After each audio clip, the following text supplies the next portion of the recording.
Reminiscences Kim Il-sung with the Century 7, Continuing Edition. Reminiscences Kim Il-sung with the Century 7, Continuing Edition. Foreign Languages Publishing House, Pyongyang, Korea. Josh 96, 2007. The great leader Comrade Kim Il-sung will always be with us. Part 1. The Anti-Japanese Revolution 7. The great leader Comrade Kim Il-sung looked upon his people as his God, loved them dearly, trusted them deeply, and devoted everything to the cause of their freedom and happiness, while he himself suffered hardships of every description throughout his life. Kim Jong-il. Part of the outline. The great leader Comrade Kim Il-sung prepared for his memoirs. Comrade Kim Il-sung, commander of the Korean People's Revolutionary Army, who experienced many tribulations on the bloody road of the anti-Japanese struggle. Legends of the mysterious anti-Japanese hero General Kim Il-sung. Foreign publications of those days often describe the great leader Comrade Kim Il-sung as a legendary hero. Alarmed by the upsurge of the anti-Japanese revolution, the Japanese imperialists step up their brutal repression. The Hyasen incident packed Tall in chains. On the left is police officer Cho, an agent of the Japanese imperialists who was put in charge of the Hyasen incident. Prison letter from Ri Jae-sun to his organization. He wrote it on waste paper, using his own blood as ink. Jithae-won Ryong Sul Kim Shal OK. A Japanese imperialist document dealing with the Hyasen incident. Japanese imperialists surrender hunting operations. Materials concerning the decision to combine the conventional punitive attack first policy with surrender hunting. The documents show that the Central Special Surrender Hunting Section worked on Kim Il-sung's army. History of the Manchukuo Police, the Japanese and Manchukuo Army and police exchange information on punitive operations at a joint meeting of Gendarmerie, Police and the Concordia Association. Surrender hunting team of the Japanese imperialist Ho-Ju-in, top, where grandmother Repoic stayed when she was forced to trek about Manchuria by the Japanese imperialists. A publication that deals with the events at that time. Repoic, grandmother of the respected leader Comrade Kim Il-sung. The immortal work, The Task of Korean Communists, outlined the character and immediate tasks of the Korean Revolution. The booklet was written by the great leader Comrade Kim Il-sung in the autumn of 1937. Shown below as part of his manuscript, various documents that dealt with the character, tasks and future of the Korean Revolution from different points of view were circulated in great numbers around the Communist International, Political and Military Academy in the forest, the secret camp in Matangu, Mengjiang County Chokyangwa Kim Yong-gak Kangton Matonghu and his family Jang Kil-bu, his mother Kim Yong-gum, his wife Ma Kukwa, his younger sister. The great leader Comrade Kim Il-sung calls on Matonghu's mother. While visiting Jang Kil-bu, who had been left alone after dedicating her son, daughter and daughter-in-law to the revolution, the leader told her earnestly, "From now on, mother, I'll look after you in place of Tonghu, unstained revolutionary honor, immortal flowers. I can still see victory in the revolution." This was the shout of defiance by woman guerrilla Cho Hoo-suk just before she died at the hands of the Japanese imperialist hangmen. They have gouged out her eyes before they executed her. Cho Hoo-suk, Ho Song-suk, and Sun Hwa braid of hair left by Ri Kai-sun, proof of her unstained honor and glorious life as a revolutionary officers of the guerrilla army who died heroic deaths. Pak Sun Bong Pak Su Man Chong Il Guan. Few busts among many at the revolutionary martyr cemetery, trusting the people and enjoying their assistance. A rock with a stone on it, a way of signaling by the people of Jiazaishi that they were ready to send food to the Kim Hill Political Commissar guerrilla army of a regiment of the KPRA. View of the village of Jiazaishi. Battle sites in Jiangbai Liu. Japanese imperialist war of continental aggression expands day by day. Mobile unit of the Japanese army in the Zizuo campaign. Shanghai in flames after a Japanese air raid. Corpses of the people of Nanjing, murdered by the Japanese forces. Cloud of war hangs heavily over Europe. Ceremony congratulating the signing of the anti-Comintern pact between Japan, Germany and Italy, held in Osaka. Japan occupation of Poland by Nazi Germany and air raid on Warsaw. Nazi invasion of Czech. Successful promotion of socialist construction in the Soviet Union. Stalin delivers a speech in the Kremlin. Deputies adopting a new constitution for the Soviet Union. Newly built large metallurgical base. Soviet workers benefit from the social security system. The working people enjoy some pleasant recreation. Intensification of anti-Japanese war in China. Mao Zedong talks to peasants in Yunnan. Ju to Zhuanlai. The Battle of Pingsingwen. A column of the 8th Root Army makes its way into battle position. Fighting in position. After the Battle of Baichuan, soldiers of the 8th Root Army hail their victory from a signal fire turret on the Great Wall. Repression and plunder by Japanese imperialists grows with expansion of their continental aggression, provoking the Sino-Japanese War. The Japanese imperialists plundered Korea of its manpower and material resources. The Japanese carry out their Labor Draft Act. The Japanese imperialist plunder of hardware. Graffiti on the wall of a dormitory of Koreans at a coal mine in Kyushu, Japan. Want to go home. Hungry. I wish I could see mother. Korean children drafted for work service. A cavalry unit of the Northeast Anti-Japanese Allied Army, the 8th Root Army advancing towards Rihe. The military adventurous Rihe expedition seriously affected the anti-Japanese armed struggle. Japanese official document on the Rihe expedition. The Nanpei meeting, November the 25th of December 6, 1938. Site of the Nanpei meeting. Soshal Ritongal Pak Songshal. The area where Yang Jingyu carried out his activities. Weapons, ammunition and stamp carried by Yang Jingyu. A Japanese publication introducing Yang Jingyu. The unbreakable revolutionary spirit and noble communist morality displayed by the anti-Japanese revolutionary forerunners during the unprecedentedly arduous march are an ideological and spiritual motive force. A force that will continue to ensure the victory of our revolution in the present and the future, exactly as it did in the past.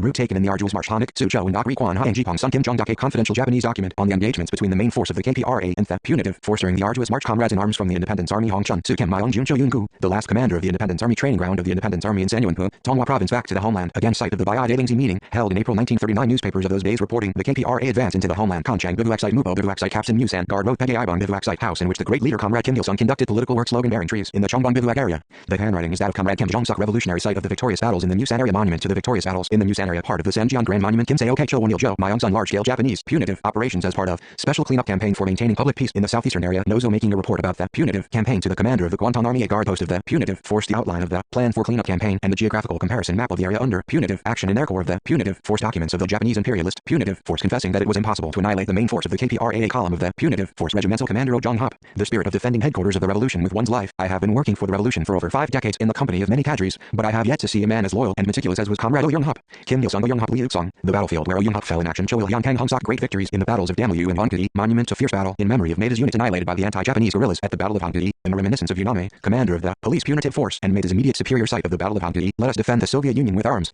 Hostilities between the Soviet Union and Japan along the border, the Kazan and Khalkhin incidents, Soviet commander Yukov, Soviet soldiers guarding the border on Lake Kazan, air raid by the Soviet Air Force on the disputed territory, Soviet artillery on alert in Khalkhin. The Japanese army suffered an ignominious defeat in Khalkhin. Japanese infantrymen on a forced march across the grassland for an attack, ceasefire negotiations at Khalkhin between the Soviet Union and Japan, Kim Jin-pak, Wan Pu, John Tong Yu, Pak Wang Sun, Ryang Hyang Yu in the flames of the anti-Japanese revolution. 2. Kim Sam Sun, Kim Shao Jin, Kim Pyong Su, Cho Sun San, Oj1 Sun, Jong Jun Han, Fei Ryang Han, Chan Chu Ri, 2. Ik Ri Jong San, Ri Jong and In Jong Suk, Kim Ji, Myung Song Sung, Phil Ryung Gu, on publishing a continuing edition of With the Century, the reminiscences of the great leader Comrade Kim Il-sung in the final years of his life. Comrade Kim Il-sung, the son of mankind and the greatest man who has ever appeared in the world, planned to write his memoirs in the form of immense volumes that would sum up his career. He made tireless efforts to bring this about in spite of approaching old age, and as a result, 6 volumes have so far been published. His reminiscences, With the Century, have produced a storm of response both at home and abroad since their publication, being a priceless saga that can be used as an illuminating text in the life and struggle of the people. They teach their readers the theory, principles and methods of revolution and inspire them with love for their country, their fellow citizens and their comrades. The fatherly leader's sudden death when he had written only part of the memoirs was an extremely painful loss, and we greatly regretted the suspension of their publication. Fortunately, however, the great leader himself had drawn up a general plan of his work, as well as a detailed program of it, leaving behind many of his own manuscripts and voluminous reminiscences of major historical events and people. The Central Committee of the party has been authorized to publish continuing volumes of With the Century on the basis of the great leader's program and through the use of manuscripts, reminiscences and innumerable historical records preserved in the party library. The continuing series of With the Century will contribute greatly to exalt the noble and respected leader Comrade Kim Il-sung as a great revolutionary, a great statesman and a great man who dedicated his life of over 80 years to the prosperity of his country and nation and to human happiness in general. The memoirs will celebrate his imperishable achievements and encourage in us the unshakable belief and honor that the fatherly leader will always be with us. The Central Committee of the Workers' Party of Korea, April 15, 1996. Contents Chapter 19. Overcoming Trials. 1. The Maetangu Secret Camp. 2. The Weasel Hunter. 3. The Last of the Independence Army Forces. 4. Village Headman Wang and Police Chief Wang. 5. Expedition to Rita. 6. My Meeting with Yang Jingyu. 7. Grandmother Repoic. 8. In the Forest of Nanpeizu. Chapter 20. For a fresh upsurge of the revolution. 1. Arduous March. 2. The Lesson of King Feng. 3. The Salt Incident. 4. Battle of Tihungdan. 5. The Tano Festival at Yashaidong. 6. Women Fighters in Revolutionary Honor. Chapter 21. Roar of Gunfire in the Large Unit Circling Operations. 1. A woman came to visit the secret camp. 2. Chinese landlord Liu Tong Shi. 3. Confronted by hundreds of thousands of punitive troops. 4. Oh Young Hup and his 7th Regiment. 5. The man from Fianan Province. 6. Let us defend the Soviet Union with arms. 7. The end of the Maida Punitive Force. Chapter 19. Overcoming Trials. The Maetangu Secret Camp. The Weasel Hunter. The Last of the Independence Army Forces. Village Headman Wang and Police Chief Wang. Expedition to Rihi. My Meeting with Yang Jingyu. Grandmother Repoic in the Forest of Nanpeizu. November 1937. November 1938. 3.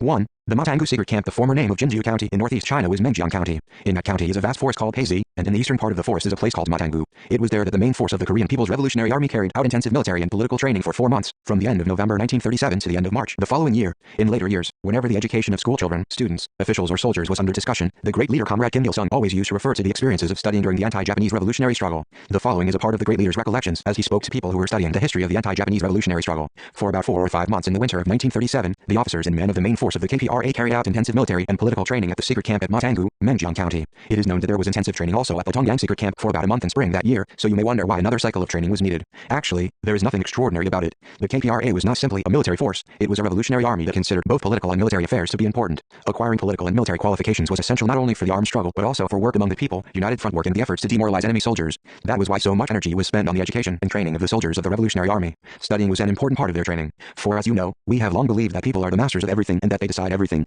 Having this viewpoint, we looked upon ideology as the decisive factor affecting the victory of the revolution. That it is man who makes the decisions means, in the final analysis, that it is his ideology and his intellectual abilities that decide everything. Man's ideology and intellectual ability must be cultivated steadily through study. A number of urgent circumstances also required us to organize 2 sessions of intensive military and political training that year. It was a time when quite a few people had become dispirited at the thought that Japan was about to swallow up the Oriental world. After provoking the Sino-Japanese War, the Japanese army occupied a wide area of China without difficulty. This event caused people to start wavering. Even some of the people who had fought a little to win back the country now withdrew into their back parlors and relapsed into simply worrying about the future of the country, or ran about in pursuit of earning a livelihood. In the ranks of our Revolutionary Army, too, faltering elements began to appear, though not many. If we had not concentrated on ideological education and military training for our men in these circumstances, it would have been impossible not only to strengthen our own revolutionary force, but also to carry the independent line of our revolution through to the end with confidence. Confusion created by this or that line spread in the name of the Comintern also posed a major problem. The left adventurous, who were entrenched in the Comintern in those days, issued the line of the expedition to Rihi, which was highly unsuited to the actual situation at the time and did tremendous harm to the revolutions both in Korea and in China. China. An action program of the Korean Communist Party, allegedly drawn up by a group of proponents for a reconstruction of the Korean Communist Party, and the text of a speech made by a certain Kim at the 7th Congress of the Comintern, were in circulation and were winning considerable popularity among those who strongly desired communism. It is understandable that Korean communists, who had been swayed to the right and the left in their 5 efforts to find a correct guideline after the dissolution of the party, tried to get pointers on which way to go from the action program of the Korean Communist Party and from the speech made at the Comintern Congress. The sound of Korean voices ringing from the forum of the Comintern Congress or from its mouthpiece was, of course, welcome. Regrettably, however, the action program of the Korean Communist Party and the speech at the Comintern Congress contained many words and phrases that did not accord with the specific situation of the Korean Revolution. Already at the Cowan meeting we had defined the character of the Korean Revolution as an anti-imperialist, anti-feudal democratic revolution, not as a bourgeois democratic revolution, and we had the experience of implementing the line of People's Revolutionary Government in the guerrilla zone. We believed, therefore, that we must first give the officers and men of the KPRA a correct understanding of the independent line of the Korean Revolution. This was one of the reasons why I wrote the Tasks of Korean Communists and used it as a textbook for the intensive political training we had organized. In this article I dealt again with the character of the Korean Revolution and its immediate objectives, and outlined the tasks of the Korean Communists in carrying out the Korean Revolution along an independent line. I thought it was also necessary to organize military and political training again in order to toughen our recruits politically and militarily. Maetanggu, which was far away from the base of enemy rule, was an ideal place for the military and political training of the Revolutionary Army during the winter months that year. I still remember that on our arrival at Maetanggu we ate potatoes baked in a stove that had been installed by the advance party. The potato crop always did well in Mengyang, no less than in Fusong and Antu. Some of the potatoes were as large as a wooden pillow, and only a single one would fit into a gourd. On top of all that, the potatoes were delicious. We first held a meeting of military and political cadres and set out courses 6 of study for each man and officer, and then saw to it that each unit, each organization and each study group held a meeting at which the men vowed to study hard. Studying is also a battle, and studying is the primary task of a revolutionary, were the slogans we set up at the beginning of the military and political training. I made sure that the slogans were put up in large letters on the walls of all the barracks. Not many fighters in the guerrilla army had received regular education. Ma Tong-hee, Cho Kyung-hwa, Kim Yong-duk, and Kang Ton were nicknamed university students because they were relatively learned, but in fact they had gone through primary or secondary education at most. The men all came from poor families and had had no access to schooling. So Shaw was a graduate of a medical college, and as such he was the most highly educated of all the soldiers, but that did not mean that he was from a rich family. He was so determined and diligent that he had been able to work his way through the college. In our unit not many comrades were so well informed or learned as people like Pak So-sim, Cha Kwang-soo or Old Man, Tobacco Pipe. In the early days of the training period at Maetanggu, some recruits were reluctant to attend political lessons, although they took part in military training. Pak Chang-sun was typical. He did not even know how to write his own name, but he was not ashamed of it. Instead, he bragged that, though illiterate, he could fight better than anyone else. He stayed frequently away from study sessions. When asked why, he used to answer that he was such a dunce that he would never learn to read or write, and that the best way for him to spend his time would be to practice shooting and kill many Japanese. One day I called him and in talking to him pointed at a maple in front of him. I asked him what it might be best used for. He answered that it was suitable for making the handle of an axe. I then asked what he should do with a young bull if he wanted to put it to work once it had grown up. He replied that a ring should be fixed through its nose. Having been an experienced farmhand, he knew about such things. I said, your answers are correct. You know them from your farming experience, otherwise you would be ignorant about them. The same applies 7 to the work of the revolution. A man who knows what tool is needed for a particular job and how it should be used will be a good revolutionary. An ignorant man does not know that the maple can be used to make a good axe handle even if he sees it. A man who does not know how to strike the enemy cannot destroy great numbers of them. You don't defeat the enemy only by using a gun. If you really don't want to study, we will send you back home. How can you carry out the arduous task of revolution when you say that you cannot study because it is too difficult? There is no alternative but to ask you to turn in your gun and go home to do farm work. Which way will you choose? He was surprised to hear this and looked very sad. Because he had come to us to fight for the revolution, Pak Chang-sun could not leave us simply because he hated studying. Hence he now applied himself to this task. There was another recruit, a certain Kwon, who neglected his education, complaining that he was too much of a blockhead. Whenever he was advised by his comrades to study harder, instead of listening to them, he used to argue that General Hong Pum-tu, an illiterate like him, had been a good commander in the Independence Army where he had picked up that story. God only knows, and that it was nonsense to say that an illiterate could not work for the revolution. His avoidance of studying dwarfed even that of Pak Chang-sun. He was such a diehard and troublemaker that his company commander and his political instructor brought his case to me. I wrote a note and told my orderly to deliver it to the recruit. I also got the orderly to warn everyone in the different companies not to read the note to the recruit. When he received the note, Kwon was embarrassed. Without a doubt, it was a serious case for a rank and filer not to be able to understand in a message what his commander wanted. The man went around calling on his friends and asking them to read the note for him, but the latter made one excuse or another for refusing his request. Now, pale with anxiety, he ran about from platoon to platoon, from company to company, asking a favor from anybody he could get hold of, but nobody would read the note to him. What anguish he suffered. As a last resort, Kwon came to see me and begged me to tell him what I had said in the note. I read it out. It said that he was to do a certain thing by a certain hour and report the result to headquarters. The order was urgent, but he had come to me with a message far too late to report. Having failed to execute the order given by his commander, he hung his head, sweat pouring down his face. There, you see, I said, you were unable to carry out the commander's order because you could not read. Supposing you receive such a written order from me when you are working behind enemy lines, what will happen then? Shedding tears, the man apologized and said he was wrong. From then on he studied hard and became a well-informed officer, both militarily and politically. By the way, I'll tell you about another illiterate man who studied hard and developed into a veteran fighter. In our days at Wangcheng, there was a man named Kim Manit in my unit. The local people nicknamed him Gunying, which means girl in Chinese, because he was fair-complexioned, gentle and handsome. But unlike Gunying, he was 9 feet tall. In his early years he had belonged to the Young Volunteers and participated in the defense of Hiao Wangcheng. Immediately after his enlistment in the guerrilla army he was appointed to Cho Chung-guk's company and showed himself to be an excellent fighter. He was born in a remote mountain village and had never seen a train until he was 20. He was so pure that his mind was as clean as a sheet of white paper. Once, on a mission to raid a train, he caused some amusement among his comrades. Anticipating the raid, he lay prone with his ear resting on the rail. Thinking this strange, one of the men asked what he was doing. "Well," he said, rising to his feet, "I wondered what a train was like, and now I know. It's an iron sleigh whooshing along on iron bars." Even this ignorant boy, however, learned from us how to read and write, took charge of youth work in his company later, and even went on to teach his men. He took part in the operations to liberate Northeast China and returned to Korea. He served as a 9th Battalion commander of Kang Khan's division, and then as a regimental commander. I wonder if any of the books dealing with the Fatherland Liberation War have given an account of the fact that he commanded his unit skillfully in the battles to liberate Seoul and Daejeon. He fell on the Raktong River line. Although seriously wounded in his belly and neck, he refused to be evacuated and continued to command his unit for 2 days until he died. The comrades of the Secretariat and the printing shop worked hard to ensure the success of military and political training. They set up a publishing center at a little distance from this secret camp and put out a lot of textbooks and reference materials needed in training. Cho Kyung-hwa, editor of Jongseori 1, and Kim Young-guk, who was in charge of the publication of Sogwon 2, were first-rate writers in the Secretariat. They and Old Man, Tobacco Pipe, wrote commentaries on the textbooks and literary pieces helpful to trainees, and included them in the Army publications. They also obtained true-to-life articles and battle accounts from enthusiastic readers. Even members of the class in which the basics were taught, to say nothing of the self-teaching class, were highly enthusiastic about making contributions to newspapers and magazines throughout that winter. Writing widened their own mental horizons and increased their zeal to learn. The basic subjects for political education were the preservation of independence in the revolution, revolutionary faith, and the revolutionary spirit of self-reliance. These subjects reflected the needs and the acute situation of our revolution after the outbreak of the Sino-Japanese War. Keeping our line of independence in those days was vital to the Korean Revolution, as is still the case today. The 10-point program of the Association for the Restoration of the Fatherland, the tasks of Korean communists, and similar documents were used as major textbooks for political education at Matangu because these clarified our independent attitude towards the revolution. We also devoted great efforts to military training at Matangu. The central task of this form of training was to assimilate completely the contents 10 of guerrilla actions and the guerrilla manual, in which the systematic rules of guerrilla warfare were listed. Commanding officers concentrated on tactical training, and the men were instructed mainly in marksmanship and drill movements. It was training in rules, combined with practical skill. The study of regular army tactics was combined with drill and guerrilla tactics. Regular army tactics were included in the curriculum partly for the purpose of gaining knowledge of the enemy from a tactical point of view, and more importantly with a view to equipping ourselves with the knowledge needed to carry out the great task of raising a regular army after the liberation of the country.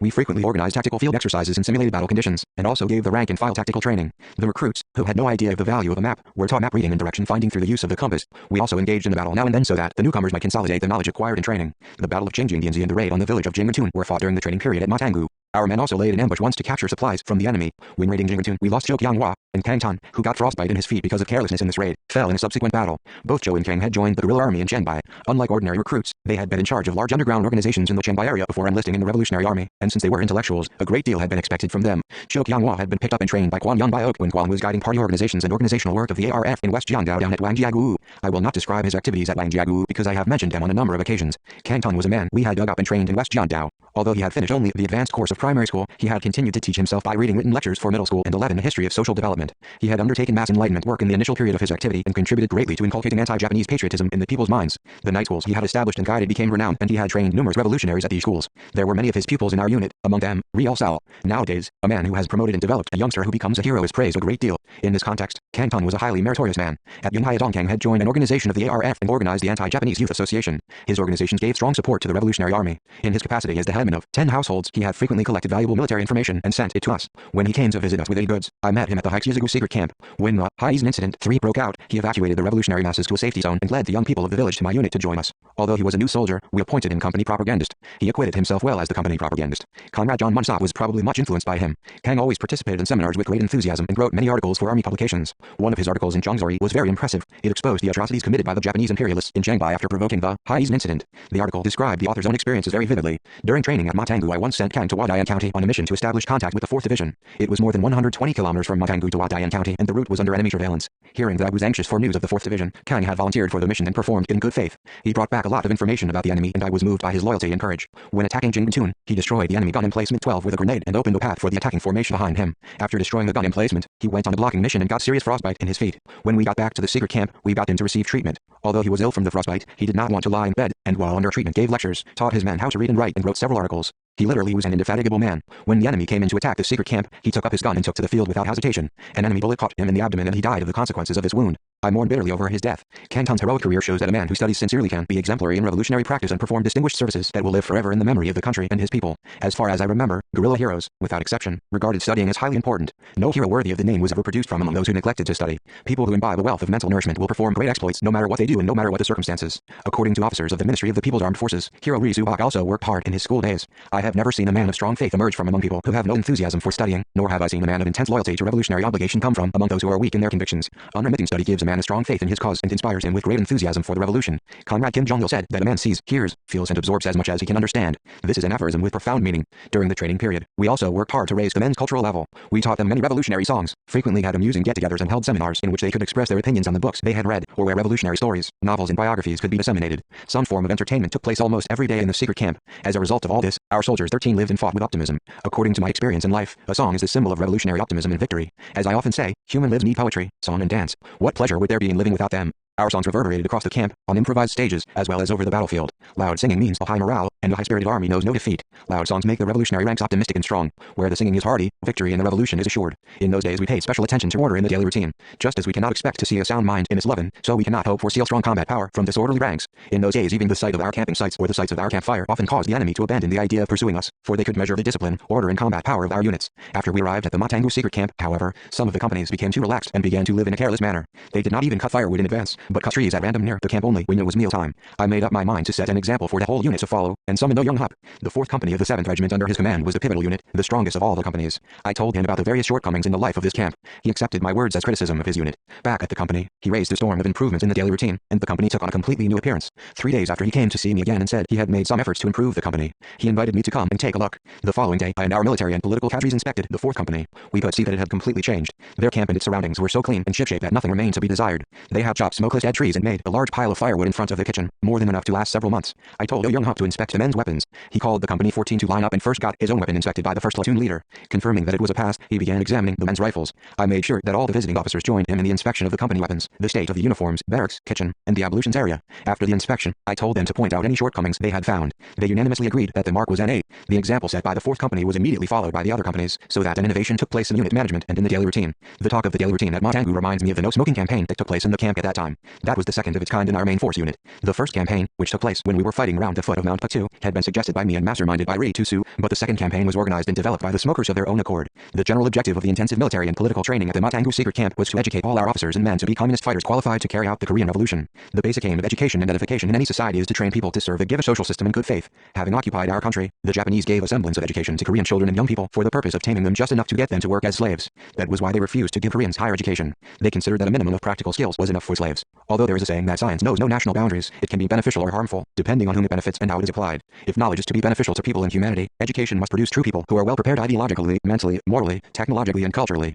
This requires good ideological and moral training. Love for humanity, one's compatriots and one's country does not fall from the sky. It grows on the basis of sound ideology and conviction. I have never known immoral people to love humanity, their fellow people or 15 their country. What distinguishes socialism in our country clearly from socialism in other countries is that our party and state give priority to people's ideological education over material-centered economic construction and train true people who have acquired not only good technical and practical qualifications but also fine mental and moral qualities. We put a higher value on human beings than on material wealth, so we regard the growing number of fine people in our country as the most precious national wealth. Military and political training at the Matangu secret camp was also a process of human transformation aimed at producing people with the qualities and qualifications of true communist revolutionaries. On our way back to the secret camp from the attack on Jinglantun, a recruit lost a weapon, which happened to be Kangtun's rifle. When Kang was taken to the secret camp because of the frostbite he had got during his blocking mission, he handed over his rifle to the care of Dale, the company political instructor. As the unit withdrew from the battlefield, a recruit who had not yet received a weapon volunteered to help the political instructor by carrying Kangtun's rifle. The political instructor handed over the weapon to him as requested. When the unit was already far away from Jinglantun, Dale noticed to his surprise that the kind-hearted recruit no longer had a rifle on his shoulder. The fact was that the man had placed the rifle on the ground during a break in the march and had forgotten to pick it up when the march resumed. The political instructor and the recruit retraced the march route many miles, groping in the dark for 3 hours, but in vain. Back at the secret camp, the political instructor reported the accident to me and suggested that the recruit be punished. Severe punishment in such a case was a rule of discipline in the Revolutionary Army. When I asked if he had any thoughts on what would be a proper penalty for the man, Dale said he had none. I told him to go back to his quarters and give some careful consideration as to what kind of penalty would be most appropriate. The carelessness of the recruit who had lost the 16 weapon was a serious mistake, but I found it more serious that the political instructor was so rash and irresponsible as to have put the weapon in the hands of the recruit in the first place without at least cautioning him. Dale was an experienced soldier and knew how to carry out his duties with prudence. I really regretted that he, who was always so careful in dealing with everything and had a high sense of responsibility, had made such a mistake. I wanted to give him time to think over the case in hopes that he might use the opportunity to reflect upon himself deeply. The next morning Dale came to me and said that he himself, not the recruit, should be punished because it was his own carelessness and irresponsibility that had caused the accident. He realized his mistake clearly and criticized himself honestly. For the purpose of giving a lesson to other commanding officers, I called a meeting and brought up Dale's case. The meeting decided to dismiss him from the post of political instructor of the 1st Company of the 8th Regiment and reappoint him as an assistant to the Secretariat. The recruits were deeply moved at the news of the meeting. Seeing that the officer was being held responsible and punished for the loss of the weapon, not the recruit himself, they keenly felt the noble moral basis on which the relationship between officers and men of the Revolutionary Army rested. The recruit who had lost the weapon went to Dale and apologized to him in tears. Dale criticized himself again before the man. He said that he had been demoted for his own mistake, not because of the man, and that that he was the root cause of the accident. Although it was the recruit who had lost the weapon, he, as a political worker, had failed to help him properly. He confessed that he was ashamed to even meet the recruit, for he had intended to shift the blame for the accident on him. At his new post in the Secretariat, Ju worked in good faith. On the closing day of military and political training, I removed his penalty and reappointed him political instructor of the guard company. Kim 17 Ju-hyun, who had been dismissed from the job of logistical officer of headquarters, was also reappointed regimental commander about the same time, for he had improved himself ideologically and studied hard. As you can see, training at Matangu is very effective in improving the political and military qualifications and mental and moral qualities of every soldier and each officer. Following the battles of Liuksong and Jixinzi, we had also about 40 days of military and political training at Daeshitan. This training was necessary mainly for the more than 200 lumbermen who had joined the Revolutionary Army in a group at Liuksong and Jixinzi. Without giving them training, it would have been impossible to proceed to our next stage of action. There were many illiterates among the recruits. They were firmly resolved to fight for the revolution, but their ideological level in general was low. Many of them did not understand why the working class should be the leading class in our country, since it was the peasantry that made up the overwhelming majority of the population. Lumberman Sun Jong-jun was also an illiterate. Originally he had been a peasant in Antu. He had first awakened to class consciousness under the influence of our attack on Haengkonggu. It was not very far from Antu to Haengkonggu, and the battle was said to have influenced the people in Antu a great deal. Although he was a lumberman before his enlistment, he was thinking in the initial days of our training at Daeshitan that the peasantry should be the leading class in the revolution because peasants far outnumbered workers. Most of the recruits did not know how to handle a rifle, nor had they any idea on how to drill. The People's Revolutionary Army had a dozen kinds of small arms. It had Japanese, German and Czech machine guns, in addition to various types of rifles, and more than 4 kinds of pistols. A guerrilla needed to master the use of all these weapons. In one battle, we captured several machine guns from the Japanese. Some of these machine guns had magazines fixed on the top of their chambers, and some of them had the magazines fixed sideways. The former was simple to handle, but the method of shooting the latter was very sophisticated. We took a Japanese soldier prisoner and told him to explain how to work a machine gun, but he refused. We then found out he was an opium addict who would probably reveal any secret whatsoever when given opium, so we gave him opium and got the secret of the machine gun out of him. I made a manual for the operation and care of the machine gun and taught it to the men. We had to go through so much trouble just to learn how to fire a single machine gun and how to take it apart and reassemble it, so how could we expect the former lumbermen to be qualified guerrillas without giving them military and political training? We got okay at Ryong to harass the enemy by luring them away to different places and then throw them off about 200 kilometers from Daeshitan. We sent small units to fetch the supplies and weapons we had hidden at various locales before we started training at the secret camp.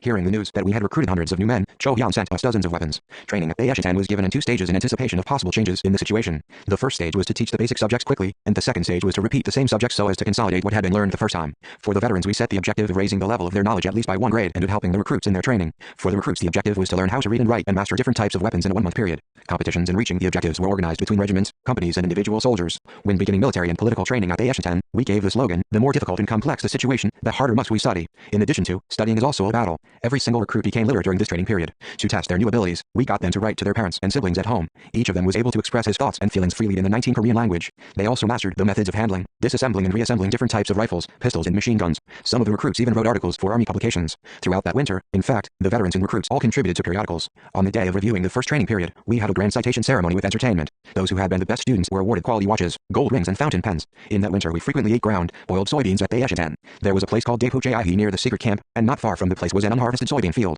By the agency of the local peasants, we bought the field and reaped the bean crop. All the comrades suggested grinding and boiling the beans. There was a family living in the Daeshitan secret camp area, driven away by the enemy's punitive attack. I stayed in their house, and they gave me some brown soybeans mixed with dried and frozen cabbage leaves that had been chopped. I made balls the size of my fist out of this, then froze the balls and boiled 1 for each meal. I ate this at every meal, every day, yet I never got tired of eating it. In order to economize our rations, I ate maize a little at a time and found it truly delicious. The military and political training at Daeshitan proved to be a great help in the subsequent battles at Onki and at Danmalu. It was also invaluable in our fighting and political activities in the closing period of large unit circling operations and in small unit actions. In subsequent years, I instituted the motto, "Knowledge gives us foresight into the future," and I have constantly emphasized the importance of learning so as to encourage our officials to keep on improving their political and practical qualifications. Today, under the revolutionary slogan, "The entire party must study," proposed by Comrade Kim Jong-il, everyone in the country has acquired the revolutionary habit of learning while working and working while studying. 22. The Weasel Hunter. While we were carrying out military and political training at the Matangu secret camp, the enemy made every attempt to trace the whereabouts of the headquarters of the Korean People's Revolutionary Army. Sensing, though belatedly, that the main force of the Revolutionary Army had left the Mount Patu area for Menjiang, the intelligence services of the Japanese imperialists hatched all sorts of plots to destroy the leadership of the Korean Revolution.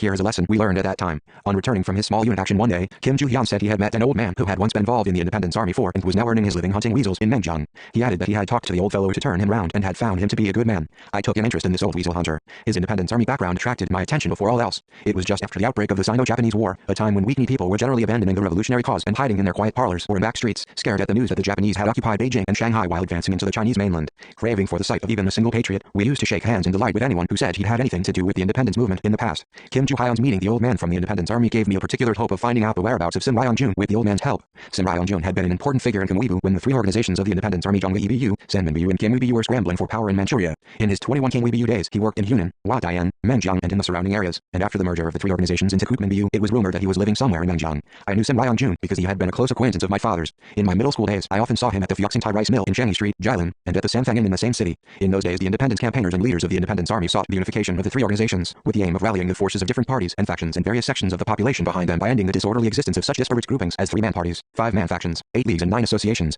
Jilin was their central venue. Sim Ryong-jun had represented Kim Weebu at the meeting to unify the three organizations. I told Kim Joo-hyun to find out more about the Weasel Hunter and to ask the hunter if he knew Sim Ryong-jun, and if so, where Sim was living. Kim Joo-hyun left the secret camp to meet the hunter. On his return, he said that the old man still preserved his patriotic frame of mind even though he had left the independence movement, and that he knew where Sim Ryong-jun was living and how he was getting along. According to the hunter, after Sim's retirement from the independence army, he had married and was living in Menjiang. The hunter assured that Sim was still patriotic and had not changed his mind. Hearing Kim Joo-hyun's report, I thought that if Sim, though old, still remained true to the cause he had taken up, I might be able to establish a link with him and extend the ARF organization to Menjiang. I believe that in spite of the difference of his principles and doctrines from ours, he would certainly join us in the United Front because he was still a patriot. There was another reason we regarded Sim as important and tried hard to get in touch with him. Seeing that the Japanese army was sinking ever deeper into the mire of the Sino-Japanese War, we strengthened the common front with the Chinese anti-Japanese forces on the one hand, and on the other made unremitting 22 efforts to form a united front with the anti-Japanese forces connected with the Korean Provisional Government in Shanghai. The idea of joining hands with the anti-Japanese forces, which had ties with the Provisional Government, required people capable of linking us with the Provisional Government. Sim Ryong-jun was the right man for this task. Sim had been a part of the Korean Provisional Government in Shanghai, and that Kim Weebu, to which he belonged, was under the direct control of the Provisional Government in the capacity of its Manchurian army headquarters. Many of the cadres of Kim Weebu were appointed directly by the Provisional Government. The great leader said that the people who had gone to China proper after their service with Sim Ryong-jun in the Independence Army would be connected with the Provisional Government one way or the other and would have shared feelings with the Kuomintang of China. At that time, Wang Dilin's special envoy was already staying with our unit. We had given him the job of guard company instructor, although the job was not crucial to the company. My men used to address him as Instructor Lee. He was good at Chinese chess, so I often played with him. After the outbreak of the Sino-Japanese War, Wang Dilin, as commander of the detached Second Root Army under the Revolutionary Military Committee, was linked directly with Jiang Jai Shi, who had secret contacts with the Provisional Government. In these circumstances, linking up with Wang Dilin meant a full possibility of our opening a route to cooperation with the Provisional Government. The arrival of Wang Dilin's special envoy from China proper had been an unexpected stroke of fortune for us. According to Instructor Lee, Wang Dilin, who was close to 60, was still fighting against the Japanese on the front lines. Chen Hanzhong, too, told me how Wang Dilin had been doing. Chen Hanzhong said that he had met Wang Dilin when he went to Tianjin on Wu Yichen's orders as his subordinate in the National Salvation Army. At that time, Wang Dilin told Chen Hanzhong that he had left 23 Northeast China for China proper in order to be able to fight against the Japanese on a larger scale with the help of Jiang Jai Shi and Zhang Zuliang. At that time, Chen Hanzhong had probably informed Wang Dilin in detail of the armed struggle of the Korean Communists. In order to establish contact with Sim Ryong-jun, it was necessary to test the Weasel Hunter further. We gave him several assignments and he carried out each of them in good faith. Through these tests we judged that the old man was reliable. We now proceeded to work with Sim Ryong-jun. We began with sending a letter from me, the 10-point program and the inaugural declaration of the ARF to him through the hunter. On return from the errand to Sim, the hunter said that Sim had looked strangely absent-minded after reading my letter. When asked if there wasn't any other reaction, the hunter answered that Sim had said he would reply very soon. Having received this report from Kim Joo-hyun, I could not help wondering about Sim Ryong-jun. His absent-minded attitude to my letter fell a little short of my expectations. I had expected from him a strong response to the letter, even though he might not be able to pay a personal visit to the secret camp. It seemed that he had been a little too cool towards my letter. He might have been embarrassed by our appeal for him to come back to the anti-Japanese front, being the man who had buried himself in family life after fighting, arms in hand, for the restoration of national sovereignty. The appeal meant his renewed commitment to the independence movement, and in this context it could be regarded as natural that a man who had abandoned his cause should think matters through when confronted with our proposal. A man who had given up the revolutionary cause halfway might hesitate in making his decision to resume the abandoned cause. I thought that he must have some reason such as this for delaying his reply to the letter. It was beyond our understanding, however, that he had expressed no opinion on the 10-point program and inaugural declaration of the ARF. Anyway, there was no other choice but to wait for his reply. His answer would give us an idea of his present mental state and what measures we 24 should take of it. A few days later, a small unit that had been to Menjiang brought Sim's reply by the Weasel Hunter. He began his letter with a brief greeting of consolation for our hardships in the mountains, and then went on to say that he was relieved to know that I, Kim Hyung-jik's son, was fighting for the country and nation in command of a large army. He also said that our line of armed struggle against the Japanese was absolutely just. Confessing that he felt remorse for his abandonment of the independence movement, he concluded that, encouraged by my letter, he had decided to resume the independence movement and was expecting much help from us. How glad I was to get this reply. In age, Sim Ryong-jun belonged to my father's generation, and by 1937 many of his contemporaries were dead, had fled to foreign lands, or were in jail. Some of them had retired from the fighting ranks to become lumbermen, peasants or shopkeepers. I knew many of the renowned independence fighters, but they had already disappeared from Jilin by the end of the 1920s and the beginning of the 1930s. A considerable number of them had moved the theater of their activities to China proper. The Reverend Sun Zhongdu was probably the last acquaintance of my father's I met in Jilin before I started off on my armed struggle. After I moved to Jiangdao to carry out this struggle, I never again saw any of the leaders of the three organizations whom I had often met in my days in Fusong and Jilin. But wherever I was, I never forgot them. Whenever I recollected my dead father, I saw in my mind's eye the faces of the patriots who used to talk with him with such great anxiety about life and the suffering nation. There was no knowing, however, where all these patriots were now. How delighted I was at that moment to have discovered Sim Ryong-jun in Menjiang, to have got in touch with him and to have even received a letter from him telling me of his decision to make a fresh start. Around that time we were laying down the policy of extending the organizational network of the ARF over many areas and discussing in earnest how we should carry it out. Some of our discussions were published in the 25 Army paper. Extending the ARF organization to the Menjiang area meant increasing the strength and influence of the Mount Patu base over the area, and on the basis of this, strengthening our revolutionary force in many directions. Through the Weasel Hunter we sent some money to Sim Ryan Jun to buy us newspapers such as Dong Ilbo and Joseon Ilbo and some periodicals. Sim bought all the newspapers and magazines we had asked and sent them to us in a few days. Letters, money and articles were exchanged between Sim and us on a number of occasions. Having worked with Sim for several months in this manner, we thought of drawing him into the underground organizational activity as soon as possible. The party committee at headquarters held a meeting and discussed working with Sim Ryan Jun in a bigger way and forming ARF and other revolutionary organizations widely in the Mengjiang area with his help. At the meeting I suggested that we might entrust him with a task, tell him to form an organization of the ARF in Mengjiang or ask him to obtain drugs needed for the treatment of the wounded, and that these would not only be the final test for him, but at the same time also give him a good opportunity to restore his political integrity. The meeting agreed to my proposal. At the meeting we also discussed whom to send as the political operative to work in the capacity of Sim's advisor. Although he had held an important post at GangWeBU, Sim had no experience in building organizations, except, perhaps, for his participation in the merger of the three organizations. With only this experience he would be unable to cope with the task of building clandestine organizations. We decided to send along an able political worker who would help him behind the scenes. Conrad Kim Hill, an experienced political worker, was chosen as the right man. Sim Ryan Jun, too, requested a man to help him. Addressing me as General Kim, he said he intended to form an ARF organization immediately in compliance with my request, but that he did not know how to do it. So he also requested an interview with me. 26 I considered his two requests in a favorable light. However, all the staff of headquarters objected to the idea of my paying a visit to Mengjiang. They said it would be too risky. Nevertheless, it was improper to ask a man twice my age to walk all the way to the secret camp. To hold the interview with Sim Ryan Jun, it was necessary to select a place that was neither in the town of Mengjiang nor in the secret camp. We sent out a detachment on a mission to select an appropriate place. I intended to send Kim Gil to the rendezvous for a talk with Sim once the choice for a place had been made. Having planned the operation up to this point, I ordered Kim Yu-Hyun's small unit to bring the Weasel Hunter over to the secret camp. Anyone coming to the secret camp of headquarters from the Taojiao River had to pass through many places. Walking along the frozen river, then climbing up a crag, he had to pass through the secret camps of the 7th Regiment, 8th Regiment and the Guard Company in the order name before he finally got to headquarters. This was the only route for anyone coming to headquarters. Keeping to this route was a strict discipline established by all at headquarters for the sake of secrecy. Soldiers moving to and from the secret camp found it best to walk on the ice along the river valley because this way they left no footprints. Even if footprints were made, there was no need to worry about them, for the wind would sweep the snow off the icy surface of the river. When there was no wind, the men just scuffed the snow with their feet and then walked on the packed snow. This did not leave any traces of walking. It was one way of winter marching we had discovered. We applied this method when moving into the Matangu secret camp and the Baishitan secret camp. I seem to recall that we moved to Matangu from Qingjindianzi, Mengjiang County, at the time of the first snowfall that winter. When we came near the crag not far from the secret camp, we could see water gushing up from the middle of the thick icy surface of the river. Some of my men thought there might be a hot spring in the middle of the Taojiao River. The crag at the gateway to Matangu is very steep, almost per 27 perpendicular. All my unit had great difficulty in climbing it. The men toiled up inch by inch, sweating and gripping at bent tree branches and dry grass roots. It was really strange to see the gushing spring of water from the ice surface of the river on a wintry day so cold that our eyelashes grew white with frost. The Taojiao is a truly strange river. The old Weasel Hunter, too, came to Matangu by this secret route. Passing by the guard post of the 7th Regiment's secret camp under the escort of the small unit, the hunter happened to hear one of the sentries make the following joking comment: "These days only spies come to the secret camp under escort. This old man looks really suspicious. If he's a spy, I'll have to shoot him." The hunter was terrified by the remark. That winter no civilians, except for criminals needing to be examined and disposed of, were admitted to the secret camp. If there was anyone we needed to deal with, we ourselves went out to meet him. Hence the sentries, who were accustomed to this practice, took the hunter for a spy. The present sentry had uttered the joke without hesitation because he had mistaken the old man for a Chinese, for he was dressed as a Chinese.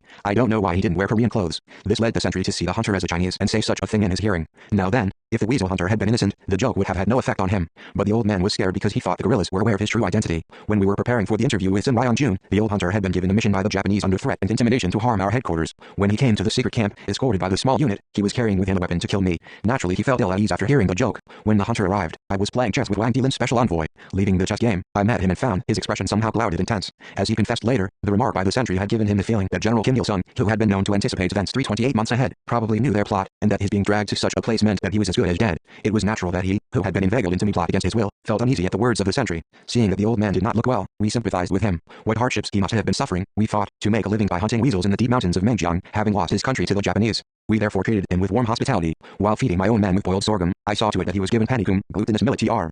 He was taken to look around the unit and to see how amusing get-togethers, public lectures and seminars were being given. I intended, after such initiation and enlightenment, to send him to the place where Kim Il and Sim Ryan Jun were to meet. We tried to influence the hunter as much as possible in various ways, but our efforts did not have much effect on him. According to the guardsmen, he would sigh, unable to eat the dish of millet, and only asked when he was going to be sent out. We did not send the hunter and Kim Il to the venue of the talk immediately for the sole reason that we knew Matangu and its vicinity had been surrounded by the enemy. We had posted watch teams on hills and in trees to observe happenings closely through field glasses. The watch teams had instantly detected smoke coiling up from the nearby mountains and enemy groups assembled in different places. We ourselves refrained from raising smoke during daylight, but made sure that our meals were cooked at night by making small fires. One day I called the old man to my headquarters to talk to him. When we were talking, a detachment returned from their operation and came to me to report the result. The small unit leader gave a brief account of their actions and then said that on their way back they had captured 2 spies. He said he had released one after giving him some good advice because the spy confessed honestly, and disposed of the other because he had owned up to nothing about his mission and resisted in spite of undeniable evidence. After hearing out the report of the small unit leader, I commented that he 29 had acted correctly in both cases. The moment I finished speaking, the old man suddenly kowtowed and pleaded, "General, please forgive me for my crimes." Not knowing what this was all about, the small unit leader and I just looked at the old man. I surmised realized there must be some reason for his bleed, but could not see what it was. I told the old man to explain himself without making a fuss. Apparently he was encouraged by my mild tone, for he told us to wait a minute and went out, then came back with a hatchet he had hidden under a birch tree. At this point he confessed to having committed 2 crimes. He said his first crime was that he had been given a mission by the Japanese to harm headquarters, and that he had hidden the hatchet instead of repenting and confessing while being accorded the hospitality of a distinguished guest at the secret camp. The second crime, he said, was that although he was aware of Sim Ryong-jun's betrayal, he had not informed us of the fact. The news of Sim's treachery left me aghast. That the weasel hunter had been given a mission by the Japanese was not very surprising. It was nothing new, and we had experienced similar cases when we were at the Mount Patu secret camp. But the betrayal of Sim Ryong-jun, once a bigwig of Kumwebu, in becoming a stooge of the Japanese imperialists was deplorable. In the years of the 3 organizations, Sim had enjoyed a great reputation and the people had expected much from him. He had made a lot of touching speeches to stir up the people against the Japanese. What a shame for such a man to have degenerated into a Japanese dog. I asked the hunter how he found out that Sim was a turncoat. He said he had heard Sim hatching the plot with the Japanese. I asked him what their scheme was, and he answered that they had been conspiring on how to lure me out of my headquarters. Their plan was to detain the representative of the guerrilla army when he came to meet Sim, force him to write to his headquarters for a rendezvous with the commander, and to surround and capture the commander when he appeared at the agreed place. According to the hunter's confession, all the letters Sim had sent me were written after discussion with the Japanese in a back parlor. Whenever we had 30 given him an assignment, he met the Japanese to inform him of the content of the message. He then acted according to the instructions of the Japanese. The hunter also said that after his surrender to the Japanese, Sim had gone to Changchun several times to bring the enemy's punitive force. It was fortunate that the weasel hunter had made his confession before it was too late. Had he not confessed, Cambelinda and every one of us would have been killed. Trusting people sometimes accompanies such hair-raising crises. However, I managed to avoid disaster, and this, too, was because of my trust in people, if I may say so. Because I had welcomed the old man with an open heart and shown him various aspects of the routine of our unit without hiding anything from him, his stained heart regained the purity of his human conscience. Human psychology is, indeed, strange. Comrade Kim Jong-il said, trust produces loyalty, mistrust leads to betrayal. That is a golden saying. Distrust earns you nothing, while trust will earn you a great deal. This does not mean, however, that you should give your heart to simply anyone without distinguishing between friend and foe. You should trust people, but you must also test them through practice. My comrade said that the old man should not be forgiven in spite of all the information he had given us, but I forgave him all the same. Why should we not bestow leniency on a person who honestly repents of his or her guilt? The record of such an honest man must not be questioned. Sim's case taught me the serious lesson that entertaining illusions about people is a taboo. We must reject false images of others, particularly at times when the revolution is undergoing a crisis. Confidence in people and love for them are good, but approaching people with illusions is not good. Ideology is not immutable. A man's mind today may differ from what it was yesterday and from what it will be tomorrow. Sim Ryong-jun's case proves this. Depending on one's interests, one may give an impetus to the revolution or stand in its way. The ideology of a man who fights by placing the interests of his fellow people above everything else will remain as immutable as a 31 diamond, whereas a man who seeks only personal safety and comfort, disregarding the interests of the revolution and his fellows, will soon degenerate ideologically. It is the people who have been poisoned with individualism and selfishness that betray the revolution most easily in times of difficulty. Through the example of Sim Ryong-jun, I clearly realized what an abyss of treachery a man might fall into if he forgets his original self and hems himself in behind a wall of self-protection. He who lives only for himself unhesitatingly sells out his friends, his comrades, his neighbors, his nation and his country. 32.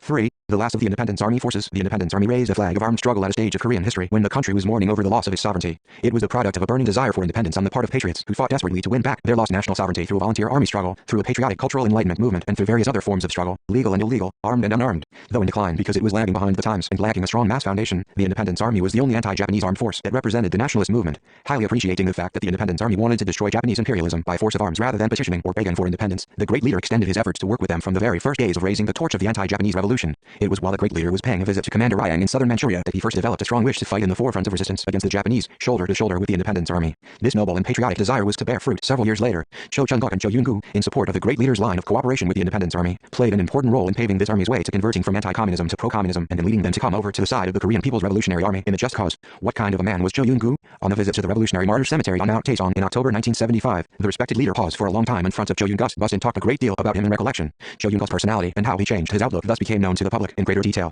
The following is a systematic selection of what the leader said on that occasion about Cho 33 Yun-gu to the officials of the Party History Institute and those of the Revolutionary Martyrs Cemetery, as well as statements he made on other occasions to historians of the anti-Japanese revolution, to writers and to those in charge of various revolutionary sites. Cho Yun-gu was from Uiju, North Yangon Province. Many renowned champions of independence came from the area along the Yamnok River in North Yangon Province, among them O Tong-jin, Ryang Se-bong, Zhang Xiaoho, Ri Quan-rin, Kim Sai-yu, Cho Tong-lo, and Kong Yang. When I went to Fusong in 1925, many people accompanied my father to meet me, coming out as far as Dang. One of them was Cho Yun-gu. At that time Cho Yun-gu was a man of low rank, although he became deputy commander and then commander of the Independence Army in its later years. When I was going to primary school in Fusong, the local people called him Chamsa Cho. My father and mother and his immediate superiors, Zhang Xiaoho, O Tong-jin and Ryang Se-bong, also addressed him as such. Shamsa indicated his military rank. After his promotion to platoon leader, I called him Uncle Shamsa, and even after he came over to us in command of his unit, I still addressed him as Uncle Shamsa whenever we were alone. Cho Yun-gu, too, liked me to call him that. If I had called him platoon leader, he might have felt uncomfortable. He was a man of few words, although his mind was full of ideas. He was a typical soldier in that he was taciturn, thoughtful, broad-minded and a man of guts. My father said that Cho Yun-gu had trained himself in martial arts from his boyhood on by wearing sandbags around his shins.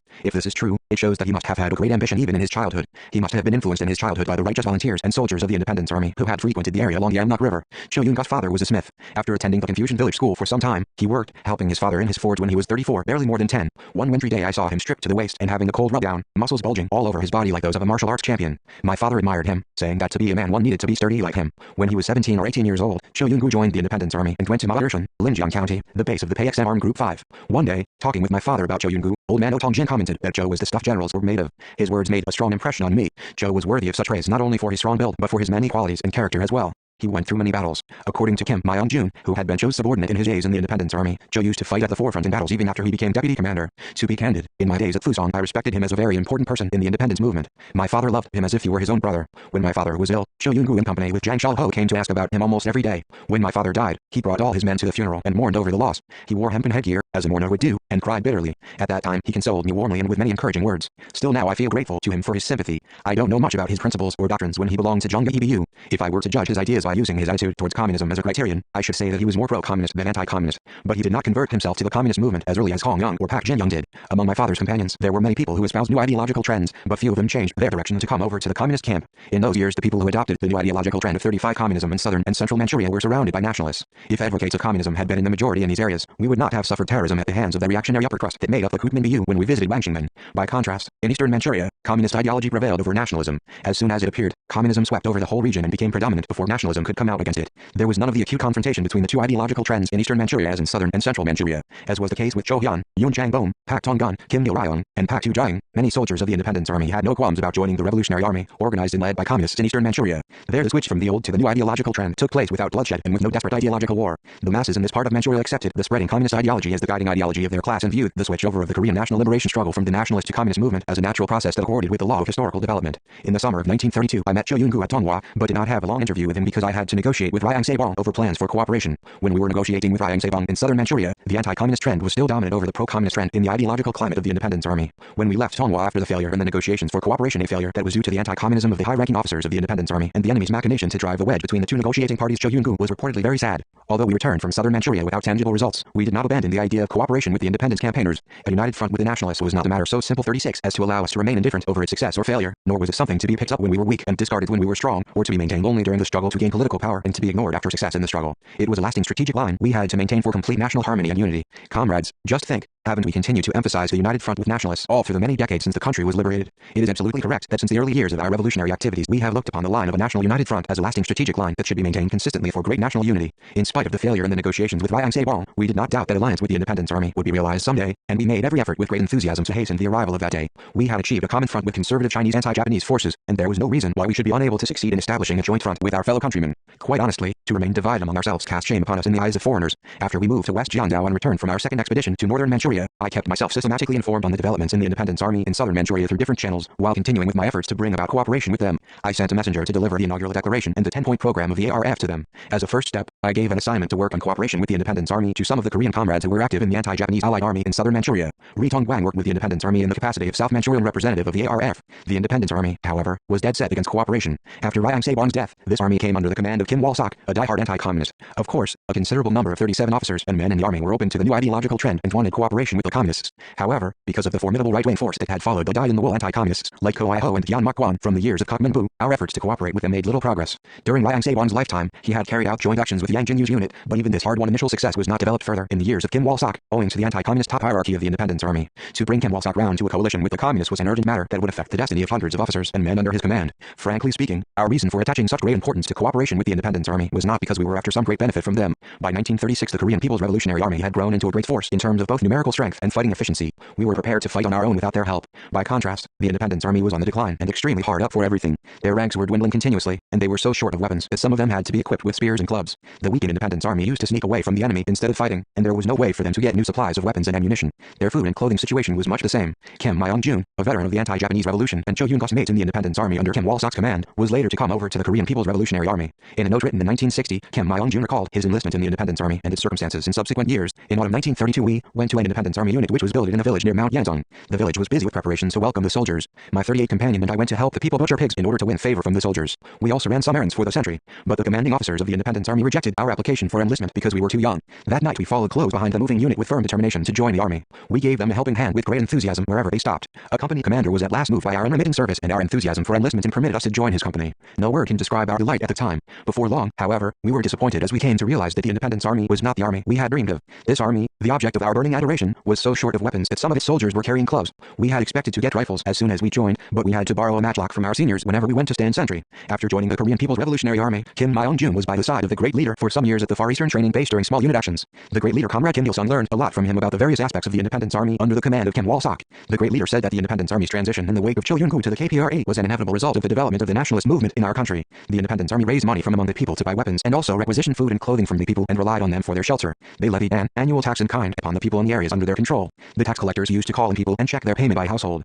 People who failed to pay the required amount by the deadline were given a good dressing down, or were even whipped. Just as the Jonggae-bu did in the past, the army of the Kukmin-bu, too, lorded over southern Manchuria as if it were their own independent state. According to Kim Myung-jun, the Independence Army abandoned its original cause around the mid-1930s and gradually degenerated into bandits. When they ran out of food supplies, one of their small units would rob the raftsmen on the Amnok River of their food. In the guise of bandits, A-39 would hide at a bottleneck in the river, let off a few rounds of threatening fire when the rafts approached, get them to row to the water's edge and then rob the raftsmen of their food. What a disgrace to the Independence Army. Even a last resort should have some limits. It was truly shameful for the Independence Army to have come to this pass, an army that should have protected and helped to save the people. Discipline in this army gradually loosened as well, and deserters appeared one after another. Kim Myung-jun's platoon leader stole his commander's seal, pistol and money from the locker at headquarters and ran away with some of his men who were on duty. When encountering soldiers of the Independence Army, even mountain rebels disarmed them. The Independence Army was isolated literally from every quarter. We did not wish to see them disintegrating without having accomplished their cause. Their collapse would only gladden the Japanese imperialists and bring us nothing good. At a time when quite a few patriots had left the independence movement or had become servants of the enemy, it was important for Korea that the Independence Army remained in existence as an armed force and pursued its original aim. As such, it would have won the people's support and love. In their latter years, they did nothing worth mentioning, but in the initial period and in the middle stage of their activities, they had fought many battles and had a great many successes.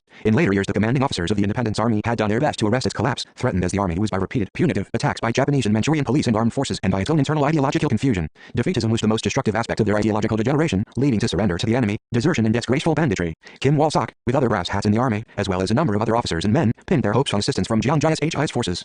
Harboring illusions about the Kuomintang, they attempted to maintain their army with its support. Worship of the strong is nothing special. It appears when a weak person 40 looks up to others and seeks to live off them. It is neither innate nor does it fall from the sky. A man who disbelieves in his own strength or underestimates it may be reduced to a sycophant, no matter how great his love for his country. As I previously mentioned, the fatal ideological limitation of the Independence Army was that they did not believe in their own or the people's strength. Disbelief in this strength would end in servility, which in turn would lead to treachery to the nation. History clearly proves that anyone serving as a flunky to another nation will inevitably look down upon his own country, and that denialistic approach to one's country invariably leads to treachery to the nation. This does not mean, however, that all the officers and men of the Independence Army pinned their hopes on money and weapons from the Kuomintang. The man in command worshipped Jiang Jia as if he were God, but a considerable number of officers did not. They were much more interested in and aligned with the Korean People's Revolutionary Army than with the Kuomintang Army. The officers and men of the Independence Army came to know the KPRA through their own experience, not by hearsay. I still remember what Kim Myung-jun told me when we were at the Far Eastern Training Base. Once his small unit of the Independence Army happened to meet a detachment of the People's Revolutionary Army in a mountain village in Jian County. It was midnight and the soldiers of the Independence Army knocked at the door of a house to find shelter, but a detachment of the Revolutionary Army was already billeted there. Knowing that they had been seeking shelter from house to house, the Revolutionary Army soldiers readily offered their own shelter. Hearing that they had run out of rations, the guerrillas also shared out their own rations among them. The Independence Army soldiers who went out to make water before dawn were surprised to find the Revolutionary Army soldiers sleeping in the open, huddled together around a flickering campfire. They had neither mattresses nor blankets. They were sleeping on spread-out corn stalks. Who 41 would not have been moved at the scene? The following morning the soldiers of the Independence Army were even more strongly impressed as they saw the officers and men of the Revolutionary Army gathering up the corn stalks, fetching water, chopping firewood and sweeping the yard to help the old host and hostess. The Chinese old folk of the house were also moved by the actions of the guerrillas. They held the men's hands in theirs, saying that they had never seen such kind-hearted soldiers before, and declared that the guerrillas were truly a people's army. Thanks to Kim Myung-jun's mates, all the officers and men of the Independence Army came to hear of this event. Cho Yun-gu was deeply moved by the anecdote as well. Gradually it became an irresistible trend among the soldiers of the Independence Army to feel an ever-growing trust in the People's Revolutionary Army. They came to realize that the only way to their survival was in their alliance with the People's Revolutionary Army, that cooperation with the communists was their only way out. We on the other hand wanted the Independence Army to remain strong enough to fight on their own, or join their efforts to those of the People's Revolutionary Army in the struggle against the Japanese. Judging from the circumstances of the Independence Army, there was a full possibility of their cooperation with the People's Revolutionary Army. The problem was how to convince Commander Kim Wal-sok and his followers, who were pinning their hopes on Jiang Jia, of this. According to information sent us by our operatives and comrades active in southern Manchuria, Cho Yun-gu was fully satisfied with the inaugural declaration and the 10-point program of the ARF. It was after we founded the ARF that we decided to make every effort to realize cooperation with the Independence Army. We began to put our decision into action after we moved to the Mount Patu area in West Jiandao. We had previously met with the headquarters of the Independence Army on a few occasions on our own initiative. They were not opposed to our idea 42 of cooperation between the anti-Japanese national forces, but they had given no answer to our proposal for an alliance between the KPRA and the Independence Army. At this very moment, we gave Cho Chun-duk, who was being sent to southern Manchuria, an assignment to work for cooperation with the Independence Army. On arrival in southern Manchuria, Cho Chun-duk delivered my letter to Cho Yun-gu and negotiated with him in secret about the merger of the two armies. Hearing the explanation of our policy for joint action against the Japanese, Cho Yun-gu readily supported the idea of bringing the two armies together.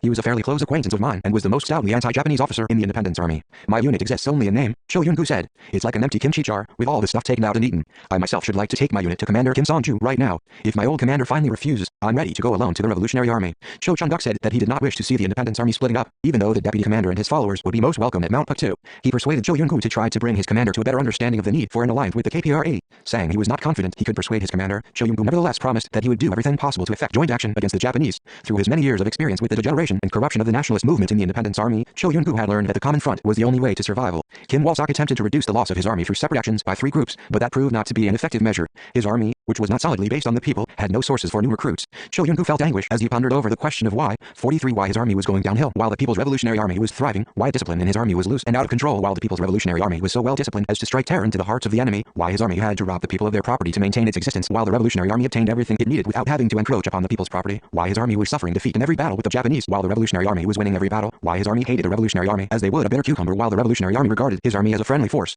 Cho Yun-gu finally decided the reason lay in the matter of popular basis. His army had to fight in isolation without active support from the people because it was not solidly based on the people, which meant that his army was unable to stop the process of degeneration and corruption because it had no popular basis. He believed that his army, which ruled over the heads of the people and was divorced from them, had a gloomy future, whereas the People's Revolutionary Army, which was born of the people and was sharing its fate with them, had a bright future. It was inevitable that the Independence Army had a weak popular basis. Its activities and aspirations were motivated by bourgeois nationalism, which had nothing in common with people-centered ideology. Bourgeois nationalism was characterized by its failure to regard the working masses as the motive force of the revolution, by its mistrust in the unity of different sections of the anti-Japanese patriotic forces, and by its hatred for communism. These were exactly what Cho Yun-gu saw as the fundamental reasons for his army's decline, isolation and disintegration. He came to the conclusion that his army could remain loyal to its original cause only through an alliance with the People's Revolutionary Army and through its activity on the popular foundation that had been established by the communists. Kim Wal-sok, however, rejected the proposal for cooperation, saying that it would only benefit the communists and that if he agreed, his army would cease to exist. His position was that he would not share the board with 44 communists, even if it meant the premature death of his own army. He would not yield an inch, warning his men that they should not be deceived by communist propaganda, that communists knew nothing but class struggle, that their proposal for a united front was a mere deceptive trick, and that the best way was to keep away from such treacherous people.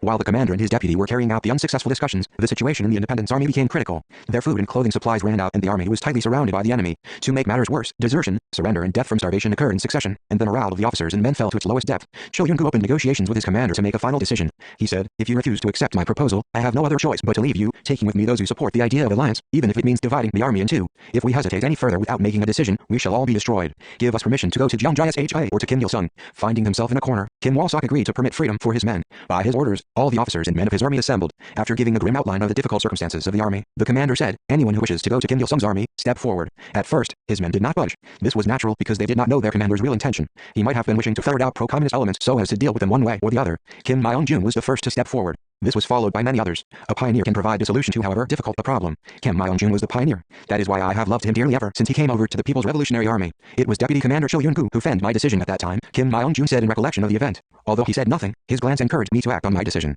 The Independence Army was divided in consequence, and they all wept. 45 the commander and his deputy and everyone else wept. What pain they must have suffered as the body of their fighting force was torn apart. With a promise to meet again when Korea became independent, the two groups left each other in different directions. One under Cho Yun-gu's command came over to the Korean People's Revolutionary Army, and the other group of several dozen men under Kim Wal-sok's command moved towards Fangbiancheng. The last armed force of Kuk Min-gyu, which had been fighting against the Japanese imperialists in southern Manchuria, was dissolved in this manner. "We've made this long, roundabout way to come to you, Commander Kim Song-ju," Cho Yun-gu said when he met me at Nanpyeatsi. "We could have taken a straighter route, but we were too doubting to do so. I praise him from the bottom of my heart for his just action. His action was a remarkable event that should be highlighted in the history of our national liberation struggle and the history of the United Front movement in our country. It meant the triumph of the United Front policy that we had pursued consistently from the early years of the anti-Japanese armed struggle. It was also the pinnacle of communist struggle to carry out the 10-point program of the ARF. The alliance of the two armies served as an example that should be followed by the communists and nationalists. The distinguished services rendered by Cho Chun-duk and Cho Yun-gu in setting the example have their legitimate place in one page of the history of our national United Front movement and in the annals of great national unity. That is why I still remember Cho Yun-gu. I can say that he was the forerunner of an alliance with communism who put it into practice, that he was a large-minded man. Based on this fact, the historians who deal with the anti-Japanese armed struggle must give prominence to his contribution when they write the history of the national United Front movement.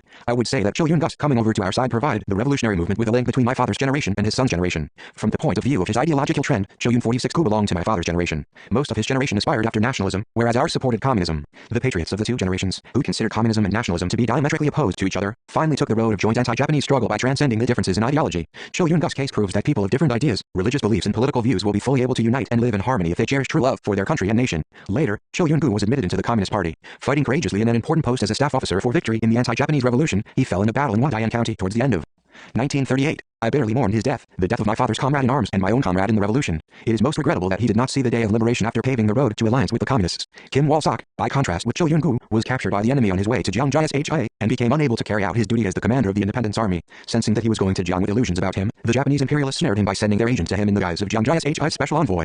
The agent showed him forged credentials signed allegedly by Jiang and said that Generalissimo Jiang wanted an interview with him. Kim Wal-sok, who was blinded with his hope of seeing Jiang, followed the spy rashly, without fully identifying the man. The spy thus lured him to the headquarters of his gendarmerie. Kim Wal-sok's own sick, anti-communist and sycophantic mind was the cause of his ruin. Our nation's history shows that sycophants and anti-communists have, without exception, taken the road of treachery to the nation. Sun Yat-sen, though a leader of bourgeois democratic revolution, was able to continue with revolution, enjoying support from the broad section of the population because he cooperated with communists. Kim could mark a proud page in the nation's history when he made a fresh start and went from 47 anti-communism to patriotic alliance with communism in his closing years. Had he taken the road of alliance with communists, Kim Wal-sok, too, could have ended his life as a patriot loved by the people, instead of falling into a trap laid by the Japanese. Whenever I meet people affected with the disease of anti-communism, I point out to them that anti-communism will not only ruin them as individuals, but also lead them into treachery against the nation and their fellow people. Going against the communists, who stand on the side of the people, amounts to going against the people. This is precisely the reason why alliance with communists means love for one's country and nation and for one's fellow people, whereas anti-communism signifies treachery against one's country, one's nation and one's fellow people. Kim Myong-jun, who followed Cho Yun-gu to the People's Revolutionary Army, remained loyal to the revolution all along. After liberation he served as my adjutant for many years. He was honest and simple and assisted me a great deal by always being at my side. Comrade Kim Jong-il puts him forward as an example and looks after him well, saying that he is the last survivor of the Independence Army. Hong Chun-soo, too, came over to the People's Revolutionary Army from the Independence Army. The historical experience of the Independence Army force, which joined the Korean People's Revolutionary Army in the War of National Liberation against the Japanese imperialist aggressors, eloquently proves that all the patriotic national forces in the north and south of Korea and abroad can and must join efforts in the struggle against foreign forces by transcending differences in thought, ideas and political views. 48. 4. Village Headman Wang and Police Chief Wang among our Chinese friends who gave the Korean People's Revolutionary Army strong moral and material support in the latter half of the 1930s were two Chinese men, surnamed Wang, serving in enemy institutions. One was the headman of the village of Huanggu, Linjiang County, and the other was the chief of the puppet Manchukuo police substation at Jiajiang, in the same county. The local people called the latter Police Chief Wang. How was it that these two Wangs, who were executing the Japanese colonial policy at the lowest rungs of the administrative ladder, came in touch with the KPRA, sympathized with the anti-Japanese revolution and finally came out in its support? Political work with these Chinese was organized by the great leader himself after the outbreak of the Sino-Japanese War. The great leader Comrade Kim Il-sung met each of them only once, but he remembered them even after the lapse of many decades. I first heard about Village Headman Wang from Ju Jae-il, political instructor for the 1st Company of the 8th Regiment. On return from his work at Huanggu, Linjiang County, which was under enemy control, Ju Jae-il gave me a detailed account of its village headman, saying that if we were to extend the ERF organization to the Huanggu and its surrounding area, we should first win this man over. Ju Jae-il had heard about the village headman from a man he had admitted to the party when he was party branch secretary at Nyukshinchon, Sandaeoguao, Heilong County. The secret of this new member's identity got out by accident, and he was no longer able to stay in Heilong. The party organization sent him to Linjiang into hiding since one of his relatives was said to be living in that county. He had moved into a peasant hut near Huanggu and was living a hand-to-mouth existence in it. Refusing to 49 abandon his organizational activities, he was said to be rallying reliable people around him. When he met the company political instructor, Ju Jae-il, he asked Ju to put him in touch with the organization. I told the company political instructor to go and see him immediately at Huanggu, form an organization with the people for whom he stood surety, and then link them to the organizational line. The political instructor met him again, telling him that headquarters would help him in his work and that he should try to expand the ERF organization. This was how one of our organizations was formed at Huanggu. It was probably the first of the ERF organizations we established in Linjiang County. I gave the political instructor an assignment in addition to win over Village Headman Wang. Thus the name of the village headman got on our recruiting list. We learned about him in detail through the underground organization at Huanggu over the next half year. Our work with Wang bore fruit in the spring of 1938. This was the time when we were moving to Chiangbai after finishing military and political training at Matangu. As we would be marching by way of Huanggu, I decided to take time off and see the village headman on our arrival in Linjiang. While marching south towards Chiangbai, we went through many hardships. When we reached a point about a dozen kilometers from Huanggu, our food supplies ran out, making it impossible for us to continue our march. The men were too exhausted. In these circumstances, it would be impossible for the unit to go as far as Chiangbai. The men needed food to go on marching and fighting, but we had none. We might fight and capture food from the enemy, but the men were too exhausted to move, still less fight. It was then that I thought of settling the affair with Wang. I believed that if I succeeded in my work with him, I could not only obtain food but create favorable conditions for our activities as well. Near to Huanggu is a village by name of Hiao Huanggu. The underground organization at Hiao Huanggu was also connected with a man who had been admitted to the party by political instructor Ju Jae-il at 50 Nyukshinchon. It was now in great danger. The organization had done a good job and was spreading offshoots in neighboring villages, but the enemy caught it by the tail and fell upon the village, killing the organization members and setting fire to their houses. Even old people and children were shot or stabbed with bayonets. The organization members and villagers who had escaped death fled to Huanggu, where their lives were in the hands of village headman Wang. At that time Wang was also the chief of the Self-Defense Corps. The fate of the organization members of Huanggu and refugees depended on Wang's attitude. That was another reason I felt it urgent to hurry up with my decision to win over Wang and obtain his support and assistance. I sent my operatives to Huanggu to approach the headman. The men were determined to win Wang over, but were afraid they might founder on a submerged rock because they knew that Wang was also the chief of the Self-Defense Corps. Nevertheless, I did not doubt our success, for I judged him to be a man of conscience. I had learned that during his office as village headman and Self-Defense Corps chief he had harmed no one in his area, and that was a major indication that he was a conscientious man. In those days, any man blinded by a sense of self-protection and by greed for fortune did not scruple to harm a few patriots in order to score in his own favor once he was installed in the post of Self-Defense Corps chief or village headman. In this climate Wang had not touched anybody or informed on anyone. He had done nothing against the refugees and bereft families from Huanggu, but had turned a blind eye on their arrival, allowing them to settle down in the area under his control. Had he been an evil man, he would not have behaved thus. He would have informed the higher authorities that the Reds had fled to his village from the Red village, or he would have got his Self-Defense Corps to hunt down the refugees, just to win a bonus. In fact, it took more guts than normal to allow the survivors of the Japanese atrocities to settle down in his village and to look after them. Doing this would involve the risk of exposing the village headman himself 51 to severe punishment. We could therefore say that Wang was ready to face the worst. I told my operatives going to Huanggu that the village headman was quite conscientious, and that if they should approach him boldly and explain to him clearly our aim of fighting against the Japanese imperialists, they would be able to bring him round to our side.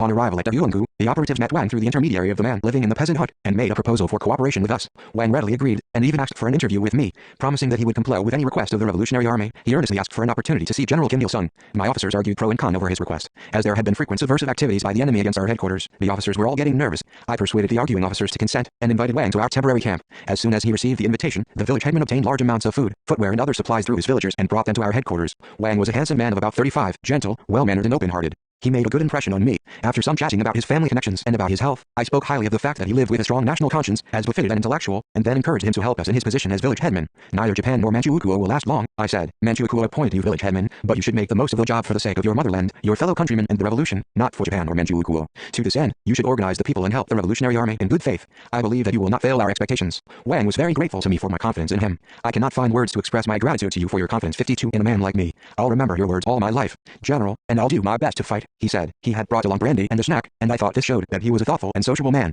We drank the brandy in my tent. He drank first to assure the purity of the brandy, then offered me a glass. As the brandy warmed him up, he broached his family background, a subject he had never spoken of to anybody else. It was interesting and as well woven as a story, and moved me to tears. His father was a Manchu who was born and grew up in Dongning County.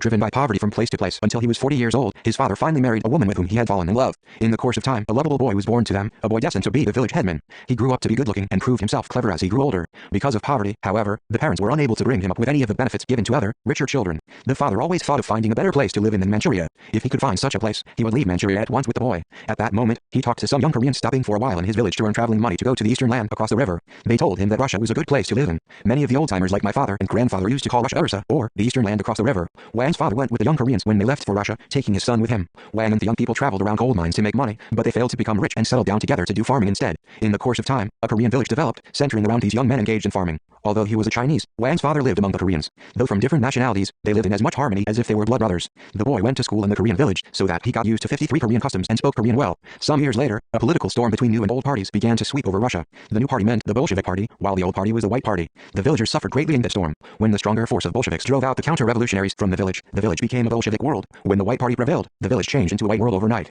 The villagers were gradually divided into opposing camps, one supporting the Communist Party, the other the white party. Even families split up in support of one side or the other. For example, the eldest brother siding with the Communist Party and the second or third brother siding with the whites, both arguing against each other. Such disputes even produced casualties. Wang's father, too, died a tragic death at the hands of the white party. The young boy became an orphan. The villagers were sympathetic with him, but none of them dared to take care of him, afraid of incurring the wrath of the old party, for his father had supported the new party. The whites, insisting that the Bolsheviks be totally destroyed, were going to do away with the boy. At this critical moment, a young Korean who had come to Russia from Dongning County to earn money took the boy and ran across the border, heading for Dongning County on a cold autumn day. The young man intended to find the boy's mother, but unfortunately on their way they were captured by mounted bandits. The bandits wanted to hold the boy for ransom. When they found out the boy had no guardian, they were going to kill him. At this moment, the band's second in command said, "What's the use of killing the poor boy? Give him to me and set the Korean free to go wherever he likes." The Korean, robbed of his traveling money, and the boy went away, God only knows where, and the boy remained in the den of the bandits under the protection of the second boss. The man had prevented the boy from being killed because he'd taken a fancy to the child. One night he took off with the boy, escaping from the bandits to Linjiang County, where he bought land and a house in the mountains. He was now rich and became the boy's 54th foster father. He was rich because he had hauled off a large sum of the bandits' ill-gotten money. The foster father was named Wang, originally from Shandong. He gave his foster son the name of Wang as well. He was under the impression that power meant happiness, and this was his outlook on life. To bring up his foster son to be a powerful man, he gave him a good education and got him installed later in the post of village headman. The village headman said that he was greatly indebted to his foster foster father, and added that as long as he lived he would remember the Korean who had protected him and brought him back to Manchuria. I have money and property, but I regret that I cannot repay my debt to this Korean, he said with tears in his eyes. I sympathize with the Koreans and grieve over their misfortune, thus feeling that I'm proving myself worthy of my former savior's benevolence. Most of the refugees from Hyeohyungu are Koreans. I look after them at the risk of my life because this gives me the feeling of bowing to my benefactor. Wang was a man with a strong sense of moral obligation. At his words that he was helping Koreans with the feeling of bowing to his benefactor, I was deeply moved. I said, I am thankful to you for your sympathy with the Koreans and for your effort to save them from their difficult circumstances. A man who values moral obligation can do good things not only for his benefactor but also for his fellow people. I hope that from now you see yourself as a village headman who serves the people, not Manchukuo. Wang pledged over and over again that he would live up to my expectation of him. On his return to his village, I provided him with 2 escorts. From that day on he became our friend and helped us a great deal. If he is still alive somewhere, I wish I could see him, but I am very sorry that there is no way of knowing where he is or whether he is alive or dead. Police Chief Wang was also won over much the same way as village headman Wang. Kim Fyong, political commissar of the 7th Regiment, was 55, the first to tell me about the police chief.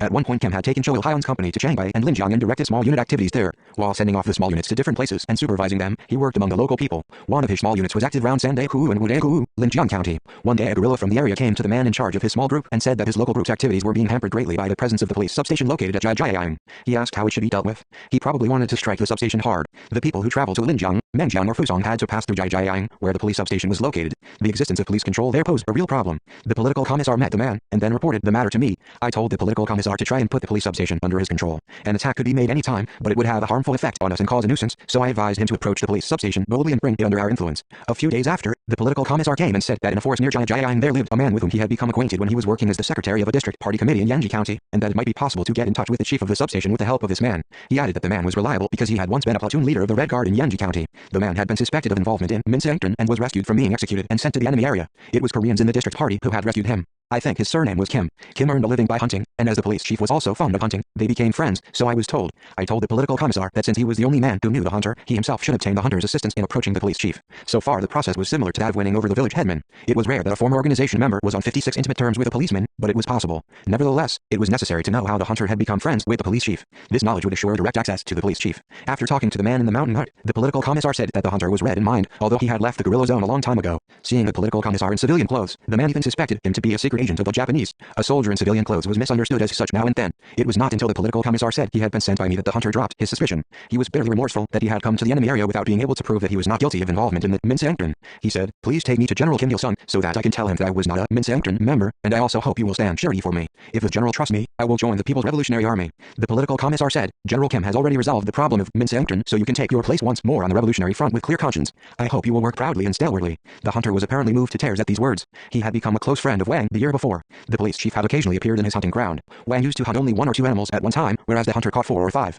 One day the police chief had dropped in at the hut to get some pointers from him on hunting. Marveling at the man's profound knowledge on this topic, Wang declared that he was obviously no ordinary hunter, and that he seemed to be more like a thinker or an intellectual. At this, the hunter proposed that they hold a contest the next day to see whether he was a real hunter or not. Wang agreed. The hunter won the game and Wang treated him to a drink. They drank in the mountain hut. Wang proposed that they swear brotherhood. The hunter declined, however, saying that he would think the matter over a little further because he would have to be Wang's elder brother if he was to agree to the 57 proposal. He then asked casually how Wang, a man with the heavy duties of substation chief, could afford to be away from his office so often to go hunting. Wang replied, I go hunting not because of free time but because I want to forget my troubles. The Japanese are really foul. They post the Manchukuo police wherever there is the most danger of being killed, and even Japanese policemen of equal rank to us yell commands at us and curse at us for no particular reason. I can't stand the insult of my situation. Hearing this account from the hunter, the political commissar gave him the job of building a subordinate organization of the ARF in the area of Jiajiang. He also gave him the immediate task of arranging an interview between the commissar and the police chief. The following day the hunter brought police chief Wang to the rendezvous. The police chief also brought a bottle of brandy and a snack, just as the village headman had done. Brandy was a major means of promoting social fellowship among the officials of Manchukuo. The police chief was a man much heavier in build and more violent in character than the village headman, but he was quick in making decisions.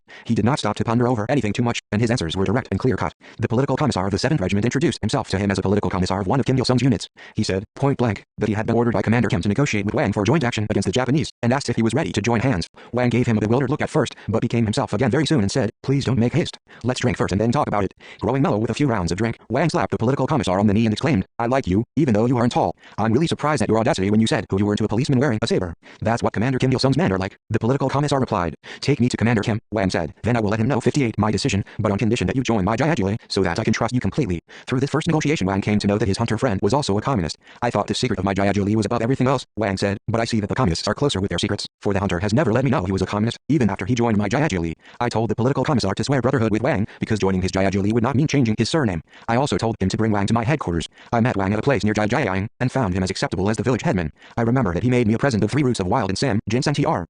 He readily agreed to my proposal for joint action against the Japanese. He spoke and behaved like a man. I was compelled to put on a police uniform to earn my living, not to fight against the Communist Party, he said frankly. Seeing the way the Japanese are behaving, I think of throwing away my gun 12 times a day. I have no objection to your proposal for joint action against the Japanese. I'll keep my job as chief of the substation as you tell me to, while taking joint action with you against the Japanese. Still, I wonder if the other guerrillas will ignore my police uniform as you do, Commander Kim. I'm afraid of being killed by bullets from both sides. Don't worry about that, I said. If you work in the cause of justice, the public will understand you. We in the Revolutionary Army don't harm people who are against the Japanese even though they may be working in enemy institutions. I can assure of that. What I ask you to do for us is simply not to stand in our way, and this also means working against the Japanese. You can also send us information every now and then and maintain close ties with the hunter and help him all you can. From then on the police chief helped us a great deal. Under his protection 59, the hunter formed a subordinate organization of the ARF and Jayayang. We received a lot of valuable information from the two Wangs. The self-defense corps men in the village of Huanggu even waved their handkerchiefs as a sign of welcome to my comrades when they saw them. Through our work with the two Wangs, we gained invaluable experience in transforming people. I believe that we can change anything in the world. Transforming human beings is more difficult than transforming nature and society, but if we make the effort, we can transform people too. By nature, human beings aspire to what is beautiful, noble and just. We can, therefore, transform everyone if we give them the proper education. Human transformation means, in essence, the transformation of people's ideology. But here we must take care not to judge people's ideology superficially, by merely looking at their insignia or uniforms. In other words, their ideology must not be judged by job or rank. Of course, we cannot deny that landowners and capitalists have the ideology of the exploiting class, and that the workers, peasants and working intellectuals have the revolutionary ideology of the working class. We must know, however, that people in police uniform, like Hong Jong-U6, can be more or less conscientious and progressive in their ideology. By progressive ideology, I mean no less than love for humanity, love for the people, love for one's nation, love for one's country. In the last analysis, human conscience finds expression in this love. In human transformation, we do not question people's official positions or nationalities either. We unhesitatingly join hands with Chinese people and welcome even those Chinese who served in enemy institutions as long as they had a strong conscience and loved their country. Since we had the experience and ability of transforming Koreans working in enemy institutions, it meant that we could transform Chinese working in enemy institutions as well. The principle of human transformation is not limited by nationality. Since we had brought Korean policemen round to the side of the revolution, we could do the same thing with a Chinese policeman and the 60 Chinese village headmen, right? During the anti-Japanese revolution, there were high-ranking, medium-ranking and low-ranking officers of the puppet Manchukuo army among the Chinese with whom we joined hands. They did many things that helped us, just as the two Wangs did. Our nation has the task of reunifying the country as soon as possible. In South Korea, there are many people who have different ideas from ours landowners, capitalists and other people belonging to the exploiting class, as well as officials, entrepreneurs, and merchants. When the country is reunified, we shall have to live with these people of various strata in the same land. We communists cannot very well live alone, rejecting all these people because they have different ideas from ours. Can we? We must find out the common denominator that will enable us to build a reunified country in cooperation even with people who are not communists. I believe that love for the country, love for the nation and love for the people is that common denominator. We shall be perfectly able to live and breathe the same air with people who love our country, our nation and our people. 61. 5. Expedition to Ryuhi. The ill-fated expedition to Ryuhi put grave obstacles in the way of military actions and political activities by the Korean People's Revolutionary Army, as well as the development of the revolutionary movement in Korea, and brought about great losses to the anti-Japanese movement as a whole in the years before and after the outbreak of the Sino-Japanese War. The event provided a harsh lesson. The expedition served as a vivid example of the nature of the difficulties that revolutions in individual countries had to undergo in the mid-1930s when revolutionary strategy was imposed upon these countries in the form of an international line. It was also a notable historical event that showed in particular the enormity of the struggle that was needed to uphold and carry out the independent line in the Korean Revolution. In recollecting the plan of the expedition issued by the Comintern, Comrade Kim Il-sung said, "The plan of a Ryuhi expedition, or an expedition towards the Liaoyi Area 7, reached us in spring 1936. Wei Zhengmin conveyed the plan as a directive from the Comintern to the assembly of the commanding officers of the KPRA and the anti-Japanese Allied Army in Northeast China, including Wang Di-tai.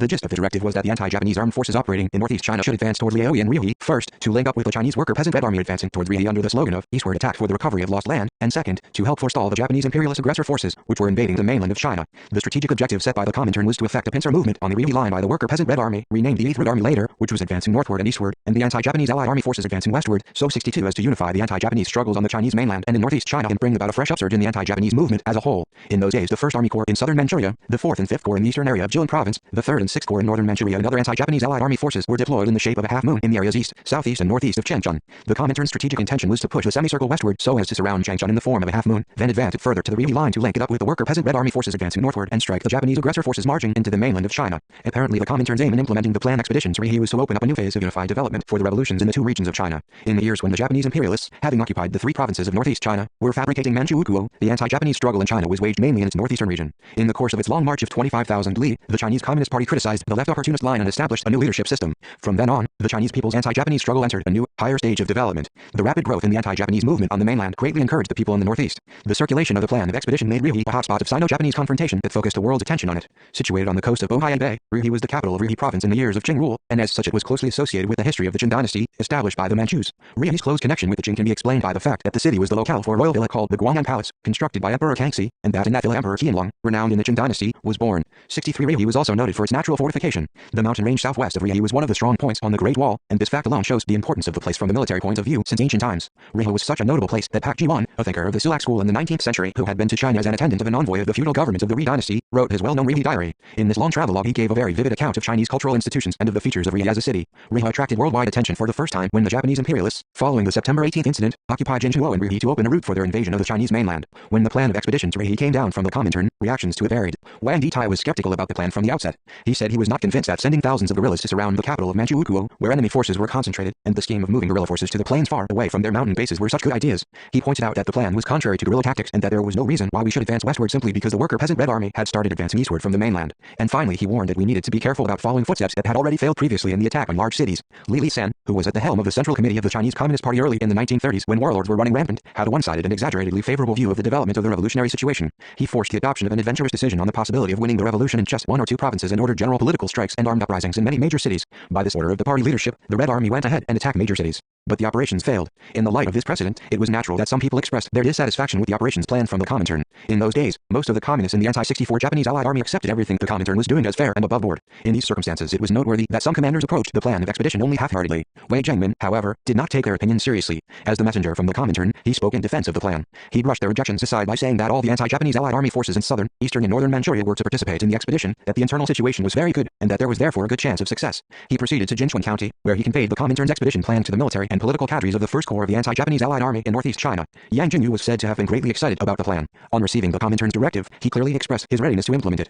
He had been making conscious efforts to achieve a link-up with the revolution on the mainland. Since the guerrilla base in southern Manchuria was close to the mainland, such a link-up was fully possible. At that moment the worker peasant Red Army on the mainland had marched north and was advancing eastward in order to create a high tide in the anti-Japanese national salvation movement throughout the country. Yang Jingyu wanted to join the anti-Japanese vanguard advancing eastward in order to break through the enemy blockade, establish a direct link-up between the guerrilla warfare in northeast China and the anti-Japanese war in the mainland and bring about cooperation between them. How enthusiastically he supported the expedition to Rihe was illustrated by the fact that despite the obvious failures of his subsequent two attempts, he made yet another attempt to advance on Rihe, that he had the song of triumphant westward attack composed, and that he urged his men to carry out the expedition. The left adventurous entrenched in the Comintern sent their directive for the expedition to us as well on a number of occasions. We got the Comintern's instructions for the first time in the spring of 1936, then in the summer of 1937 as the Sino-Japanese War was breaking out, and again in the spring of 1938, 65 and 1936 and 1937, as the Comintern was telling us to march westward. The Korean People's Revolutionary Army was in the process of stepping up preparations for founding the party and for the movement of a united front after advancing to the Mount Patu area and West Jiandao. At the same time, it was in high spirits, extending the armed struggle deep into the homeland. At this time also the Korean communists were making every effort to strengthen the driving force of the Korean Revolution, unshakable in their determination that they had to carry out the Korean Revolution on their own. Prospects for the revolution were bright, but we had a mountain of work to do. Thanks to our efforts, revolutionary organizations had appeared like bamboo shoots after the rain in the area along the Armagh River and in the homeland, and tens of thousands of new revolutionaries were maturing. The Korean People's Revolutionary Army was faced with the important task of providing armed protection for these organizations and revolutionaries and of giving a great push to the revolution in the homeland from its bases in the Mount Patu area and West Jiandao. What were our feelings in this situation when we were told to go on the expedition to Rihe, a venture that promised no chance of success? Although the Comintern had ordered us to join the expedition, I considered it reckless from the outset. We adhered to a line of independence in the Korean Revolution, which we ourselves had set in motion in those days. We fought many major battles in West Jiandao in cooperation with the 2nd Division of the 1st Corps under the command of Cao Guoan, and we also conducted large-scale offensive operations in the homeland. Meanwhile, we filled in the military vacuum in some areas of southern Manchuria, which had been occupied earlier by the 1st Corps, and provided sincere support for the forces on the expedition to Liaoyi and Rihe. In other words, we killed two birds with one stone by maintaining firmly the independent line of spreading the flames of armed struggle into the homeland, while at the same time creating favorable conditions for the implementation of the Comintern line. When the armed forces in southern Manchuria were advancing towards 66 Rihe and Liaoyi, Wei Jiangmin, the messenger from the Comintern, followed us, instead of going with the 1st Corps. The absurdity and infeasibility of the expedition plan became even more pronounced after the outbreak of the Sino-Japanese War. Yet at this stage, the Comintern, instead of discarding the dream of surrounding Changchun in a semicircle, continued to urge the anti-Japanese Allied Army forces to advance westward against heavy odds. As the Sino-Japanese confrontation culminated in an all-out war, and in this context the anti-Japanese movement mounted to a rapid upsurge, the Comintern apparently judged that the decisive moment for the pincer movement had come. The year the Sino-Japanese War broke out, cooperation between the nationalists and communists in China was realized for the second time. The worker peasant Red Army under the leadership of the Communist Party, reorganized as the 8th Red Army of the National Revolutionary Army, was advancing towards Xiaoyun, Chahir and Rihe in high spirits. In its new instructions for the expedition, the Comintern demanded that the main force of the KPRA move down towards Halong in the GII line, previously occupied by the 1st Corps, take direct part in the partial encirclement of Changchun and give active support to the 1st Corps, which was advancing towards Rihe. To do this meant that the KPRA had to advance westward, far away from its base in the Mount Pictou area. To be candid, effecting a link up with the 8th Red Army advancing towards Rihe was of no particular significance in a situation in which the whole of the Chinese mainland had become a theater of war. We judged the expedition plan to be unrealizable also because it did not accord with the requirements of guerrilla warfare. For a guerrilla army to leave the mountain area for the plains was as risky as fish leaving the water for land. The mountainous regions in northern, Southern and eastern Manchuria had been settled by the communists for a long time. There were solid mass foundations in these regions, and their geography was familiar to the guerrillas. The march route from these regions to Ryuhi or Liaoyi led over a wide plain along the railway in southern Manchuria, an area of numerous strategic enemy concentrations. 67 What would become of the lightly equipped guerrilla forces in an encounter on the plains with the regular army forces of the enemy, which were equipped with heavy weapons and tanks? The outcome was as predictable as daylight. From the point of view of the 8th Red Army, Ryuhi was within hailing distance just beyond the Great Wall, but it was hundreds of miles from northeast China, where the anti-Japanese Allied army forces were operating. For a relatively small guerrilla army to march such a long distance over the open plains, where enemy forces hundreds of times stronger were concentrated, was against common military sense. More than once did I explain to Wei Jiangmin the strategic absurdity of the expedition to Ryuhi. Wei Jiangmin, too, gradually came to have doubts about the absolute necessity of the expedition. However, he did not abandon the lingering hope that a successful expedition would stimulate an upsurge in the anti-Japanese movement throughout China once the Sino-Japanese War had broken out, and that the expedition would demonstrate the unbreakable anti-Japanese spirit and genuine patriotism of the communists who consistently stuck to their cardinal principle of resistance to the Japanese. He was of the opinion that a successful expedition would enlist Jiang Jia in an active struggle against the Japanese. I told him that naturally it was necessary to bring about a high tide of anti-Japanese struggle throughout China to demonstrate the stamina of the Communist Party and to bring Jiang Jia round to an active anti-Japanese struggle, but that he must not think of gaining such results at the expense of the revolution in northeast China. I reminded him of the enormous bloodshed that the Korean and Chinese peoples and communists had already suffered for the revolution in northeast China. Wei Jiangmin, however, stuck to his position. He said that although the expedition plan had some strategic vulnerabilities, he could not abandon the idea without even trying, and that although the expedition might take an undesirable toll or result in unexpected losses, it was impossible to do great things without incurring some loss or sacrifice. 68 He said that Zhu Bao's 5th Corps and 4th Corps had started implementing the instructions with great enthusiasm regarding the outbreak of the Sino-Japanese War as the best chance for a westward expedition. I subsequently found out that, as Wei Jiangmin said, Zhu Bao's operating in the east of Jilin province, had an optimistic view of the political and military situations in the Chinese mainland and northeastern region after the outbreak of the Sino-Japanese War. He saw it as the start of a great event and declared that he needed to make use of all the possibilities simultaneously with this event to effect a direct link-up with the guerrilla force of the 8th Red Army advancing rapidly towards the Ryuhi line. Not everyone in his unit, however, supported the westward expedition. Chai Chiaro-ng, deputy commander of the 5th Corps, reportedly saw through the recklessness of the expedition at the outset and took a skeptical approach to the expedition plan. Wei Jiangmin, though aware of the risky elements of the plan, maintained his support for the campaign. I regarded his attitude as an expression of his loyalty to the Chinese Revolution. He came from Shanxi province in northern China to Manchuria in the early 1930s and participated in the revolution in northeast China as a leading figure. He devoted himself heart and soul to party work in northeast China and to the raising of the anti-Japanese Allied army and played a great part in the success of military operations to destroy Japanese imperialism. He was unusually attached to and interested in the revolution in northeast China. However, he was not confined to the revolution in this part of China. He viewed it as a part of the overall Chinese revolution and was always more concerned about the latter, although he did regard the regional revolution as important as well. He was ready to accept any sacrifice as long as it meant contributing to an upsurge in an all-China revolution. I told him, I understand your intention to carry out the expedition to Ryuhi in spite of the risk of sacrifice. However, I cannot help wondering seriously whether or not the Comintern, when planning the expedition, correctly understood the situation in northeast China and the requirements of 69, the Chinese Revolution, whether or not it made a correct calculation of the military feasibility of the plan, and especially whether or not the attempted expedition accords with the characteristics of guerrilla warfare. I can say that not only does the expedition plan lack an insight into the present state of the Chinese Revolution, but also the Comintern has failed to give any kind of consideration to the Korean Revolution. I think Wang Ming is a man of extraordinary subjectivity, even though he is a representative of the Chinese Communist Party to the Comintern. Wei Jiangmin, too, admitted that Wang Ming was strongly subjective. The expedition plan was issued in the name of the Comintern, but it was Wang Ming who drew up the plan and sent it down. While in Moscow, Wang Ming formulated one line after another that contradicted the specific situation in China. The major failing of his line was that it was a leftist deviation forced upon us in the name of the Comintern. Once an agreement had been reached on cooperation between the nationalists and communists following the outbreak of the Sino-Japanese War, however, his line veered to the right. He asserted that everything should be done through their cooperation and united front action. Comrade Kim Il-sung, recollecting how carefully and shrewdly he went on to implement the directive for the Ryuhi expedition in the context of both the Korean and international revolutions, said as follows. At that point we were still not fully aware of the opportunistic nature of Wang Ming's line, but even if we had known it, it would have been impossible to oppose the line point blank or avoid its execution overtly. Wang Ming was a member of the executive committee of the Comintern and also its secretary. All the directives drafted by him were issued, not in his own name, but in the name of the Comintern. I did not think the expedition plan was beneficial to the development of the revolution in northeast China. Furthermore, I believe that it was extremely one-sided and harmful as far as the Korean Revolution was concerned. However, I maintained prudence in its implementation. 70 We had a serious discussion with Wei Jiangmin about the course of action to be taken by the anti-Japanese Allied army forces under the 1st Corps and the main force of the KPRA. Wei Jiangmin wanted the KPRA to move into the Heilong region and the area of GII line, where the 1st Corps had been operating. To do this would make it impossible for us to consolidate the military and political success we had achieved in the Mount Batu area. I therefore answered that we would conduct mobile operations in Linjiang, Fusong and Menjiang over a period of time for the development of the Korean Revolution, and then move gradually into that area when the time was ripe. At this time, the KPRA had a large number of recruits from West Jiandao and the homeland. It would not be favorable to leave our original theater of operations for an unfamiliar place without giving the recruits adequate training. I said without reserve that we would not move far away from West Jiandao and the Mount Batu area because we had to preserve and expand the revolutionary organizations that had been formed in the homeland and step up the offensive operations into the homeland. Wei Jiangmin agreed to my policy. In those days, Yang Jingyu was fighting hard-fought battles in an effort to bring success to the Ryuhi expedition by riding on the tide of anti-Japanese sentiments, which were rapidly mounting under the stimulus of the Sino-Japanese War. In spring 1938, however, his 1st Corps had a hard time since it was surrounded by the enemy the moment it set off on the expedition. To make matters worse, Chang Bun, commander of the 1st Division, surrendered to the enemy, taking his unit along with him. His surrender messed up the 1st Corps plan for a westward campaign. In mid-July, Yang Jingyu called an emergency meeting of the officers of the 1st Corps at Laoling, where he officially cancelled his expedition plan and adopted measures to reorganize so as to prevent the divulgence of the secrets. Chang Bun's surrender was a great shock to us as well. The 1st Corps was in danger of crumbling. In order to help it, we prepared weapons and other War 71 supplies and ordered part of our force to start moving towards the Tonghua Line by way of Jinjiang and Liuhe counties by skirting Menjiang County. The aim of this movement was to scatter the enemy force, which was surrounding the First Corps, and to provide the First Corps with the possibility of breaking through the encirclement. The movement to compel the enemy to disperse its force was intended as a means to rescue the comrades in arms of the First Corps prior to any consideration of the execution of the expedition plan. We wanted to preserve the anti-Japanese forces in northeast China and strengthen the militant ties of friendship between the Korean and Chinese communists and people, a friendship that had been established through many years of joint struggle. While our detachment was advancing towards the Tonghua Line, deliberately making loud noises to attract the enemy's attention, I slipped far into the homeland in command of a small unit and took new steps to intensify the revolutionary struggle in Korea. Meanwhile, the main force destroyed the enemy in many places. The raid on the road construction site near Badaojiang was most impressive. Large numbers of Japanese and Manchu Ukuo troops, as well as armed police and self-defense corps, were stationed at Badaojiang. At that time, these enemy troops were frequently ordered out on punitive operations against the KPRA forces fighting in the Linjiang area. At the same time, they were also engaged in large-scale projects to construct military roads and railways that went from Tangyi and Yongyang in Korea to the interior of Manchuria by way of Linjiang. We raided a large construction site between Tonghua and Linjiang, turning it into pandemonium in an instant and destroying a large number of guard troops. When the battle was over, a few Japanese contractors requested an interview with me. At the interview, they offered a liberal amount of money for their lives. I said, by undertaking this construction, you are, of course, helping Japan's act of aggression, but we have no intention of killing you. We, the Revolutionary Army, do not accept the ransom you offer. Taking it would be an act of banditry. You may go, but you must keep your hands off this project. If you wish to contract, do it elsewhere. We then released them. 72-hour raid on the construction site gave rise to the widespread news that Kim Il-sung's guerrillas had appeared in the west of Linjiang. Apparently the contractors spread the news far and wide. Following the Battle of Badaojiang, we destroyed the pursuing enemy around Meijiao and Weijiao, then fought the enemy again at Shigang, Fusong County, thus drawing its forces towards us. This elusive tactical movement compelled the enemy to disperse its forces here and there in utter confusion with no idea of where the KPRA was actually operating. This meant that our tactical movements and series of offensive operations aimed at rescuing the First Corps were successful.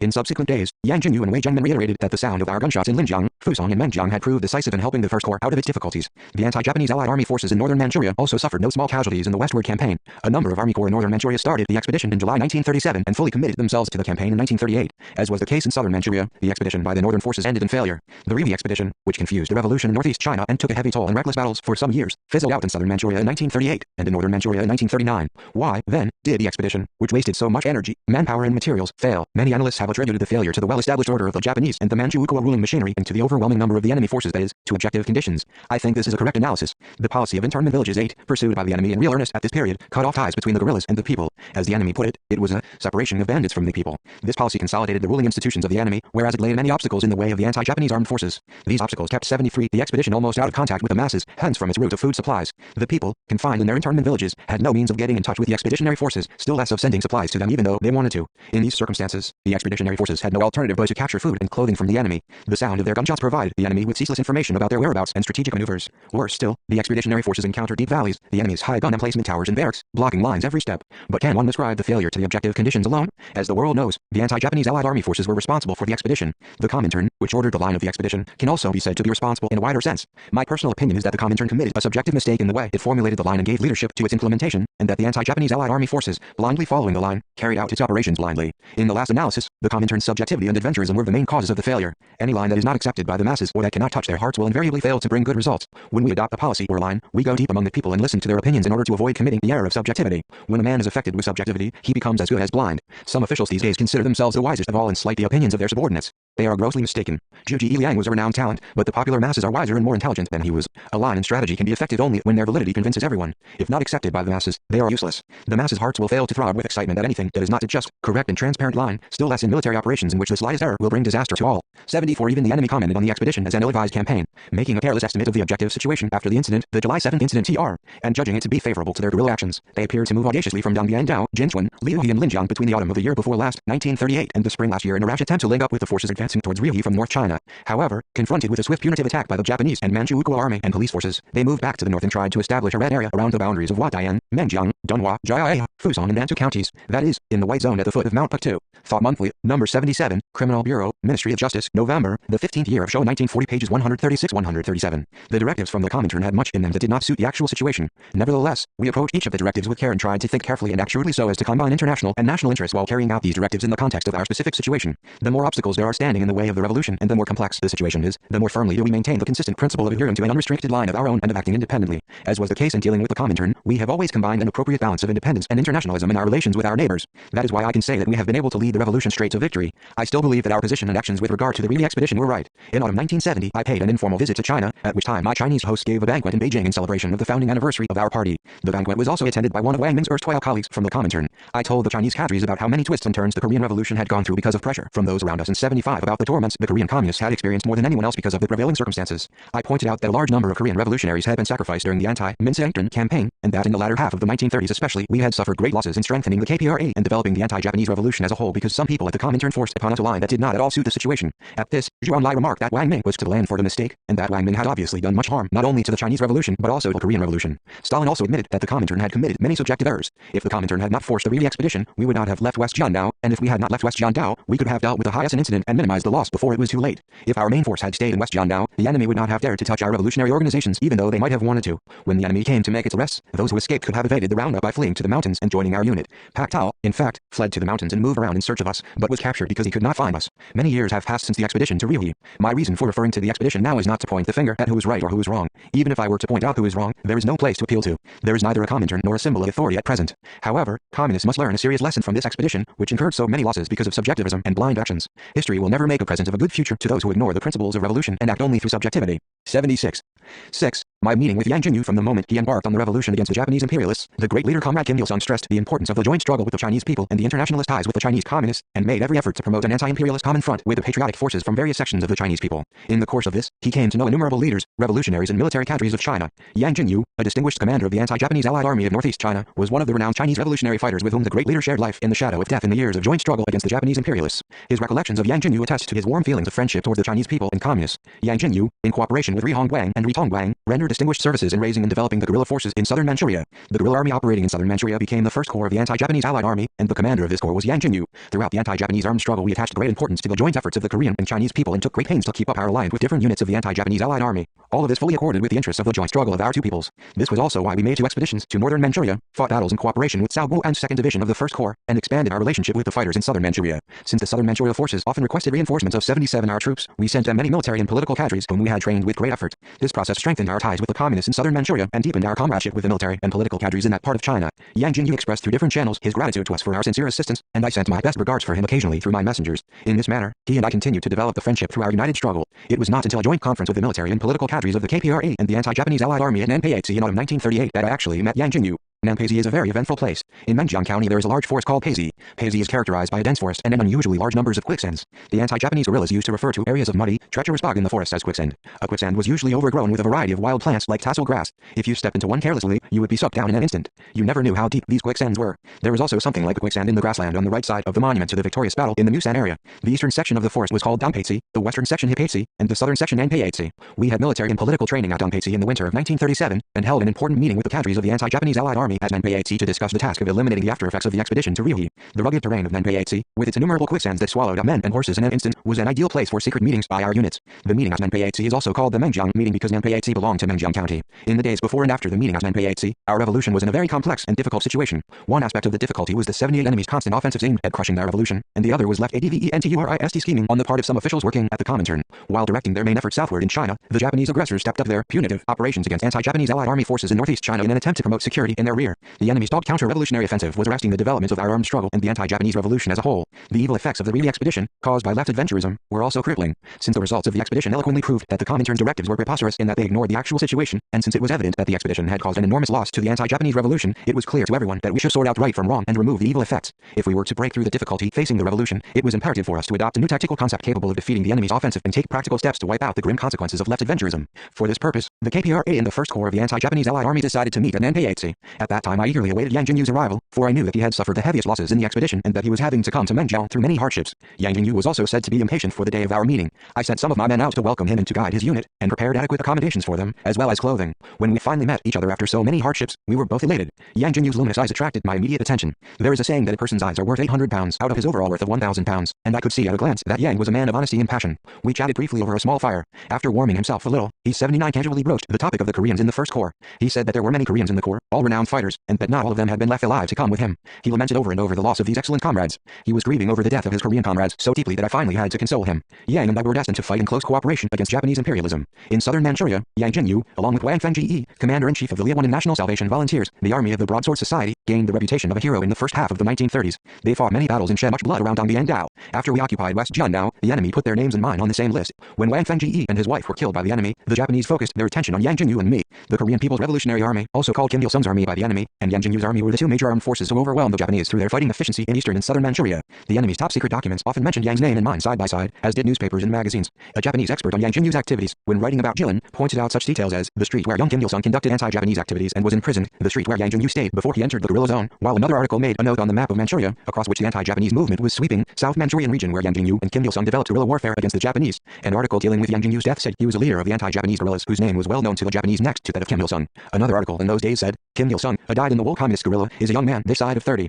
80. However, he seems to have about 500 men under his command, with hideouts in areas beyond the reach of punitive operations, such as Linjiang, Fusong, Mengjiang and Zhenbai. His is the strongest force now in the area of Dongbiangdao. Tixin, May issue 1937, p. 106. After the chat, I took Yang Jinyu to the quarters we had set up for him. All the comrades in arms from the First Corps were surprised at the sight of the tents that had been pitched for them in good order. They could hardly believe that the tents had been arranged for them. When we showed Yang Jinyu to the tent for the cadres of the First Corps, he was deeply moved. He said, I have heard that you, Commander Kim, are hospitable to your guests, but I never dreamed of being accorded hospitality as warm as this in this valley, in this severe winter. He hesitated to enter the tent. I told him to go in, have a sleep and break the fatigue that had accumulated for so many months, but he declined my offer. He said it would be improper to take a rest before greeting the comrades in arms of my unit. It struck me then that he was no ordinary man. Many guests had been to my unit from our friendly units, but few of them had ever thought of greeting my men before they even unpacked. Tongcheng Rong was the first to tell me about Yang Jinyu. Apparently he had heard about Yang when he was doing party work in Dalian. He said that miners at the Fushan coal mine followed Yang as they would their own brother. When he was in my secret camp with his unit, Cao Guoan, commander of the 2nd Division, also heaped praise on Yang. When he was appointed secretary of the special branch of the Fushan Party organization, Yang Jinyu, whose original name was Ma Shengta, had gone among the workers under the assumed name of Zhang Guanyi, saying that he had come from Shandong to find a job.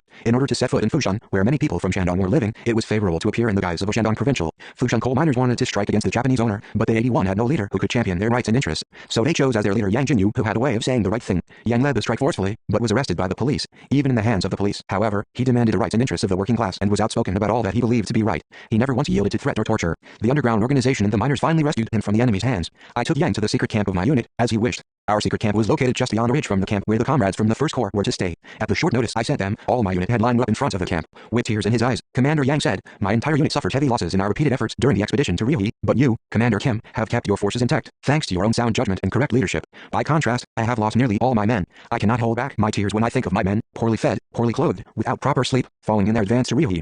How much more honorable I would have felt had I come here with all of them together. I could not repress my own emotion at the sight of the tears he was shedding when he thought of his fallen men. Yang obviously loved his men dearly. I gave a simple party in honor of Yang, who had come through so many hardships. A few glasses of brandy and some dry snacks were all on the table on this occasion. Declaring that he was undoing his belt for the first time in many months, he removed his pistol and field bag from his waist. As he did this, So Chol, who had arrived with Yang, whispered to me that Yang had never done such a thing before and that he was breaking his own rule of always maintaining as neat and soldierly appearance as possible. Although it was our first meeting, Yang talked a lot. I was surprised to hear that he had once studied textile design at an industrial school. How interesting it was that a man, destined to be 82 commander of the anti-Japanese Allied Army, should have studied textiles. He said he had done this in the hope of someday beautifully clothing his fellow Chinese who had been so LCLAD and had lived in poverty for so many generations. I think this was an expression of his class consciousness. Such class consciousness is the basis of a determination to commit oneself to the revolutionary struggle for the good of the exploited and oppressed masses. Already in his school days, when he was a little over 10 years old, he started resisting the unfair educational policies of the school authorities. This single fact is enough to show that he was unusually upright and had a strong sense of justice. Yang Jinyu came from Henan province, not from northeast China. He came to northeast China on assignment from the Communist Party to do underground party work and conduct an armed struggle. At first he worked for the special branch of the Fushan Party organization and then did underground party work in Harbin. In autumn 1932, when the Manchurian incident broke out and anti-Japanese armed units were being organized in various parts of northeast China, he was dispatched to southern Manchuria as an inspector by the Manchurian Party organization of the Chinese Communist Party. He was sent there partly in consideration of the composition of the southern Manchurian guerrilla army. The majority of the population in southern Manchuria were Chinese. In the early period of armed resistance, however, all of the guerrilla army here, formed at Panchi, consisted of Koreans. Its organizers Ri Hongguang and Ri Tongguang, as well as all the men, were Koreans. Because of this, the guerrilla army saw many difficulties in its early years. Made up totally of Koreans, the army found it hard to seek aid from the people and find replacements among the people while operating in an area mostly inhabited by Han and Manchu people. Among the comrades who had been sent to the guerrilla army in southern Manchuria was So Shal, who had been doing work for the Young Communist 83 League in Harbin with us. Although he was a Korean, So Shal was sent to the guerrilla army here as a medical officer, with instructions to act as a Chinese in order to serve as a liaison between the army and the people. The organization ordered him to behave as a Chinese towards everyone in southern Manchuria, except Ri Hongguang and Ri Tongguang. Born into a slash-and-burn peasant family, So Shal had worked his way through medical college in Harbin. As a young intellectual, he had a good command of the Chinese language as well as expert knowledge of Chinese customs, for he had lived among the Chinese from his childhood. There are many anecdotes about how he joined the revolutionary ranks.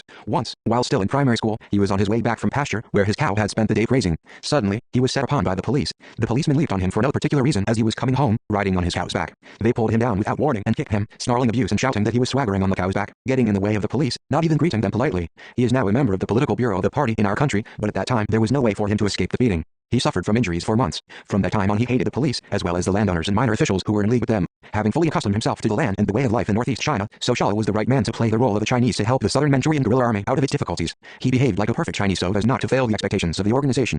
He made no small contribution to enhancing the prestige of the Penji guerrilla army and improving the relation between the army and the local people. By the time Yang Jinyu arrived at our camp in NPHC, not many of his men had survived to come with him under his command. He told me the memory of the losses he had suffered in the Really expedition was breaking his heart. He said his unit had not only shed a great deal of blood during the 84 expedition, but had also gone through terrible hardships on the march from Jian to Menjiang. The enemy had pursued them without giving them a single moment to breathe, even using airplanes and heavy weapons, including artillery, against them. At one point the whole unit was surrounded by the enemy and fighting desperately for its life. They were being attacked from the air. Changbin was shouting at them to surrender, and the enemy was tightening the noose around them, showering them with artillery fire from all directions. He had the feeling there was no way out. But the Korean soldiers in the First Corps, he said, were first-class fighters, and he praised over and over again Pak Sunbang's regiment and Pak Song Choel's company who had displayed their courage at this most difficult battle of Weijiao. He had been prepared for the worst at Weijiao, he said. It was Pak Song Choel's company that played a decisive role in the battle of Weijiao, for all of Pak's company became human bombs and death-defying corps to break through the encirclement and thus rescue Yang Jinyu's unit. Had it not been for the Korean soldiers, Yang said, his entire unit would have been wiped out at Weijiao, unable to break through the encirclement. Had the Chinese and Korean communists fought separately, rather than as the anti-Japanese Allied army, he would not have been here in NPHC with me, he declared, and heartily thanked us for the many Korean cadres we had trained and sent to him. I seem to remember that we held the meeting at NPHC for 10 days or so. In the course of it we analyzed and severely criticized the left ADVENTURISD nature of the expedition to Ryuhi, as well as its grave consequences, and earnestly discussed measures to eliminate its evil effects. We decided to move the KPRA forces to the border area around Mount Atu and to invigorate our military and political activities in order to counter the enemy's massive offensive. We also resolved to rehabilitate and improve the damaged organizations of the ARF, further activate mass political work, and adhere to the independent position in the revolution. The meeting also reorganized the KPRA into directional forces, appointed their commanders and designated the theaters of their operations. 85 It is necessary that the historians should write about the political and military significance of the NPHC meeting properly. I can say that this meeting, along with that held at Nanjing too, took a lion's share in strengthening the just character of the Korean Revolution and the revolution in northeast China. What is the just character of the revolution? It means carrying out the revolution independently, guided by one's own judgment and decision and in conformity with the characteristics of one's own country and its specific situation. The meeting at NPHC was another qualitative leap forward in the Korean Revolution. All the officers and men of the KPRA were greatly encouraged at the meeting. The men's will, their endurance, was not the only factor that tided them over trials like the arduous march. They derived great strength from the spirit of the NPHC meeting. That strength pushed me and my comrades in arms forward at all times in the course of the march. At the AUDIOBOOK meeting in spring 1939, we reaffirmed the policy adopted at the NPHC meeting and decided to advance into the homeland.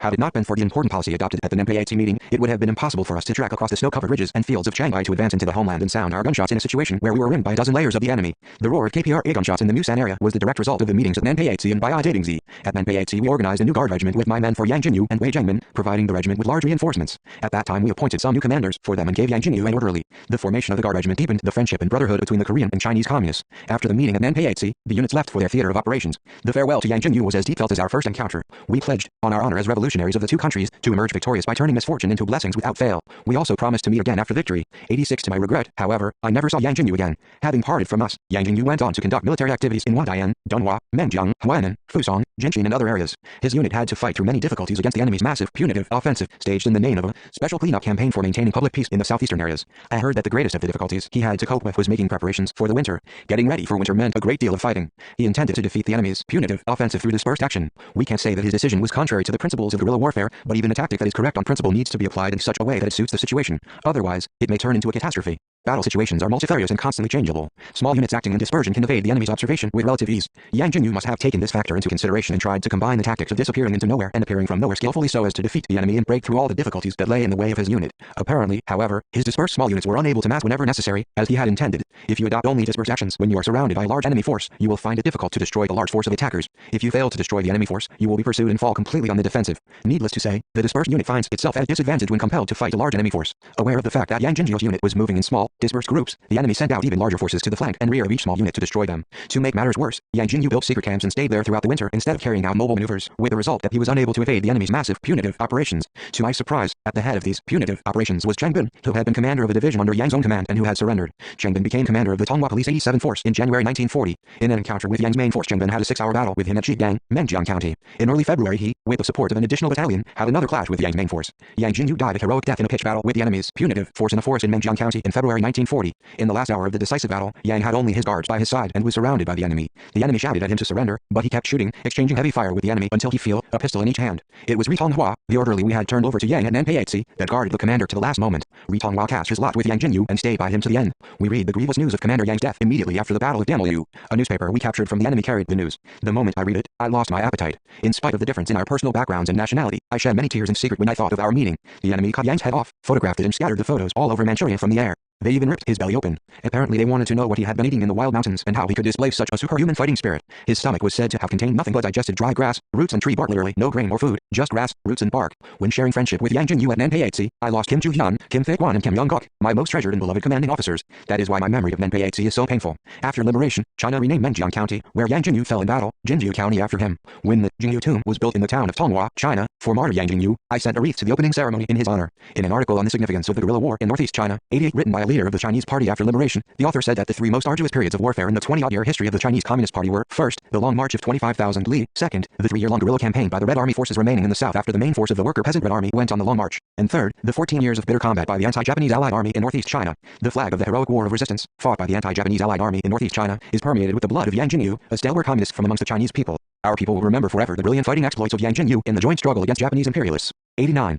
7. Grandmother Republic IK's life occupies a special place in the history of the revolutionary struggle of her family at Menyeongdae, a family that gave birth to the respected leader Comrade Kim Il-sung and the great leader Comrade Kim Jong-il. Even after seeing all her children off on the road to revolution, she and her husband Kim Po-hyun stalwartly warded off the storms that battered against the wattle gate of her house, withstanding trials and misfortune. The mountains and snow-covered fields of Manchuria bore witness to her own bitter fight against the enemy. In recollection of his grandmother, who devoted her life to the care of her children and grandchildren fighting in the cause of revolution, and who passed away quietly in a liberated land, the fatherly leader said, after provoking the war against China, the Japanese imperialists launched a massive campaign for our surrender. They inveigled into this campaign my former schoolmates, teachers, my friends and acquaintances, the people who had been connected with me in my days of the VIU-9 and who had become turncoats in prison, and anyone else they could get hold of. Finally, they even dragged my grandmother away from Menyeongdae and took her to Mount Patu, subjecting her to all kinds of cruelties. Using my blood relations as bait for their surrender campaign was their last resort. Since ancient times our country has been known to its neighbors as a nation of good manners in the East. Even Western visitors to our country in the olden days were unanimous in their opinion that Koreans were courteous, sympathetic, highly loyal to their country, and dutiful to their parents. Some Tsarist Russian scholars, who had traveled around our country in the closing years of feudal Korea, said in their report to the Tsar that the Koreans were the most courteous nation in the world. The enemy forced my grandmother to become part of their trickery in 90. Their attempt to come fishing for us by using my filial piety to my grandparents as bait.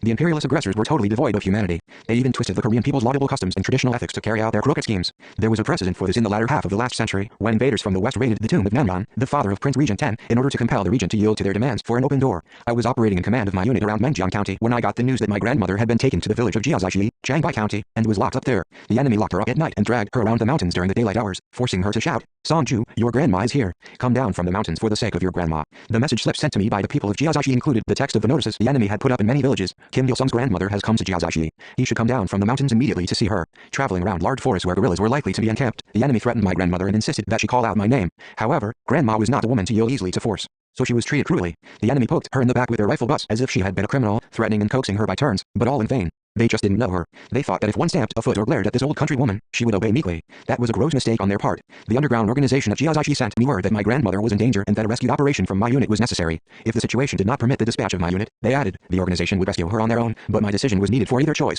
The news left me in shock. My blood boiled and I shook with rage. Was it really possible that those wolves in human skin could drag about an old 91 woman in her 60s over the frozen wilderness at 40 degrees below zero? In my resentment, I felt an impulse to rush out at once and exterminate the enemy that was holding my grandma, but I repressed my anger and refrained from doing this. At that time the Haizen incident had broken out in the revolutionary organizations in West Jiandao and in the homeland were undergoing terrible trials. Hundreds of revolutionaries were shedding blood behind iron bars. If I were to drop everything in order to save my own grandma first in that situation, how could I have the face to give leadership to the revolution? If I had organized a battle, grandma could have been saved, but possibly at the cost of falling into the trap laid by the enemy. Kim Fyong suggested that he in command of his small unit would save her, but I did not permit it. Instead, I persuaded him to hurry to the place where he was supposed to be carrying out his work of saving Pak Tal and other members of the Korean National Liberation Union. I can still see him wiping tears with the back of his fist as he left me. After his departure, I, too, wept. The thought of grandma suffering at the hands of the enemy within only a hailing distance was hard to bear. I had not hesitated to organize battles to capture a few rifles or sacks of rice or to save a few patriots. Imagine my feelings as I had to sit there and fight against the idea of saving my own grandma from all sorts of cruelties at the hands of the enemy and only a short distance away, to repress my burning desire to save her. This was my anguish as the commander of the Revolutionary Army, an anguish that I had to keep to myself.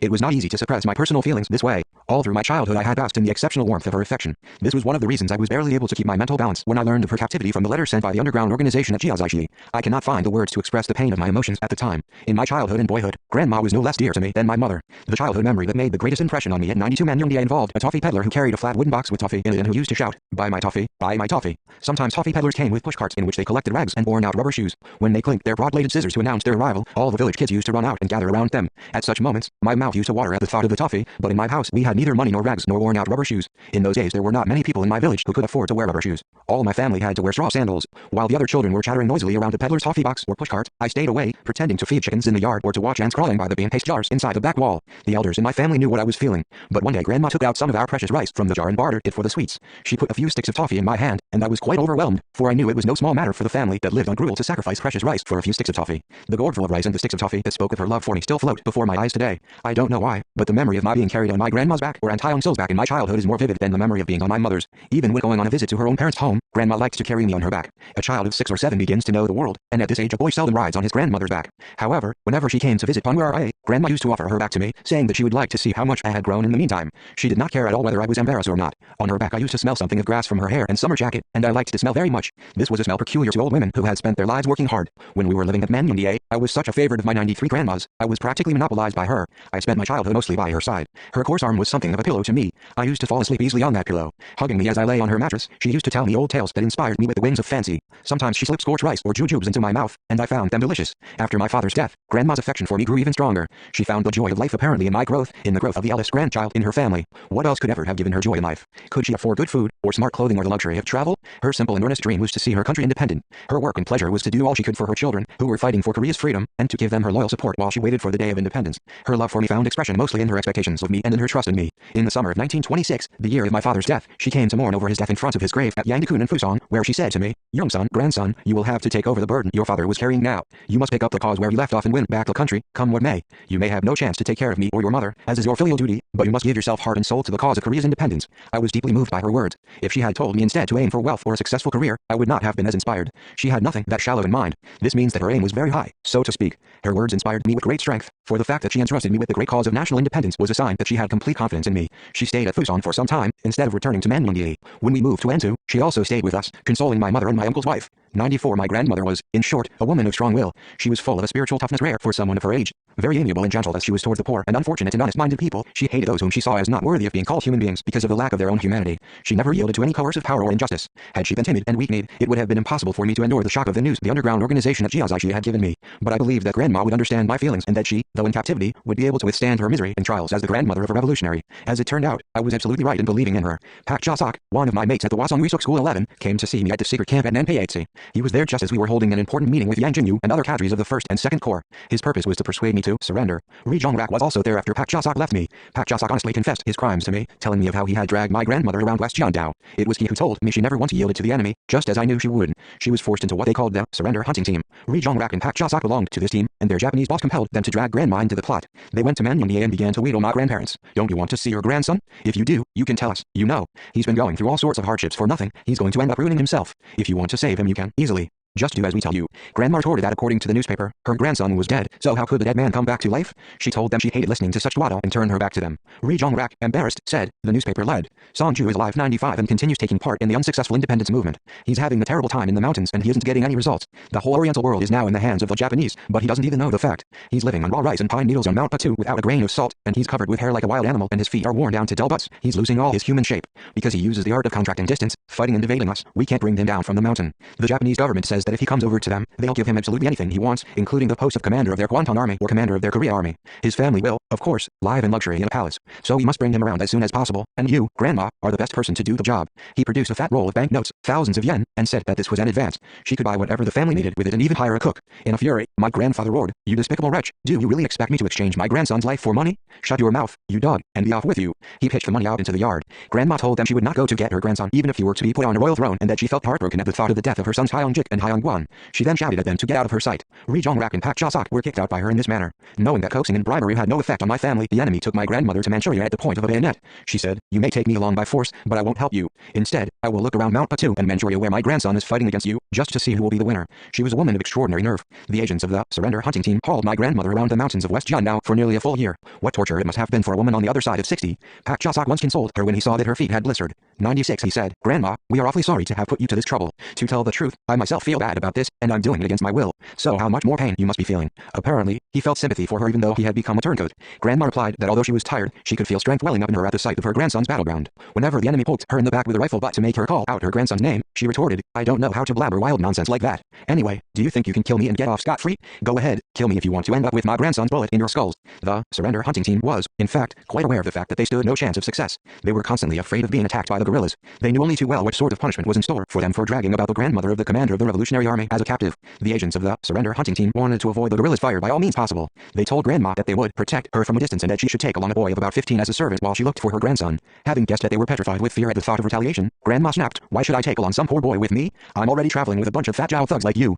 If you're hit on this nasty idea because you are afraid of the Revolutionary Army, I'll tell that to your superiors." The agents cowered under this bit of intimidation and were at her beck and call from then on. She did as she pleased, even shouting at them. When the weather was cold, she said she could not go to the mountains because it was too cold. When tired, she said she must take a rest. If her bath was not warm enough now and then, or if she found a trace of it having been used by the Japanese, she berated the agents for her ill treatment, demanding what they thought of the grandmother of General Kim. If they served her with Japanese or Chinese 97 food, she demanded Korean food with great dignity. At such times, they scrambled about, trying to please her. On New Year's Day, the Japanese superintendent of the surrender hunting team told Ri Jongrak and Pak Ja-sok that he would like to be offered New Year's greetings from General Kim's grandmother and ordered them to fetch her. Hearing this, she smiled coldly and retorted, "What nonsense. Tell the ill-bred fellow to come and bow his New Year's greetings to me." The superintendent was so shocked at her reply that he dropped his wine glass. Although he was a nasty brute who used to draw out his pistol and resort to cruelties at the slightest provocation until the offender begged for mercy, he was so overwhelmed that he dared not think of hurting her. Instead, he exclaimed, "Kim Il-sung's grandma is no ordinary woman. Her grandson is said to be the tiger of Mount Patu, so she must really be an old tigress." Pak Ja-sok confessed that he had felt reminded of his despicable treachery every day by her upright and dignified manner. Finally giving up on their attempts, the surrender hunting team sent her back to Manmyeonggi. Hearing Pak Ja-sok's account of what he had seen and experienced with the surrender hunting team, I felt a deeper respect than ever for my grandparents, as well as my heartfelt gratitude to them. When leaving the secret camp, Pak Ja-sok pledged that although he had switched sides under coercion, he would never again carry out such disgraceful acts against his country and nation, and especially against me, who was struggling with great hardship in the mountains. I asked him to secretly convey a few roots of wild and sam and a letter I had written to my grandparents. When I came back to the homeland after the country was liberated, I asked my grandparents if they had received my letter and the medicinal herbs. They said that they had received the letter, but not the wild and sam. Apparently, the superintendent had pocketed it. The grandparents at Manmyeonggi kept the letter with care until Comrade Kim Il-sung 98 returned to the homeland after liberation. The letter was published in the newspaper Yongno in its issue dated May 29, 1946, and thus came to the attention of the public. Jongno was the precursor of Radong Senmun. The fact that Comrade Kim Il-sung had entrusted his letter to a turncoat instead of punishing or executing him is an event without precedent and attests to the magnitude of the leader's generosity. If Pak Ja-sok had a shred of conscience, he must have shed silent tears at the leader's magnanimity. That he had kept the letter to himself until he delivered it to the grandparents shows that he remained true to his pledge made at the secret camp. It is fortunate, indeed, that the brief letter, which shows the stamina of the vivacious general in his 20s who was always firm in his optimistic belief in the triumph of national liberation and unswervingly loyal to its cause, has been published and handed down to posterity. The text of the letter is as follows: "I treasure your warm heart, Grandma. Since I as a man am devoted to my country, there is no need to tell you that I belong totally to the country and to the nation. Please set your mind at ease. The day I come back to you and joy is not far off." Comrade Kim Il-sung's family at Manmyeonggi were all moved to tears by the letter. Later grandmother Poet was again taken to North Jiandao and subjected to all sorts of cruelties by Rem Su-sen's surrender hunting team. Her family, relations, friends and acquaintances, who gathered around her coffin after her death, said that the leader's eyes clouded in recollection of the incident. I heard the news of Grandma's second forced and tortuous travel around Manchuria when I was in the vicinity of Chechangzi, Antu County. The surrender hunting team consisted mostly of Japanese special agents. Rem Su-sen, who had been the chief of staff for our main force, also belonged to the hunting team. When surrendering to the enemy, he had pledged to his Japanese boss that he would capture me at any cost. This hunting team first meant to take Uncle Hyung-rak as a hostage. 99 Probably they thought it would be useless to take Grandma because she had not obeyed them the first time. Uncle Hyung-rak was the only son remaining to my grandparents. When the enemy came to Manmyeonggi and tried to drag him away, Grandpa railed against them, beating the floor with his fists, and my grandma cursed the beasts that were trying to use her only son as bait to capture her grandson. She shouted that the wrath of divine justice would be visited upon the brutes. My uncle also refused, saying that he would rather die than help them capture his nephew. Finally, Grandma was forced to go to Manchuria again. She was absolutely determined to show them that they would never break the will of General Kim's grandmother. She set out, ready to die in place of my uncle, and was taken around the rugged mountains of North Jiandao for several months, but she never yielded an inch to the enemy that time either. Whenever Rem Su-sen hurled abuses at her for not obeying the enemy, she flung back, "You have betrayed my grandson, but dead or alive, I am for my grandson, for Korea. I'll see how long you will live." Hearing that Grandma had come again as a hostage, I organized many battles. That was the best way of letting her know that I was hale and hearty and continuing to fight, as well as my way to send greetings to her, to convey all my feelings that could not be expressed in words. Whenever she got the news that we had won a battle, she shouted in high spirits, "That's my grandson. Go ahead and destroy them." the Japanese to the last man in our land. She did not care at all whether the enemy hurt her or not. The Japanese had no other choice but to take her back to Manmundia at the time as well. After that, the enemy abandoned the idea of luring me by the use of a hostage. The results show that Grandma, without a gun and old as she was, had still defeated the enemy. Nevertheless, the enemy's military and police persecution of my folks at home went from bad to worse as time passed. Because it had produced many patriots and even the commander of the Revolutionary Army, my family suffered indescribable hardships for several 100 decades. In the closing years of Japanese imperialist rule, Uncle Hyung Rock got himself some simple fishing tackle and lived by fishing in the waters off Namfu, away from enemy oppression. Grandma suffered the most in my family. When I went back to my home for the first time after liberation, I said to her, "Grandma, you have been through a lot because of me. My problems cannot be compared to yours," she said with a bright smile. As for suffering, the Japanese were the ones who finally suffered the most. I don't think I suffered much. You went through all the hardships of fighting to win back the country, and the Japanese suffered while pushing me around. I got a lot of sightseeing done, and I owe it all to you. That was more like luxury than suffering. I apologized to my grandparents that I had come to them with empty hands on my first visit 20 years after I left home. Why empty hands? She disagreed. What a great present independence is. You've come home in good health, bringing liberation with you. What else could I wish for? You are great and liberation is great. What could be greater? Her words were too profound to be judged as compliments from a countrywoman who was nearly 70 years old. I was moved by her words and believed that she herself was really great. I can say that it was a tremendous victory that at a time when Japanese military rule was at its highest she upheld her dignity and honor as the mother and grandmother of revolutionaries without yielding to the enemy's power and threats. In my country, there are many patriotic grandmothers like mine. I occasionally wonder how it was that Grandma was able to stand up to the enemy so successfully and conduct herself so wisely and honorably, even though she was neither a communist nor a professional revolutionary, merely an old countrywoman who had never been to school, never received revolutionary education from an organization, never even learned to read or write. I think that my family tradition in the revolution turned her into such a heroic woman. What do I mean by my family tradition? I mean that to my family the country and the people are the most precious in the world, and that 101 they feel they must give their lives without the slightest hesitation for the good of the country. In short, it's their love for the country and the people, love for the nation. Grandma was greatly influenced by her children. She could not help being influenced by her sons and grandsons because they were all committed to the revolution. In a family whose children are devoted to the revolution, the parents tend to work for the revolution as well. If they don't actively work for it, they at least sympathize with the revolution or help their children in the revolution. People often say that children with good parents will grow up to be useful adults because of their parents' influence. That is right. Likewise, parents who have intelligent children will be enlightened and awakened by them and will try to stay in step with them. For this reason, I always emphasize the importance of the role of younger people in revolutionizing their families. Of course, one can't say that the children of revolutionaries become revolutionaries automatically. The influence of your parents is important, but you need to make your own efforts in taking up the cause of revolution. You must not dream of living off the work of your ancestors. I hope that the younger people in my family will always be at the forefront of the struggle to build socialism and to reunify the country, following the example set by their parents and forefathers who gave their lives to the fight for independence in our country. My grandma worked hard on her farm to the end of her life, and that was, after all, for the good of the country and for socialism. Our strong guerrilla force was another factor that enabled her to win her fight with the enemy. When the enemy was hunting for our surrender, the Korean People's Revolutionary Army was very powerful. The might and reputation of the Revolutionary Army must have inspired Grandma with strength. If we had failed to defeat the enemy in every battle after we had raised the Revolutionary Army, or if we had just maintained the status quo in our mountain hideouts, unable to rally broad sections of the masses under the flag of a united front, she would have been unable to stand up to the enemy in such a wonderfully overbearing manner. The same applies to the building of socialism. When the younger generations 102 work hard and grow strong, the country will be prosperous and the people will have a high sense of dignity and self-confidence. Dignity does not fall from the sky. Only when the party is great, the leader is great, and the country is prosperous, will the people acquire a high sense of dignity and self-confidence. The younger generation must play the role of the main force in supporting the party and the leader and work hard to build a prosperous country. On June 9, 1946, the villagers of Manmundia, veterans of the anti-Japanese guerrillas and officials of the party and administrative bodies in Pyongyang gave a party in honor of grandmother on her 70th birthday at Manmundia Primary School. The party was attended by Major General Romanenko of the Soviet Army, who was in Pyongyang. He made a congratulatory speech, following those of anti-Japanese revolutionary veterans and other guests. Comrade Kim Il-sung arrived in Manmundia, unaware of the grand banquet being given for his grandmother's 70th birthday.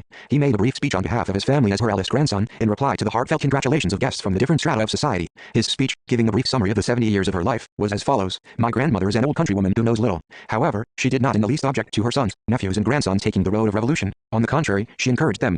Having left her, these revolutionaries were killed by the enemy, locked up in jail, or went missing. But she never once lost heart. She was taken to Manchuria by the enemy and was subjected to all sorts of cruel treatment, but she lived up to her original principles. What does this mean? It means that although she did not know how to read and write, she fought through to the end with the strength of hope. She looked into the future and relied on her hope to the last. Her hope was finally realized. Korea's liberation on August 15th last year was the fulfillment of her hope. My grandmother lived to see that day and saw it at long last while she still lives. I hope there will be many more banquets like this, and I wish her a long life. 103 grandmother Republic died in October 1959 at the age of 83. Nearly 70 of those 83 years were stormy, a period of struggles against poverty, against injustice and against invaders. Her 2 journeys to Manchuria, forced on her by the enemy at the point of a bayonet, were times of painful suffering. She weathered these many decades of darkness to greet the day of liberation brought about by her grandson and to see a socialist paradise established in this land. How was she able to survive the stifling age of darkness and live such a long life? The great leader Comrade Kim Il-sung, who witnessed the more than 80 years of her life, so much of which was spent in suffering, said, work was one thing that enabled my grandmother to live long. My grandparents worked all their lives. The ceaseless toil of my grandmother to feed and clothe her children hardened her both physically and mentally. People who carry out diligent physical labor in order to create something beneficial to community life usually live long. Grandmother had a dream deep in her heart.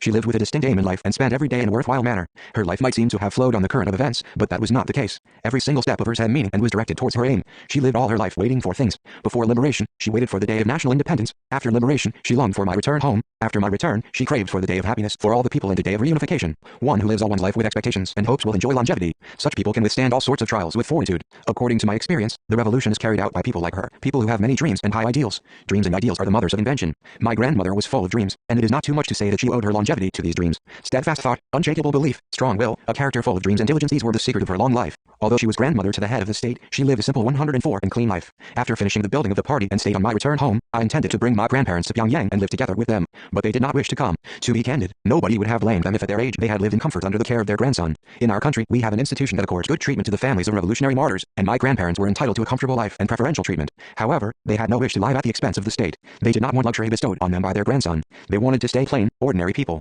So they continued farming until they died. People without work to do are miserable people, Grandma always said. That was her simple philosophy. Wishing to give some rest to my grandparents, who had grown old while working all their lives, I occasionally invited them to my home. Whenever they came, they asked for something to do, so I once gave them a cracked gourd to mend. Grandma said that the food cooked by her granddaughter-in-law was delicious and that it was lovely to embrace her great-grandchildren, but all the same she was bored to death without work to do.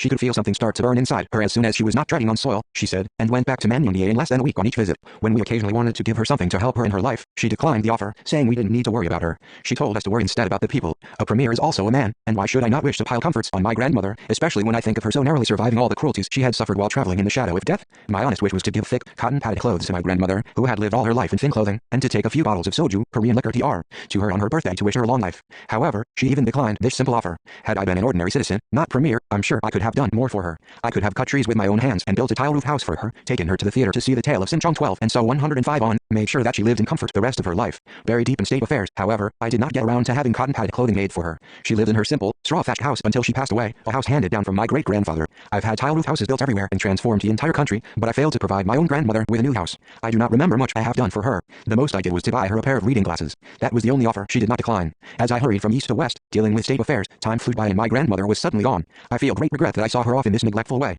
I feel I have not fulfilled my filial duty to either my mother or my grandmother. If I had made good cotton-padded clothes for grandma in her lifetime, I wouldn't feel my heart aching so bitterly as it does today. 106. 8. In the forest of Nanpyeatsi in the latter half of the 1930s, when the anti-Japanese armed struggle was at its height, the Japanese imperialists stepped up their military offensive against the Korean People's Revolutionary Army, while at the same time doggedly pursuing a scheme they had cooked up to get what they had failed to get with guns. They figured that if they set in motion a hunt for surrender by sending traitors to the revolution as emissaries to the guerrilla army, they would be able to undermine the revolutionary fighters ideologically.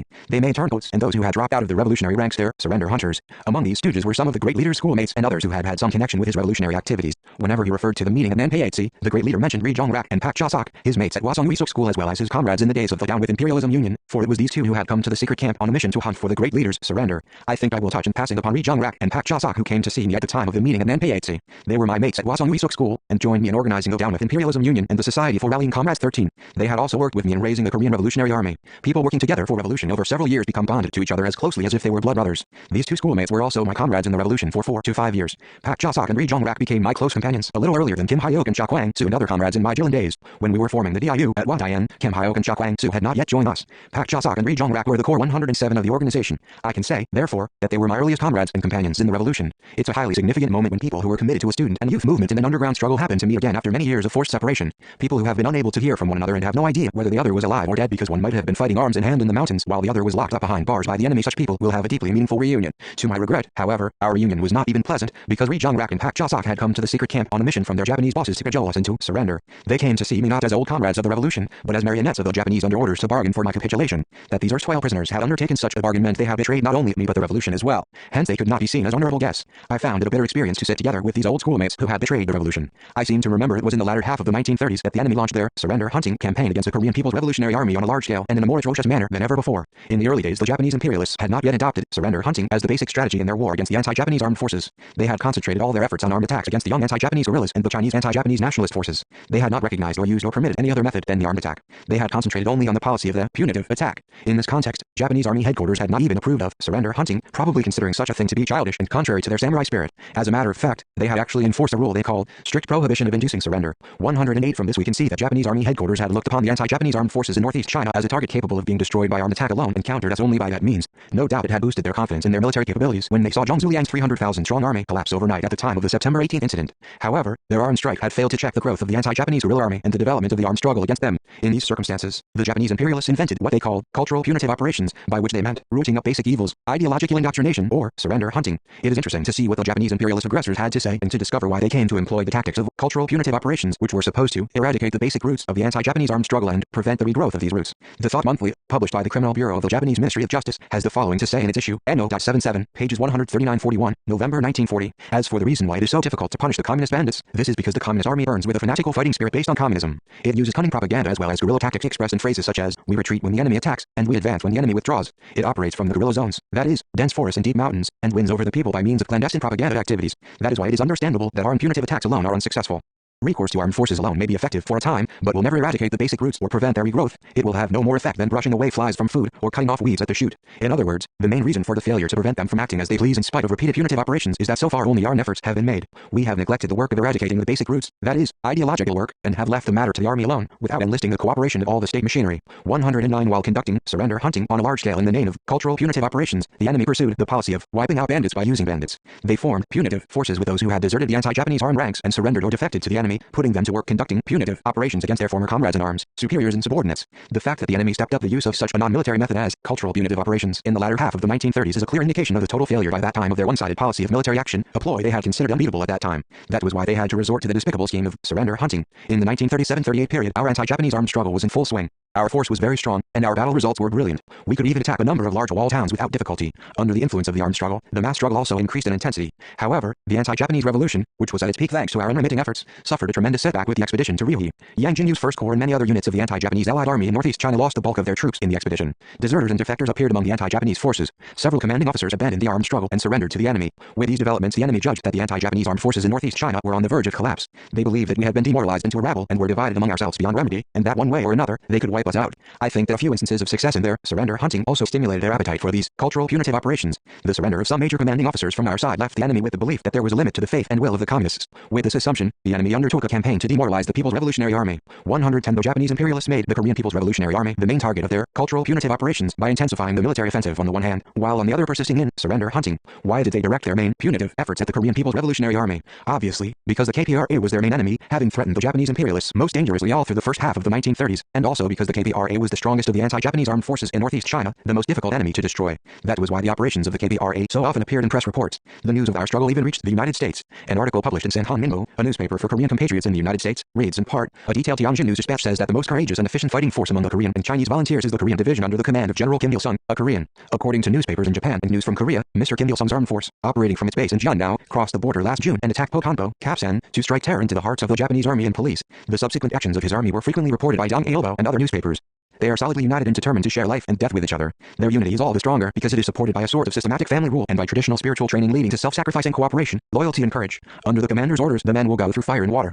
Their aim is to destroy the enemy to save their nation, and their strategy is based mostly on guerrilla warfare appearing from God knows where and disappearing to God knows where to throw the enemy off balance. A Soviet military expert observed, if China and Japan declare war formally against each other, the Japanese will need 200,000 troops to cope with the volunteer forces in this one corner of Manchuria. If this observation is reliable, then they are truly a great force. Sanhan Minmo, September 30th, 1937. 111 The Japanese imperialists tried to wipe out the KPRA by resorting to military means, misleading propaganda and so forth, but they failed. They were literally helpless. The more the enemy intensified their offensive, the stronger our forces grew, and the wider the news of our fighting spread. Failing in both their punitive operations and their lying propaganda, the Japanese imperialists adopted the idea of surrender hunting because they were at their wits' end. How much they pinned their hopes on this method can be seen in the fact that they went and dragged out my grandmother for this purpose. The enemy selected the main targets for their cultural punitive operations from among important persons. Their scheme was not simple. Their scheme to hunt for the surrender of Yang Jinyu was undertaken by the Provincial Surrender Hunting Section, while the hunt for me was in charge of the Central Special Surrender Hunting Section that belonged to police headquarters under the Public Security Ministry of Manchukuo. It was said that an official document of the Japanese imperialists existed dealing with their military and police attempts to use my teacher from my days of Fusan Primary School for the purpose of their surrender hunting, but there was no instance of my teacher coming to see me or sending a message to me. Pak Jasok and Ri Jongrak appeared at the Nanpeixe secret camp in the midst of the enemy's surrender hunting. When the enemy failed in their scheme to use my relatives, they sent my old schoolmates to do the job. I guessed that the Japanese had sent Pak Jasok to sound out my reaction to their surrender hunting and that they had kept Ri Jongrak for a showdown at the end. Pak Jasok came to our secret camp when my unit was at Nanpeixe. One day the security NCO at the guard post sent an orderly to notify me that a man, Pak Jasok by name, had come to see me. I was surprised at the news. He had been captured by the enemy while operating in the homeland in 112, the summer of 1930. I became suspicious of his purpose in coming to Nanpayatsi from prison all of a sudden. Even if he had been released after serving his term, how could he, who had to be on the blacklist, evade the strict surveillance of the enemy and slip into this secret camp through double and triple rings of Japanese troops? If he had come all the way to work for the revolution again, I might have hoisted him on my shoulders and called for cheers, but it was not normal for the enemy to have given him such freedom. Despite my suspicion, however, I decided to see him, since he had come all this way. I also thought he could tell me how Uncle Hyung-won and Cho Hyo-il were getting on in prison, and many other things I wished to know. I found a different man in Pak Ja-sok, although his appearance was the same as before. He was glad to see me as if he had met a member of his family from whom he had been forced to separate. But at the time, he looked dispirited somehow. I asked him where his former high spirit had gone, and why he had become so timid. I told him to look into the future and pluck up his courage now that he had survived penal servitude. He said, however, that he had become a turncoat in prison, and confessed in tears how he had become a stooge of the enemy and why he had come to Nanpayatsi. While suffering in prison for several years after being sentenced, he had lost his confidence in the triumph of the revolution and had begun to waver. When he saw Uncle Hyung-won tied to a cross and being beaten, he had completely lost his spirit to resist. Sensing that Pak Ja-sok was vacillating, the enemy had moved him to another prison. Releasing him before his term expired, they had forced him to switch sides and involved him in the surrender hunting team. Pak Ja-sok was recruited by Jang So-bong specifically for the surrender scheme aimed at me. Jang So-bong, himself a turncoat, had distinguished himself earlier in revolutionizing Kowloon, working together with Kim Hyok and Kim Won-yu when we were pioneering in central Manchuria. He was also arrested with Ri Jung-rak at the Changchun railway station in early 1931 while working to obtain weapons. The enemy put a geisha in his 113th service and made a home for them in Changchun, then went on to use him as their full-time special agent. As the Japanese espionage organization searched for people who had been closely linked with me, Jang So-bong recruited Ri Jung-rak, who in turn picked up Pak Ja-sok. Pak Ja-sok confessed to me honestly that when interrogated by the enemy, he had owned up to all the details of his connection with me, that he had been close to me in our DIU days, how we had formed the Anti-Imperialist Youth League, what he had done in Jilin and its surroundings after the formation of the Young Communist League, how he had become a member of an armed group, and how he had been sent to the homeland. I asked whether he was doing this thing on his own, or on someone's orders. He said that he had no official position, but was forced to come here by the Japanese. He added in tears, although he knew that such a trick would have no effect on me, that he had availed himself of this opportunity just to come and see me in person. I thought he told the truth when he said he simply wanted to see me. Pak Ja-sok gave us several pieces of information we needed. He also told me about his journey to Manyundi to wheedle my grandmother into surrender hunting. He was born in Pyongyang, and as a boyhood friend of Uncle Hyung-won's, he often visited Manyundi to see my uncle. In the course of this, he had got to know my grandparents. Pak Ja-sok said that Ri Jung-rak had informed the enemy of Pak's background and had suggested that Pak was the right man to play a big role in the scheme to hunt me. Pak said he deserved to be put to death 1,000 times for the crime of dragging my grandmother around, but that he had taken care of her personal safety as best he could. He admitted that he and Ri Jung-rak were worse than beasts and said he wouldn't complain even if he were punished with death 100 times. When among us, Pak had a keen sense of justice and had worked with great enthusiasm and ambition as a young revolutionary, strong in his anti-Japanese spirit. After the formation of the Korean Revolutionary Army, he 114 had worked in a highly responsible manner. When arrested and put in chains, however, his ideology degenerated and his human qualities crumbled. If anything at all remained of his old self, it was the thread of friendship that tied him to me. Though on the payroll of the Japanese imperialists, he had not volunteered to cooperate with them, nor had he thought of gaining money from such cooperation. He had simply failed to foresee victory in the revolution because he thought Japan was too strong. He had thought himself lucky just to stay alive. The hunger for life had led him to switch sides, and as a turncoat, he had had no other choice but to obey the Japanese meekly. Although involved in the surrender hunting scheme, he was acting against his will. Having to obey the will and orders of the Japanese imperialists in spite of hatred for them was the tragic lot of a man like Pak Ja-sok, who had abandoned his revolutionary convictions. Seeing Pak Ja-sok, I thought deeply about genuine human qualities. He had grown older, but the look of his face had not changed, and yet he was a different man. His shell remained, but it seemed empty. He had lost his soul. I have to say that it's a man's ideology that makes him a real being. What can remain of a man who has lost his ideology? An empty shell. Once your ideology crumbles, your personality will also crumble. Pak Ja-sok became a soulless man because he had abandoned his ideology. Such a man's face looks like the face of one who has lost his sight. In spite of my knowledge that Pak had degenerated, I explained things to him and advised him from various angles, with the feeling of pulling him back from the enemy's grip. This was my reaction to the enemy who had deprived me of my old comrade. I wished to revive at least his love for his country, although it might be impossible to bring him back to the Pak Ja-sok of his days in the DIU. My heart also retained some of my old friendship towards him. I said that a man guilty of crimes against his nation could neither live nor die like a man. Pak Ja-sok affirmed that it was true.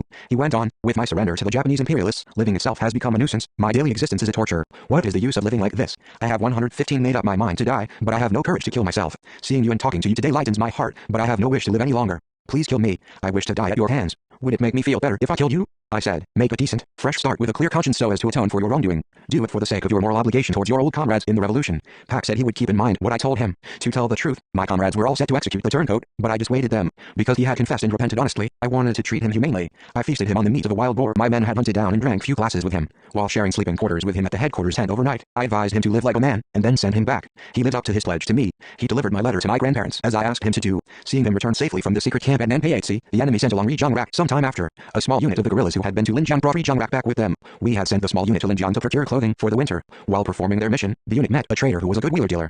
He was serving the Japanese and at the same time supplying goods to the guerrillas, benefiting from both sides. He entered into a bargain with our unit. He said he would offer the cloth and the cotton wool we needed if they agreed to take a civilian in the service of the Japanese army to headquarters of the Revolutionary Army in return. The unit leader agreed to the bargain on condition that the trader approach his superiors and let them suspend punitive actions for a while so that the bulky loads of supplies might be carried away without encountering trouble on the way. As a result, the enemy's punitive forces, which had been operating over a wide area ranging from Jiazaishi, Linjiang, to Nanpeizi, 116 suspended their operations and remained quiet for some time. Taking advantage of this, the small unit was able to carry large amounts of supplies in safety to Nanpeiatsi. The civilian who came with the unit at that time was Ri Zhongrak. Ri Zhongrak behaved arrogantly from the outset, earning the dislike of our comrades. Without showing any sign of fear and behaving with much imprudence in the camp of the Revolutionary Army, he laughed, talked wildly and carried on like a thoroughly thick-skinned man. On meeting Oh Young-hup, who was at the entrance to the secret camp in charge of the guards, Ri Zhongrak offered a present of a watch to him, saying that he must be having a hard time in the mountain in the cold. Oh Young-hup produced his own pocket watch and said he did not need another watch. Don't stand on ceremony, take the watch. Ri Zhongrak insisted. It's better to have 2 watches than 1. Oh Young-hup retorted that one should keep time by 1 watch, not by 2 watches, by a revolutionary watch one day and a reactionary watch the next. His words were a severe criticism of Ri Zhongrak's treachery to the revolution. Although Ri Zhongrak behaved in a supercilious way from the moment of his arrival in the secret camp, I did not berate him for his crimes from the start. It seemed to me that friendship could not be slashed off at a stroke or burned up at once. My old friendship with him was too deep for that. Ri Zhongrak had been one of my closest friends in the old days. In his days of the DIU, he was a stalwart revolutionary with his own strong views. He was the most informed of us all on military affairs, and was responsive to new ideological trends. Around the age of 16, he had joined the Independence Army and acted under the leadership of Tongwei Diu. At that time, he was strongly patriotic and acted in a bold, impressive way. He was a man of feeling. We recommended him to a responsible post in the Korean Revolutionary Army, an expression of our great hope and trust in him. He was very popular among us. What a disappointment it was to us to hear the news of his becoming a turncoat, betraying our love for him and confidence in him. Ri 117 Zhongrak did not hide the fact that he was now a civilian employee of the Japanese army and belonged to its surrender hunting team. Nothing would be better, he said, than destroying Japanese imperialism, liberating the country and realizing communism worldwide, as the DIU program said. However, that's all just a pipe dream. When I joined the DIU and helped to form the Korean Revolutionary Army, and even when I was jailed, I believed that the ideal could be realized. However, the September 18th and July 7th incidents changed my mind for me. In Korea, the communist movement has already been wiped out, and the motto, Japanese and Koreans are one, has become an established fact.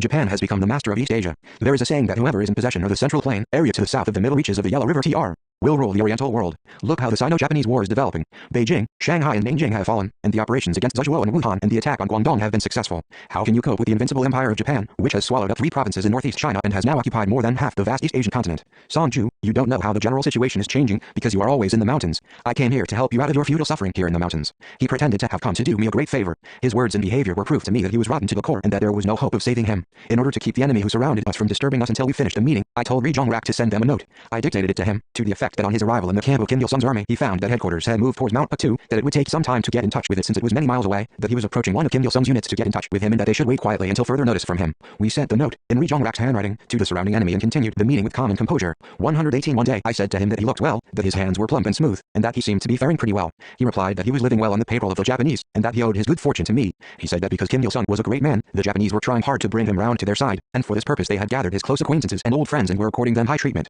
If men like me are given such high treatment, he went on, think of the honored position you would hold if you came over to the Japanese. They are ready to give you, General Kim, whatever post you want, if you come round to them, the post of the commander of their Korea army or anything else you may ask for. You may administer Korea as their Korea army commander, or have Manchuria under your command here. You can do as you please. They want you to cooperate with Japan in either way. They say that in future the United States will most certainly extend its force to the west coast of the Pacific and try to gulp down Japan, Korea and Manchuria, and they want the Asian people to join hands with each other in containing and fighting back the United States for the sake of Asian co-prosperity. The Japanese were very foxy. When they sent Ri Zhongrak to me, they knew that the word surrender would have no effect on me, so they told him to negotiate with me in terms of cooperation as a compromise. The idea of Asian cooperation to contain the force of the United States was the expression of the doctrine of Great Asia which the Japanese loudly advertised in those days. They fussed about building a prosperous Asia for the Asians under Japan's leadership. Who would be foolish enough to believe such nonsense? Their doctrine of Great Asia was simply a cloak to hide their own greed for their monopoly over Asia. Whenever they invade others, imperialists cook up a pretext to justify their aggression. The Japanese imperialists loudly preached the superiority of the Yamato race and spread the idea of a world family with Japan at its center. When they were invading Korea, they said Japan would take charge of this nation, which is incapable of independence, and lead and protect 119 them.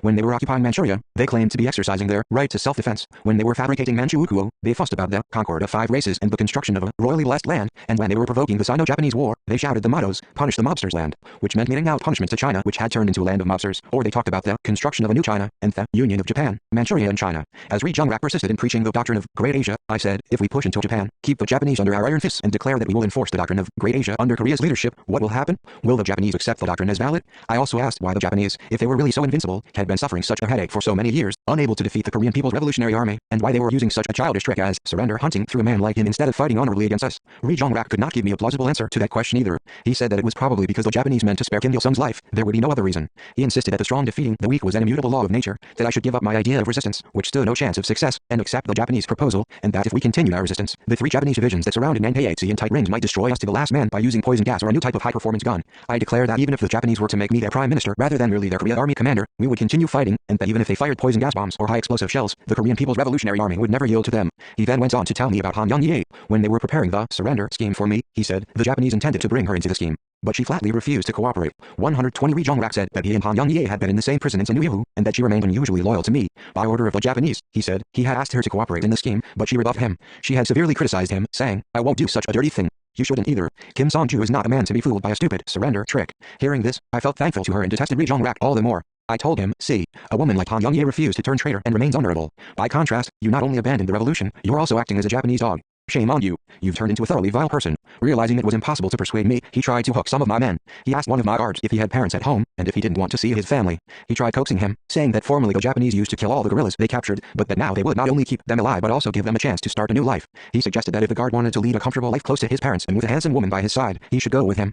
Hearing about this, I gave up on him as a dog, a loyal servant of the Japanese. Unlike Pak Ja-sok, who was running errands for the Japanese against his will, Ri was serving the enemy of his own free will, not caring a straw about his country or nation. At the unanimous verdict of my men, headquarters branded Ri Jong-rak a traitor to the nation and executed him. We covered his dead body with a warning that traitors, whether they were my schoolmates or anybody else, would be executed in the same way. My account of the interviews with Ri Jong-rak and Pak Ja-sok at NPHC has been seen by many people as similar to a fictional story. If the event were described vividly, it would make an excellent story. It's a rare real-life event in which a man who has pledged to share life and death on the road of revolution becomes a turncoat, spreads a propaganda about the strength of Japan and stresses the futility of resistance, then tries to get the 121 commander of the Revolutionary Army to turn traitor and join the enemy. This was one of my most extraordinary experiences. Frankly speaking, both interviews caught me to the quick. If total strangers had come on such errands, I would not have been so bitterly hurt. Both of them had been so spirited when we were forming the DIU. We all pledged to share life and death, none of our oaths portended treachery. However, the two people I loved most dearly and held in deepest trust betrayed me. When the revolution is going strong, many people take part in the struggle and seldom waver or drop out of the revolutionary ranks. But when the situation is disadvantageous to the revolution and difficulties start to crop up, waverers, deserters and capitulators appear. This is why officials must carry out ideological work properly among the people when the situation is grim and the country is in difficulty. True, people's ideology is not visible. Nobody has his ideology branded on his forehead, so it is hard to pick out waverers and defeatists who have lost their revolutionary faith. However, people's ideology will never fail to reveal itself through some aspects of work and life. Officials must do ideological work prudently to suit an individual's state of preparedness in order to consolidate his revolutionary faith. What is the lesson here? It is that one's ideology must be made one's conviction. If it remains mere intellectual awareness, it will be of no avail. An ideology that is not also one's conviction is liable to degeneration. If one's ideology degenerates, one will become like Ri Jong-rak or Pak Ja-sok. So, if you acquire an ideology you think is just, you must make it your unshakable conviction. Intellectual knowledge can serve as a genuine tool for creating that which is new only when it is supported by revolutionary belief. One's eyes see the present reality, whereas one's belief looks into the future. If one's belief breaks up, one's spirit will die, and if one's spirit dies, one will lose all value as a human being. A person's morality and conscience are both based on his faith. People without faith cannot hang on to their conscience and morality, nor can they maintain their humanity. Only with 122 strong faith can they shape their destiny properly, remain loyal to their comrades and contribute truly to the party and the revolution, to their country and their fellow citizens. Comrade Kim Jong-il declared that loyalty must be kept as our faith, conscience, moral obligation and everyday concern. This is profound philosophy. I fully agree with this proposition. Chapter 24, A Fresh Upsurge of the Revolution, Arduous March, The Lesson of King Feng, The Salt Incident, Battle of Tielongden, The Tano Festival at Yoshidong, Women Fighters and Revolutionary Honor, December 1938, June 1939, 124. 1. Arduous March. When we talk about the Arduous March, we refer to the trek made by the main force of the Korean People's Revolutionary Army from Nanpyeongsi, Mengjiang County, to Bidaetingsi, Changbai County, from early December 1938 to the end of March the following year. Over half a century has passed since the march, but our people still remember this epical event. The great exploits performed by the respected leader Comrade Kim Il-sung during this march and the indomitable revolutionary spirit displayed by the anti-Japanese guerrillas are a priceless heritage our people will pass down through generations as a source for their inspiration. The following is the transcript of the great leader's recollections about the Arduous March, of an address he made to historians and writers. You comrades have worked hard to create and disseminate systematic accounts of the revolutionary traditions established by our party. Our writers have produced many literary works of great educational value that deal with the revolutionary traditions. Over a long period of time I have been getting requests from you to tell you about the Arduous March. One shall take this opportunity to dwell on that event. Late 1938 to early 1939, the time spent on the Arduous March was our bitterest time of trial in the entire history of the anti-Japanese armed struggle. The situation in those days was not suitable for us to advance into the homeland in a large force. Developments were so unfavorable to us that a man like Ohm Kwang-ho openly wailed that the revolution was on the wane. A large expedition to the homeland in these circumstances, in fact, involved a great risk. Yet we ventured upon this expedition towards the Armagh River in order to push into Korea. Why? Because we wanted to turn the adverse 125 revolutionary situation in our favor. Merely worrying about the state of affairs was not a solution to the problem. If we had stayed put in a hideout somewhere, we could, of course, have passed the winter in safety and preserved our force. Maintaining the status quo in that manner, however, was not the kind of attitude that would overcome the difficulties facing the revolution. This was why we decided to undertake the march towards the homeland, even though it would be arduous. We knew that this was the only way to bring new hope and energy to the revolution. In 1938, the people in West Jeondae in Korea were in low spirits. During the Haesan incident, many underground organization members were arrested and the revolutionary movement in the homeland got bogged down. On top of that, the enemy gleefully boasted that there was no more People's Revolutionary Army. The Japanese propaganda, though a total lie, had its effect on many people. Ominous rumors were so rife that people who normally did not believe the enemy propaganda were feeling apprehensive. Even renowned revolutionaries were losing heart and turning to Mount Batu for encouragement. The enemy was in a much better position than we were to make propaganda, having a powerful mass media at their command. A plausible, shocking story that a KPRA unit had been annihilated at a certain time in a certain place, carried in a newspaper with a circulation of thousands of copies, would be read by thousands of people. The radio also gave out such propaganda, of course. Our own mass media were only a few newspapers, magazines, handbills, and written appeals published by guerrilla units. Occasionally we used some materials printed by underground organizations in different provinces. What is worse, the circulation of these illegal publications was carefully monitored and very difficult. Simply scattering a handbill could easily cost the life of a patriot. An underground worker had to risk his life to go into Korea with a knapsack full of leaflets. Advancing into the homeland and shooting off our guns, there was the 126th best way to declare that the KPRA was still very much alive and to expose the enemy's propaganda lie that the KPRA had been destroyed. The sound of our gunshots would help set the underground organizations back on their feet. A liaison man from West Jeondao told us that most of the underground organizations in Shanghai had been destroyed. A lot of organization members had been arrested in Korea and there was no knowing where those who had escaped were hiding out, he said. Listening to his report, I thought that even if the organizations were scattered, something might still remain of them, and that these remnants could be patched together to create new ones. So I decided to go to Shanghai to rebuild them and then advance into the homeland. Some people suggested that we hold military and political training in a secret camp during the winter, as we had done in Matangu, and then launch new operations when warm weather set in. They said there was no need for us to take needless risks in the severe winter cold. We did not accept this suggestion. How could we remain onlookers when the anti-Japanese struggle in the homeland was undergoing such severe trials? Hardships were nothing new to us. We had gone through them ever since we started the revolution. Had we experienced only a few, unheard of problems up to now? How could we, the Revolutionary Army who had taken the cause of national liberation upon ourselves, merely look on with folded arms when the anti-Japanese struggle in Korea was in such trouble and the people were looking up to Mount Patu for help? We had to advance into the homeland, even if it meant living on tree bark and it might involve sacrifices and tribulations. Naturally, we would have to cut our way through a forest of bandits and face enormous hardships on the way. Nevertheless, we would make big strides and strike the enemy. This was what I thought at the time. This, then, was the motive of the arduous march to make the homeland seethe with renewed hope. As you know, we made many hard treks during the anti-Japanese armed struggle. The march from Manchu to Wangjing in autumn 1932, the march coming back to Jeondao after the first expedition to northern Manchuria, and 127, the Fusong expedition in early spring 1937 were all difficult excursions. However, the trek from Nanpeiatsi, Menjiang County, to Biadatingsi, Changhai County, was such an unprecedented ordeal that it is beyond comparison with any other expeditions in terms of duration and misery. Because it took about 100 days, this march is also called the 100-day march. To be exact, our journey took 110 days and was indescribably arduous, so it finally came to be known as the Arduous March. I read many works about other treks in the past. I read the novel Iron Flood and watched its film version. However, I have never read anything describing a trek as full of twists and turns and beset with hardships as our march. In my secondary school days, as I read the Iron Flood, I wondered whether such a tough journey had ever really taken place. I was deeply impressed by Koja, who managed to break through one hardship after another. After I experienced the Arduous March, however, I thought Koja's trek was nothing compared to our march. The Arduous March was, in a nutshell, a constant, non-stop struggle against the worst of natural conditions, hunger, exhaustion, diseases, and of course, the brutal enemy. All of these were accompanied by yet another severe struggle, that of not giving in to all these hardships. It was primarily a struggle to survive and to destroy the enemy. These were the main contents of the Arduous March. Indeed, it was a series of incredible ordeals and hardships from beginning to end. That year the first frost fell before harvest moon day 14, and after that the first snow fell heavily. Already early in winter rumor had it that a birch tree had frozen and cracked up in the severe cold. Hunger and emaciation piled on top of the cold, and we had to fight several battles a day without rest or sleep. The hardships were beyond description. Just think, it was only a 5 or 6 day walk from Nanpeiatsi to Biadatingsi, yet it took us more than 100 days to cover the distance. This was because we had to fight the enemy every single step of the way. You have no doubt seen the map of the march route. What do you think 128 of it? You must have found it incredibly complex. The Arduous March was a trek that dwarfed all previous expeditions just in terms of physical exertion and suffering. What made this trek such an unprecedentedly horrendous one in the history of the KPRA? The enemy's continuous pursuit and encirclement, and nothing else explains it. You cannot imagine how tenacious the enemy was in chasing and constantly surrounding us. The Japanese imperialists concentrated all their punitive troops on our main force, sending all their forces out on the punitive campaign against Kim Il-sung's unit, the only force remaining now that the First Corps had been virtually annihilated. They whipped up their men's fighting spirit against us. They even used carrier pigeons for their campaign. The enemy's tactic was quite simple: to deny the KPRA any chance to rest, eat, or sleep. They hurled hundreds of troops continually against us, to the point where sometimes we had to fight 20 battles a day. If we had slipped out of Nanpeiatsi, as we had done for previous expeditions, we would not have gone through such severe troubles. However, it was impossible for us to do this. We had to let our gunshots be heard right from the start. Obtaining food for the march also required a battle, so we attacked an internment village as soon as we had left the secret camp. Having heard our fire, the enemy immediately tailed after us. Knowing where the second directional army was moving to, the enemy did not leave us alone for a minute. The Japanese, who had encircled Nanpeiatsi, started their pursuit at once. They moved very fast. As we were starting to prepare a meal after a forced march of 20 kilometers, they fell on us, so we could not cook, but had to repack our wet rice. This sort of thing was to take place frequently. Had it been a simple march without battles, we would have had nothing to worry about. It was the enemy's non-stop pounding and encirclement of us, as well as the ceaseless battles, that doubled our difficulties and made the march our worst trial yet. Shortage of food supplies added to our problems. For several reasons our 129 food supplies had run out. In the autumn of 1938 we had stored up enough provisions for the coming winter, but we then consumed a large portion of the food during the meeting at Nanpeiatsi. The remainder was distributed among the units that left earlier for their theater of operations in other directions. In the cold winter it was impossible to gather edible herbs or plants. If the enemy had not been so frantic, we could have hunted wild animals and eaten their raw meat. But firing between battles was disadvantageous for our activity. Only once did I allow hunting. Opayak Ryan had found a bear sleeping in a hollow tree and suggested shooting it. I said he might shoot if he could kill it at a single shot after assuring himself that the enemy was not nearby. He killed the bear, which was as large as an ox, with one shot. At the beginning of the march, we had 2 meals of gruel a day. As the food ran short, we had just 1 meal a day. Finally we went without food altogether, only eating snow. Our vision became blurry, and when we got up to continue the march, we felt dizzy and could hardly walk. This is why, whenever I talk to cadres after liberation, I used to say that people who have experienced starvation know how valuable rice and peasants are, and that no one without this experience can claim to know all about revolution. One day Opayat Ryan went down to Kadegu with my permission, raided a lumber mill and brought back several horses. Because our provisions had run out, we decided to eat horse meat for our meals. We could not roast it in the enemy's encirclement and had to eat it raw and without salt. At the second meal, our stomachs revolted. The raw meat caused loose bowels, which were even more painful than hunger. In spite of their suffering from diarrhea, the men continued to eat the horse meat because that was the only thing they had. However, in 4 or 5 days, even the frozen meat ran out. There are many short men among the anti-Japanese veterans because they did not get proper nutrition in their youth and because they had to go through all kinds of hardships. These factors stunted their growth. When we were fighting in the mountains, we often had to do without 130 proper food, eating such things as wild herbs, grass roots, tree bark, malted wheat, rice bran, the residue left over from brewing, and so on.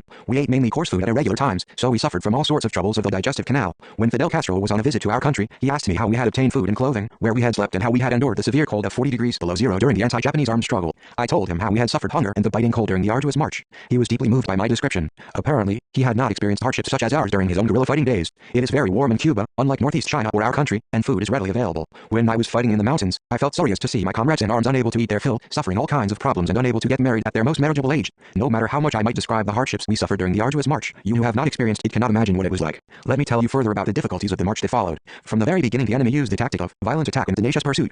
This attack and pursuit was so stubborn that we had to keep constantly on the move, chewing raw grain because we had no time to cook. Their tactic was, in essence, the Danny tactic, which meant harassing the opponent ceaselessly by clinging to it like a tick. The Japanese word Danny means tick. With this tactic, the enemy placed a punitive force at every single vantage point. As soon as guerrillas appeared, the enemy attacked immediately, and after the attack, tailed after them tenaciously in an attempt to annihilate them. The goal was to chase and strike the guerrillas continuously without giving them time to rest, sleep, or eat until they were completely exhausted and destroyed. The enemy themselves could rest by shifts, but the guerrillas were compelled to fight without a breathing space, so 131, their tribulations were beyond description. An old book on war says that an army caught by a long-distance pursuit by the enemy that comes in shifts will certainly be defeated, so that a good general will avoid such a trap. In other words, once in such a trap, there is no way out. Unfortunately, we fell into such a trap. The enemy converged on us from every direction and clung to us like ticks. We found ourselves in a real predicament and had to develop elusive tactics to get out of it. I racked my brains and thought out a new zigzag tactic. I summoned the regimental commanders and said, "From now on, we will march in a zigzag. At every turn of the zigzag, we will lie in ambush and pepper the approaching enemy with machine gun fire. This is the only way to take away the Japanese ticks." The zigzag tactic was the best way to strike the pursuing enemy in the Manchurian mountains covered with deep snow. That winter there was an unusually heavy snowfall, so that the men at the head of the column had to tramp down the snow to open a path.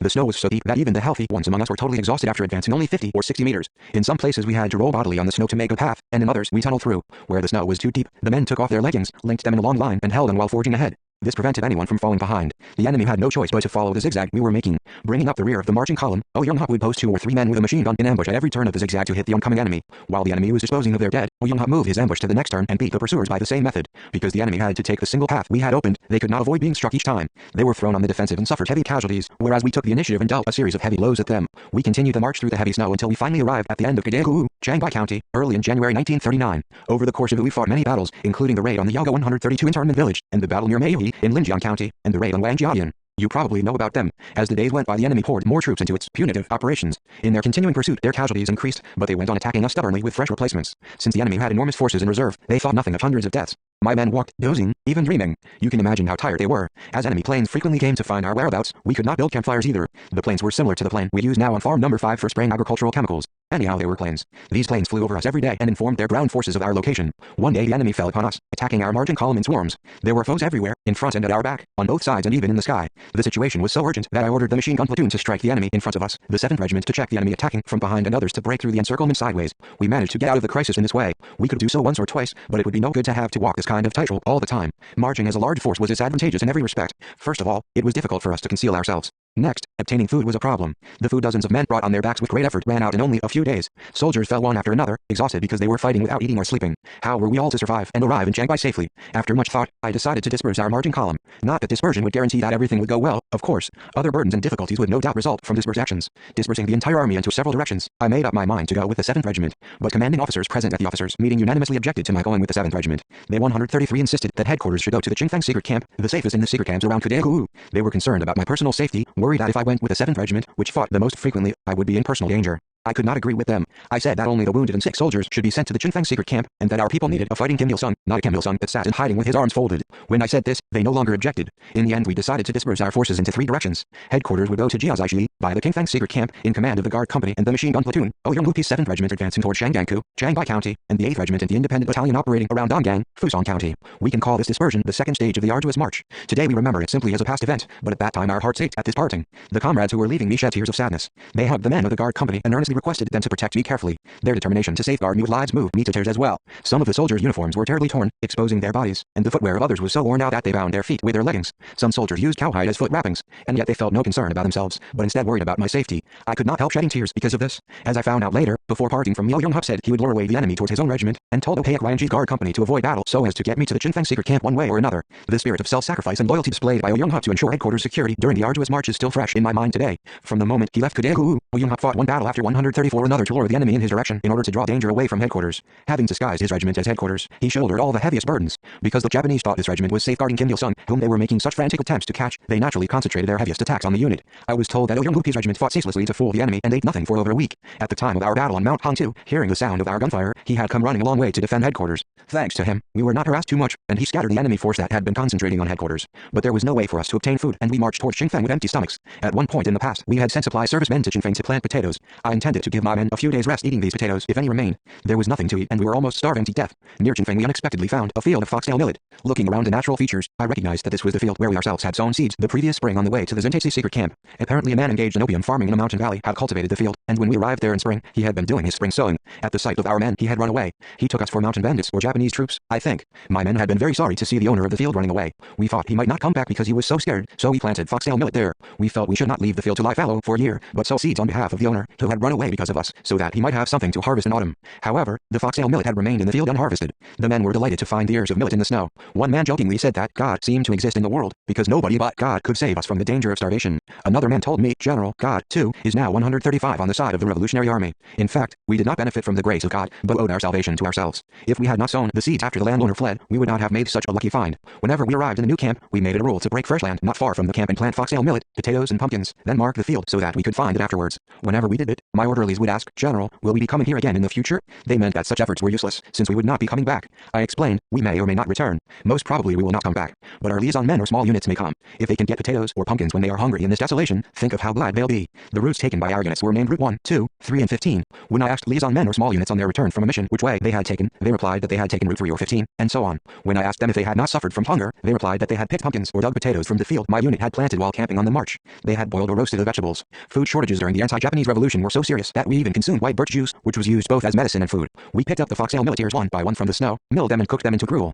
We improvised our own treadmill for this. About a week of millet gruel diet gave us back our strength. But even though foxtail millet soon ran out, the only way to get food was to go to Chinfeng and obtain one knapsack of potatoes for each man. On the way to Chinfeng, we came to a river. We had to cross it, but it was not frozen. The mid-streams and steep mountain valleys do not freeze even in winter. We did not want to cross it by the bridge, because an enemy sentry might be guarding it, but there was no other alternative. Risking our lives, we crawled across the bridge one by one. 136 hardly had we crossed when the enemy closed in on us and we had to fight. We quickly climbed the mountain on which the potato field was supposed to be. My plan was to contain the pursuing enemy while some men loaded their knapsacks with potatoes. But we discovered that neither the potatoes nor the hut that had been on top of the mountain remained. Apparently the supply servicemen from the secret camp had dug them all up. The punitive force was almost upon us, firing machine guns. It was a real crisis. I told my men, we must get down through the valley to that moor. Then as soon as it's dark, we can find a way out. The snow is awfully deep and we have no food. Worse still, the punitive force is still on our tail, so we have to disappear and get as far away as possible by a forced march along the road.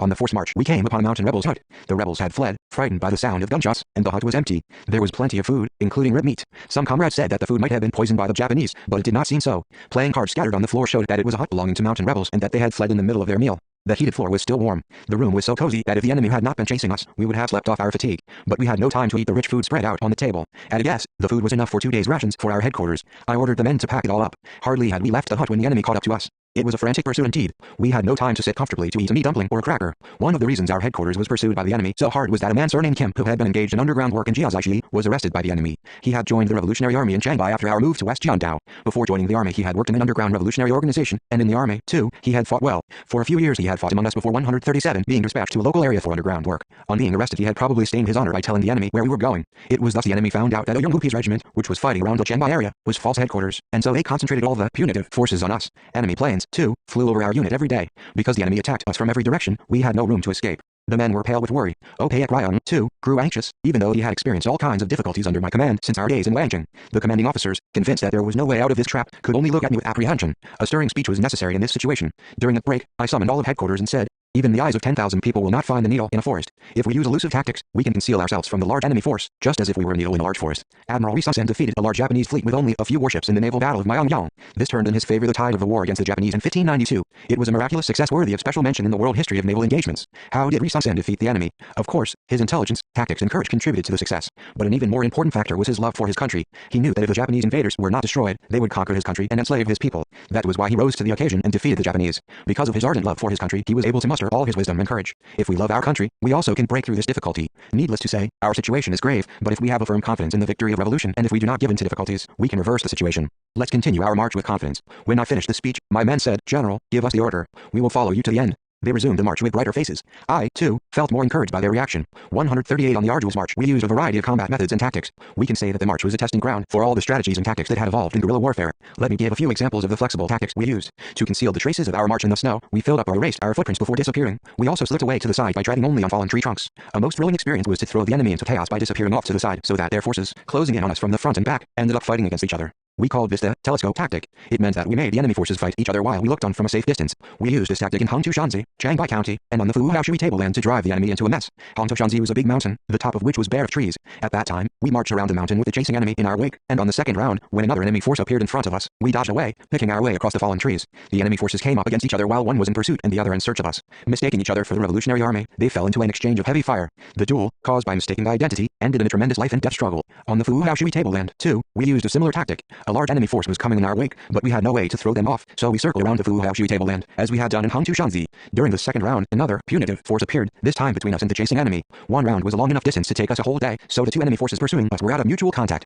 It was a queer situation. I had earlier ordered each of my men to cut a tree as long as a slate pole while on the march. Now we threw them across the tree stumps and slipped away to one side, using the poles as bridges over the stumps. While we were taking rest under some bushes, wearing white capes and 139 chewing on raw barley, one enemy force closed in upon the other and they battled it out between themselves. We watched them calmly from a distance as they fought and killed each other in large numbers.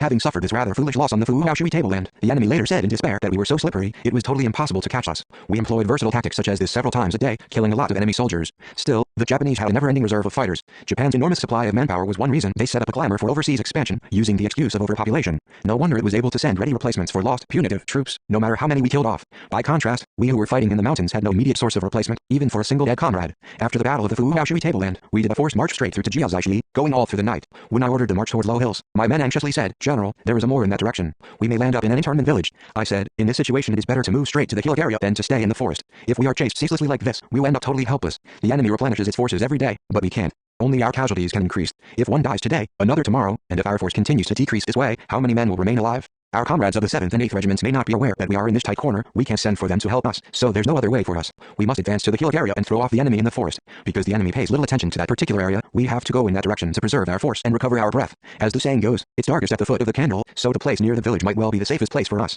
We camped on a small hill that commanded a view of the village of Jiaozaishi. The hill was dense with pine and oak trees half again as tall as a man. The hill was fringed with a cliff under which a stream flowed. The 140 sound of dogs barking in the village could be heard on the hill. Jiaozaishi was also called a watermill village. We relaxed and studied in combat readiness, making camp at night and striking it early in the morning. That was our first camping since we left Nanpeiatsi. We rested ourselves for some time there. I often sat together with my headquarters and discussed our future course of action and tactics with them. Our plan was to assemble all our scattered forces with the approach of warm weather after the Lunar New Year's Day and advance into the border area and the homeland, striking the enemy everywhere and rebuilding the damaged organizations. In the midst of all this, however, we ran out of food and again came close to starving to death. I sent Ripong Rock, the political instructor of the guard company, to Jiaozaishi. In this village the underground organization originally built by Kim Il was still active. An organization member called and lived there. He was a farmer with unusual connections to us. When his father was kidnapped by the mountain rebels, I had written to their chief to set him free. The chief owed us a favor from former days, so on receiving my letter he sent a farmer home. The farmer had been helping the revolutionary work under the influence of Kim Il, and after this event, he joined the underground organization. I asked Ripong Rock to meet the owner of the watermill in Jiaozaishi and tried to get in touch with the farmer. He went down the mountain and first met the watermill owner. He introduced himself vaguely saying that he had come down to find a human habitation because the enemy's punitive attacks were so frantic and the food problem was so serious.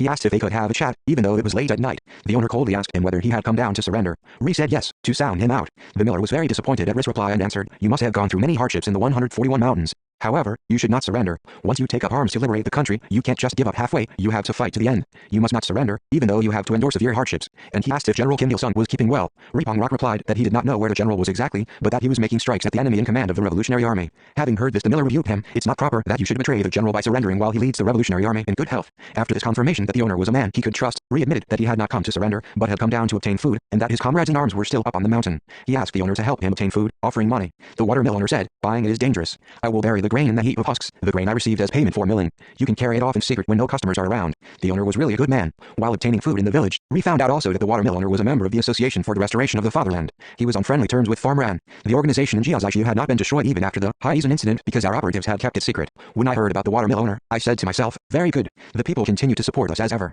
As long as we enjoy support from the people, we will win. Now there's a way out. The watermill owner was as good as having joined our arduous march, carrying food supplies on his back. Had it not been for the food he provided, it would not have been possible for us to plan our future course of action with confidence or to relax by playing chess and similar games. We would in all probability have starved to death. Not only the watermill owner but all his villagers helped us. One day Ripong Rock asked for my permission to go to fetch food supplies, including those for the New Year Day party the villagers had prepared. 142 When I thought of my men having to get along, eating raw rice, raw meat or only water for so many days since we started the arduous march, I had no mind to decline the kind offer of the villagers. I told the men to fetch the festive food, prepared with such warm kindness by the villagers. The prospects of being free from need on New Year's Day in 1939, thanks to the people of Jiazaixi, gave me some relief. My feelings of guilt at having to see my men go hungry seemed to be more or less eased. Unfortunately, we were finally unable to accept their present. Riho Rim, who went to the village with Ripong Rock, suddenly deserted. Ripong Rock returned empty-handed and reported to me that he had abandoned all the food because of Riho Rim's desertion. It was the first time that a deserter had appeared among the headquarters guard company men. There had never been a deserter among them, no matter how terrible the conditions on a march. During the arduous march, however, 4 men ran away from our ranks. They took off because they simply could not endure the terrible hardships any longer. Riho Rim had not served long in the guerrilla army, but I had loved him dearly.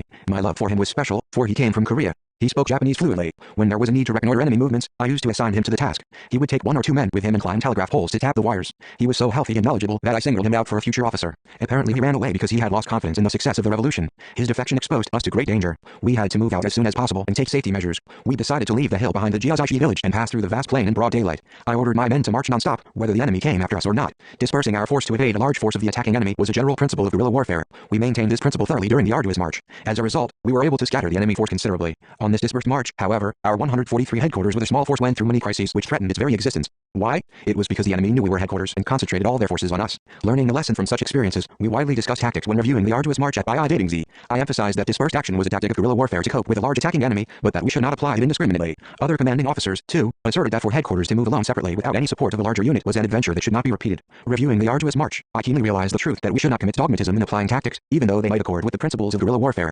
Immediately after we started the march in broad daylight, 2 other defectors appeared in our ranks. One was Instructor Li, a graduate from Beijing University, introduced by Wang Dilin, and the other was a Chinese soldier. Worse still, there were many wounded men in the unit. For one thing or another, only a small number of men remained. If our unit decreased any more, it would be impossible even to relieve guards. When I gave the marching order, Opayak Ryong asked, "General, if we start the march, the enemy's gun batteries will open up on us. How can we cross the open country?" I said, "Don't ask how. Keep 1 machine gun in front and another in the rear. We must make a forced march. Shoot at the enemy wherever they appear, in our front or in our wake. There is no other choice." Strangely enough, the enemy did not touch us as we moved out, just looked down at us from their batteries. Their main force had gone to the mountain areas for punitive actions and only a small force remained in the village. Moreover, the enemy was overwhelmed by the sheer audacity of our move. We crossed the open country in broad daylight without any disturbance and arrived in the forest. There we cooked and ate our meal and took a brief rest. 144 Perhaps people might call such experience good luck. After passing through the plain without the slightest trouble, we ourselves thought it somewhat strange. Naturally we had thought the enemy would fire, but they had not as much as sneezed, let alone fired at us, only looked down at us from their batteries. During the guerrilla struggle, we sometimes experienced such peculiar things, though not often. After passing the plain safely, my men were delighted and said that God had helped the revolutionary army again.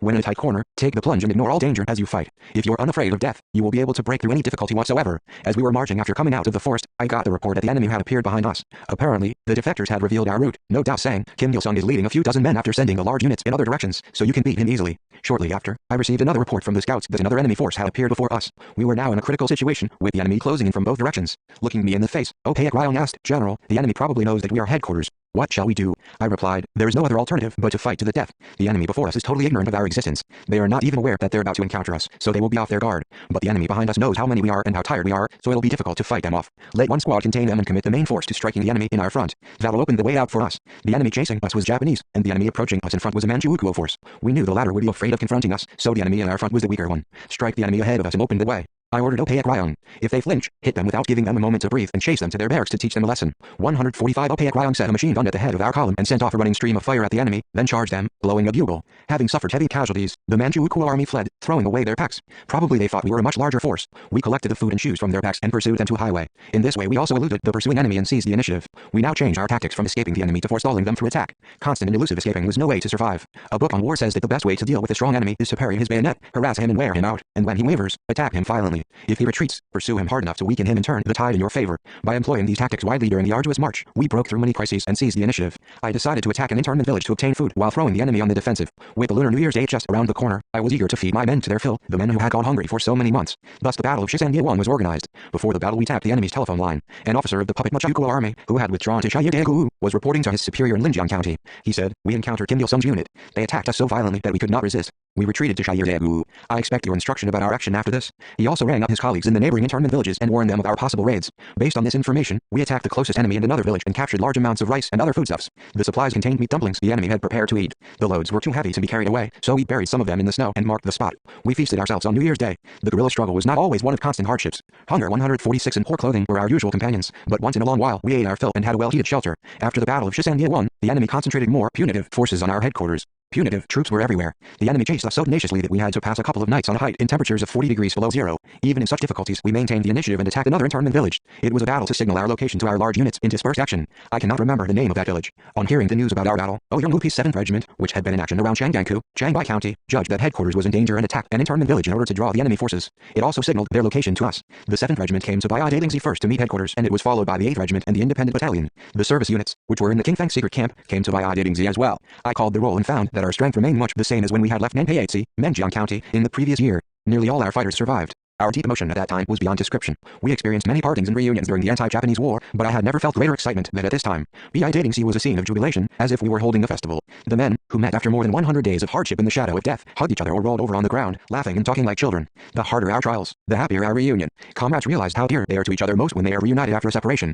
Partings and reunions between comrades who spill blood in a common cause strengthen their comradeship. Such close friendships do not break even in the strongest tempest. The arduous march was not a mere movement of our forces. It was a large-scale military operation that was equal to a campaign. It was the 147 epitome of our anti-Japanese armed struggle, so to speak. During this march we went through every kind of suffering a soldier could go through and experienced every kind of trial a man could experience. Through the arduous march we demonstrated once again to the world that the communists who took part in the anti-Japanese armed struggle were the true sons of the fatherland and the people, and that the revolutionary fighters were unfailingly loyal to their nation and to the cause of national liberation. Every anti-Japanese guerrilla that went through the march developed his character to the highest level possible. The noble image of the Korean communists formed in this event is a model that our people must learn and follow through the coming generations. The arduous march created typical communists who defeated the enemy because they were rallied rock solid behind their leader and did not relinquish their faith in any adversity. This was an important success in the arduous march, as well as one of the great achievements of the anti-Japanese revolution. All the participants in the arduous march were heroes, whether they are still alive or dead. There are many factors that led the guerrillas to survive their hardships and emerge victorious, like immortal beings. Let me tell you some of these factors. First was their indomitable revolutionary spirit, the spirit of self-reliance, fortitude and revolutionary optimism. I can say that this spirit contributed to their triumph over all their difficulties. Going through the most terrible suffering, we never lost heart or became pessimistic, but endured all our miseries by picturing in our minds the day of victory.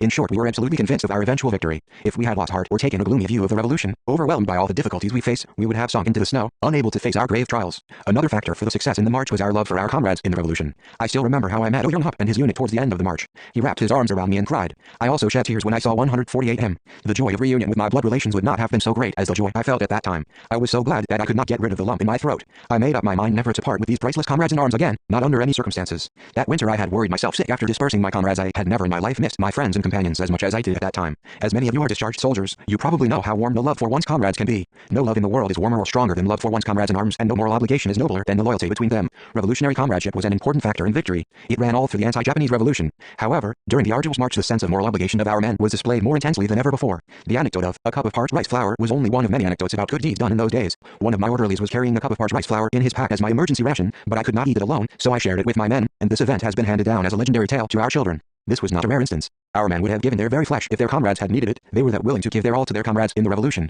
As I mentioned once before, when Riel Sal saw a recruit shivering with cold after his clothes were burned while he was sleeping by the campfire, he took off his own padded jacket and gave it to the recruit. He went through a terribly cold winter in an unlined jacket, but he did not freeze to death. That was because his comrades, too, showed their burning love to him. We did not starve to death because we lived and fought in the spirit of sharing a cup of parched rice flour throughout the arduous march of over 100 days. Though we went through severe cold and worn-out clothing, our hearts were always warm. This was the secret of why nobody starved or froze to death and why all of us survived like immortal beings. The power of love defeated death. This experience has convinced me that a community firmly united in comradeship will never perish. 149 Another factor that helped to bring the arduous march to a successful conclusion was the people's love and support for us. All through the march we received great help from such benevolent people as the owner of the watermill in Jiaozaishi. You should not think that only our guerrillas took part in the march. The people, too, joined in. I would say that the people from Erdeohuan and Yaogao who brought aid goods such as rice, salt, shoes and cloth at the risk of their own lives participated in our march. As we experienced on the Luozigu Plateau and at the Tianqialing Pass, the people saved us, helped us and became our companions whenever we were faced with a crisis. I was able to summon my courage because I was convinced that as long as we had such people, we would emerge victorious in this strenuous journey. Our victory can also be explained by the fact that we applied flexible guerrilla tactics throughout the march to suit different situations. Today we are still building socialism in a difficult situation.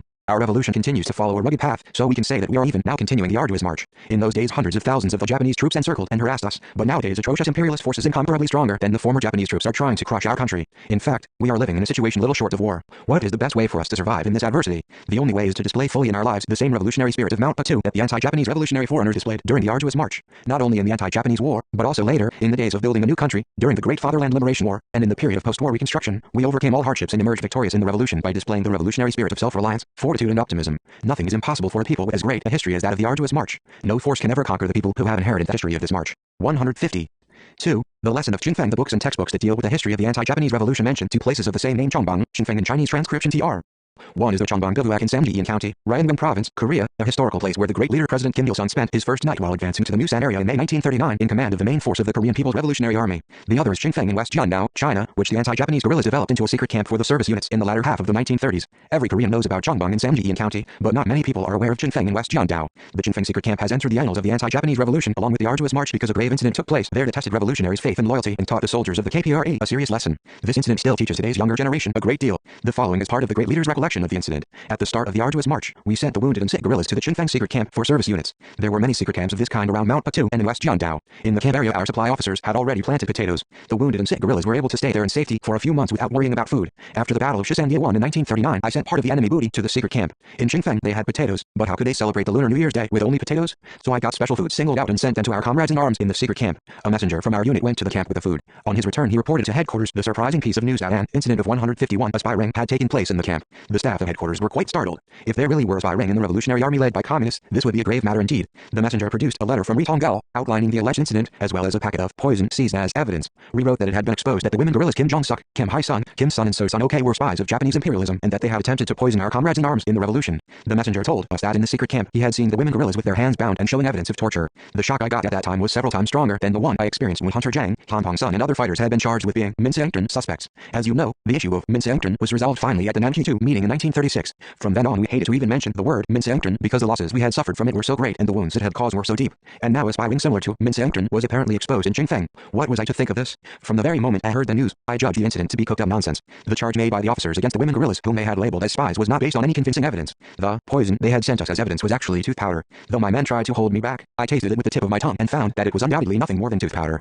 How absurd of them to allege that the tooth powder was poison. The women guerrillas in Xinfeng had been trained and tested fully in revolutionary practice. They were single-heartedly loyal to the revolution. Their sole ideal was to liberate their motherland. Why else would they take up arms in their tender hands, foregoing marriage and treading a difficult path wearing snowshoes, eating grass roots and tree bark and enduring hardships that even men found hard if it weren't for this ideal? 152 To label them as spies was not only far-fetched but insulting, ridiculous and criminal. I will not dwell on what a woman Kim Jong-suk was. I could vouch for her without a second thought. Judging from her class origin and her fighting record, she had no reason whatsoever to collude with the enemy. It made no sense that this woman, who had lost her parents and brothers at the hands of the Japanese imperialists, would act as a spy for the enemy. Kim Hai-sun, Kim Sun and So Sun-ok were all highly prepared for the revolution. They were not the sort of people who would be taken in by wicked individuals. It was preposterous to accuse them of spying. What difference was there between this accusation and the reckless acts of Kim Song-ju and Gao Yafan, who had branded so many people in Jiandao as Minseongtran members and executed them? In our unit there was not a single woman guerrilla who was likely to become an enemy spy. Neither in our days in the guerrilla zones nor after we had abandoned these zones was there a betrayer among the women guerrillas. Look for a woman guerrilla among those who deserted their comrades during the arduous march. You will find none. Ram Su-sen, when surrendering to the enemy, took with him a woman he had been intimate with, but she did not spy for the enemy while she was a guerrilla. Women in the army took greater trouble than men.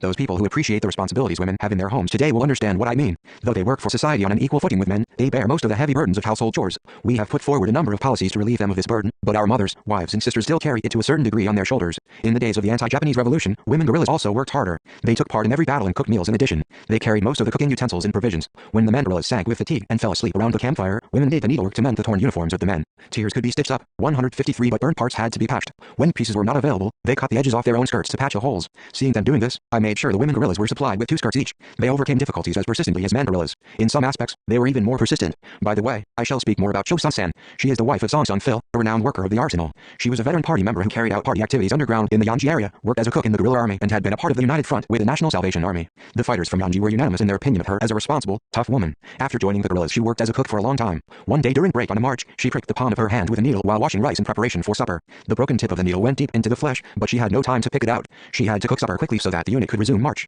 From that day she suffered sharp pains in her palm. An ordinary woman would have asked to be excused from kitchen duty for the time being, but this tough woman neither complained about the injury nor did she ask anyone to pull out the broken needle for her. When her platoon leader scolded her for a delay in cooking, she did not try to defend herself. She was aware that if she stopped cooking, another combatant would have to do it in her place. Meanwhile, the needle tip worked its way to the back of her hand. Only when it popped out through the skin on the other side did she ask her comrades in arms to pull it out. They plucked it out with tweezers. This woman, who cooked for her comrades in arms for a fortnight, silently enduring the pain caused by the broken needle, is typical of the women fighters in our ranks who went through the flames of war against the Japanese. I thought and thought, but I could not understand why these women fighters had been given the shameful name of spies. Kwang-ho, the head of the secret camp, had done political work for some years. How could he be 154 so rash as to suspect them without any grounds and accuse them of being spies? Didn't he know that the women guerrillas he had manacled and locked up in a log cabin were patriots, spotlessly loyal to the revolution? If these people were spies, as Ohm testified, then whom could we trust in this world? I could not make out the real state of affairs from the written report of Ri Tonggal or tell what was going on. I called Kim Fyong, ordered him to go to the secret camp to investigate the case and then bring back to headquarters not only all the arrested women guerrillas, but also Kwang-ho, the head of the camp, and Ri Tonggal, political chief, who were said to have detected this spy ring. On his return I met one by one those involved in this incident.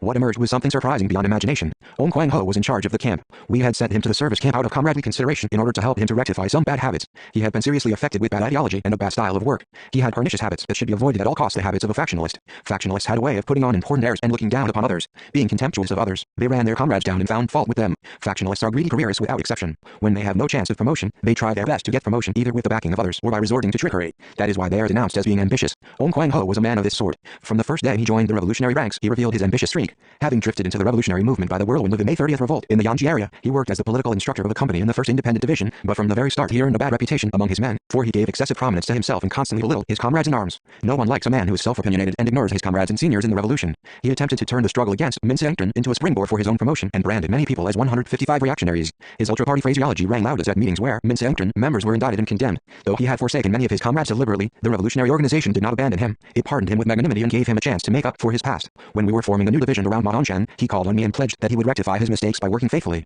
I believed him and appointed him political instructor of the company. However, he betrayed my trust. He often shouted at his men and instead of helping out the company commander behaved like the cock of the walk by merely admonishing him. Conducting himself as if he were a retired veteran, he refused to put his shoulder to the wheel and do the hard work required. In the battlefield he did not fight in the first line, but hung about outside the range of enemy fire. He was not fit to be a political instructor who had to set an example for the masses and steer them. For this reason, we dismissed him from his post and sent him to the service camp, hoping thus to give him a chance to correct himself. When sending him to Qingfeng, I gave him the task of ensuring proper medical care and living conditions for the wounded and of growing good crops in cooperation with the supply service men so as to build up food reserves for the unit. But he neglected the tasks. He did not build additional barracks either, which was another task given by headquarters. The wounded and Song unit guerrillas who had parted with us at the end of Gadeku and arrived at the Qingfeng camp suffered great discomfort because of inadequate accommodations. They had to live in tents in the severe winter cold. Medicines and provisions were also running short in the camp.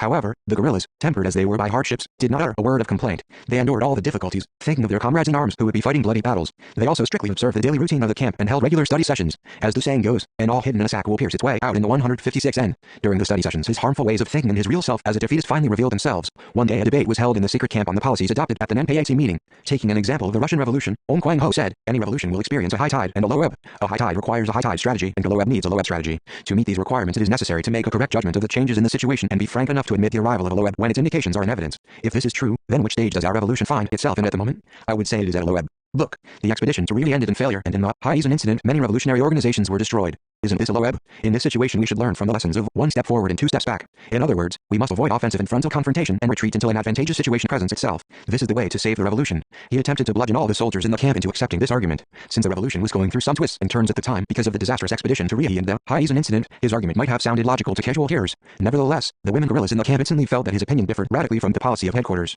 They disproved his argument then and there. They asserted, of course we don't deny the great influence the objective situation exerts on the revolutionary struggle, but we must not consider it absolute. The worse the revolutionary situation gets, the more revolutionaries must react to it and make redoubled efforts to turn a disadvantage into an advantage. This is the intention of the comrade commander. The Korean communists have continued fighting at all times, whether or not the situation was favorable. If they had gone into hiding when the situation was unfavorable and operated only in an advantageous situation, could they have formed such a standing armed force as the KPRA? Could they have advanced to the homeland, breaking through the enemy's 157 tight border watch, and carried out such a daring military campaign as attacking Pokanbo? Marxism-Leninism is a communist theory, so it is, of course, a good thing to follow it in our revolutionary activities and practice. But as the comrade commander always emphasizes, we must apply Marxism-Leninism creatively to suit the actual situation of the Korean Revolution, not mechanically. You seem to have misunderstood what 1 step forward and 2 steps back means. Don't you know that the Korean Revolution has advanced through manifold difficulties? You claim that it is best for us to retreat in the present situation. Is there any rear we can retreat to? If we retreat, who will usher in the period of revolutionary upsurge for us? As the comrade commander declared at the NPAC meeting, we must make headway against obstacles in the difficult situation. Thus, we must turn the disadvantageous situation into an advantageous one. Kim Jong-suk led others in criticizing Ohm for his defeatist tendency. She fought without compromise against wrong ideas that ran counter to headquarters lines and strategic policies. She was a dyed-in-the-wool advocate of our ideology. Under this counterattack by the women guerrillas, Ohm tried to rationalize his opinion by every means, even reciting this or that proposition of Marx and Lenin. The more he tried, the more offensive he smelled. His true colors as an ambitious opportunist were laid bare during the debate. Only now did the women guerrillas realize why he had idled away his time in the camp the whole summer without making preparations for treating patients or for wintering. However, they did not brand him as a betrayer or a capitulationist. Since the debate was held during the a study session, the matter would have been settled without trouble if he had admitted his fallacy and accepted the other's opinion with an open mind. We never made an issue with this or that misconception revealed in debates during study sessions. On account of the difference in their qualifications and level of preparedness, people differed from one another in understanding and grasping things and phenomena. No one can attain ideological perfection right from the start. One overcomes 158 one's ideological immaturity through studying and revolutionary practice, and in this process one is tempered and matures ideologically. That was why we did not denounce or criticize people whose opinions conflicted with revolutionary principles. We convinced them of the errors in their opinions by the method of argument. But instead of accepting the women guerrilla's opinion as a just one and trying to transform his ideology, he started retaliating against them while trying to gloss over his own image as a capitulationist. His true colors were fully revealed in his persecution of them. The crime he committed against them differed in no way from that committed by those involved in the purge committees during the anti-Kuomintang struggle in Jiandao. His motive and purpose, however, were even more dastardly and insidious. His attack on them was to cover up his own crime. In order to gag them, he resorted to the mean method of inventing the crime and making a false charge against them. He thought that if they were labeled criminals, they would not dare to touch him or report the matter to headquarters. What a cowardly and dangerous way of thinking. There was a young recruit in camp. One day he left his post without Ohm's leave. Making a fuss about him as a deserter, Ohm dispatched a search party. The party found the recruit eating potatoes he had baked near the camp. On their return they reported truthfully that he had left the camp, not to desert, but to bake potatoes and eat them, as he could not endure the hunger. The recruit was not yet used to hunger. Ohm Kwang-ho, who had been looking for a chance to cook up an incident to startle the camp, branded him as a deserter. He went so far as to call him a spy, charging that he had made a fire not to bake potatoes but to signal the enemy. The recruit protested repeatedly against the charge, but to no avail. Ohm even tortured him, forcing him to confess what orders he had received from the enemy and whom he had turned among guerrillas in the course of carrying out his orders. How appalling it was of Ohm to brand the youth a deserter and a spy and put him to torture, the comrade he had shared 159 bore with. Even if the boy's acts had not been particularly praiseworthy, the young recruit Ohm had branded as a spy was highly class-conscious, though he had not yet been trained fully. He had no reason to desert his comrades or to spy for the enemy. Despite this, Ohm tortured him until he made a false confession that he had coaxed the women guerrillas into performing acts of sabotage and attempted to kill his revolutionary comrades in the secret camp with poison. In the end, Ohm detained the women guerrillas with this confession as grounds and inflicted violence on them without hesitation. I could not see why Ohm, who for many years cried for unity in the ranks while conducting work with people, had come to this pass. Only through investigating his crime at a later date did I realize the motive of his sinking to such a degraded state. When he was sent to the service camp, he saw himself as having been demoted. Unhappy with the headquarters' decision to relieve him of the post of political officer, he did not perform the duty of supply officer but loafed about intentionally. After the debate with the women guerrillas, he made one ultra-revolutionary demand after another in order to cover up his sustained reputation as a defeatist. On the pretext of keeping the camp well prepared for action, he put it frequently on alert, tormenting the weak and wounded. On the pretext of economizing on provisions, he reduced 2 meals a day to 1, starving them. The secret camp was not really so short of provisions as to be forced to eat only 1 meal a day. Rice was not available, but a considerable amount of potatoes was stored in a cellar. In the plateau in a forest not far away from the secret camp, there was a fairly large field under cultivation with plenty of potatoes and cabbage. Had Ohm performed his duty faithfully, he could have provided enough food for our whole unit throughout the winter in Qingfeng. From the moment he judged that the road to his promotion was blocked, he felt weary of the revolution. As the situation at home and abroad grew more complex and difficult, he began to see the future of the revolution as uncertain. This ideological malady was revealed at long last during the debate in the study session. 160 Ri Tongol, political head of the secret camp, was the only man who could have restrained Ohm from acting arbitrarily. As the political commissar of the 7th Regiment, he was Ohm's senior in rank. Since he had been wounded, we had sent him to Qingfeng on assignment to take charge of political work in the secret camp. At the time we were switching over to scattered operations at the end of Kadeku. But taken by Ohm's flattery and trickery, we failed to see the nature of the incident. Had we not sent a messenger to the camp, Ohm could have carried out his plot to kill the women guerrillas. While investigating the case, I realized that Ohm was a man more degenerate and wicked than even Ri Zhongrak had been. This crime was committed after he was arrested and forced by the enemy to surrender. But Ohm became degenerate ideologically while he was still in the revolutionary ranks, and in order to cover up his own corruption, he plotted against his comrades and maltreated them. Except for the first half of the 1930s, when the guerrilla zones were in chaos because of the Kuomintang, there was no torture or punishment inside our ranks. Errors and defects revealed in the ranks were rectified through explanation, persuasion, and criticism. Such an extremist act as an officer torturing his subordinates was inconceivable to us. As his true nature came to light, Ohm regarded his relationship with his subordinates as irreconcilable, that of one person conquering another, and plotted against them without hesitation. He thought that if he was to survive, he had to kill them. To put his plot into practice, he branded as a deserter and a spy the recruit who had slightly violated discipline and defined as poison the tooth powder the women guerrillas had used. He went to the length of charging the women guerrillas, the owners of the tooth powder, of being spies. Ohm had conducted underground work with Kim Jong-suk for some months in Taoquanli, yet he was still vicious enough to stigmatize her as a spy. He knew only too well what type of woman Kim Jong-suk was.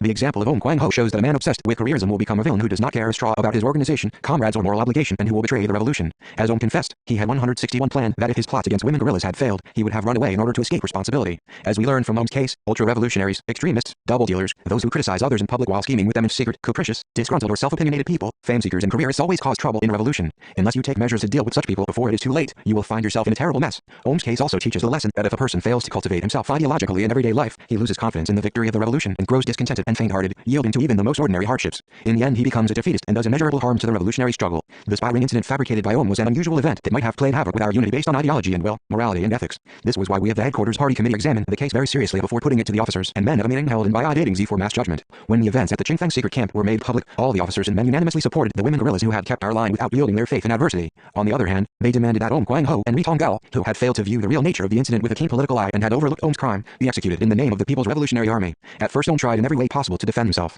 Only after he was denounced by the masses did he admit his crime. He begged us to spare his life, shedding tears. By contrast, Ri Tonggal did not utter a word of excuse from the start. He admitted his mistake and asked for execution himself. He accepted the criticism of the masses open-mindedly and repented bitterly. Ri was a man of strong will, warm heart and amiable character. He was efficient in both political and underground work. When appointing Oyon 162 commander of the 7th Regiment at the Nanpayatsi meeting, we appointed Ri political commissar of the same regiment because we had a high opinion of his qualifications and experience in political work. He made the mistake of playing into the hands of his subordinate because he was taken in by Om's flattery. This happened because he remained in his room and failed to get in touch with his men. As he had been wounded seriously, he must have found it difficult to go out among them, but even though he could not go outside, he should have called them to his room and had frequent talks with them. If he had met even one guerrilla when Om was making a fuss about his spy ring, he would have discovered the truth about the incident. However, he met no one after hearing the report from Om and left the latter to do whatever he wanted. When Om said he would interrogate a recruit, he told him to go ahead. When Om asked if he could detain the women guerrillas, he made no objection. Ri listened only to Om, not to the other guerrillas, so he could not safeguard people's political integrity from the cunning plots of such an ambitious fellow as Om. This was the greatest mistake of Ri Tonggal as a political worker. That was why all the officers and men put him in the same category with Om. Whenever a political worker stops breathing the same air with the masses, he will invariably land in this kind of mess.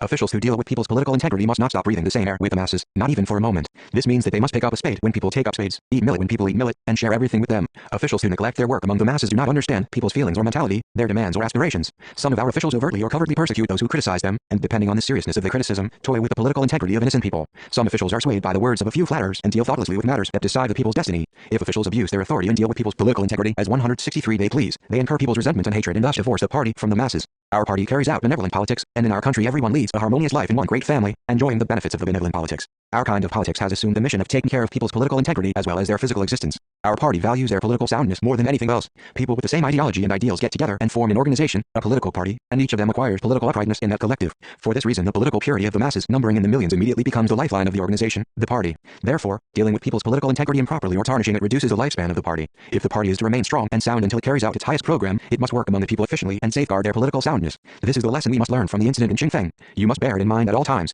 Though his mistake was serious, Ri Tonggal was a man deserving mercy. He made a mistake because he had forgotten his duty as a political head and had been fooled by Om Quang Ho. He did not mastermind the plots but acted passively siding with Om and overlooking his scheming. Taking this into consideration, we simply demoted him. As he was let off with a demotion instead of severe punishment, he called on me and insisted that the punishment was too light. He said, "I want to be given a heavier punishment. Please send me to the most dangerous place so that my mistake might be rectified at the cost of my blood and life. My comrades in arms will pardon me only when I shed blood and sacrifice my life. They will then call me their comrade as before." Later he faithfully discharged the assignments handed to him by headquarters. He was finally arrested by the enemy and hanged in Sotiam in prison on the eve of the liberation of the country on August 15, 1945. During the anti-Japanese revolutionary struggle he went by the assumed name of Kim Jun along with his original name. 164.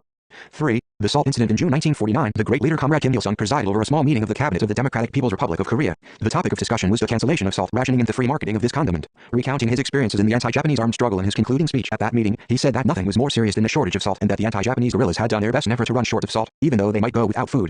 He said that since salt production had increased sharply and it had become possible to store reserves of it, unrestricted salt sales should be introduced. Having adopted this measure, he told officials about the trouble he and his men had experienced because of a salt shortage during the arduous march. This had come to be called the SALT incident. The following is a selection of his accounts of the incident. The SALT incident I am going to talk about took place in the spring of 1939, the last days of the arduous march. One still clearly remember the incident. One cannot live without eating salt. If you do not get enough salt, your hands and feet swell and you become so lethargic, you can't even move. Even grass-eating animals have to eat salt to live. Many fallen antlers are found in the vicinity of brain puddles in the mountains, as deer use these puddles as salt licks. Guerrillas experienced shortages in 4 essential consumer goods: food, footwear, matches and salt. If asked what was the most unbearable of the difficulties felt from the shortage of these essentials, the majority of the veterans of the anti-Japanese revolution would say that it was the lack of salt. Salt was scarce in North and West Jiangdao, and to make matters worse, the authorities strictly controlled its sale. This made the seasoning a rare commodity there. Salt was an item sold under a government monopoly in Manchuria. 165. The enemy strictly controlled salt dealing so as to prevent it from leaking through civilian channels into the hands of the People's Revolutionary Army. Peddlers smuggled salt from Korea and sold it secretly, making the rounds at residential quarters, but they didn't help people much. Many households in the backwoods of Jiangdao boiled down wood ashes and drank the water as a salt substitute. In my days in eastern Manchuria, I saw a family eating a grain of rock salt for a meal.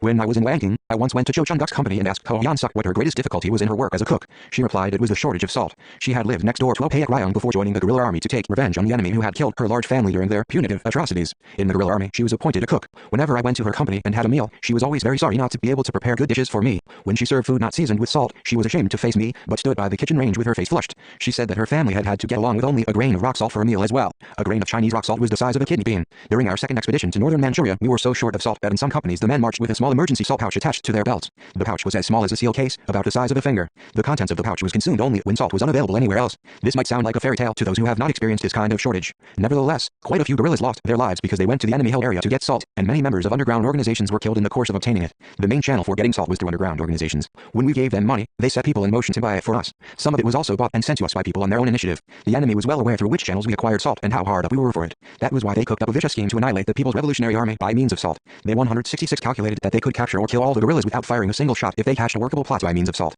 They learned through experience that they could not defeat our army through military or political confrontation, so they resorted to surrender hunting, the policy of internment villages and scorched earth operations. They had also organized the Minsancton in order to destroy our revolutionary ranks from within through the wider international stratagem of driving a wedge between the peoples of Korea and China. The Japanese attempted to prevent the news of our activities from spreading by even spreading the rumor of the death of Kim Il-sung, boasting that Kim Il-sung had been killed at their hands and that with his death the independent struggle had now come to an end. In this way they tried to dampen the soaring anti-Japanese spirit of the Korean nation. Quite a few publications in Korea and Manchuria in those days carried plausible-sounding lies in the form of news flashes that I had been killed in such and such a way in such and such a battle. The Gyeongsang Ilbo reported in November 1937 that the Manchukuo punitive force had succeeded in killing me after a fierce 5-hour battle and that Kim Il-sung, who had succeeded his father in leading the anti-Japanese, anti-Manchukuo movement, had ended his stormy life at the age of 36 after being driven into a tight corner by the punitive force. TTS, a magazine published by the puppet Manchukuo army, also carried an article about my death under the title, Detailed News of the Punitive Operation Against Bandits Led by Kim Il-sung. According to the article, I had been surprised by the Manchukuo army in the vicinity of Yangmudingzi, Fusan County, and was killed with 8 other guerrillas after a hard battle. The people from a nearby village had confirmed that the dead commander was Kim Il-sung. For this exploit, a company commander of the 7th Regiment of the puppet Manchukuo army by name of Lee received a special promotion, a certificate of merit and 10,000 yuan in prize money from the commander of the Kwanton army and the public security minister of Manchukuo. But as Kim Il-sung made his reappearance later, they said that their plan had hit a snag. 167 Japanese imperialists even conducted vivisection on Koreans and Chinese. What was their purpose in doing this? They aimed at nothing less than the destruction of the peoples and the revolutionary armies of Korea and China and the total extermination of all hostile forces that obstructed their domination of the Orient. However, the enemy found that they could neither put out the flames of the anti-Japanese revolution nor wipe out the Korean People's Revolutionary Army, no matter what they did. As things had turned out this way, the enemy, at their wits' end, attempted to do us harm by poisoning wells in bread, as well as the salt and cereals we bought. As soon as we went to Shanghai, we were nearly caught in by the enemy's trickery. After fighting a battle in Daichi and another one in Hiaoji in West Jiangnan, we went to Mashungu and began making preparations to celebrate the Harvest Moon Day. One day the sergeant of the guard hurried to me and reported that an old man had come to the sentry post and wanted to see the commander. The sergeant wanted to know what he should do with the old man. When I met the old fellow, he told me that the salt we had obtained in Shanghai had been poisoned by the enemy. To confirm this, we fed the allegedly poisoned salt to an animal. It proved poisonous there and then. If the old man had not told us about it in time, we might all have ended up in big trouble. The more difficult our salt situation was, the more sinister became the enemy's attempts to exterminate us through poisoned supplies. In the spring of 1939, we experienced great difficulties for lack of salt. At this time, the regiments that had been conducting dispersed actions had reassembled and were moving with headquarters on the last leg of the arduous march. As the march was nearing its end, the guerrillas were in high spirits. By that time, we had obtained food and the weather was warm. With the advent of spring, everyone was in a happy frame of mind. But one day, I saw a very strange thing. The guerrillas were staggering around as if they were drunk. This would not have been a problem if only a few had been in this state, but it was alarming that there were so many. Their faces were swollen 168 too, some of them so puffed up that they could not open their eyes properly. I decided the reason for this was a lack of salt. The serious swelling was all caused by the same deficiency. The staff of headquarters had not had salt for about 10 days. I asked Oh Young-hop when his 7th regiment had last taken it. He replied that the regiment had gone almost entirely without it after parting with headquarters. It was clear that salt deficiency lay at the bottom of the trouble. I was horrified to see this sight just at a time when I was planning our advance into the homeland to strike the enemy after the conclusion of the march. We had to get salt, no matter how. Otherwise, the whole unit might be destroyed. I looked for a man fit enough to go to the enemy-held area for this purpose. Oh Paek Ryong, who was in command of the guard company, recommended a recruit named Kim Pong-rak.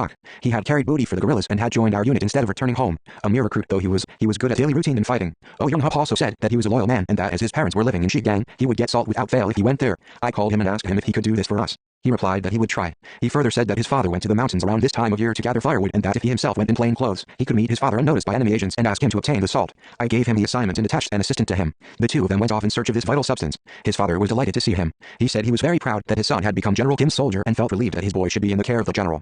He mentioned that the Japs were recently claiming that General Kim had been killed and asked whether this was true. Kim Pong-rak replied that he had just received an order from the general himself at camp before coming to see his father and that the general was perfectly hale and hearty. His father, wiping away tears of relief, said that he had thought so, but he had nevertheless been terribly worried when he had 169 heard all these ominous rumors about the general. He was so happy to know that General Kim was alive. When his son explained why he had come home, the old man was surprised. Regretting the fact that the Revolutionary Army should be unable to fight because of a salt deficiency, he promised that he would get it by any possible means to relieve the general of this burden. Though he reassured his son, the old man found it not so easy to get salt after all. He could buy 1 or 2 kilograms by himself, but he would be suspected by the enemy if he bought more than that. The Manchukuo authorities and police forbade shops to sell salt beyond a prescribed limit. They also spied on shops now and then, investigating in secret the sale of the condiment. Some shopkeepers were enemy agents. They regularly reported their customers' purchase of goods to the enemy. Although he himself could buy a certain amount, the old man asked his neighbor and a close acquaintance of his to help him as well so as to obtain as much salt as possible, for he had heard from his son that the guerrillas on the march numbered hundreds. The neighbor promised to cooperate. Then the neighbor told one of his friends proudly that General Kim Il-sung had sent a man from the mountains to obtain salt and that he had promised to do his share. He told his friend to buy as much salt as possible if he was willing to help the guerrillas. Thus the third old man also set out to obtain salt and this was where the trouble started.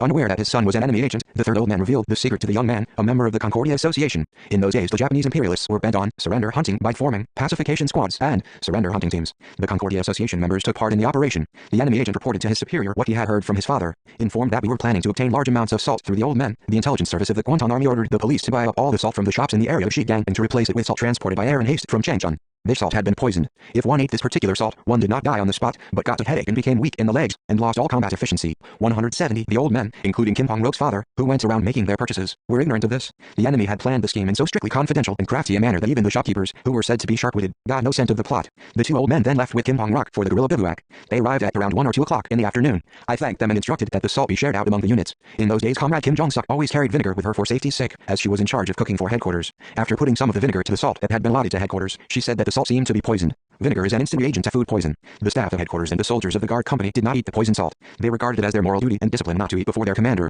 That day they had not eaten either, for they were waiting for me to close a meeting and come to my tent. It was during the meeting that I received the report about the possible poisoning of the salt, so I quickly adjourned the meeting. I threw some salt into a campfire and saw a blue flame spurting out of it. Poisoned salt flares up in blue flames. I ordered a supply officer to collect all the salt that had been distributed to the units. Some of the guerrillas were embarrassed at the order, for they had already eaten small amounts of it. Some units, though ordered to collect salt, would not return it, doubting that it had really been poisoned. Worse still, some guerrillas hid it in their small pouches. The worst problem was that the 7th and 8th regiments had already left for a raid after eating it. We had planned to attack the enemy that evening and obtain food before going in the direction of the Haikyusigu secret camp, so I had given the regiments a combat mission. It was obvious that the enemy who had fed us poisoned salt would fall upon us at daybreak, and I was quite worried, as the main combat forces had been committed to battle. Just as I was about to send my orderlies to call 171 them back immediately, the combatants themselves returned, dejected and panting. I had never seen Oh Young-hup making a report on his arrival in such a sluggish manner. The others were no better than him. Some of them felt so weak, they fell even before reaching the bivouac. Obviously the enemy intended to pounce on us when we had lost all our combat energy and to capture or destroy us all at one go. The cunning enemy must have calculated when the salt would arrive at our unit, by what time we would eat it and by what time all my men would be lying around, helpless. The situation was serious. The whole unit except headquarters was going to be exposed to the enemy's attack while they were intoxicated.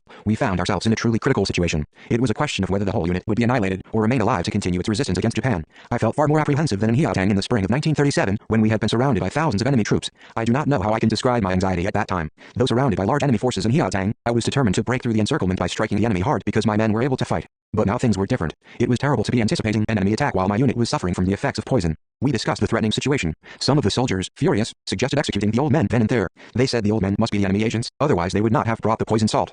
They were wrong in their judgment. If the old men had been in secret contact with the enemy and had known that the salt was poisoned, they would have handed it over to the guerrillas who had gone to the village in Shigang. They would not have taken the trouble to bring it to us themselves, and a father would certainly not have brought poisoned salt to kill his own son. I severely criticized those who had suggested killing the old men. I said, how absurd it is for you to suggest executing these old men, who carried heavy loads of salt at the risk of their lives to support their fighting sons. You should instead be giving them a warm welcome. Apparently you have lost 172 your senses because you ate the poisoned salt. They were obviously as ignorant of the fact that the salt was poisoned as we were. We've been caught by an enemy trick. The enemy is bound to attack us when the poison has taken its effect on us, so all of you who can still move must quickly get ready to fight and take antitoxic measures. There is no other choice. At daybreak the enemy will come. Not many of us can fight now, so it's going to be a do-or-die battle today. But the soldiers of the regiments, the major units, said they were too weak to move. However weak you are, you must leave this place before the enemy attacks us, I urged. As long as you are alive, you have to get to a safe place, even if it means crawling on all fours. Otherwise, we'll all be killed when the enemy planes start dropping bombs on us and when their ground forces surround us and open up with their artillery. In response to my instructions, the regiments crawled on all fours to the safety of the forest. I got the headquarters guards and the machine gun platoon fully ready for combat. Some hours later the enemy came to attack us, as we had anticipated. We fought the enemy fiercely for 2 days. As the main force of the regiments were sheltered in a safe place, only the machine gun platoon and the headquarters guards fought the enemy. They battled well, unafraid of death. Judging from their use of the slowly acting poison, the enemy must have planned to take us all prisoner. If they had captured us, they would have advertised to the world that they were finished with the punitive operations against the communist bandits in Manchuria. In those days they kept bragging that the punitive operations against the guerrillas would end once they had destroyed Kim Il-sung's unit. After repulsing the enemy, we went to the forest where the regiments had taken shelter. We set up a hospital there and treated the soldiers for about a week, feeding them boiled green beans and pumpkins. Everyone fully recovered. While the salt incident was a most trying experience for me, it was young 173 Kim Pong-rok who was most upset when he heard that the salt had been poisoned. How humiliated he felt at the thought that the salt he and his father brought had been poisoned. They were both pale and at a loss, unable to utter a word, like guilty persons waiting for punishment. I eased the old men's minds, insisting that we not only did not suspect them in the least but felt grateful to them for their sincere efforts. Then I told Kim Il, who was familiar with things in West Jian now, to take them to a safe place, not to their homes, for I was afraid that the enraged enemy would commit an atrocity against the innocent old men by blaming them for the failure of their scheme and for the heavy loss of their men. They would kill Kim Pong-rok's father and his neighbor for the simple reason that the two men had bought salt for the guerrillas, being in secret contact with the guerrilla son of one of them. Kim Il carried out the assignment responsibly. He took the two old men to a safe place first, then took their families there in secret as well. He also found out how it was that the salt had been poisoned in the first place. The son of the third old man was an evil renegade. During the Korean War, enemy spies who had wormed their way into our health establishments did not hesitate to kill patients by poisoning their food. It was a deliberately harmful act aimed at damping the people's spirit and planting the seed of mistrust and discord among the medical workers. U.S. imperialists also resorted to germ warfare without hesitation to exterminate our people. Counter-revolution always resorts to every possible means and method in its attack on evolution. As the history of the 20th century shows, imperialists, both Eastern and Western, are skilled butchers of humanity. They constantly practice their skill to wipe out those who want to live independently, unshackled by others. Modern imperialists these days are conducting operations not just to wipe out hundreds of revolutionaries or tens of thousands of revolutionary army troops, but carrying out mad procedures meant to destroy all socialist countries at one time. Therefore, we must always be vigilant against their maneuvers. 174 Because I suffered such difficulties from lack of salt in the mountains during the anti-Japanese revolution, I questioned the people from the northern border areas after liberation about their salt situation whenever I met them. I once talked to a man who was vice chairman of the Hokkien County Consumers Cooperative and asked him what was most lacking among the goods needed by the people in the county. He said it was salt. In the summer of 1947, I met in my office a boy from Changsong who had come back from a camping trip in the Kumgang Mountains. At that time, the boy told me that the people in the Changsong area were suffering serious salt shortages. After this, I instructed the officials in the commercial sector to take measures to supply sufficient salt to people living in remote mountain areas. As Ryanggang Province is a mountainous region far from the sea, like North and West Jiangdao, its inhabitants may experience salt shortages. When I was in Kosinjin during the war, I found that salt was in short supply in Jiagang Province, too, so I myself ensured that salt was supplied to the people in Kosinjin even though we were going through the difficult period of our temporary retreat at the time. Officials must always make sure the people living in inland regions are not suffering from a lack of salt.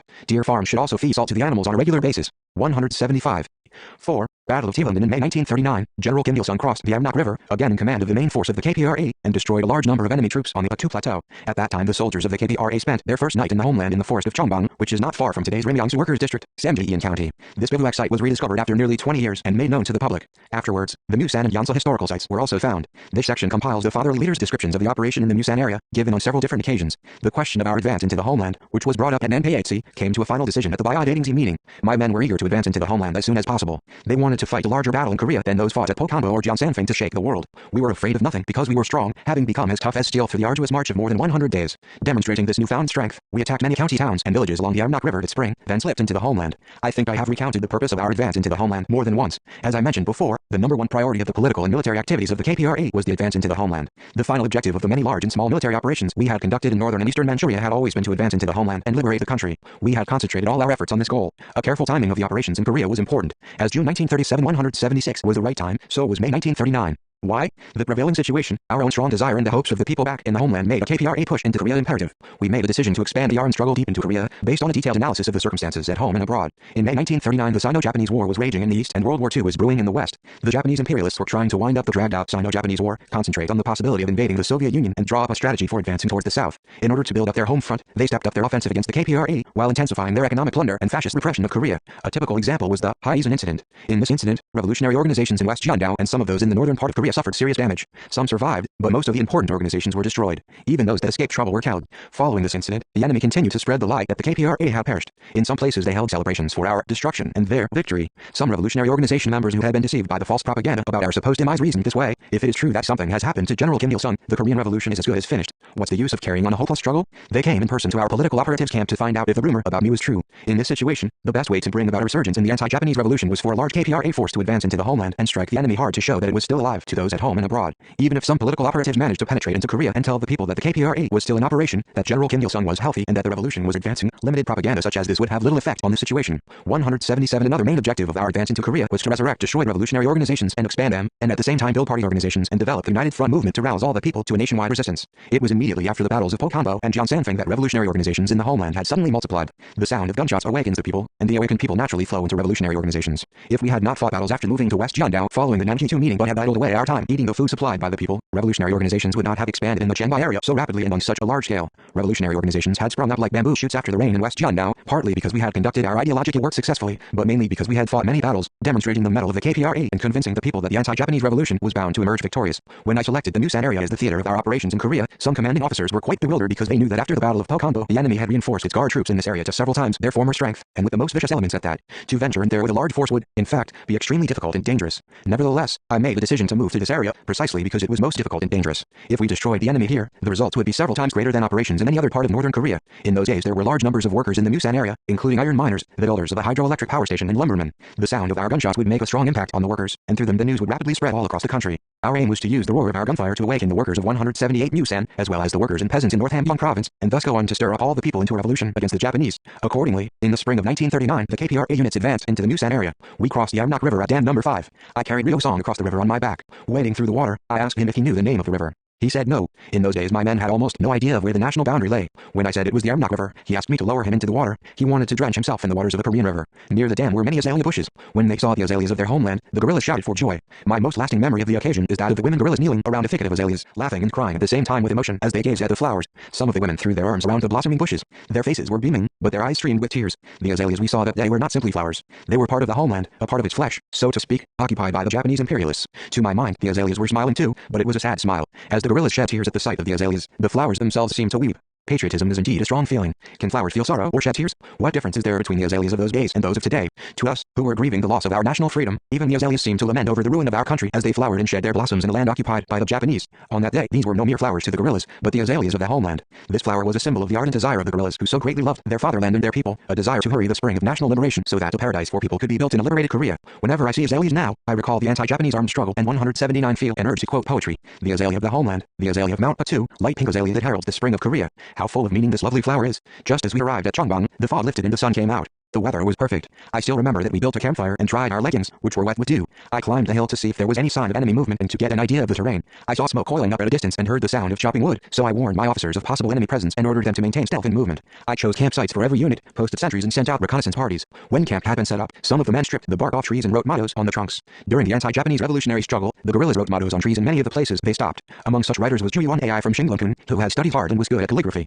Yan Njai, who had been a teacher in a secondary school, was also a good calligrapher. Comrade Kim Jong-suk, too, wrote many mottos. We have lost these excellent comrades, but the trees and their mottos remain, so it seems as if the writers were still alive. Our people have now discovered these priceless treasures. The motto-bearing trees at Chongbang preserve the revolutionary spirit of our comrades in arms. When I see these trees, I feel as if I saw the fighters themselves. The mottos written by the anti-Japanese revolutionary fighters are not mere phrases, but valuable revolutionary documents. The mottos glow with the spirit of these fighters. They are lasting treasures for our party and people to preserve and cherish. We bivouacked overnight at Chongbang and then moved to Kanchang the next day. While we were camping at Kanchang, the enemy sent 2 spies disguised as anglers into the bivouac area. Around Kanchang, there was hardly any place for fishing, yet these anglers were sneaking around our bivouac area 180 in broad daylight. Their demeanor was so suspicious that the sentry tried to arrest and to examine them. One of them ran away, while the other obeyed the sentry. The captured man was even carrying a pistol. The spy confessed that the enemy had already caught wind of our presence in the homeland and had sent out a large number of garrison and police troops to search the forest thoroughly. As we had anticipated, the enemy forces were concentrated in this area. The best way in this situation was to slip away from their encirclement. I made a tactical feint against possible enemy actions. I grouped 2 small forces and sent one detachment to strike the enemy at Fothra and ordered the other to make footprints towards Shanghai across the Armagh River, then disappear.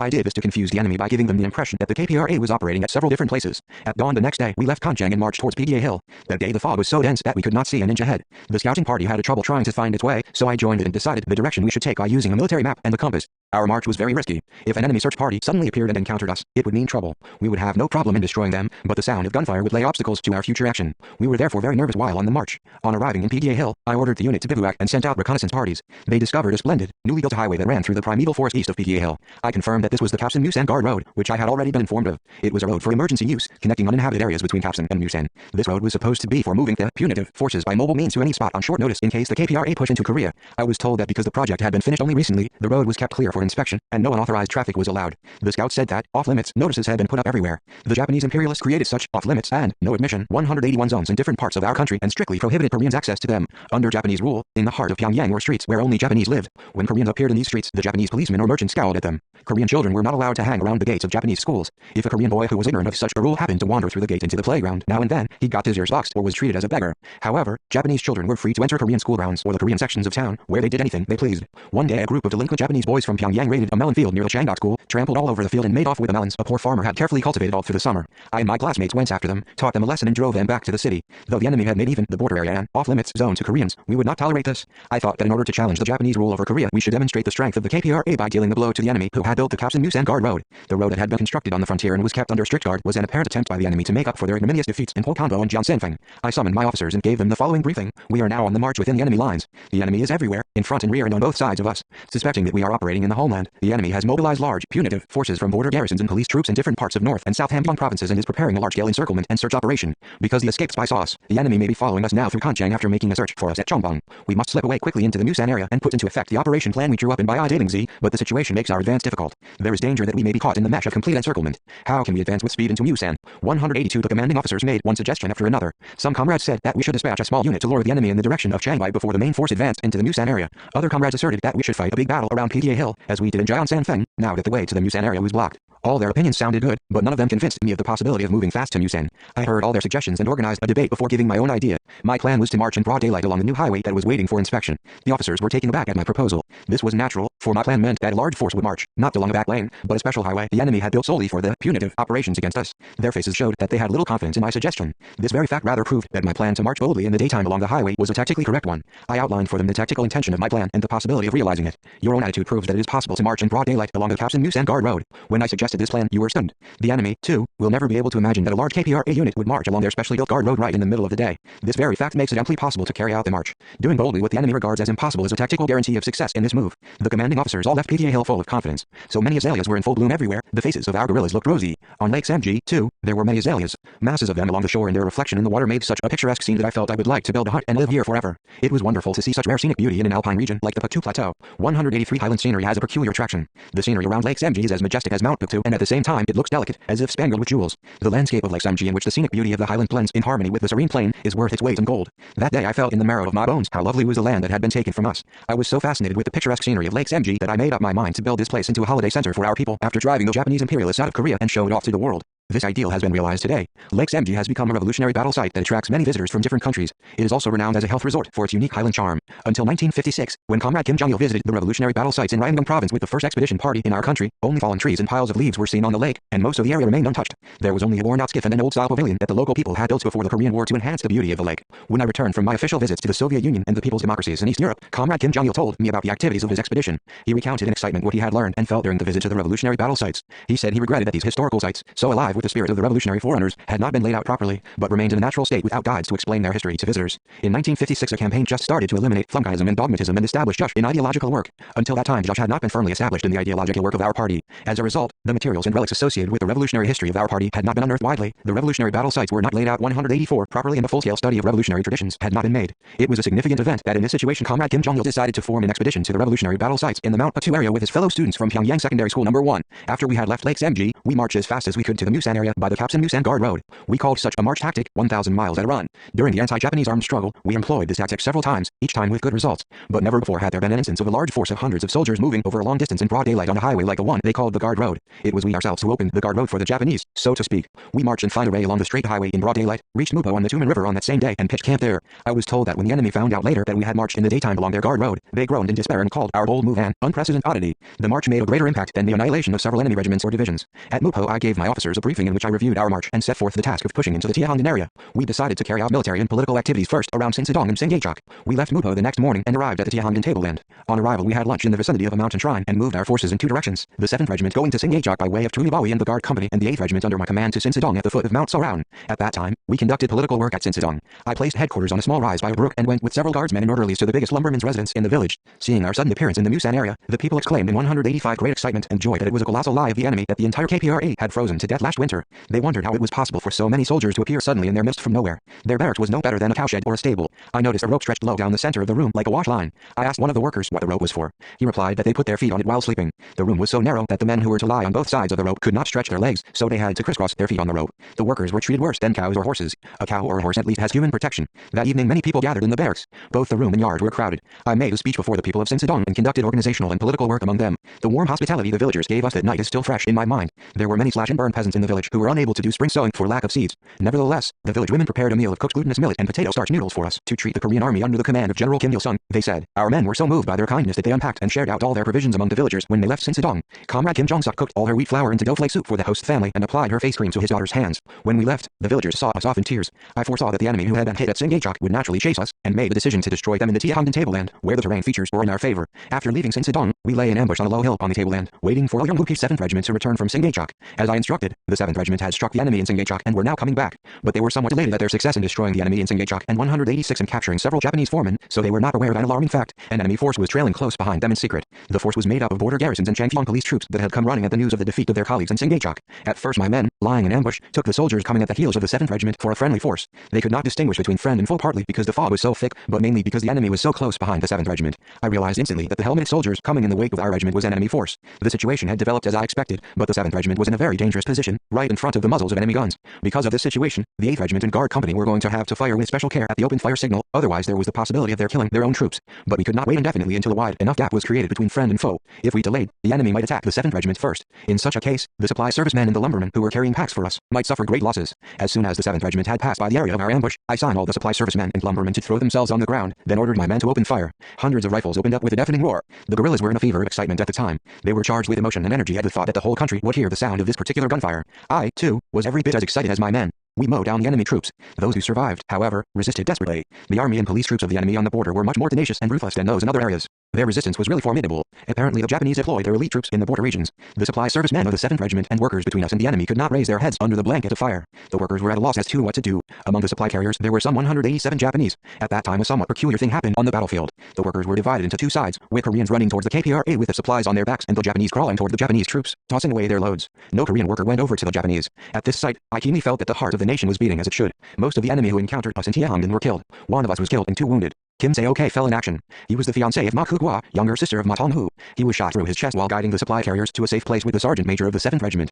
Seeing his wound, I knew it was hopeless. Apparently Kim Song-guk carried him on his back. I remember that Kim Song-guk's uniform was soaked with blood. I intended to send back the lumbermen before crossing the Tumen River, but they followed us, saying that they could not return while Kim Se-ok was in a critical condition after saving their lives. Kim Se-ok was in a coma as we crossed the Tumen River. When he finally died, all of us cried. The supply carriers who followed us could not keep back their tears either. He was buried at the foot of the Changshan Pass. After liberation we moved his grave to Tiangnan. On the day when we buried Kim Se-ok, we evacuated Namtongsu, also seriously wounded, to a nearby secret camp. It turned out that in that camp he lived alone for over 100 days, like Robinson Crusoe. Some people may not believe that a seriously wounded man who could hardly move stayed alive for 100 days without a regular supply of food in an isolated situation without any contact with the unit, but it was a fact. The man who was supposed to nurse him was a Chinese called Old Man Zheng, who had recently come to us from a mountain rebels unit. Fooled by the Japanese propaganda that the People's Revolutionary Army was a bandit 188 group, he had joined our unit to earn money. He thought that robbery with the communist bandits would give him a better chance at making money than with the mountain rebels. When he realized that the People's Revolutionary Army was an honorable army, not a gang of bandits, he decided our unit was not the place for him, an idler. He made up his mind to kill Namtongsu before he returned home, thinking that he would be safer if he killed a communist before going back. Namtongsu guessed his evil design and crawled out of the hut at night.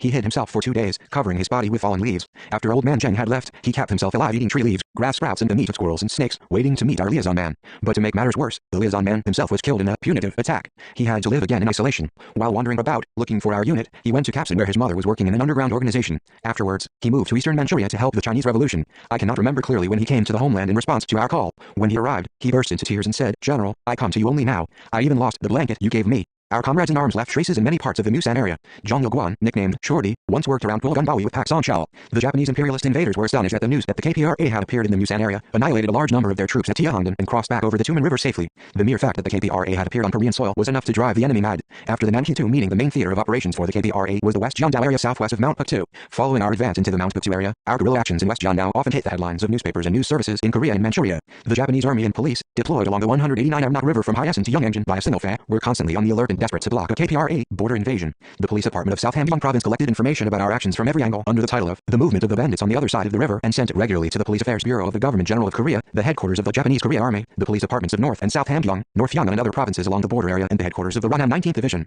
The intelligence services of the Japanese Army and police often predicted where we would appear and what we would do next. However, the fact that we appeared at the foot of Mount Puktu, especially in the Musan area, which was strictly guarded by their border garrison, and annihilated the punitive troops at one blow, then disappeared like a whirlwind, was completely beyond their powers of imagination. They were left aghast. The enemy made the mistake of thinking that the KPRA was on the verge of collapse because of its losses in the arduous march and the failure of the Riri expedition. They thought that only a trifling remnant of our force was struggling for survival in Changbei, Linjiang and other areas along the Amnok River, or in Menjiang, Fusong and other northern Dongyangdao areas. Along with the Battle of Pokanpo, the operation in the Musan area was the largest scale action of the greatest significance in the military operations we performed in the homeland. The Battle of Pokanpo demonstrated that Korea was not dead, but very much alive, whereas the Battle of Tiangnan was an event of historical significance in that it showed in a concrete way that the KPRA was not only still alive, but also had grown stronger and was dealing a crushing blow to the Japanese imperialists even as the enemy was going around claiming that it had been destroyed. The gunshots of the KPRA in the Musan area gave hope to the dispirited people in Korea with proof that our revolution was back on its feet and invigorated the revolution in the homeland, which had suffered a temporary 190 setback because of the Hyesan incident. Our military triumph in the Musan area exposed to the world the lie of the enemy propaganda that the KPRA was totally destroyed. After this battle, our people no longer believed the enemy about anything they said. Following the battle in the Musan area, the workers, peasants and other broad masses from all walks of life in the homeland joined in the current of the anti-Japanese revolution, each more convinced than the other that as long as the KPRA remained alive, the day of national liberation was close at hand. 191.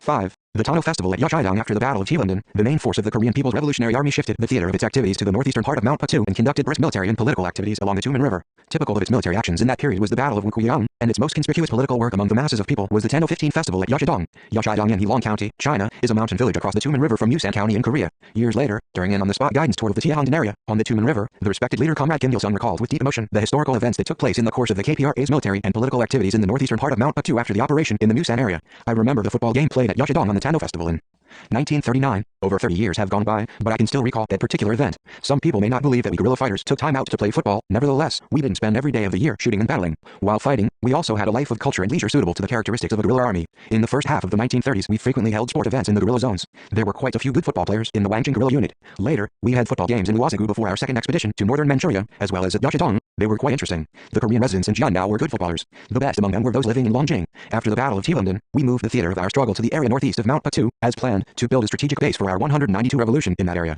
At the meeting of military and political cadres, held at Dago, Antu County, late in May that year, I set out the policy of building another strong bulwark of our revolution in the area northeast of Mount Puktu through intensive military and political activities in this area. Our revolutionary bases, which had been newly established after the dissolution of the guerrilla zones, were mostly in West Jiandao and in various parts of the homeland centering around Mount Puktu. Given the situation, if we set up new revolutionary bases in the area northeast of Mount Puktu and the northern part of Korea along the Tumen, we would be able to extend the area of KPRA activities and operations, as well as its bases in the rear, over the whole territory of Korea, and while relying on those bases, give a stronger impetus to the Korean Revolution as a whole. Developing the revolution over a wider area is not a special undertaking. It is mainly a matter of building up the ranks of people who can be the motive force of revolution, extending the bases of activities, and obtaining more weapons. In other words, solving the problem of manpower, land and weapons to suit the objective situation and increasing them steadily means developing the revolution in depth. As long as there are people, territory and weapons, we are fully able to defend revolution, expand and develop it. In order to establish bases, it is necessary above all to overwhelm the enemy through active military operations and to create favorable circumstances for free political work and activities so that organizations among the local inhabitants of the areas concerned can be built. Only then will the enemy be prevented from hampering the activities of the revolutionary army. Immediately after crossing the Tumen River following the Battle of Tiehongdan, we struck the enemy at Dongjinping, Wifendong, Wukujing, and Kingtuakun, and raided the lumber station near Qingshanli.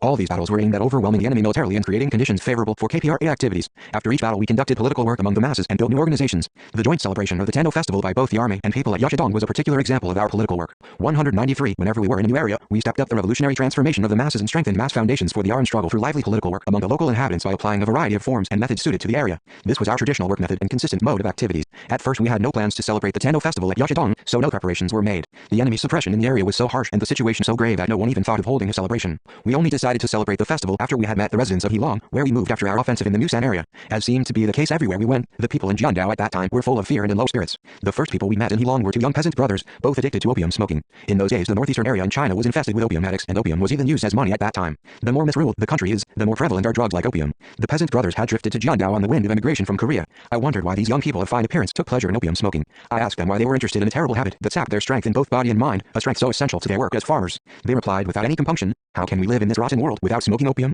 We are living simply because it's impossible to die, and opium is the only thing that helps us forget the world." We first tried to console ourselves with drinking, but drinking needs companions to make it fun. The Japanese ban gatherings of people for pleasure even on holidays, calling it illegal, so we can't drink liquor, can we? That's why we decided to smoke opium. They continued, "In a few days, it will be the Teno Festival, but what's the use of such a holiday when people are not allowed to get together even for a bit of homebrewed liquor? In the past, when we were at our native village, we used to have a good time on this day, wrestling, playing on the 194 village swing and eating rice cakes mixed with mugwort. Now that we are deprived of our country, we can't even think of such a holiday." Listening to their complaints, I felt my heart ache. A human being without dreams is as good as dead. We live for the sake of meaning in life, not simply to eat and sleep.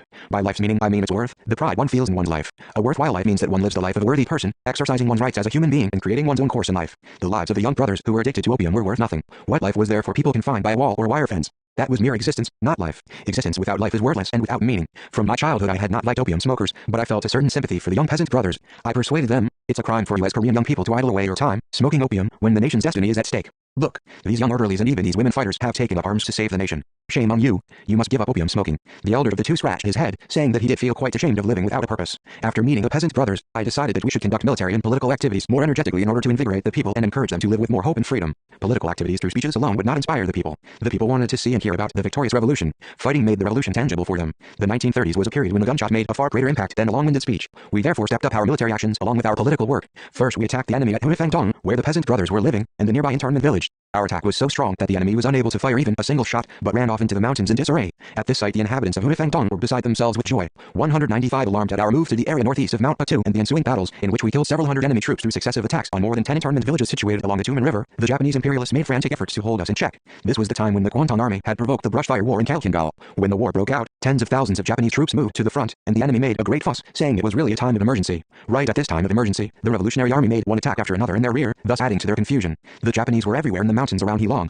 Their forces for the punitive operations were so large that one day, my chief of staff who had watched the enemy through his field glasses returned, his face pale with alarm. He told me that we would incur heavy losses if we fought any more battles. He meant that enemy strength was incomparably greater than ours. I told him, from the moment it was organized, our army has fought an enemy dozens and even hundreds of times larger than us. It's absurd to give up our planned operations simply because our force is smaller than the enemy. In such a situation we must strike the enemy even harder, without giving them a breathing space and by employing diverse tactics. Around that time our headquarters obtained reconnaissance information that a Japanese officer, who had been awarded his Emperor's Commendation for distinguished services at the front in northern China, had arrived in Beirut to command the punitive forces. The officer was said to be on his way to Japan on leave for his military exploits. Hearing the rumor that the main force of the Korean People's Revolutionary Army had appeared in Antu in Heilong, attacking the internment villages there, he bragged, "It is the shame of the Japanese army and nation that we have been suffering one defeat after another, unable to deal with a guerrilla army. I will wipe out this disgrace by annihilating Kim Il-sung's army." It seemed he was rather full of himself. I was told the Japanese officer liked to pass himself off as a commander 196 of matchless valor. He had even had his chest tattooed with Azura, a Buddhist demon fighter. Our scouts, who had been to Beirut, brought, in addition to the story about Azura, the strange piece of news that the Japanese police in Heilong County were preparing some Tano festival gifts to us. How comical it was that the demon fighter, who had been awarded the Emperor's Commendation and was on his way to his native village on leave, should come to Beirut of his free will to punish our army on the one hand, and for the police to be preparing festive gifts for us on the other.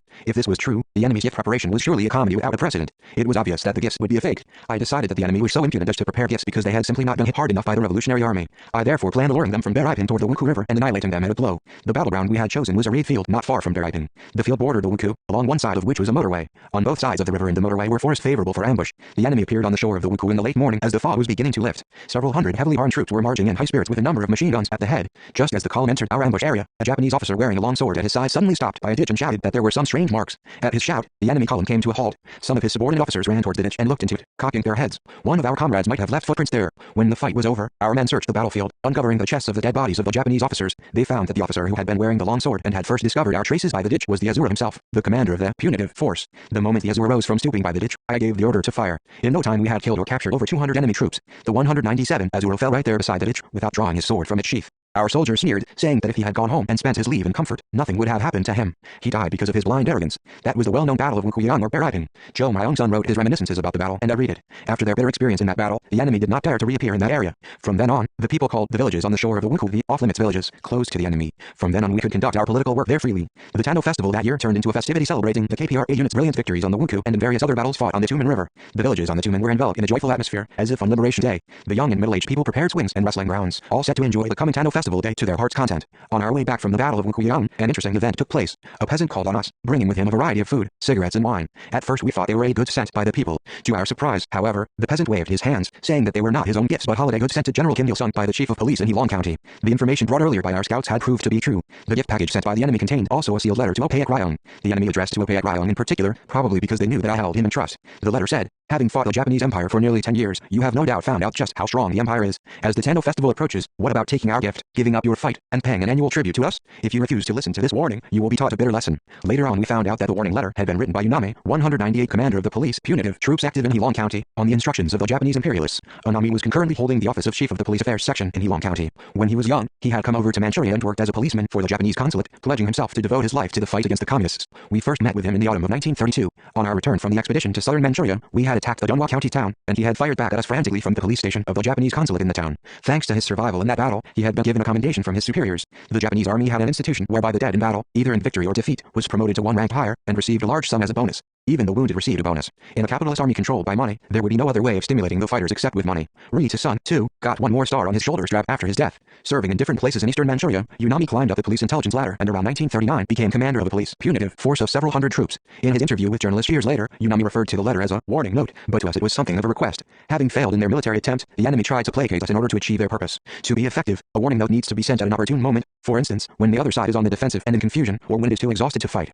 Unami, however, was mistaken both in his timing and in choosing his object. In those days, we were on the offensive rather than on the defensive, and our armed struggle was at a high tide, not at a low ebb. The KPRA was strong in both its forces and tactics. He was obviously afraid of us, yet at the same time he seemed to be regarding us as an army running short of resources. 199 Unami sent us his warning note at a time when Susui, the chief of the police department of North Hamgyong province, went down to Samjiang sub-county, Musan County on the instructions of Minami, the governor-general of Korea, with a lot of comfort goods and journalists. The purpose of the visit was to console the soldiers and policemen who had been hit by us. After the Battle of Pokampo, too, Minami had dispatched the so-called inspection team, headed by the chief of the Police Affairs Bureau of the Government-General of Korea, to the battlefield on a mission to investigate the situation after the battle. Even though Unami had read us in his so-called warning note with his talk of a bitter lesson, his words were nothing but a bluff. I told Opayak Ryong to write in reply to the letter. Opayak Ryong was not a particularly good writer, but that letter he wrote quite well. He said, "You have gone through all sorts of hardships for 7 or 8 years to punish us, and where the hell did it get you? You have only supplied us with arms and food. What else did you manage to accomplish? It's you who are wretched, not us. You poor sods, why don't you stop your futile efforts and go back home where your wives and children are waiting for you? In a few days, it'll be the Tendo Festival. I suggest you prepare some cake and wait for me. I'll be your guest and I'll teach you what you need to do.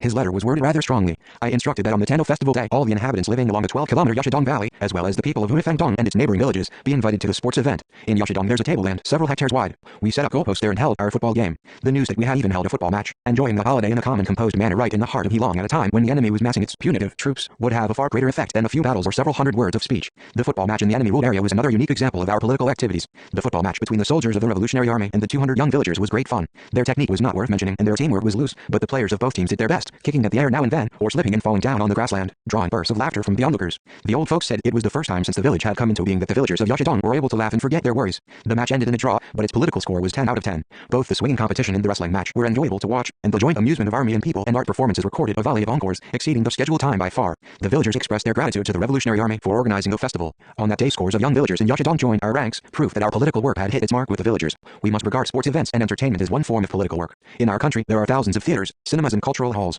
If the assembly halls and institutions and enterprises are all added up, they will number tens of thousands that can serve as nice places for political work and mass cultural activities. Our officials, however, are not using them effectively. These halls have been built with a large investment, yet they are often left vacant, except for times when important events or meetings are taking place. How good it would be if officials were to organize in those nice buildings lectures on scientific developments or the current situation, rhetorical contests or poetry recitals, and public meetings with noted scientists, writers, artists, sportsmen, heroes and labor innovators. As guerrillas, we had no microphones, theaters or radio stations, yet in spite of our difficult situation, we conducted uninterrupted political activities among the popular masses by doing our best with what we had. In the years that followed, the inhabitants of Yashidong and its vicinity helped our struggle actively. I think the young peasant brothers in Huifangdong must have given up opium and joined the fight as organization members. 201 of the great leader's activities for the revolutionary transformation of the villages on the Tumen River were not confined to Heilong. He paid close attention to the revolutionary movement in the homeland as well. Some days before the Tendo Festival he had come over to Peak-Guksa in Korea and held a meeting of the chiefs of underground revolutionary organizations and political operatives in the homeland. Peak-Guksa is situated on the Sedusa River, a tributary of the Tumen. The principal architect of the meeting on Peak-Guksa, from preparation to convocation, was Ritongol, who was the chief of the political operatives team. Whenever this meeting was mentioned, the fatherly leader used to recollect Ritongol with a feeling of special affection and intimacy, always speaking highly of him as a loyal commander.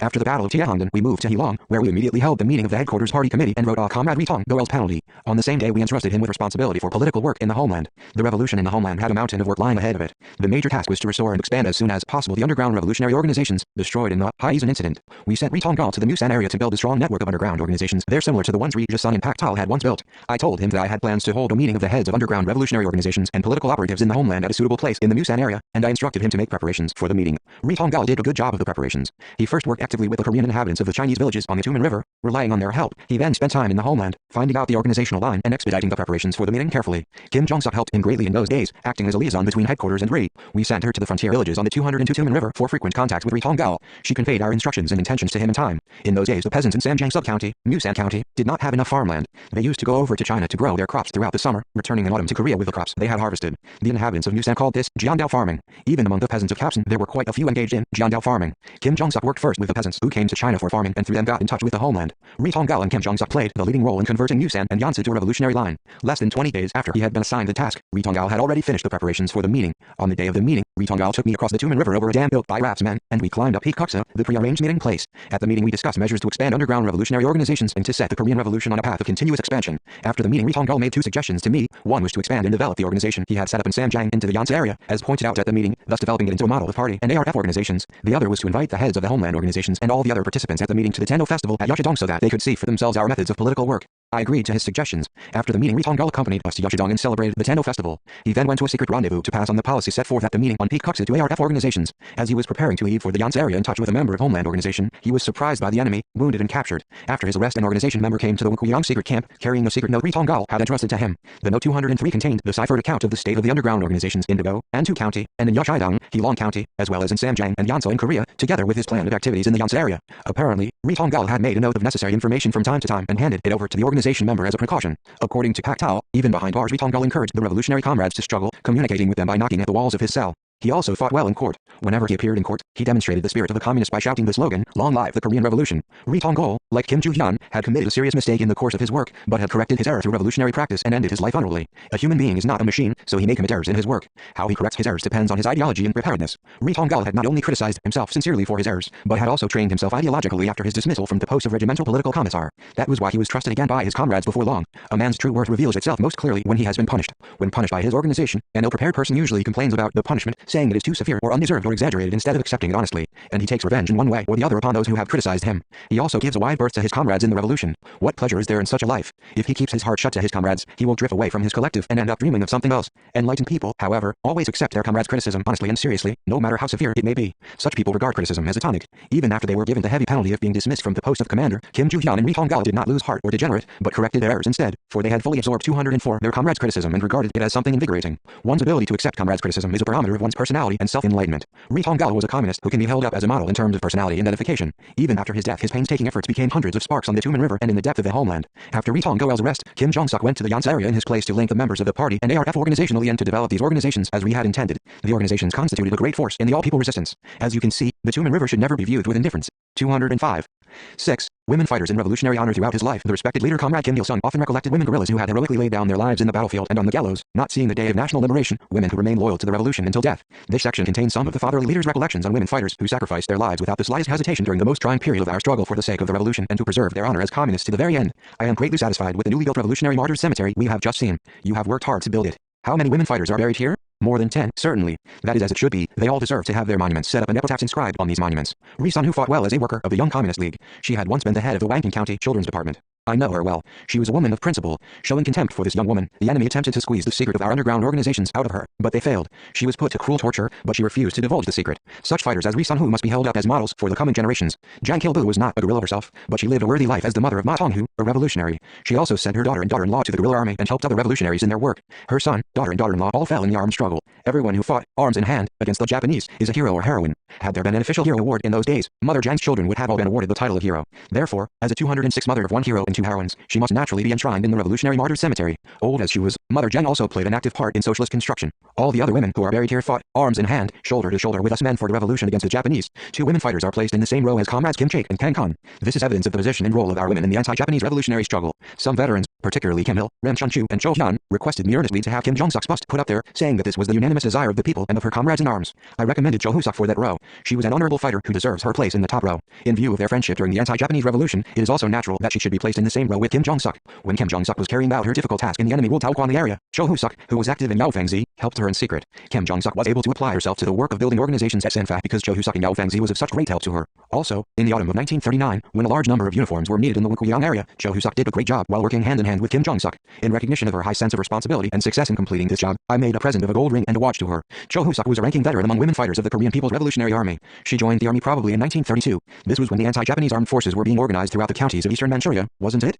There were many women fighters in the KPRA, but only a few of them had enlisted as early as 1932. A soldier who took up arms in 1932 is worthy of being treated as a veteran. As far as I remember, I met her first in the spring of 1936. In that spring, many women who had been fighting in the units active in Yanji and Heilong 207 were admitted into our main force. Kim Jong-suk and Cho Hoo-suk were among them. All the women fighters addressed Cho Hoo-suk as elder sister. Many men fighters did too. By age, she was an elder sister to most of us. She was several years older than I. I think among the women soldiers, she was one of the elders, next to Kim Myung-hwa and Jang Xiaogu. She was called elder sister, not just because she was older, but also because she was always so exemplary in her everyday life and in carrying out her duties. And she took good care of her comrades in arms. She had worked for several years in regional organizations, such as the Young Communist League and Women's Association, and among the Chinese anti-Japanese units. In the course of all this, she had acquired high political qualifications and leadership ability, so I used to give her lots of difficult assignments. She continued to work as the head of the sewing unit of the KPRA after the Hiao Airborne meeting because she enjoyed our trust. The commanding officers and soldiers of the main force constantly marveled at her absolute loyalty and revolutionary spirit. Everything she did touched the hearts of her comrades in arms. More than once I was moved by her noble sense of morality and by her personality. During the arduous march I saw her mending the torn uniforms of her comrades by the campfire, warming her frozen fingers now and again in the dead of night when the others were all asleep. She never rested for a few days before finishing any job, even if it meant having to allay her hunger with water. Whenever we talked about success in her work, she always gave credit to her comrades in arms for it. I can still remember her embarrassment on receiving her gold ring and watch at the award ceremony for men and women of merit as she stammered out, "Many of us worked hard to make uniforms. If I alone am accorded special treatment in this way." After the Hiao Airborne meeting, she took part in small unit operations. On her way to headquarters to convey some important information one day, she encountered punitive enemy troops who were going over the mountains with a fine-tooth comb in search of us. 208 discovering her small unit, the enemy pursued them tenaciously to capture the guerrillas. She was surrounded, got a bullet through her leg and was captured. The enemy put her to torture brutal beyond all description to extract the secret information from her. They even gouged out her eyes. No threats or torture, however, could break her revolutionary spirit. Just before her death she shouted, "I have no eyes, but I can still see victory in the revolution." Enraged by her shout, the enemy carved out her heart to see what sort of heart a communist had. What difference is there between the heart of a revolutionary and that of others? A heart bears no marks to indicate a revolutionary or a traitor. The heart of a revolutionary beats for his country, nation and comrades in arms, whereas the heart of a traitor beats only for himself. I was told that as soon as they took Cho Hoo-suk prisoner, the enemy robbed her of the gold ring that we had awarded her. Nevertheless, they could not take away her cherished trust in us and her loyalty to us. Even after they had torn out her heart, they failed to understand how she could have remained so honorable. Those who do not not love their country with a pure heart can never know what revolutionary honor is, nor can they understand the noble and beautiful spiritual world that grows out of a communist outlook on life. At the news of Cho Hoo-suk's death, all of us mourned, bitter with regret that she had died without seeing the day of national liberation for which she had longed so eagerly. The women guerrillas were so overcome with grief that they could no longer eat. I was lost in sorrow for a long time. However, we derived great strength from her words. I can still see victory in the revolution. She had shouted this under the worst imaginable circumstances, manacled as she was and with her eyes gouged out by the enemy. What an unbreakable, proud revolutionary spirit shines through these words. Not everyone could shout such words of defiance under similar circumstances. These are famous words, the kind that can be spoken only by 209 those convinced of the validity and truth of their cause, only by fighters with a strong sense of revolutionary honor. The words are the very summary of the life of the woman fighter Cho Hoo-suk. I can still see victory in the revolution. This has now become the maxim of our people, especially our younger generation, which symbolizes revolutionary optimism. This woman fighter's shout still rings in the minds of our people. I value optimism and love optimistic people. There will be a way out even if the sky falls in, is one of my important mottos. Because I am an optimist myself, I have been able to go through hell and high water without vacillation or deviation and continue to lead the revolution and construction in good health today. I still remember the words that Cho Hoo-suk, robbed of her eyes, shouted at the last moment of her life because they represent the strong will and unshakable conviction of all Korean communists. I repeat that Cho Hoo-suk is a woman revolutionary who can take her place proudly in the first line of our revolutionary ranks amongst all the others who overcame trying ordeals. Pak Won-chun, Cho Hoo-suk's husband, served a prison term in Seoul prison. There were many other women fighters who died with enormous courage, as Cho Hoo-suk did, and Sunhwa also ended her life heroically. It is not easy to die a heroic death, and Sunhwa was Ri Pong-soo's wife. They fought in the same unit, her husband working as the surgeon and she as the head of the sewing unit. They had 5 children. All of them, however, were either killed or separated from their parents during the guerrilla fighting. Their first child, who had all his toes amputated because of frostbite, was sent to the Soviet Union along with other serious cases. The second died of measles, and the third was stabbed to death with a bayonet by the Japanese who attacked the guerrilla base. The fourth starved to death, and the fifth was given to another 210 family. There is no knowing whether he is alive or dead, or where he lives. Since Ri Pong-soo's reminiscences have been published on several occasions, the fifth child, if still alive, could be expected to get in touch with his father, but I have not heard of this happening yet. The fifth child, if given to another family before he was 2 years old, may well not know about his real parents. His foster parents may not have told him that he had been adopted, and Sunhwa was captured by the enemy in the spring of 1938. One day when the guerrillas in the secret camp were preparing to leave for southern Manchuria by order of headquarters, the enemy's punitive force suddenly pounced upon the camp. The secret camp at that time was staffed mainly by medical personnel and members of the sewing unit, and Sunhwa was captured by the enemy and put through cruel suffering. The enemy tortured her, demanding the whereabouts of the guerrillas, foodstuffs, ammunition and medicine stores. The commander of the punitive force also tried enticing her with honeyed words, saying it was pointless for her to shed her blood and waste her precious young life in a hopeless cause. Had Sunhwa answered their questions obediently, afraid of torture, the enemy would not have killed her. The Japanese in those days used the method of offering generous treatment to defectors in order to disintegrate our revolutionary ranks. A defector could escape death by writing down his guarantor's name and putting his thumb mark on the defector's application, even if he had been engaged in armed resistance and had been shouting, "Down with Japanese imperialism," only the day before. It was really great that in Sunhwa, a frail woman, should have resisted the enemy's cajoling and endured their torture. The enemy kicked her, stomped on her and pulled out her hair, as she stubbornly resisted, yelling, "You beasts! You fiends!" At them, the enemy drove wooden stakes into her chest and belly, saying they would not waste bullets to kill her. A man instinctively makes a face if a thorn pierces the palm of his hand. 211 what agony and Sunhwa must have suffered as the stakes were driven through her body, tearing into her flesh and bones. Despite the pain, however, Sunhwa never gave up her principles as a revolutionary. She said what she wanted to say and remained faithful to her convictions to the end. The moment the stakes penetrated her body, she shouted with all the strength she could muster, "Long live the Korean Revolution! And long live the emancipation of women." After her death, her comrades in arms took everything out of her knapsack to dispose of her few possessions. Among these was a serge skirt that her husband Ri Pong-soo had bought her with the money he had earned as a stevedore in Vladivostok towards the end of the 1920s, as well as a desk cloth she had not finished knitting. She had kept her serge skirt in her knapsack without wearing it for 10 years, I was told. Why had she kept it so carefully? She must have wanted to wear it after the country was liberated. This fact alone shows us how firmly convinced she was of the coming victory in the revolution. The desk cloth she knitted at odd moments with thread she had unraveled from a worn-out shirt must also have been intended to be spread over her husband's desk after the liberation of the fatherland. When covering her dead body with that serge skirt, her husband sobbed bitterly at the sight of the pleats of the skirt, which were still perfectly straight after 10 years. In the anti-Japanese armed units fighting in northern Manchuria also, there were many women fighters like Cho Hoo-suk and Sunhwa. Han Ju-ie is a good example of how strongly devoted Korean women fighters in northern Manchuria were to their revolutionary principles.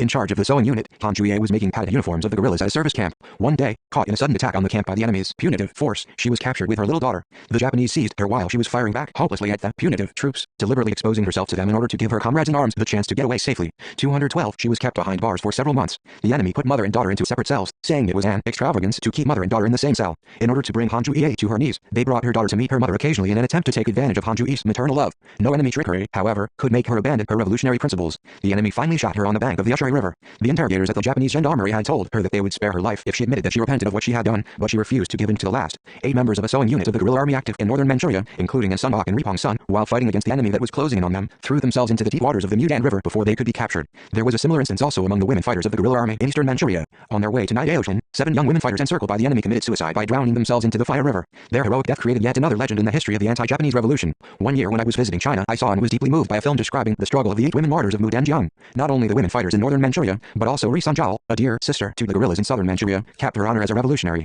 Another heroine, Kim Soo-bak, was arrested and killed while conducting underground activities in Juujingdong, Jiangbai County. A hero or heroine is not a special being. Ordinary women, such as Cho Hoo-suk and Sunhwa and the 7 women martyrs of eastern Manchuria, can also become heroines. When Jo Okeki, chairwoman of the Women's Union of Paikseong County, was captured and killed by the enemy while while fighting as a guerrilla in an enemy-held area during the strategic retreat in the Fatherland Liberation 213 War. We awarded her the title of Hero of the Republic. She also was a woman of strong will, loyal to the revolution just as Cho Hu-suk and Sanwa had been. The enemy pulled out her fingernails and toenails, gouged out her eyes, cut off her breasts and burned her with a red-hot iron rod. However, she never succumbed, but denounced them and died a heroic death, shouting, "Long live the Workers' Party of Korea." How many of the enemy might Jo Ok-hu have killed if any while waging the guerrilla struggle? We value her high spirit and the revolutionary constancy with which she held her head high and declared the downfall of the enemy on her way to the execution site, rather than the number of enemy she actually killed. This was why we decided to honor her with the title of hero. How marvelous it is that an ordinary woman, who had been engaged in farming and the work of women's union, should have crowned the last moment of her life with such honor. I wanted to bring her to prominence in the eyes of our own people and to pride the conscience of world community, so I had a film made about her. I also set up her statue and named the cooperative farm in her native village after her. The respected leader Comrade Kim Il-sung, while looking around the Korean Revolution Museum, paused for a long while before a braid of hair on display there. It belonged to the anti-Japanese fighter Ri Kai-san. She had cut the braid off at the age of 16 and sent it to her mother as proof of her strong desire to devote herself to the revolution. Looking at the braid for a long time that day, the great leader earnestly requested that it be carefully looked after, for it was a precious piece of history. Later he warmly recollected Ri Kai-san. The story of the hair is eloquent proof of what a great and laudable revolutionary comrade Ri Kai-san was. Looking at it, I think of the pure-hearted, strong-willed devotion of all Korean mothers, sisters and women revolutionaries to their principles. Korean women are outwardly gentle, but strong-minded on the inside. They are also strongly faithful to their fundamental beliefs. I keenly felt this 214 in the course of our revolutionary struggle against the Japanese. I must say that Ri Kai-san's hair symbolizes the faith of all our women revolutionaries. When I was carrying out the underground struggle in Manchuria, my mother had placed her hair inside my shoes, the cut-off hair she had kept carefully for several years since in her days in Korea. One cold winter day I trudged across an uninhabited region in a raging snowstorm. I walked a long distance, yet my feet were not cold. On the contrary, the longer I walked, the more warmth I felt in the soles of my feet. Reaching my destination, I pulled off my shoes, inspected them and found my mother's hair lining the interior. I thought at that moment that there is no greater affection than that of a mother. My mother's hair inside my shoes was the truest manifestation of her maternal love. When the Korean Provisional Government in Shanghai wished set up an independence army organizations such as Zhongdaebu, KMWU and Sanmenbu came into being in northeast China, imposing taxes on the Korean residents, a considerable number of Korean women sold their hair for independence contributions. I was told their hair was a symbol of their patriotism. I am recounting past events related to hair while talking about Ri Kai-san because their hair can give us a full picture of her personality. Comrades Kim Il and Pak Young-sun also know about her because they fought together with her. If you want to collect materials about Ri Kai-san, you had better interview the first Vice Premier Kim Il and Comrade Pak Young-sun. Some people claim it's dull talking to Kim Il because he is so taciturn. They don't know him well enough. Though he never boasts of himself, Kim Il is loud and voluble in praise of others. Ri Kai-san took the road to revolution in the wake of her brother, Ri Ji-chun. When I was in the Jilin Middle School, Ri Ji-chun studied at a normal school in Jilin and was engaged in the revolutionary struggle under our guidance. Later, when he returned to Heilong where his parents lived to guide the work of the Young Communist League there, he was arrested and killed by the enemy. The enemy set fire to his dead body, so that he was killed twice, so to speak. 215 Ri Kai-san heard of her brother's death in the Ulankum guerrilla zone, where she had been staying. At dawn the following day, she untied her hair, cut it off and braided it. She sent the braid to her mother with the following note: "Mother, what pain you must be feeling at brother's death in addition to my leaving home. Please do not grieve over it, though. Do not show your tears to the enemy. I am sending you my braid, mother. I may not come back to see you for a long time. Look on this braid as if it were me. With all my heart I wish you the best of health till the day of victory in the revolution." This was her farewell to her mother. There was no doubt that she was determined to devote the rest of her life to the revolution. According to Pak Young-sun, who did underground work and he longed for several years, since her childhood Ri Kai-san had been loved by many people for her revolutionary awareness and extraordinary talents.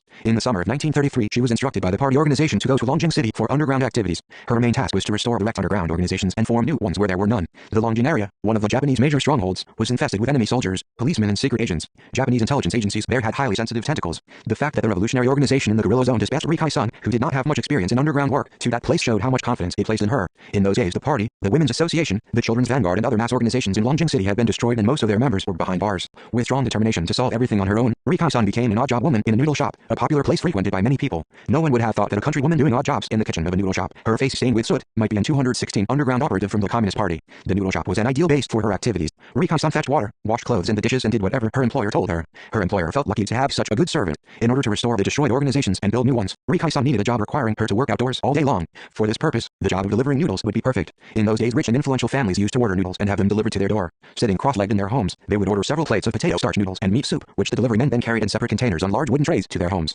By earning the confidence of the wife of her employer, Ri Kai-san took the job of delivery woman. Whenever she went out to deliver noodles, she used to meet members of various organizations at odd moments. In the meantime, she set out to restore the Children's Vanguard organizations. Her job, however, was not as easy as one might think, for she had to walk several miles a day, carrying the wooden tray full of noodles on her head. One day, hurrying to a customer's house with the wooden tray on her head, she suddenly noticed a Japanese police van rushing towards her. In trying to dodge it, she dropped the tray and broke all the noodle dishes. Because of this accident, she was given a dressing down and taken off the delivery service. She did not despair, however. After her daily work in the kitchen was over, she practiced walking with a wooden tray full of stones on her head in the backyard of the noodle shop till late at night, in spite of her fatigue. Her great enthusiasm won her employer's sympathy.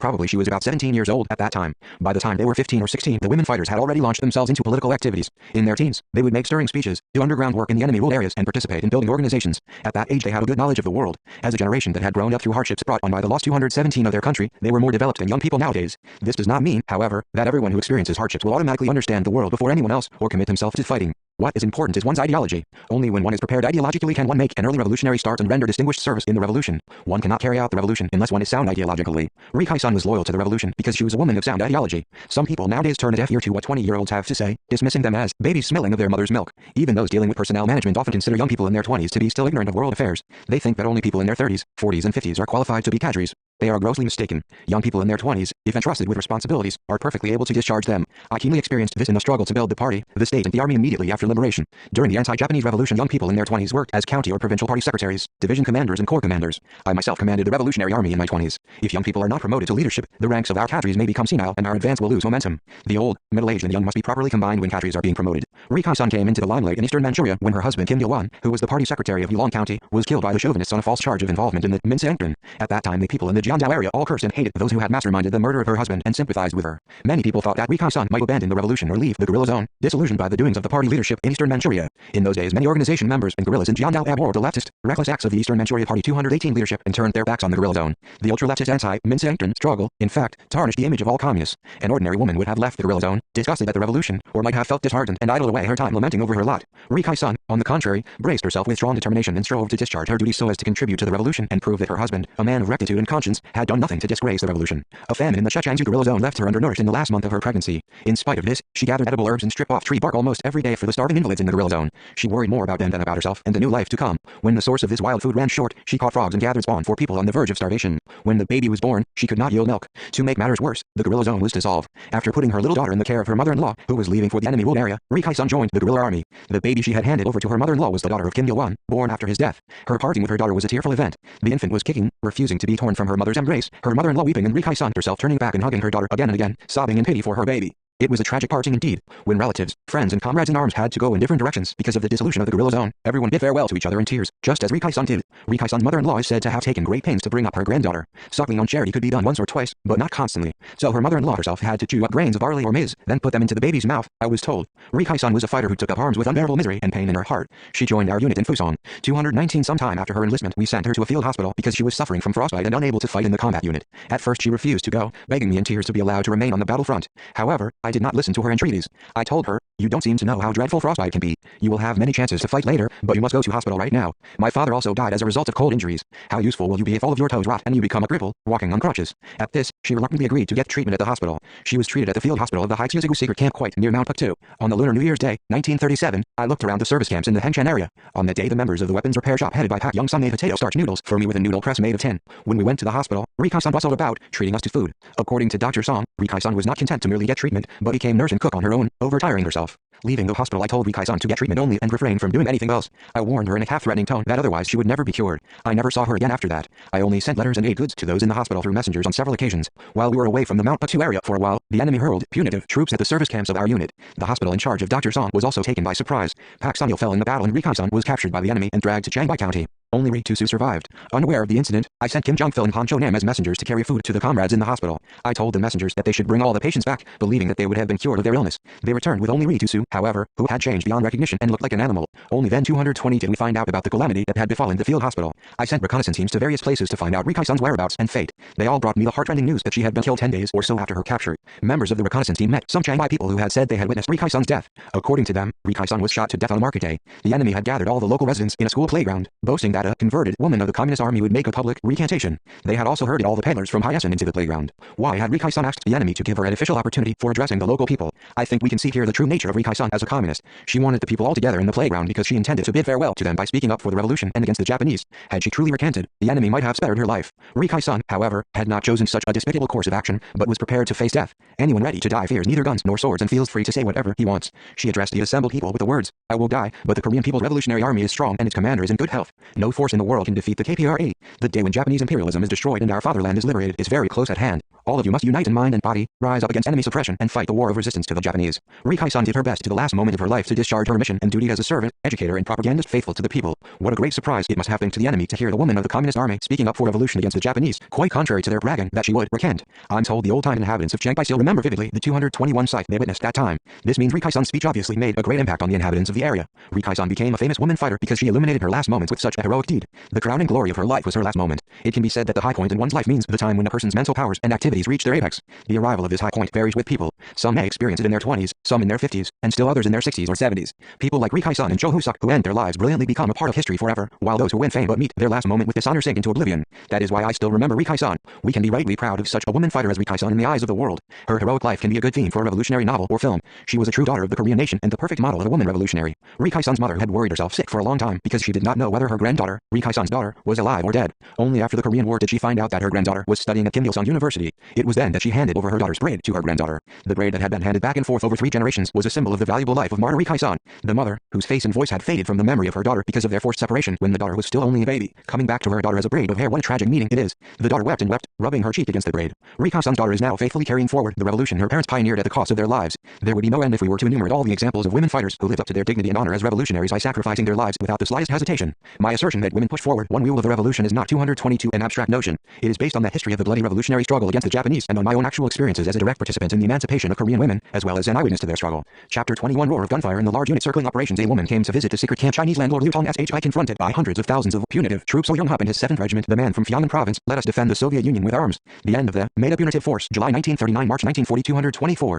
1. A woman came to visit the secret camp one day in the autumn of 1956. The secretary of the great leader Comrade Kim Il-sung received a long phone call from the Secretary General of the North Hamgyong Provincial People's Committee. The message was that the Secretary General was sending a woman working at the creche of the Hakbo coal mine to Pyongyang because she said she had fought in the Korean People's Revolutionary Army before liberation and had eagerly requested him to let her meet the fatherly leader. A few days later the woman called at the building of the cabinet. When the great leader's secretary asked her why she had come, she barely managed to answer, with tears in her eyes, simply because I'm eager to see.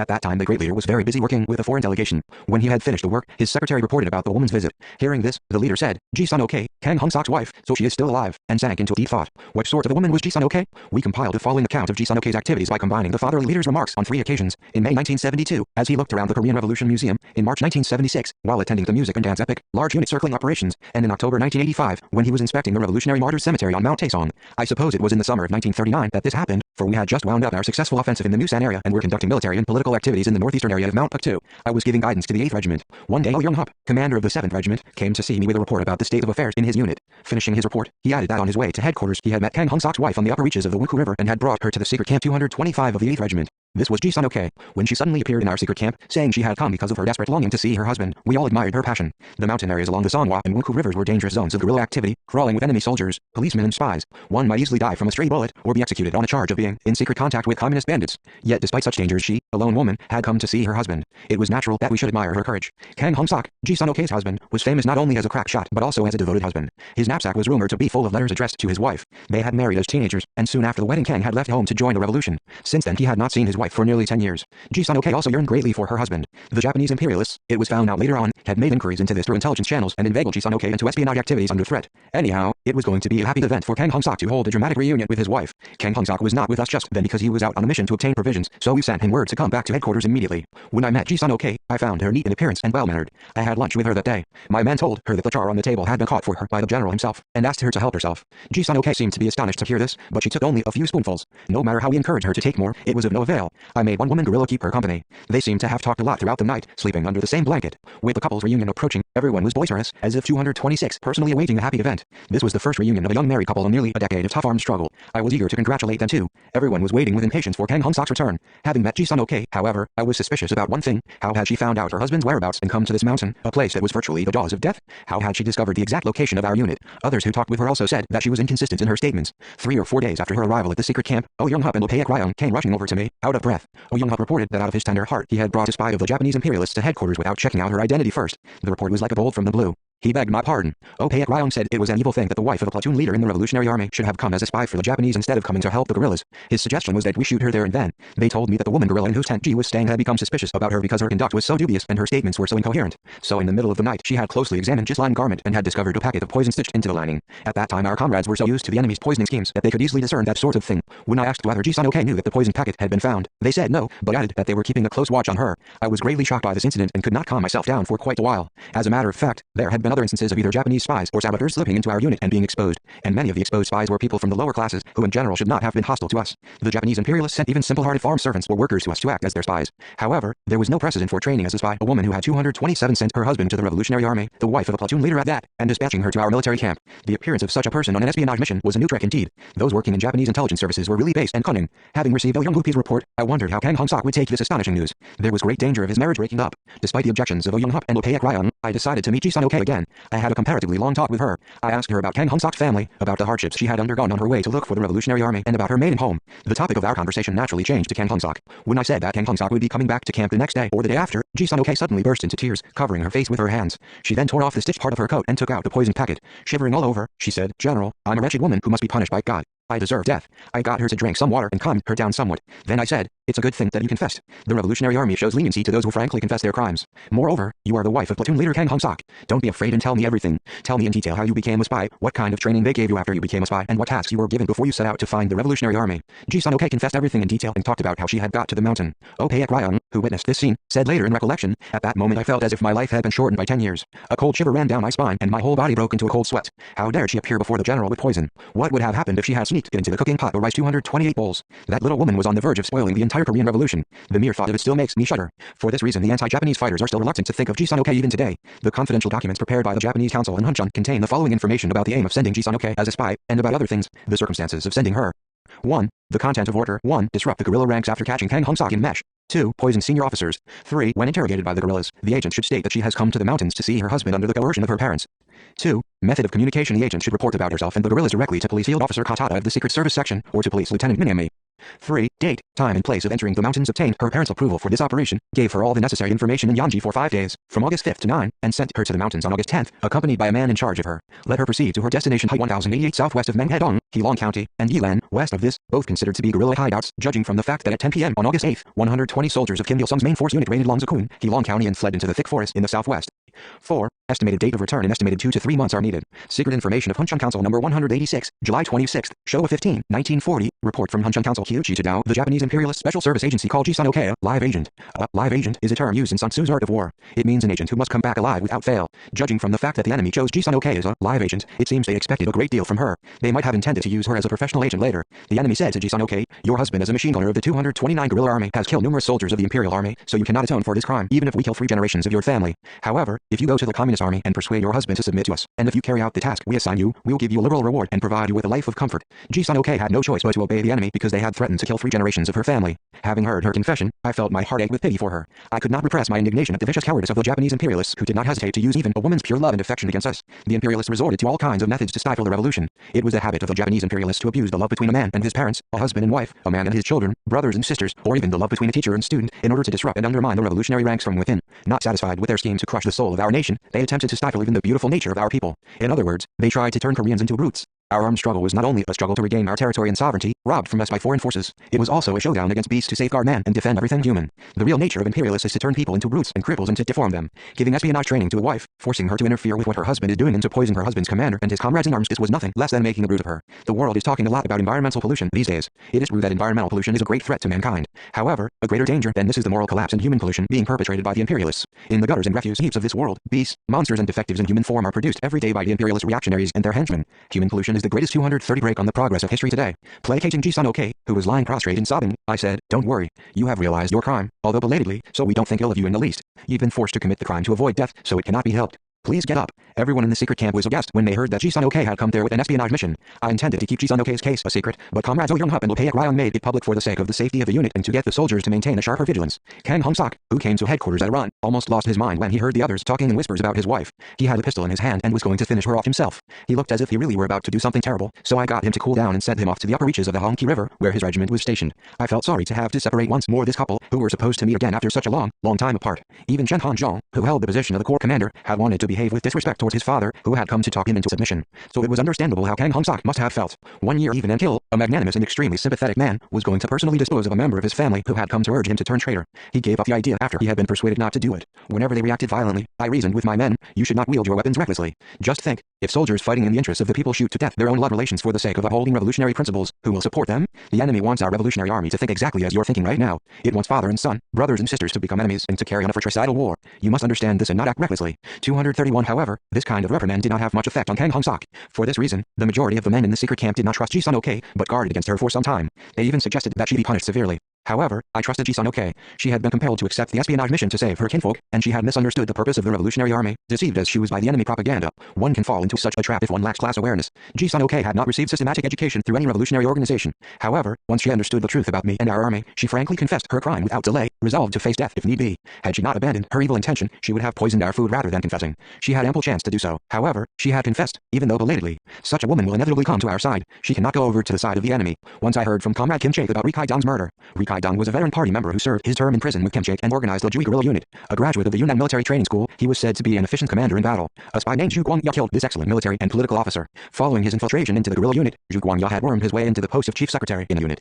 Taking advantage of this lack in discipline in the unit, he murdered Ri Kai-dong. With this example in mind, our men naturally guarded against Ji-sun-ok. Nevertheless, I forgave Ji-sun-ok. Why? Because I had read her conscience, which had made her confess her crime out of her own mouth. A human being is the most developed being in the world because he has reason, conscience, moral sense and sense of duty. Without a conscience, we are worthless. When we disgrace our conscience, we forfeit our value as a social being. Although Ji-sun-ok had defiled her conscience, she regained it through struggle with herself. She disclosed her mistake because of her good 232 intentions towards us. It is easy to slip into a quagmire, but not easy to get out. However, Ji-sun-ok managed to escape, thanks to our help and through a hard struggle with herself. This showed that she had the strength to turn over a new leaf. Why should we then push back into the quagmire a woman who had candidly reflected on her wrongs and resolved to make a fresh start? Revolution is a struggle to defend human conscience and preserve it. I wanted to make Ji-sun-ok remain faithful to her conscience. Even if there was just one revolutionary in a family, the Japanese imperialists schemed to isolate and exclude him from his kinsmen. The enemy's consistent scheme was to crush our patriotic forces at random, disintegrating and destroying them one by one. Sometimes they misused the ties of kinship among our nation for their surrender schemes. The enemy's ultimate aim was to sever the communists from the masses. The most pernicious method in their scheme was to make blood relations mistrust each other, hate and kill each other. Nothing would be stupider than for us to continue to be fooled by such an evil design by the enemy once we are aware of it.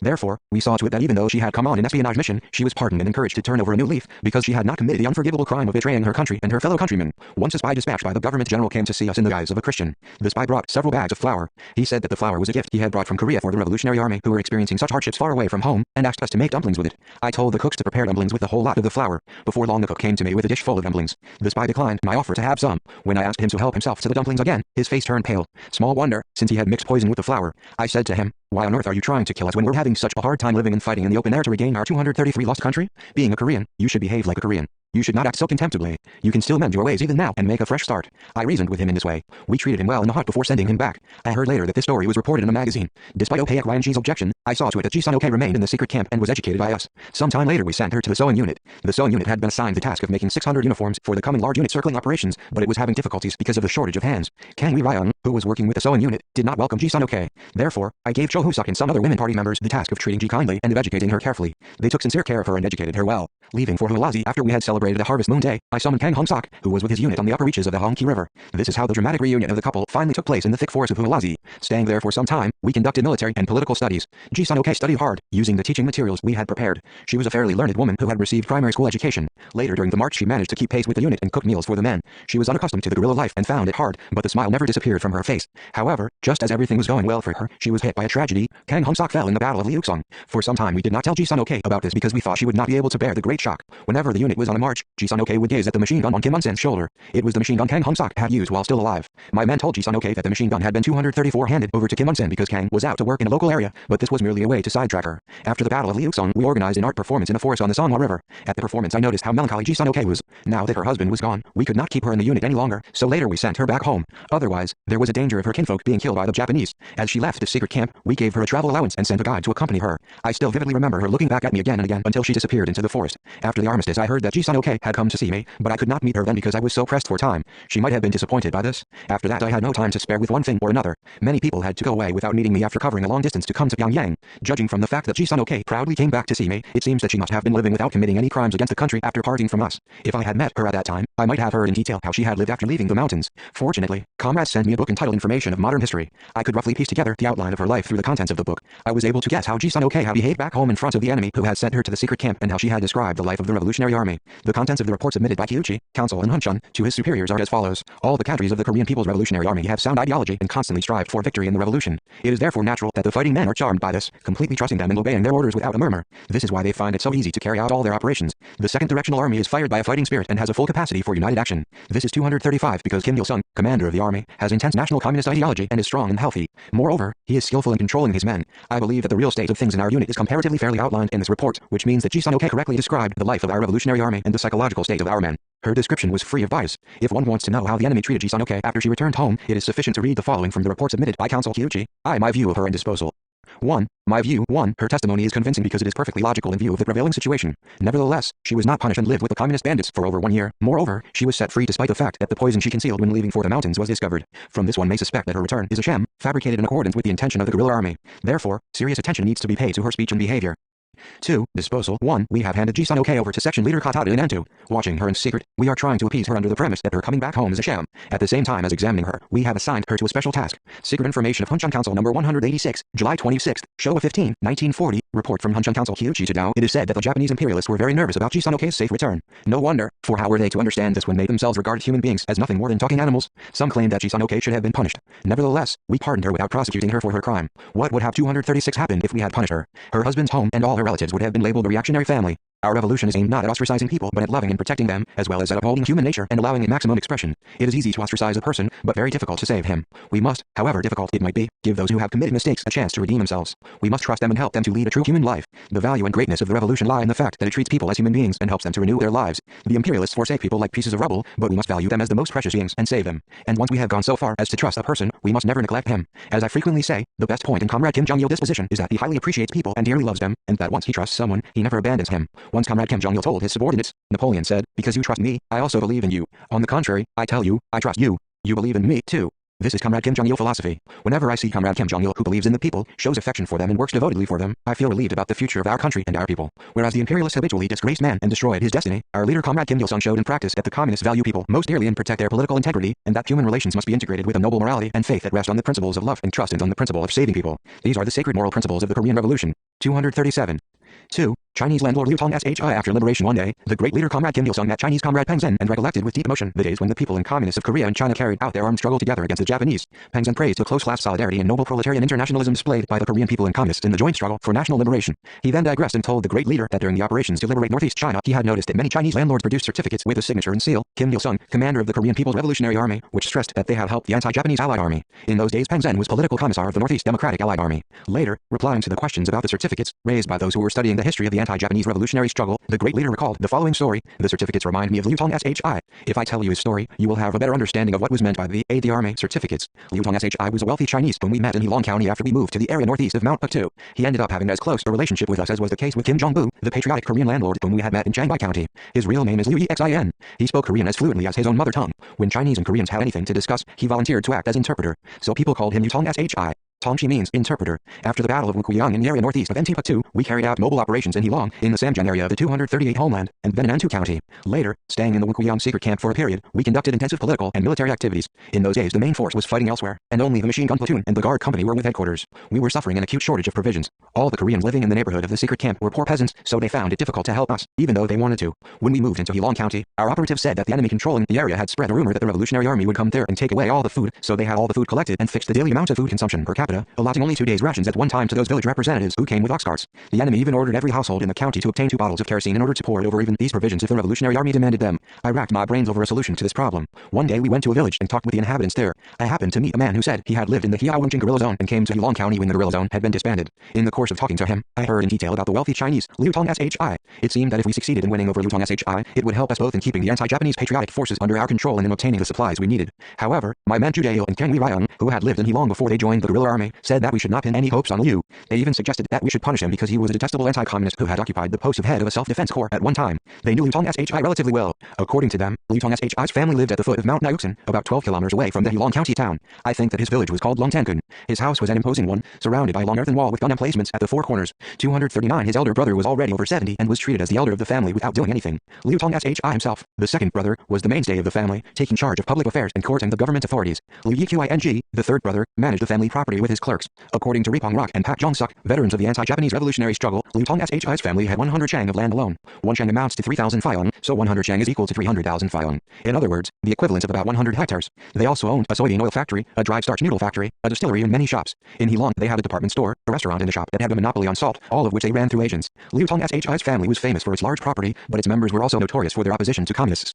Guerrillas from Heilong called this family the most wicked of all vicious elements. Liu Tong's son was serving as a policeman for Manchukuo in Heilong. The guerrillas considered that this fact alone was enough to point to the true nature of this family. Exercising his authority as a policeman, Liu Tong's son used armed force to prevent coolies and tenants from moving about freely, and Liu himself informed his son's police station against those whom he suspected of having connections with the Communist Party, thus setting them up for an interrogation, or destroy their way to earn a living by depriving them of tenant rights. Nevertheless, I did not agree to the proposal of some people that we should punish Liu Tong's family immediately and dispossess them. This was partly because I had learned a lesson in my relations with Kim Jong-bu, and partly because some people saw Liu Tong's in a different light. We could not dispose of him rashly and carelessly without studying him in greater detail. I thought we should give Liu Tong's the benefit of the doubt because he spoke Korean well and also because he mixed unreservedly with the ordinary people. 240 Furthermore, some people said that when the question of Korean tenants was raised at the government office, he had volunteered to be the interpreter and sided with the tenants. This was also a good factor. There was nothing bad in this. Others said that he pitied the Korean tenants who were deprived of their own country and were leading a hard life in a foreign land, and that he took special care of them. Moreover, it was said that Liu Tong's concubine in Liu Kyudong was a Korean. This was also an interesting bit of news. He sympathized with Korean peasants living in a strange land. He kept a Korean woman as a concubine, and he was fond of the Korean language and Korean customs. Then why was he regarded as a vicious landlord by some people? Why had this man, known to be kind-hearted, tormented Ju Jae-il and Kang Wee-Yang's families by having them dragged off to the police station? To solve this mystery, I sent my comrades to Long Tankun. They returned with a lot of information about Liu Tong's. Their inquiry revealed that Liu Tong's had become the enemy of those engaged in the communist movement because of the May 30th uprising. As you well know, the left adventurous ran amok in the May 30th uprising. They tarred with the same brush all those who owned land, regardless of whether the owners were pro-Japanese or anti-Japanese. Egged on by the leftists, the rioters committed all sorts of violent acts, such as breaking through the front gates of landlords' houses and setting fire to the granaries. Such ultra-leftist behavior disgraced the image of the entire Communist Party. Since then, Liu Tong's had regarded the Communist Party as his sworn enemy and mercilessly persecuted those families that supposedly had communist fighters among their members. At the same time, he was on very intimate terms with the warlords who shielded the landlords. Liu Tong's became still more opposed to the Communist Party when he heard that, with the formation of the guerrilla bases in the Jiandao area 241 following the September 18th incident, the party had divided the residential areas into red territories and white territories and was hostile to everyone who lived in the white territories. He hated both the Japanese, who acted as the masters in Manchuria, and the communists. Liu Tong's would often say, "The Communist Party is my sworn enemy." I believe that he was against communists because of a temporary misunderstanding, and that if we exerted a positive influence on him we would be able to persuade him to stop opposing communists, become our ally and love his country. Liu Tong's was also displeased with the Japanese because after their occupation of Manchuria they disarmed and disbanded his private army. I paid particular attention to his anti-Japanese sentiments. Instead of punishing Liu Tong's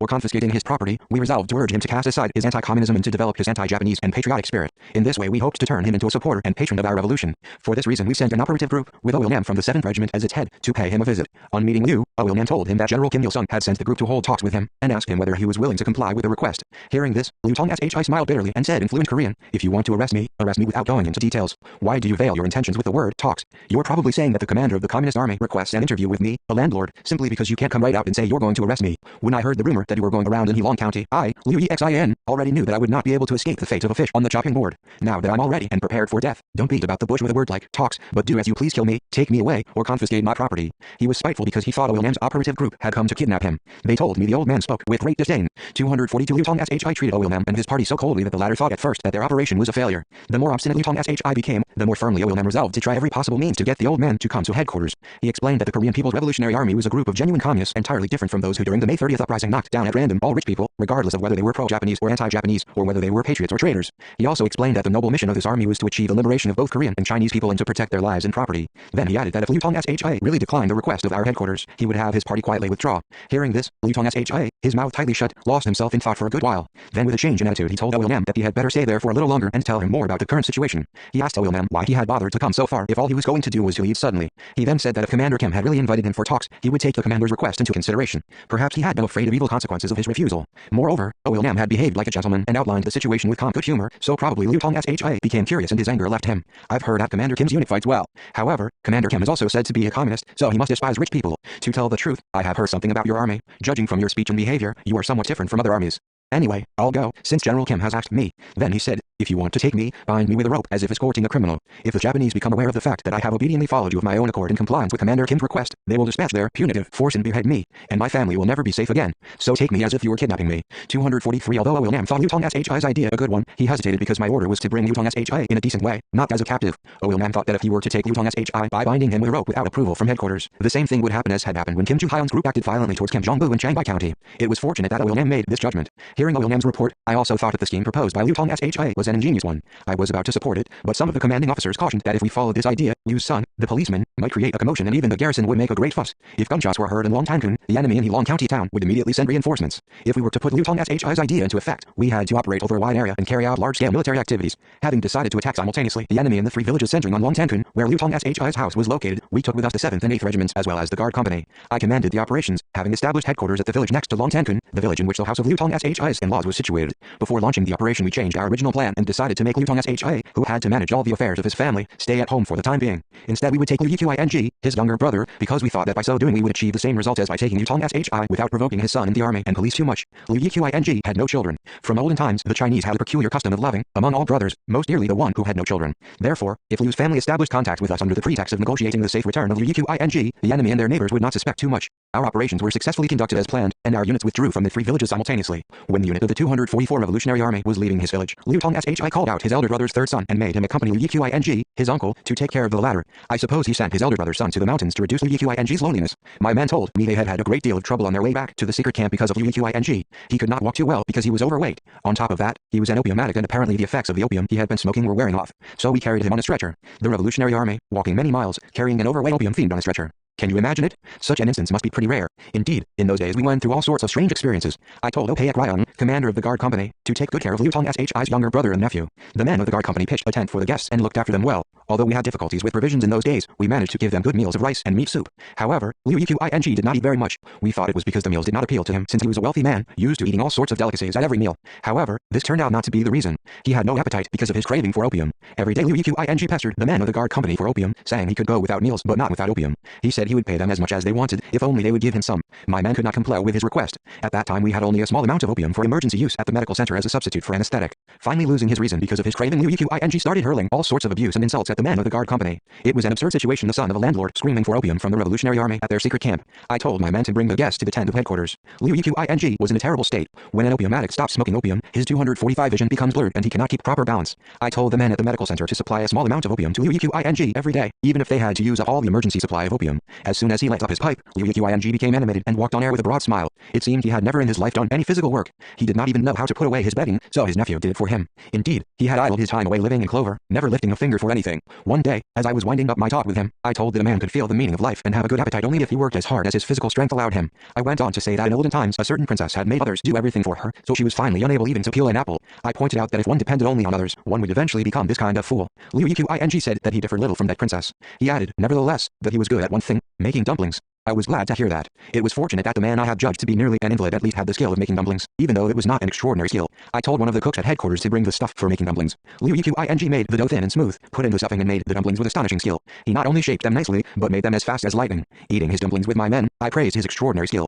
From the following day on, whenever we were about to make dumplings, Liu Qing rolled up his sleeves and helped the cooks. On such days he became talkative and even cracked jokes with me. One day, when he returned after making dumplings, he said that he felt joy in living now that he was working, as I had suggested. He said this sincerely. However, we did not make dumplings every day. When there was no job for him to do, Liu Qing was bored to death and smoked more opium than on other days. I told him a lot of instructive stories, starting with the story 246 about the Opium War and telling him about Confucius and Mencius. I even talked about certain patriotic men of property who had made their names in Chinese history. The names of Zhang Weihua and Chen Hanzhong, revolutionaries from wealthy families, naturally became the topic of our conversation. Liu Qing listened to me with great interest. One day he asked for a writing brush and some paper. He wrote a letter to Liu Xin, saying that he wanted to help Commander Kim with money and property, although he was not quite ready to commit suicide for the sake of the revolution, as Zhang Weihua had done. He even showed me the letter. Reading it, I could see it was not in vain that we had treated him humanely. Liu Qing started the letter by writing about how he and his nephew were getting along. He specially emphasized that he shared the same tent with me, that he was making dumplings with me and that the men of the Revolutionary Army were kindly looking after him like their own brother. Then he wrote that since he had been treated hospitably and kindly, he had to return the favor. He went on to say that if his elder brother sent such things as rice, cloth, shoes and the like, they would be a great help in the operations of the Revolutionary Army, and in that case he and his nephew would be able to return home soon.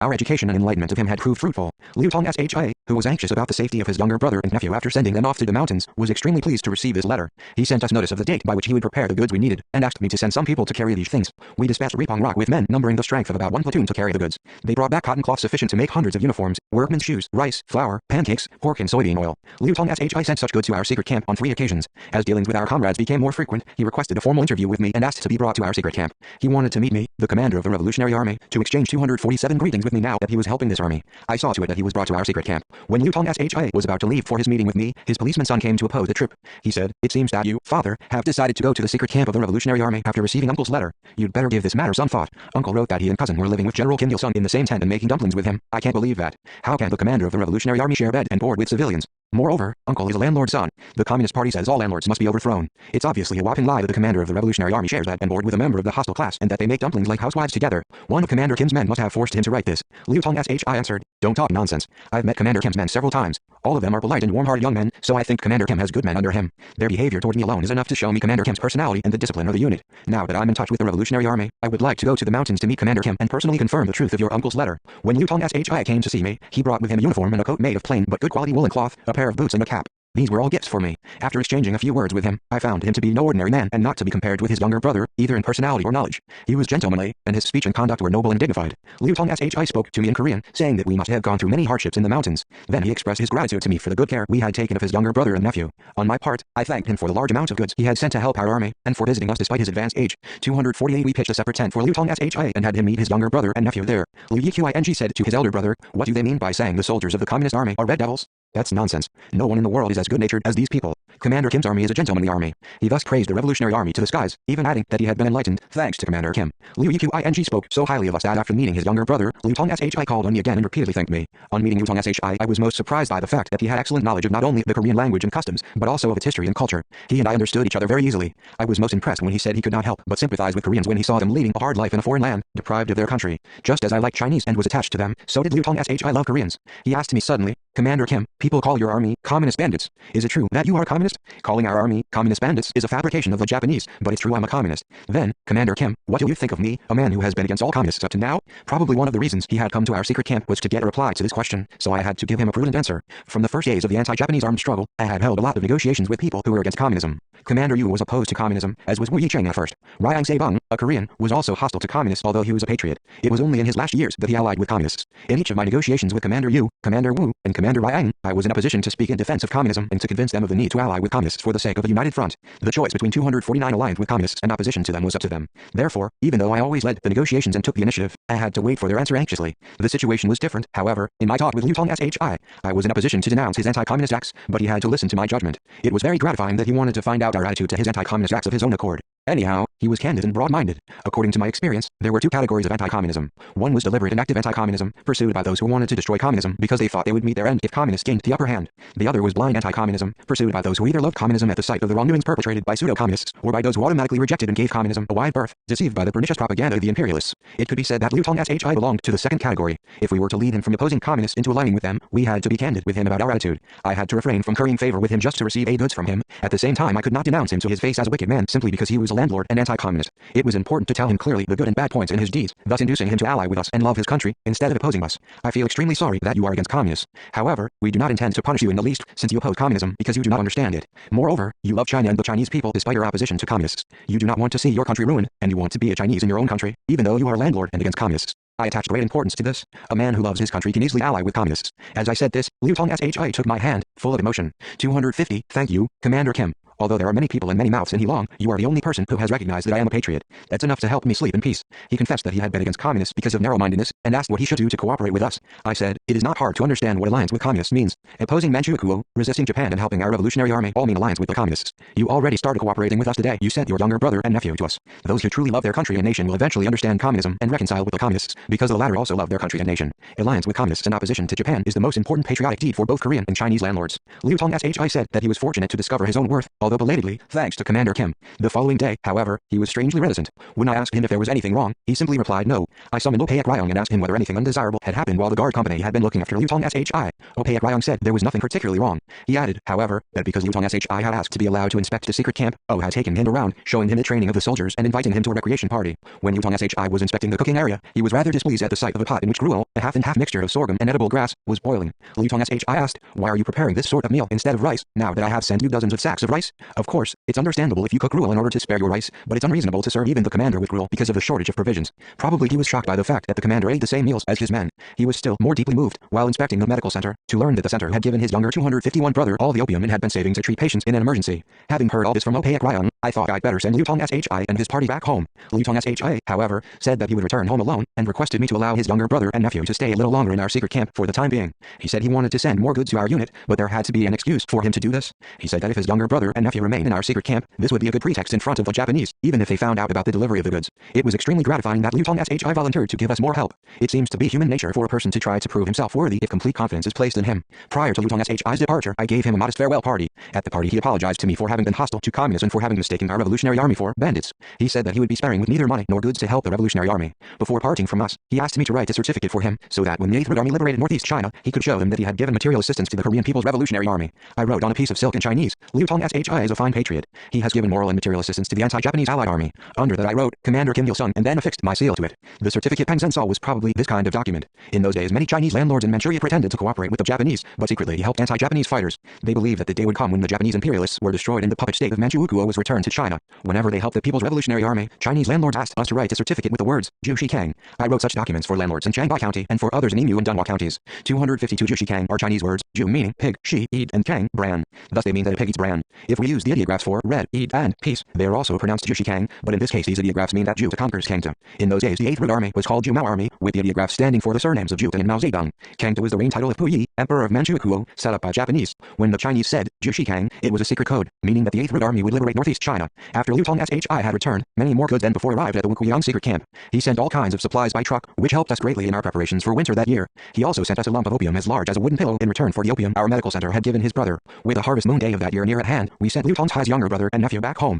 Bidding farewell to us, Liu Yijing shed a lot of tears. He said that once he was back home, he would give up smoking opium and live like a decent human being. Not long after we had sent them back, we also left the Wukuyang secret camp. Since then, we never had any more contact with Liu Tong Shi or his brother. However, I always remember Liu Tong Shi and believe that he lived conscientiously. Among Liu Tong Shi's relatives, there is a man named Liu Zhenguo, one of his nephews. This man sent a letter to the Party History Institute. According to this letter, Liu Tong Shi also recalled us frequently until his death. It seems that back home from our secret camp, he clearly expressed his intention to oppose Japanese imperialists and gave wide publicity to us. It is said that Liu Tong Shi kept the certificate we had written at the Wukuyang secret camp to the end of his life as a family treasure. I have been told that after his death, his younger brother's family kept the document. I was very touched to hear that. The heart-to-heart talks I had with Liu Tong Shi at the secret camp made 253 us lifelong friends who never forgot each other. We remained on friendly terms with each other, although we were separated across a long distance. What does this mean? It means that while those capitalists who seek only their own interests and pleasure, caring nothing for their country, nation or kinsmen, will never share our ideas, the conscientious capitalists who love their country, nation and fellow citizens can become our companions, irrespective of their nationality, party affiliations or political views. Differences in ideas or property status cannot be an absolute criterion for judging people. The broadest criterion for judging people is how much or how little they love their country, love their nation and love their fellow human beings.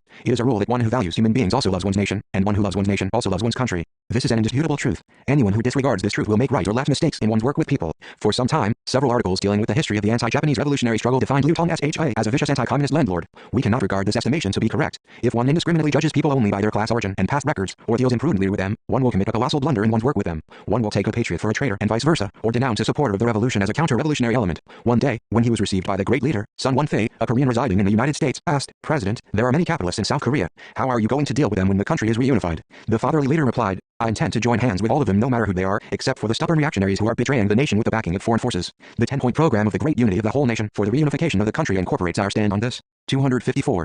3. Confronted by hundreds of thousands of punitive troops from the autumn of 1939 to the spring of 1941, the Japanese imperialists conducted unprecedentedly large-scale, punitive operations in the 3 provinces in southeastern Manchuria against the Korean People's Revolutionary Army. They called this procedure a special cleanup campaign for maintaining public peace. After reading the accounts of Nozo, the mastermind of the campaign, and those of his subordinate commanders of the punitive forces about their defeat in this campaign, the great leader Comrade Kim Il-sung told his officials, considering the fact that the Japanese officers, who loved to talk big, spoke dejectedly like this, they must have had a tough time of it. Not to mention the hardships I and my men went through. The battles were decisive. He then recollected the confrontation with the enemy in detail. The period from the late 1930s to the early 1940s was the most difficult in our armed struggle. Both the arduous march and the large-scale, punitive operations conducted by the Japanese imperialists in the 3 provinces in southeastern Manchuria in the name of a special cleanup campaign for maintaining public peace were a tremendous trial for us.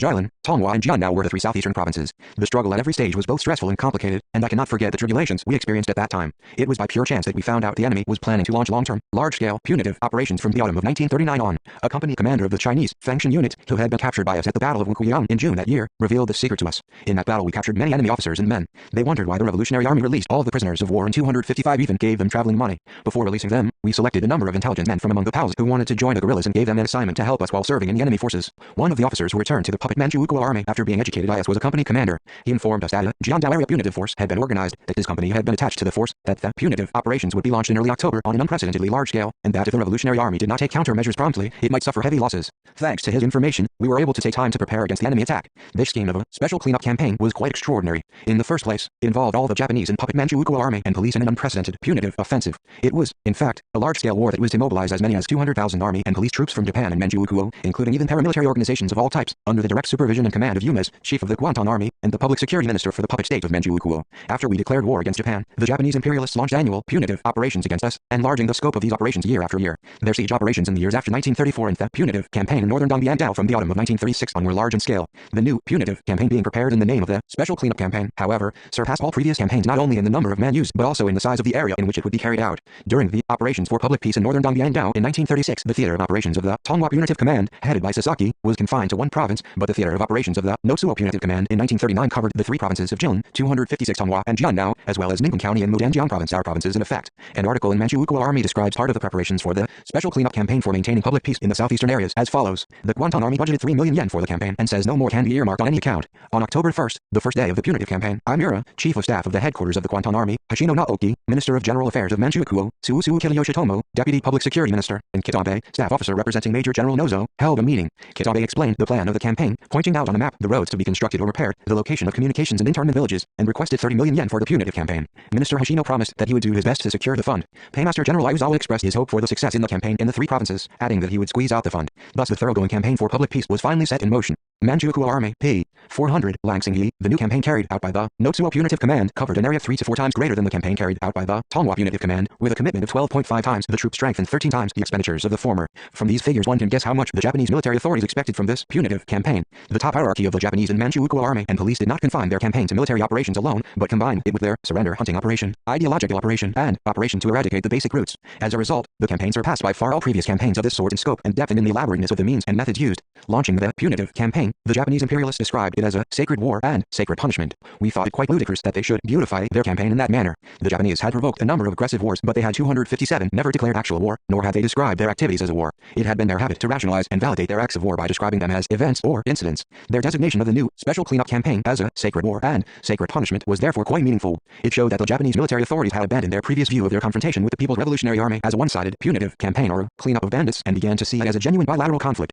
The great leader Comrade Kim Il-sung also explained why the Japanese imperialists were forced to launch a total war at that time and what objectives they planned to reach through the war. Owing to the successive failures of the Japanese in the Sino-Japanese War and in the Battle of Khalkhingal, the Japanese military was suffering from inner turmoil. The Sino-Japanese War, which they had bragged would be finished in 3 months or half a year at the most, was dragging on for 2 years without any hope of victory. The main force of the Japanese army had been drawn deep into the quagmire of war. Certain sections of the Japanese military ascribed their failure in China's mainland and in Khalkhingal to the factional strife among themselves, or to the backwardness of their military and technical equipment. At the same time, quite a few military bureaucrats and experts pointed the finger at the harassment of the People's Revolutionary Army in the rear, which brought about instability of their rear, disconnection of supply routes and confused war psychology. It is true that the enemy suffered great losses because of repeated attacks by the People's Revolutionary Army in the rear. Apparently this made the Japanese come to their senses. They realized that they could carry out neither the war against China nor operations against the Soviet Union with the People's Revolutionary Army constantly plaguing them from behind. They had to change their view of the anti-Japanese guerrilla army. 258 As you see, the inevitable result of their assessment of the fight against the People's Revolutionary Army was that they drew up the new plan of a special cleanup campaign for maintaining public peace in the southeastern areas and went on to implement this plan through all-out war. This campaign was aimed at wiping out the People's Revolutionary Army once and for all. Notsuo's orders took the form of the boast that he would annihilate our army.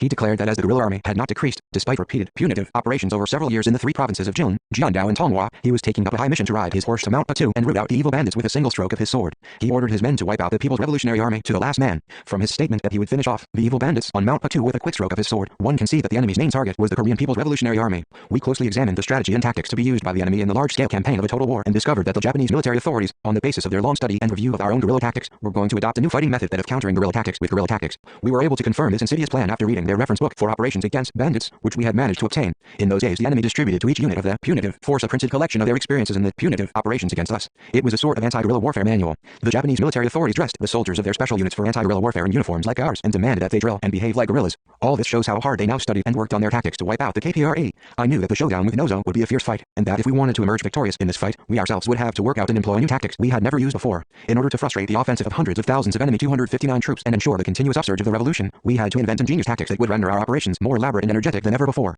We adopted adopted large unit circling operations for this purpose. In brief, this meant long-term mobile operations by large forces moving around in a vast area over a number of secret routes. These operations would not be mere maneuvers, but mobile actions combined with attacks on the enemy by various methods. Without such mobile operations, it would be impossible to emerge victorious in a fight against a 200,000-strong enemy force. The net of district punitive forces and sub-district punitive forces, cast out by the Notsuo Punitive Command, spread not only over the three provinces of Jilin, Jiandao and Tonghua, but also over Ning'an, Dongning and Muling and Mudanjiang province in northern Manchuria. One slip and we might be caught in the mesh of this vast network. While studying the network carefully, we found it tight in some places and loose in others. In certain areas the net had already been cast and in others it was in the process of being cast. The mesh size was diverse. The punitive forces had been deployed in all counties in Jiandao, the main theater of our operations. We planned to direct our movement first towards the area west of Dunhua and Emu. These two counties had many of our underground organizations, and the people there had gone through revolutionary training. We could easily find our foothold in this area. If we attacked the enemy there, we could draw the enemy's attention to this location. We would then move to Mengjiang, Fusan and Shangbei, where we would make a sharp turn to create havoc there. When the enemy came running to Mengjiang, Fusan and Shangbei, following our traces, we would once again do an about-face and return to our original place through the southern tip of Jiandao province. This was my plan. I estimated that this round movement would take us about 1 year. It was my opinion that these circling operations should be conducted by a large force. The aim of the operations was not to avoid the enemy, but to attack him at points favorable to us. When attacking the enemy, we had to 260 annihilate him so that he could have no chance to recover, and for this we had to perform our circling operation with a large force. I attached special importance to the secrecy of these circling routes. If the routes were revealed, we might be caught by the enemy's tactics or in his mesh and fall into enormous difficulties. But there was one serious problem with these operations, the difficulty of obtaining provisions. In the case where the guerrillas operated in a fixed area, they could obtain provisions in advance and keep them in storage in the secret camps. But in the case of a large force constantly moving around throughout the entire winter, things would be far different. Unless the food problem was resolved, our large unit circling operations would be impossible. This was why I held back the plan of operations for some time, not making it public even after I had drawn it up. As I set out the routes of our activities, I planned to order the 7th and 8th Regiments and the Guard Company to store provisions in advance at certain key points we would be passing through, first in the northern area of Batu County, then in Wadayan and Dunhua counties. As crops were yet to be harvested, it was very difficult to obtain food at that time. We would be able to buy provisions after crops had been harvested and threshed, but in the present situation we could do nothing, nor could we buy food from grain dealers in town. I told the commanding officers who were just leaving on their mission to obtain provisions that they should buy unharvested crops. To obtain food, we would have to harvest the crops in the fields after purchasing them and do the threshing ourselves. It was an enormous, labor-consuming task beyond the capability of the whole unit, but there was no other choice. In early October of that year, when the problem of provisions had been solved in the main, I convened a meeting of military and political cadres at Liangjiankou, Antu County, where I formally declared my plan to conduct large unit circling operations in the vast region northeast of Mount Puktu. One of the events I still remember from the days at Liangjiankou and its vicinity is that a peasant brought to us his 14 or 15-year-old son and asked us to admit him into the KPRA. 261. Frankly speaking, recruiting a boy when we were about to start the trying, large unit circling operations was a matter that required deep thought. I explained to the boy that we were an army that walked day and night, and that some days we had to walk 40 kilometers or even 80 kilometers. I asked him if he could keep up with us. The boy, pointing to Rio Song, replied that if that guerrilla brother walked, he would, too. I asked the peasant if he would not be worried about his son in the guerrilla army. He asked me in turn how I thought he could send his son into the army without doing some deep thinking first, then added that he believed in me and that it would set his mind at ease to think of his boy doing his bit. As the old saying has it, he concluded, mugwort grows straight in a hemp field. The boy was clever and his father was also an excellent man. I decided to admit the boy into the army. Some people told me they thought I was taking a burden on myself, but the majority of officers and men were delighted, saying that when they saw the commander recruiting such a young boy, they felt pretty sure that the forthcoming operations would succeed. They judged that otherwise the commander would not volunteer to take on this burden. I took him along with me with my orderlies. Quick-eyed and agile, he matured fast. When I went to Liangjiankou for the meeting, I took him with me. Soon after the meeting we started on our way back. We knew the way would not be smooth, for Notsuo's first stage of punitive operations had started, and the circumstances were very strained. We had to move in great stealth, with a scout party ahead. In the vicinity of Jigwanlazi, we were surprised by the enemy. The name of the place originated from a peak there, which resembled the comb of a cock. The peak soared to the left of the way we were taking. The terrain of Jigwanlazi was such that it was highly favorable for the enemy to waylay us and very unfavorable for us to defend ourselves. I was fairly sure that the enemy, if he were in this vicinity at all, would not miss this terrain feature. He would be lying in ambush, since he was attempting to wipe out the anti-Japanese guerrillas through guerrilla tactics. However, we could not change the March 262 route and take a long, roundabout way. I gave the order to pass through the danger zone quickly, with a machine gun in the van of the column. When we reached the area, loud shots rang out all of a sudden from the direction of the peak. The enemy had opened up fire as our column was marching through the narrow, unforked lane. This attack inflicted fatal wounds on a veteran nicknamed Shorty and on Kim Jong-duk. I was worried over the boy who had joined the guerrillas in Liangjiankou, so I called to him. He was firing back at the enemy on the height. It was surprising to think that he had gathered such courage in this critical situation. The boy even tried to take care of me, shouting, "Don't move, comrade commander." "No, I must move. Keep changing your position as you fire," I shouted back. Then I drew him to a hollow behind a mound of earth nearby. Meanwhile, the enemy bullets were flying around us ceaselessly. It was quite a predicament. I saw a ditch about 100 meters away in the field and rushed to it, ordering my men to follow me. They rushed to the ditch after me, helping the wounded. But the ditch proved not to be safe either. We ran down to a river and rushed along its bank for a few minutes, then advanced towards the cliff occupied by the enemy. I had no time to explain to my men why we were heading that way. As I ran towards the enemy position without explanation, the men might have been skeptical. They would have wondered what I had in mind, since it was impossible to charge against so many enemy soldiers with our tiny force of fewer than 10 men. Nevertheless, they rushed after me without hesitation. Just as I trusted them fully, they trusted me absolutely. We reached the bottom of the cliff, while the enemy bullets continued to fly over our heads. I think it was at this point the men saw what I was trying to do. Thinking that we had escaped across the field, the enemy fired towards it aimlessly. Then the enemy soldiers ran down from the height and encircled 263 the field, raising a great roar. In the meantime, we climbed the adjacent height. Having surrounded the field on 3 sides, they continued firing at each other for a good while. The battle at Jigwanlazi can be called our first encounter with the Nozo punitive force. This battle was clear proof that the enemy had studied our guerrilla tactics in depth before the new campaign. At the same time, I was convinced that my plan of large unit circling operations was a right tactical choice. The battle had been a microcosm of the military circumstances we would find ourselves in during that winter. By the time I returned from the meeting at Liangjianku, my men had finished preparing the provisions. The sewing unit had also made almost all the uniforms I had ordered. We called the first stage of our operations the expedition to Dunhua. You can understand the course to be from Hualazi straight to Dunhua and then Mengjiang and Fusong. We intended to march from Hualazi towards Mount Patu, then turn to the north to fight various big battles in the backwoods of Dunhua before moving into dense forests of Dongpaisi and Mengjiang County, or in Baishitan and Fusong County, then finally take a rest and conduct military and political training during the coldest season in one of our secret camps. While making preparations for the first stage of the operations, I sent the independent battalion and a platoon of the guard company to Dongpaisi under the command of Rim Su-sen, as well as a small unit to Baishitan. Their mission was to prepare secret camps, provisions and uniforms for the main force. After these preparations we set out on the expedition to Dunhua. You can have a better understanding of the expedition if you remind yourselves of the battles of Liuxong and Jiuxinzi. These 2 battles were fought on the expedition to Dunhua. In order to disguise the expedition route we first marched to the upper reaches of the Erdao River as if we were moving towards Samjiang.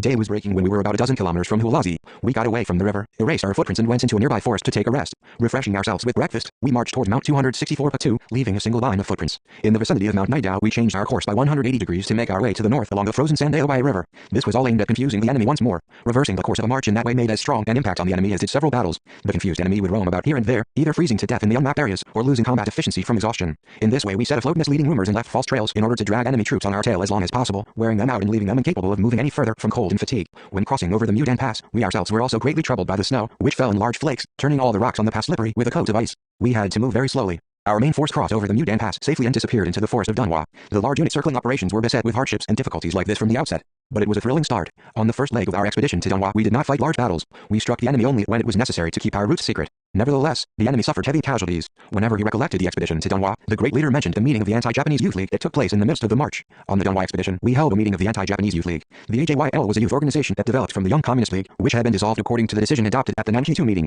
The league meeting had to be held for an unavoidable reason. There was a place named Sadayuangu in Dunhua where some years ago I had recuperated for a while after being released from the Jilin prison and where I had reorganized destroyed organizations. It was in the vicinity of this place 265 that we arrived first after crossing over the Mudan Pass. One of my men, who had been to the village to find out how things were there, brought news of the reaction of the secret organization there to the Pak Tukpom incident. Briefly, the incident involved Pak Tukpom, a commanding officer of the People's Revolutionary Army, who had blackened the honor of the Revolutionary Army merely to get his hands on some supplies. His unit was very short of provisions and clothing at one point. When supplies were running short, the People's Revolutionary Army used to strike the enemy to capture their supplies or obtain them with the help of revolutionary organizations. Those were the proper ways to obtain supplies. However, Pak neither thought of fighting the battle, nor did he try to appeal to underground organizations. He was afraid of fighting, so he tried to cover the shortage of provisions and clothing through quite a cowardly method. One feels ashamed to even talk about his method in public. Pak told an enemy agent, "I'm going to surrender to your side with my division. But right now that's difficult, because our clothes are all torn and we lack provisions. Prepare such and such amounts of provisions and cloth, then bring them to a place we will fix up. I will ensure that my men change their uniforms and recover a little before bringing them to you. But I don't feel safe only with your assurance since you're only an agent. When you bring the provisions and clothing, send along your representatives, who can guarantee our safety after we surrender."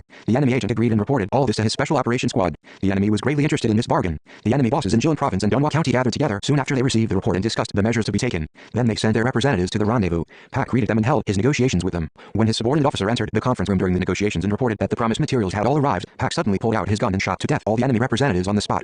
He was severely criticized by us for this and was transferred to the Guard Brigade. In 266-1940, when he was taken prisoner, he did, in fact, betray the organization and surrender to the enemy. His false surrender had become real surrender. After this betrayal, Pak formed a Pak Special Corps and ran around, trying to induce his former comrades in arms to surrender as well. The lesson taught by the Pak Tukpom incident was very serious. When I heard that he had surrendered, I thought that his false surrender farce had not been entirely accidental. Such a thing can be conceived only by one who is liable to surrender in fact as well as in fancy. His example shows that a man who fabricates a false surrender can commit true surrender any time. What I found more serious, however, was that quite a few people looked upon Pak's shabby, deceitful method of obtaining supply materials as a great act. Worse still, the guerrilla who had been to Sadayuangu to reconnoiter was of the opinion that Pak, who had carried out a laudable deed, had been punished too severely and should have been shown the appreciation due to him. When he was making his report on the outlook of the people there, he was ill-disposed toward them, as they had said that Pak was an officer who had played havoc with the prestige of the guerrilla army. The guerrilla reporting to me was a member of the AJYL. The fact that a member of the AJYL was favorably disposed towards Pak's deed was an extremely dangerous thing. I talked to the officer in charge of youth work. He told me that quite a large number of the AJYL members in the directional army were speaking of the incident in the same way as the scout had done. I realized that there were obviously problems with the ideological outlook of the AJYL members, and so I told the commanding officer to convene a meeting of the League members immediately. He replied that they had all fallen asleep the moment they arrived at the camp. This kind of thing had never happened before. On arrival at a camping site, everyone usually got busy cleaning their weapons, patching their torn clothing, clothing, shaving, and cutting firewood. They had always lived in such a well-disciplined manner, but not at night. Of course, it was true that they were extremely tired after the march. Nevertheless, it was quite disgraceful that they had fallen fast asleep without even setting up camp. With this kind of mental 267 state, we would never be able to carry out the mobile operations full steam. That night I made Young Huck vacate the tent of the company and called a meeting of the AJYL. I was also at the meeting. The tendency towards hazy ideology revealed among the League members, their lack of the spirit to surmount difficulties, even their neglect of simple hygiene and the half-hearted participation in cultural recreation work among the young guerrillas were criticized. Measures to rectify these shortcomings were discussed. At the meeting I also pointed out to them the dangerous nature of the Paktukpom incident. I emphasized especially that each and every guerrilla should maintain sharp vigilance at all times against deviations that could damage the authority and honor of the People's Revolutionary Army, that they all had to wage a strong struggle against such deviations and keep good relations with the people at all times. This meeting awakened the commanding personnel to their duty. Some officers had tacitly consented to their men falling asleep without making preparations for camping. They had done nothing about it, as they had felt sympathy for them. After the meeting they realized that they had been wrong. The meeting was a form of ideological mobilization for attacking Liuxong and Jiuxinzi. This ideological mobilization proved effective, for when we attacked Liuxong after the meeting, all the men fought bravely.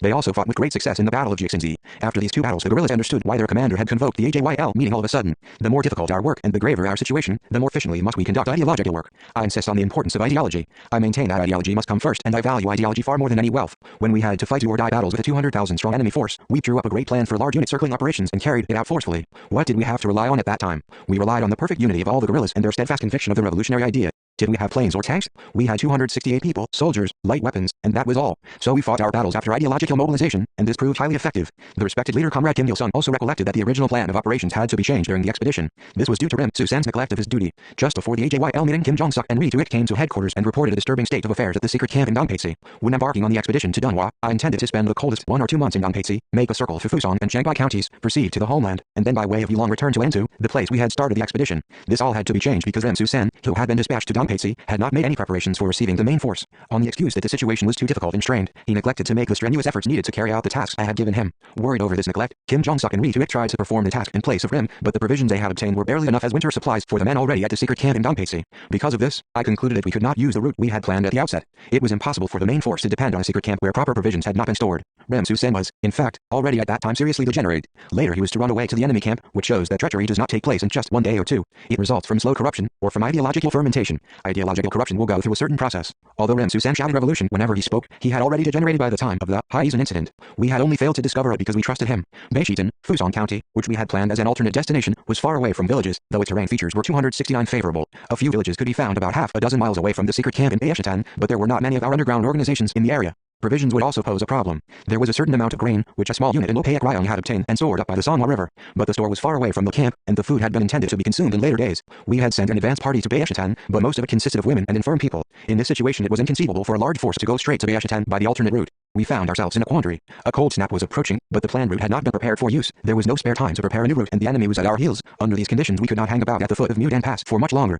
We were faced with a real dilemma. If only food were available, we could endure whatever difficulties faced us. At that time, some sympathetic people appeared to help us, and with their aid we were able to buy a whole field of unharvested beans. In this way we were able to ride over the crisis. Then we attacked the lumber mills in Liuxong and Jiuxinzi and captured various materials, including grain. We immediately changed the course of our march by 180 degrees to the south and went to the secret camp at Beishitan. We can say that this was the terminal of the first stage of the large unit circling operations. The battles at Liuxong and Jiuxinzi were the high points of the first stage of the operations. It was a surprising success that we were able to slip away from the Heilong and Antu areas, where the enemy's punitive forces had cast tight nets. The enemy was left aghast when we attacked all their strategic points in Dunhua in succession at lightning speed. Receiving the urgent message that Liuxong and Jiuxinzi had been raided and their troops annihilated, the enemy threw their forces into the Dunhua area in great haste, but by that time we had already slipped to the south and reached the area along the Songhua. 270 I consider one of our greatest successes in the first stage of the operations to be the fact that we expanded our armed ranks with 200 recruits from the lumber mills in Liuxong and Jiuxinzi. After the battles we staged a performance in the forest on the Songhua, and after the performance many young people volunteered to join the guerrillas from among the workers who had followed us, carrying our supplies. Admitting into our ranks so many young people of working class origin was an auspicious event, the first of its kind in the history of the anti-Japanese guerrilla army. As we could not supply them with weapons and uniforms, we gave each recruit an armband with a red star sewn on it as soon as we admitted him. I still remember that the women guerrillas worked through the whole night to make those armbands. The military and political training conducted at the secret camp in Beishitan was the start of the second stage of the large unit circling operations, as well as a review of the first stage of the operations. After making full preparations at Beishitan, we started off on the second stage. The plan of the second stage was to march from Beishitan through Erdale-Baehi, Sandao-Bae and Sidao-Bae, the no man's land northeast of Mount Patu, advance to the homeland and then go back to Entu County by Heilong County. While we were giving military and political training at Beishitan, the secret camp was suddenly exposed to the enemy. The soybeans that one food securing party had brought in sacks were the cause of the trouble, a simple thing that developed into quite a perplexing situation. Our men did not spot the hole in the sack, so the beans escaped through the hole, bean by bean, and this was spotted by an enemy agent. On receiving information that the enemy, having discovered the whereabouts of the secret camp, was making preparations for a full-scale surrounding and attacking operation, we planned a move that would cope with the situation. First, I ordered a commanding officer to take with him a company and raid Liangjinghu in the enemy area, then slip away to the UAC. Next, I ordered a platoon from the guard company to strike the 271 enemy at posts situated on the height at the back of Daeshitan, then withdraw to the Lushui River. In command of the main force, I left the secret camp 30 minutes before the start of the enemy attack and moved to the Lushui. In order to lure the enemy into the trap, we had to feign to be staying in the secret camp. As soon as we evacuated the camp, the enemy surrounded it.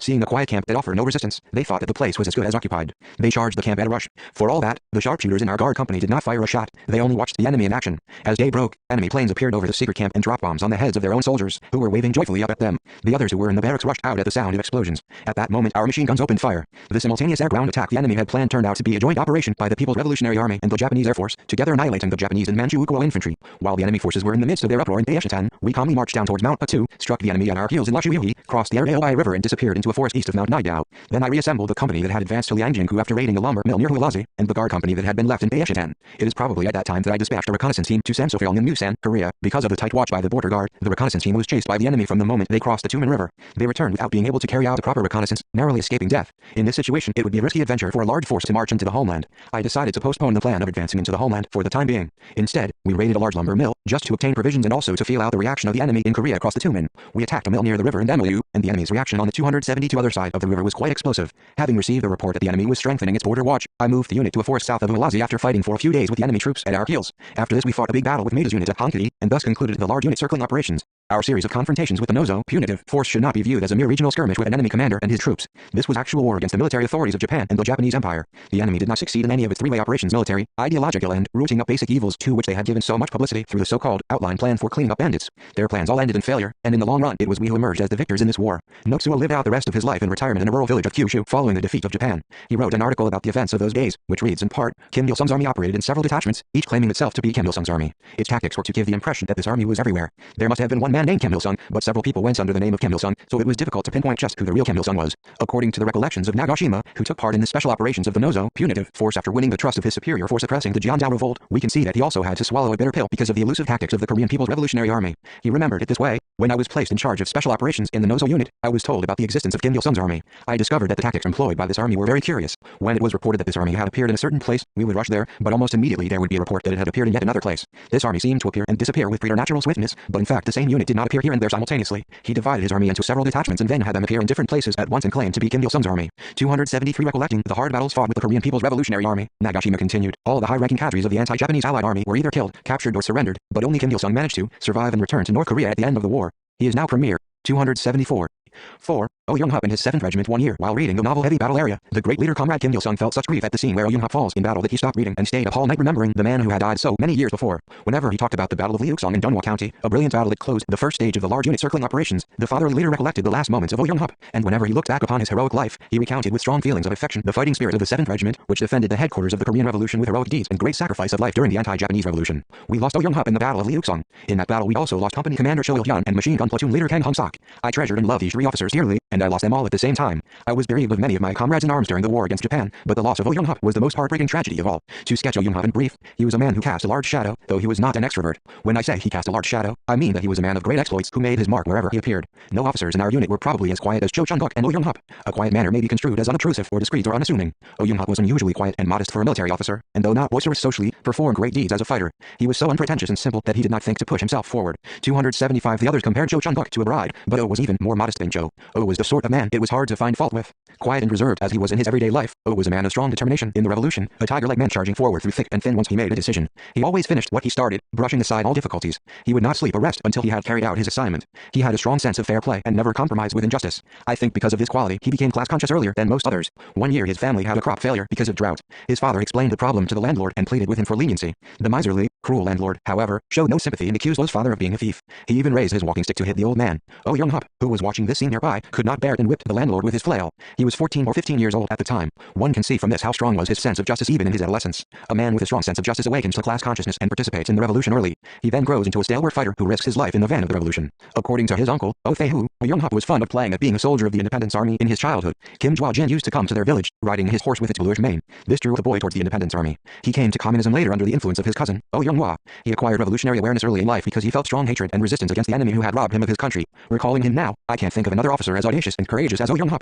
It has been said from olden days that renowned generals, when training their soldiers in the art of war, always attached the most importance to 276 audacity, courage, intelligence and virtue and strove to cultivate these characteristics in their men. Why does a tigress roll her cub over a cliff? Quite simply, to teach the courage. Although he had never attended military school nor been the disciple of a master in the martial arts, he cultivated his own revolutionary audacity and courage in the flames of the anti-Japanese struggle. During the raid on a gold mine near Sandaku, Heilong County, fought on the eve of the Harvest Moon Day in 1939, he left a trail of anecdotes behind him. When he was commanding the raid, an enemy bullet hit him in the forehead, but he was not killed because the bullet apparently did not penetrate the bone. By a miracle he survived and continued commanding the battle, even though a bullet had hit him in the forehead. It was quite incredible that the thin skull of a man could resist a bullet, but it was true. I saw the wound after it had been dressed by his orderly. When his comrades told him that he had been quite fortunate and God had blessed him, he scoffed, saying that the stray bullets of the Japanese might pierce a coward's skull, but never a communist. While he was continuing to command the battle, a hand grenade the enemy had thrown flew over the wall of the fortress and fell just beside the feet of the guerrillas. It was a hair-raising moment. Younghwa calmly picked it up and tossed it back over the wall. As their own grenade flew back at them, the enemy soldiers scattered in terror in all directions. Lost no time and ordered his men to charge after them. Isn't this another miracle? A hand grenade is a lethal weapon effective for use over short distances with 2 or 3 seconds time from the moment of throwing to the moment of explosion.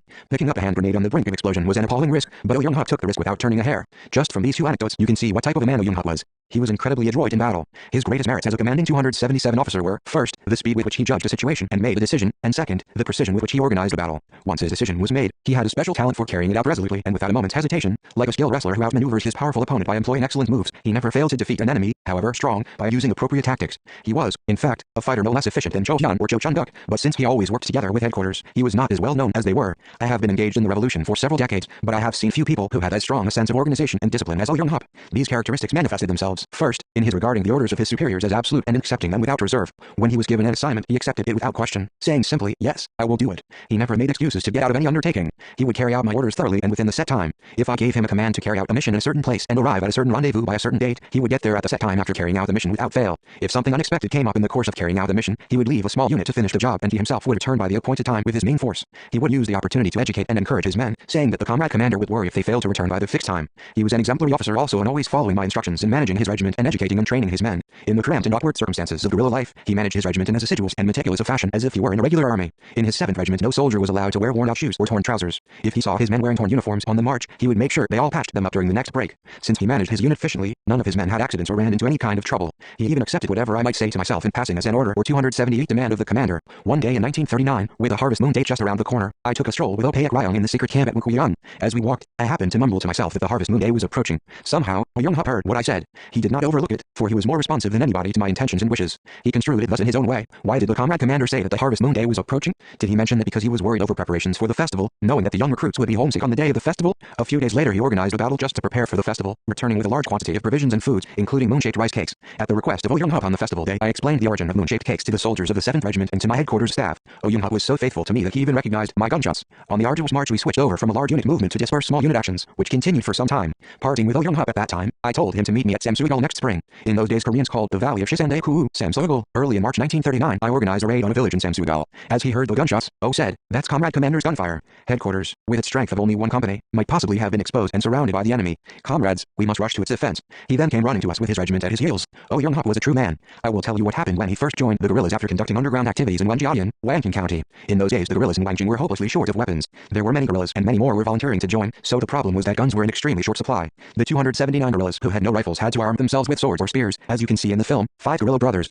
Younghwa, too, wore a sword made in a smithy when he started out. The Wangjing guerrilla unit kept the recruits without rifles at the rear of the column. When standing guard, Younghwa had to borrow another soldier's rifle. Nevertheless, he felt no shame in this. Because he had been wearing a sword for several months, his comrades would tease him whenever they met him. One day I asked him seriously, "Younghwa, don't you hate to tail after others, wearing just a sword? I think this sword is a good enough weapon when there aren't enough rifles to go round. I'm sure I can capture a rifle in a battle someday." Though he said this, he must still have felt awkward to be bringing up the rear, wearing only a sword and a grenade when others were carrying rifles. But he carried his sword calmly, without showing his feelings. In order to capture guns for the recruits, we organized a battle. Actual combat was the only way for us to obtain arms. We therefore raided the construction site of a railway that runs from Tumen to Mudanjiang via Sankaku. In this raid I captured several rifles and a pistol from an enemy officer. Who was to keep a captured weapon was decided at the meeting to review the battle. We made it a principle to award rifles preferentially to those who had fought courageously and observed discipline in an exemplary manner. I attended the meeting that reviewed the raid on the railway construction site. Only at this meeting was finally awarded a rifle. Later he was promoted to squad leader, platoon leader, company commander and then regimental commander. One might call him the model officer of a revolutionary army. He had many other merits in addition. Though gentle, he was lively and optimistic in everyday life, sociable in his quiet way, and zealous to learn.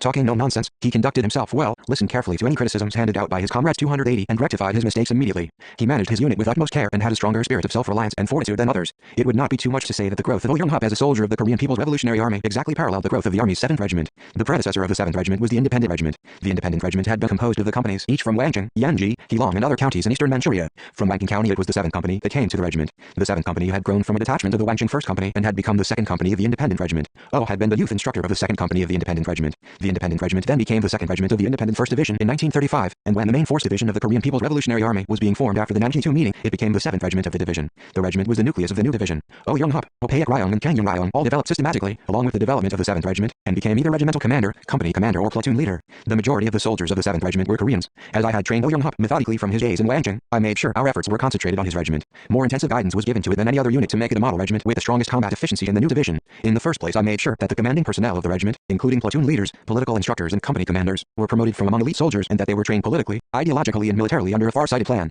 We taught them everything, various types of manuals for guerrilla warfare, how to set up camp, cook meals, march, find directions, set up makeshift stages, draw up programs for art performances and write introductory speeches for the performances. 281 In order to turn the regiment into a model unit, headquarters and the cadres of the division worked extra hard. They visited the regiment frequently, teaching the officers political and military affairs and helping them to solve problems quickly and efficiently. In the course of this, the 7th Regiment became the model regiment and pride of the main force of the Korean People's Revolutionary Army. We sent many soldiers who had been trained in this regiment to other units as commanding officers. When he requested military and political cadres from us, Wei Zhengman asked for the officers of the 7th Regiment in most cases. The commanding officers who had been trained in the 7th Regiment and had transferred to other units went on to train many other officers and model combatants. The 7th Regiment played the role of a seedbed for future political and military cadres. The Guard Company commanded by Ri Tong-hak or Pak Su-man subsequently also became a model company, for a large number of its members hailed from the 7th Regiment. Because there were no regular training establishments for the Revolutionary Army, we had to meet the demand for cadres by continually appointing military and political personnel trained in the 7th Regiment to other units. This proved to be good practice for later, for the work method of our party of today of creating a model and generalizing it across the country is based on the experience we gained during the anti-Japanese Revolution. Many of the military and political cadres of the Korean People's Revolutionary Army were produced by the 7th Regiment, among them Oh Young-hup, Kim Joo-hyun, Ri Tong-hak, Ri Tong-gol, Oh Paek Ryong, Kim Thaek-won, Cho Il-hyun, Oh Il-nem, Sun Thae-shun, Kang Hong-sok and Kang Young-ryong.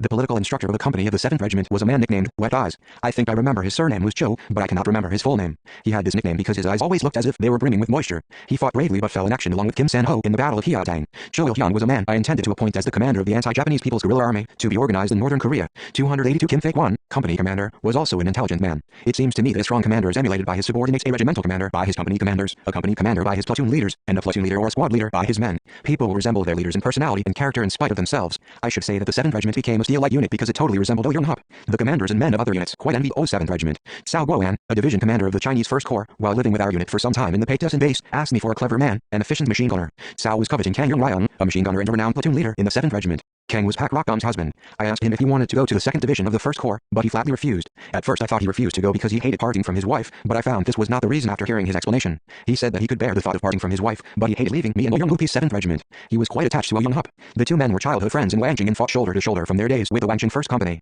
Oh Paek Ryong, too, said that he would not leave the 7th Regiment led by Oh Young-hup when he was appointed to the 8th Regiment as a machine gunner. You can guess from these two facts the degree of popularity Oh Young-hup enjoyed. The men of the 7th Regiment had a strong attachment for their unit and a strong esprit de corps. We sent those who made mistakes or who lacked political and military qualifications to the 7th Regiment for training. At the secret camp near Jintaetsi, Linjiang County, the leader of a machine gun platoon committed a mistake in 1938. He also had poor qualifications. We attached him temporarily to the 4th Company of the 7th Regiment. When sending him to Oh Young-hup's regiment, I said to him, a leader who does not know how to take responsibility for his men is not qualified for 283 his post. He can perform his duties properly only when he really feels the suffering his mistakes bring down upon his men. You'd better learn and train yourself more in the 7th Regiment. When he returned to his original post after his stint with the 7th Regiment, he had become a different man, thanks to the help of Oh Young-hup. The 7th Regiment was the most efficient combat unit in the Korean People's Revolutionary Army. That was why headquarters always assigned to this regiment the most urgent and responsible tasks. The regiment bore the brunt of all attacks launched by the Korean People's Revolutionary Army. Both on the march and in bivouac I would assign the duty of acting as rear guard to the regiment with the highest combat efficiency and strongest sense of responsibility. The rear guard was extremely important to the life of the guerrilla army, which was always threatened with pursuit and surprise attack by the enemy. When bivouacking, we used to post the most efficient unit as rear guard about 300 to 500 meters away from headquarters, or sometimes at a distance of 1 or 2 kilometers. Sentries or watches were posted at regular intervals between headquarters and the rear guard. According to our experience, the enemy's punitive forces preferred the tactic of pursuit rather than the method of ambush or frontal attack. This was why we posted the unit with the highest combat efficiency to bring up the rear. When bivouacking at Chongbang on our way to the Musan area in the spring of 1939, we kept the 7th Regiment in the rear. The men of the regiment did not make a campfire at night so as not to expose itself to the enemy. Nevertheless, they never complained about their hardship or fatigue. I have stressed since the early days of the Korean People's Army that it should regard Oh Young-hup as its model. This means emulating him. Already in the early 1960s, Comrade Kim Jong-il emphasized that the KPA should study and imitate the 7th Regiment. In his childhood he had heard a great deal about Oh Young-hup and his 7th Regiment. What, then, should cadres, party members and the soldiers of the KPA learn from Oh Young-hup and his 7th Regiment? His merits can be analyzed in 284 various ways, but the most important of all his merits was his unfailing loyalty to the revolution. How was his loyalty to the revolution expressed? It found its strongest expression in his loyalty to his commander. First of all, he was faithful to all my ideas and policies, accepting all I said about the Communist movement and National Liberation Movement of Korea as absolutely correct and studying my words in depth. He defended my ideas without reserve anywhere, under any circumstances, and fought fought staunchly against any practices that ran counter to these ideas. He regarded my ideas and policies on military operations as supreme laws. No divergent ideas could find room in his mind. They made no sense to him. A man sound in ideology does not become corrupt even in unhealthy surroundings. As the regimental commander himself was sound, his soldiers also all breathed the same air with me. His faithfulness to the revolution found its expression in his spirit of implementing his commander's orders and instructions without question and with a high sense of responsibility. He carried them out accurately, perfectly, and without fail. However onerous they might be, he did not utter a word of discontent or complaint.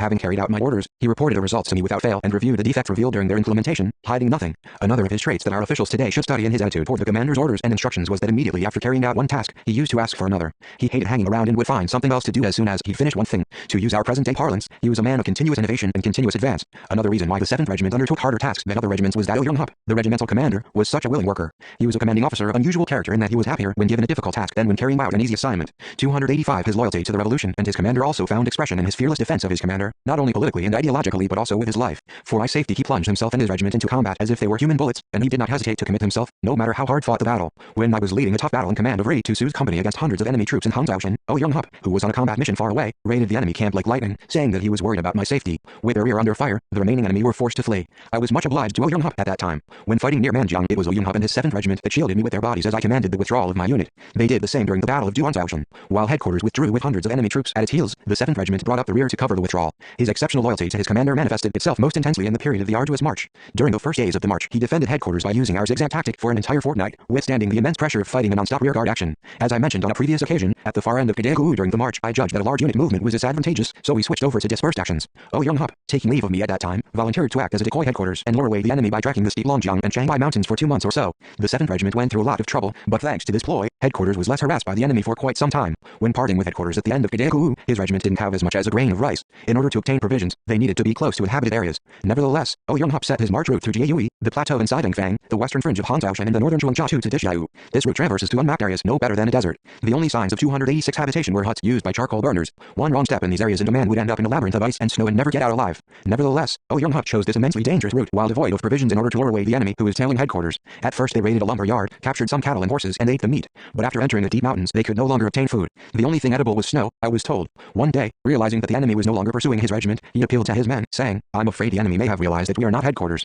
If that's true, we have been suffering in vain. We must find out the enemy at all costs and get them back on our tail. Follow me." With his mouser in his hand he went several kilometers back the way they had traversed, going through all sorts of hardships and raiding the enemy camp. This brought the enemy back on the tail of the regiment. From then on the regiment would backtrack and harass the enemy whenever it did not follow. After this, the enemy would trail after the regiment just like a bull calf led by its nose ring. Having run out of food again at one point, the regiment boiled down the hide of a cow the Japanese soldiers had thrown away after eating its meat. The regiment continued its march and celebrated the Lunar New Year's Day of that year, eating frozen potatoes. While eating them, Young-hup still worried about us, saying, "We are eating here on the mountain, even though it's only this kind of food, but I wonder what kind of food headquarters has managed to find." He encouraged his hungry, exhausted men by saying, "We've seen nothing but hardship day in, day out, for 10 years, but good times will come after the hard times. Imagine the day we return to our liberated motherland in triumph after defeating the Japanese imperialists. What can be more worthwhile and glorious than that for Koreans? We must not forget that this trying march is directly linked to the liberated motherland." That's what Commander Kim Il-sung said. We've all got to keep going for the safety of headquarters. 287 Young-hup was a man of this type. He fought with a large fireball in his heart. The fireball was his burning enthusiasm for the revolution, and the core of his enthusiasm was none other than loyalty to his commander. I emphasize again that the 7th Regiment had this one characteristic, that every one of its men and officers thought first of the safety of headquarters, no matter where they were or what the situation was.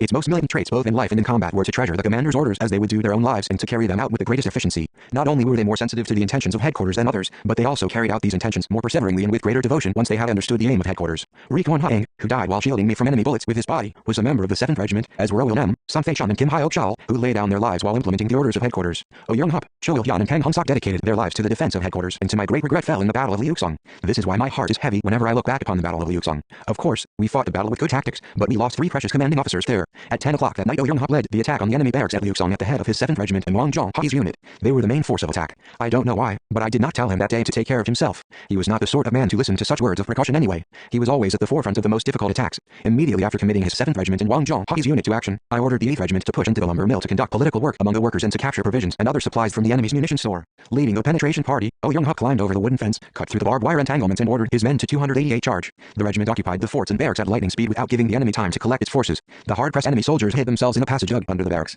Young-hup immediately gave the order to make a fire at the entrances of the underground passage. As smoke began to blow into the entrance, the enemy soldiers crawled outside on all fours, unable to bear it any longer. Just as victory was in sight, we were dealt a tragic blow. As Young-hup led the search, the enemy still hiding in the underground passage shot him. His orderly, Kim Shal-man, was also wounded. The remaining enemy soldiers put up a desperate resistance, and Cho Il-hyun and Kang Hong-sok, 2 highly efficient officers of the 7th Regiment, then lost their lives. Young-hup, fatally wounded, also died that day to our deep sorrow. The man who had fought so devotedly for the revolution, treading a rocky road all through his life, died in this way. All through the anti-Japanese armed struggle, I had constantly stressed to my men that they should take particular care at the concluding stage of a battle. Accidents frequently happen at the last moment. We lost 3 precious comrades in arms in this battle in the last 5 minutes. Apparently Oh Young-hap was somewhat off his guard on this occasion. He seems to have been too confident, as the battle situation was favorable to us and the enemy soldiers were surrendering, unable to endure the smoke of the burning cotton. By nature, Oh Young-hap was a careful man. He lived a flawless life and fought with good strategy. He was more vigilant than any other officer. I don't know why he did not foresee the fact that some of the enemy might still be under his feet. In the first place, the scouts had not reconnoitered the interior of the enemy barracks closely enough. If they had scouted it carefully, such an accident would not have taken place. It was a great pity. When the wounded Kim Shal man came to me and reported, crying bitterly, the news of Oh Young-hap's death, I could not believe my ears at first.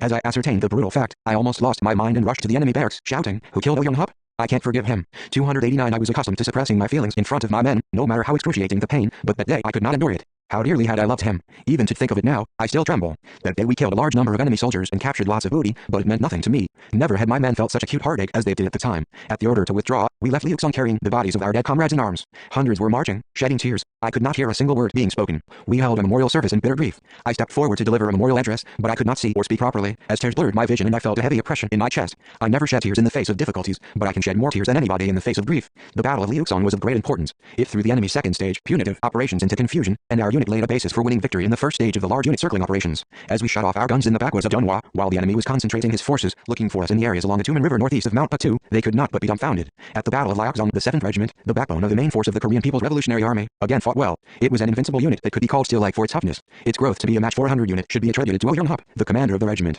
Because he was a loyal man and a famous officer, the 7th Regiment became a strong force. I cannot forget Oh Young-hap any more than I can forget Kim Hyok and Cha Kwang-soo. Oh Young-hap was my revolutionary comrade in arms and at the same time the man who many times saved my life. His regiment was a bulletproof wall, an impregnable fortress, in that it could be absolutely relied upon to defend the headquarters of the Korean People's Revolutionary Army from the incessant attacks and provocations of the enemy. 290 After Oh Young-hap was killed in action, I treasured and loved my men even more dearly, and I trained them to broaden their vision to the maximum and to behave prudently in battle to prevent as much loss as possible. Nevertheless, nothing I did could make up for the loss of Oh Young-hap. People say that it was I who transformed him into an excellent revolutionary, but they should not think this was the only reason. We need to give deeper thought to transforming entire families along revolutionary lines, keeping Oh Young-hap in mind as an example. The family of Othehu was considered to be first in the whole region of Jiannao, including Wangjing, as a patriotic and revolutionary family. Almost every member of this family took part in the anti-Japanese revolution. About 20 of them were killed while operating as underground workers or as soldiers of the People's Revolutionary Army. This figure alone shows how patriotic the members of the O family were. Oh Young-hap became such a stalwart fighter for the revolution mainly because in his boyhood he had received proper education from the senior members of his family. Many young men from this family would grow to be tough revolutionaries, thanks to the painstaking efforts taken by their 4 seniors to steer them to the correct course in their life's journey. The 4 seniors Othehu, Osanhu, Ochenghu and Lojonghu were brothers.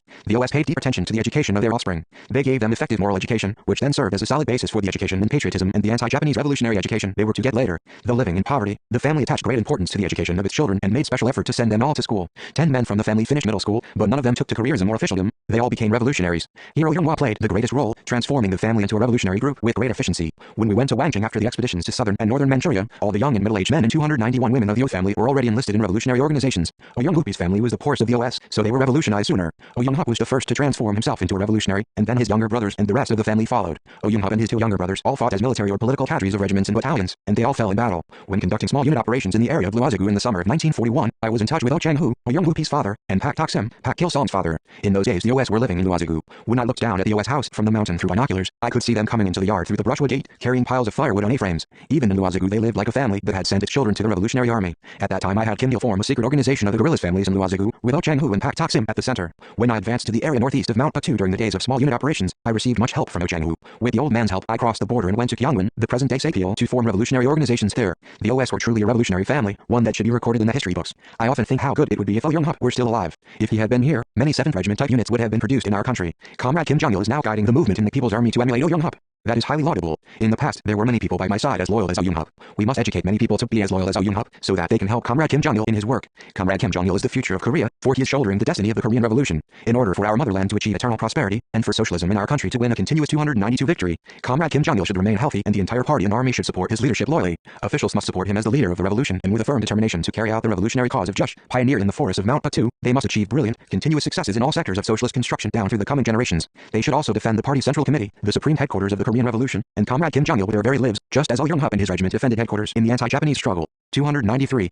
5. The man from Fujian province. The eventful life of the respected leader Comrade Kim Il-sung saw a great many meetings and partings. He would take leave of a person he had met, sometimes to see him again, sometimes to lose all trace of him. In other cases, a person who expected to meet him would not see him because of unavoidable circumstances, and would never be heard of again until perhaps his death. This would invariably cause the leader great distress when he got the news. In October 1993, While describing the large unit circling operations to people who were studying the history of the anti-Japanese revolutionary struggle, the fatherly leader told them about a man from Funan province he had met at Liuxiong for just a few minutes. That day he said that he would write about the man in a separate section in Volume 7 of the part, Anti-Japanese Revolution, of his Reminiscences, Whip of Century. He added that he had formed strange relationships with many people during his revolutionary activities. As I am reminded of the man from Funan province, whom I met at Liuxiong, I shall talk about him a little. When we were on our way to camp after the memorial service for Oyeonghup, my orderly came to me and told me that a stranger had followed the unit from Liuxiong, asking to see me. During the anti-Japanese armed struggle, I never sent away people who had come to see me without meeting them. However busy I was, I made time for them all. Meeting people from the enemy area or from the homeland was a delightful event in our life of guerrilla warfare. Nevertheless, I did not feel like meeting any visitors that night because I was too full of grief and anger over the loss of Oyeonghup in the Battle of Liuxiong. Worse still, I had also lost Choi and Kang Hong-sok. I did not feel like eating or talking.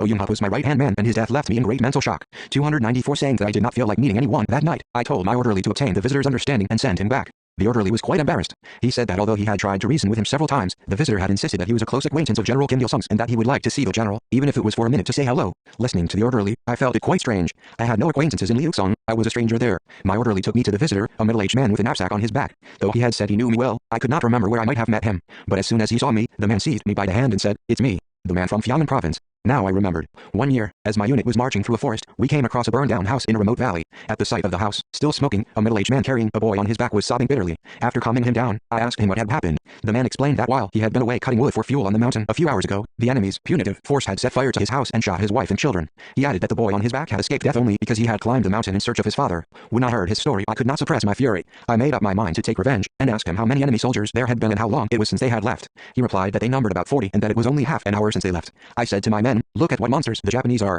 An innocent family murdered like this." I asked them what they thought we should do. They answered that we should go after the Japanese to avenge the family. They then argued with each other as to who should have the chance to go. 295 I selected 50 agile men from the volunteers and sent them after the enemy. Our group annihilated the enemy just as they were setting up camp. Before we left the burned-down house, I offered the man 50 yuan, saying, "To help you out we would like to build a new house for you, but I have only this money to give you. Go to some other place with this money and make a new life. Let's meet again when our motherland is liberated." 50 yuan was not a small sum. One could buy an ox with it. At that time 1 mao, 7.5 kilograms of millet cost only 30 fen. The man said, "I lived in Funan province in Korea in the past and came to West Jiandao, China, because I heard it was a good place to live, and now I'm faced with this disaster. I won't forget what I owe you, even in my grave. Will you please let me know your name before parting?" He wanted to know my name so earnestly that my men told him. As I heard that he hailed from Funan province, I felt even greater sympathy with him, for we were from the same province. A considerable number of Koreans living in Manchuria came from Funan province, but the majority lived in southern Manchuria. In Jiandao there were not many people from the province. I once called on a family in West Jiandao who were from Funan province. They offered me some tiny, pickled shrimps. I asked them where they had obtained pickled shrimps in Manchuria. The host replied that his daughter-in-law had been to her maiden home. That day I ate green maize with pickled shrimps with great relish.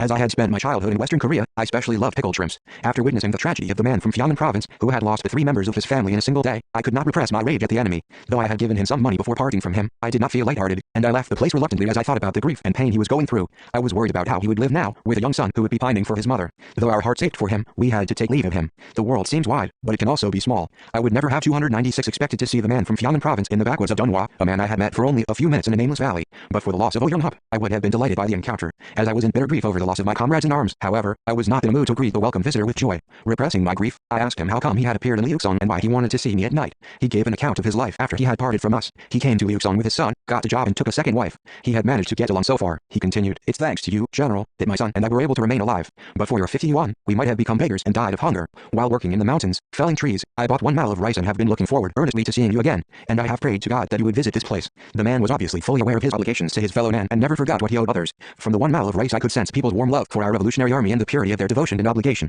I also resolved to pull myself together and face up to my grief with courage. For the sake of people like this man, I would take revenge on the enemy 100-fold, even 1,000-fold. That night I could not talk with him for very long. We were in a hurry, and the man also told me he was not in a position to hang around. He left us, shedding tears, and I, too, saw him off with a heavy heart. I did not hear from him again until after the country was liberated. Immediately after liberation, I met him in Sanuihu. This would probably be in November 1945, since it was at a time when a student unrest had taken place in Sanuihu. The student unrest broke out in Tong Middle School. The students, spurred on by reactionaries, raided the building of the provincial party committee. There was no knowing how the incident would develop unless a 297 was brought under control in time. Local authorities said only Kim Il-sung could save the situation, so I went to Sanuihu by plane. Tong Middle School had produced many patriots. The Reverend Hong Tong-gun had probably studied in this school, but the students here had been mostly under the influence of nationalist ideology in the days before liberation. Filled with anti-communist ideas against a background of wrongdoings by sham communists, these students flared up and raided the building of the provincial party committee. In Sanuihu I gathered the people and students in the playground of the middle school and made a speech. Listening to my speech, the students realized that they had foolishly played into the hands of the reactionaries and that to oppose the Communist Party would harm both the building of a new country and the unity of the nation. After this, they never again caused an unrest. When I was about to go back to my quarters after the speech, the man from Funan province whom I had taken leave of in Liuxiong came up to me suddenly. He told me he had attended the mass rally rally that day. We hugged each other delightedly like old friends in front of many people. I introduced him to the cadres who accompanied me, explaining that I had seen him after the Battle of Liuxong and how I had got acquainted with him. A man who does good things makes friends with good people, and after parting from them, he is bound to see them again. The ancient people often talked of 3 beneficial friends and 3 harmful friends. By the former, they meant honest, reliable and learned friends whose company is highly beneficial. By the latter, they meant eccentric, talkative, good-natured but faint-hearted people who should be avoided. As this is a saying of the ancient, we cannot say it is perfectly right, but it does define helpful friends and harmful friends with relative accuracy. I am afraid if you might think I'm going too far in defining a man I met only for a short while on a march according to one of these 2 categories. Nevertheless, the man was without doubt a good and reliable man. This kind of person always does good. You can easily see that he is an honest and trustworthy man from the mere fact that he came to see me, bringing rice, 298 when he heard that I was in Liuxong. I don't know how learned he was. Since he lived in the remote mountains, how much knowledge would he have had, if any? Anyhow, he was a good man who could be placed in the category of the 3 beneficial friends. People who value obligation, who do not forget even small debts, and who return human feeling with human feeling are all good people. I told the man that now the country was liberated we could see each other as we pleased. I asked him to come to see me any time and to consider me his old friend. Strangely enough, we again had to part in haste. I was busy, and the man did not try to take up my time. I met the man 3 times in unusual circumstances and parted in haste each time, so I failed to ask him for his name and hometown. In the last few months of 1945, every Korean was elated by the country's liberation and as busy as never before in his life. I was also very busy with the work of nation building. This being the situation, I failed to have a long talk with him, the man with whom I had formed such an extraordinary relationship. Looking back on it now, I feel sorry. The little boy who had been on his back when he was weeping over the loss of his wife and children and home, if he is still alive, he must be over 60 by now. How good it would have been if I had found out his name. I don't know why the man did not come to see me since parting with me in Sinuihu. There were many casualties in Sinuihu during the war because of the U.S. air raids. If he continued to live there, he might have been killed by the bombing. How many people submitted their recollections to you about the Battle of Liuxong? Isn't there a man among them who might be the man from Fiannan province? I truly regret that I did not meet him again before the war. There is no knowing how long he lived, but he must have done many things helpful to the country in his lifetime. As I said before, meeting people is the greatest pleasure for me, as pleasant as going out among them. Throughout the 80 years of my life, I have encountered many people. It is most agreeable to call up in my memory the 299 people I got to know in my youth and to picture each of them in my mind. I am still disappointed that I have failed to see all those whom I wanted to see. I most bitterly regret not having met all the good people who helped me and supported me in the most trying days. I don't even know if some of them are still alive. My heart aches whenever I think of the people whom I promised to meet again, but in the end failed after all to meet. Among these is Kim Chi-bom, a peasant. Kim Chi-bom lived near Seoul in the days before liberation. In August 1950 he came to Pyongyang as a member of a people's visiting group of workers, peasants, youth and intellectuals in Seoul and Gyeonggi province. On August 15th, on the 5th anniversary of the country's liberation, I received this group, numbering 100 or more, in the cabinet office. While talking with them I heard that one member of the group had disappeared somewhere during an enemy air raid and had not turned up so far. This was Kim Chi-bom. I asked them about him. They told me he was a patriot and that he had maintained relations with the political workers of the KPRA who infiltrated into the Seoul area in 1943, rendering them a great deal of material and moral assistance. According to them, he had set all his family on the road to national salvation, even after liberation. His son had been sentenced to death for fighting against the Syngman regime. Their description made me wish I could meet him. The other visitors were quite sorry that he was not there to see me. I prolonged the time of our talk, waiting for his arrival with patience, but he did not appear. Where was he during that time then? I learned later that while roaming about in search of the group, he had come across a kindergarten building crushed by enemy bombing and had stopped to rescue a wounded child from the rubble and take it to hospital. After hearing this, I thought that I had to see him however busy I was. I couldn't get to sleep thinking about how sorry he would be if he failed to meet me. I had been told that the group was going to Manyongdae next day, so I 300 arranged time to go there myself just to greet the man together with my grandfather. Since my grandfather and Kim Chi-bom were both peasants, they could have a good understanding of each other, I thought. Next morning I went to Manyongdae with a gift for Kim. Laying aside everything, I waited for him in my old home with my grandfather. But on that day, too, Kim failed to appear at the appointed time. I asked my grandfather to welcome the man in my place, then returned to my office and cabinet. He failed to arrive on time that morning because, as luck would have it, his group had been caught in an enemy air raid near Philtong Bridge. As I had requested, my grandfather met him and handed my gift over to him. After sightseeing in Pyongyang, Kim returned to Seoul and supported our battlefront with great enthusiasm. All his family carried goods and ammunition to the front for us. They also nursed the wounded soldiers of the Korean People's Army. I don't know what happened to him later on. He was around 60 years old when he was in Pyongyang as a member of the visiting group, so if he is still alive, he must be well over 100 by now. Had it not been for the urgent matters that demanded my attention at that time, I could have met him. The fact that I didn't still rankles my mind. It was fortunate that my grandfather met him in my place. Otherwise, it would really have been disappointing. A man who does good things makes friends with good people. This is a good saying. In order to make friends with excellent people, one must do many good things oneself. A man who fails to do good for his country and collective, for his comrades and neighbors, will fail to have good friends. The man from Fiannan province is a friend I made in the course of fighting for the freedom and happiness of the people. I definitely consider him a friend. Still vivid before my mind's eye are my images of him, weeping in despair in the yard of his destroyed home with his son on his back, and later in Liuxong, when he came to see me, carrying the knapsack full of rice on his back. 301. 6. Let us defend the Soviet Union with arms. The Soviet Union, which had established a people's government for workers and peasants, the first of its kind in the world, and had eradicated the exploitation of man by man, was an ideal society for humanity heading for socialism and social progress. In the past, communist and revolutionary people throughout the world gave their selfless support to the struggle to defend these ideals and this land. The red flag of the Soviet Union, bearing the emblem of the hammer and sickle, was permeated with the warm blood of the heroic Soviet people and that of internationalist fighters everywhere. Each time the Soviet Union was faced with a military threat, the soldiers of the Korean People's Revolutionary Army dealt hard blows at the Japanese imperialists from behind the lines under the slogan of, "Let us defend the Soviet Union with arms." Quite a few of our men fell in battle to check the Japanese advance on the Soviet Union. The great leader recollected the days when the KPRA was defending the Soviet Union with arms. Communists must have a correct understanding of the relationship between national revolution and world revolution. In the past, some people argued that for communists to be concerned with their national revolution was contrary to the principles of Marxism, while others contended that for Korean patriots to talk of the Soviet revolution or world revolution before achieving Korean independence was a form of treachery. Such leftist and rightist interpretations of the relationship between national revolution and world revolution caused a fair amount of ideological confusion and antagonism at one time in the revolutionary movement in our country. When we created the slogan, "Let us defend the Soviet Union with arms," during our armed struggle against the Japanese, a number of people did not 302 welcome it. They said that it would give the nationalists an excuse to speak ill of the communists.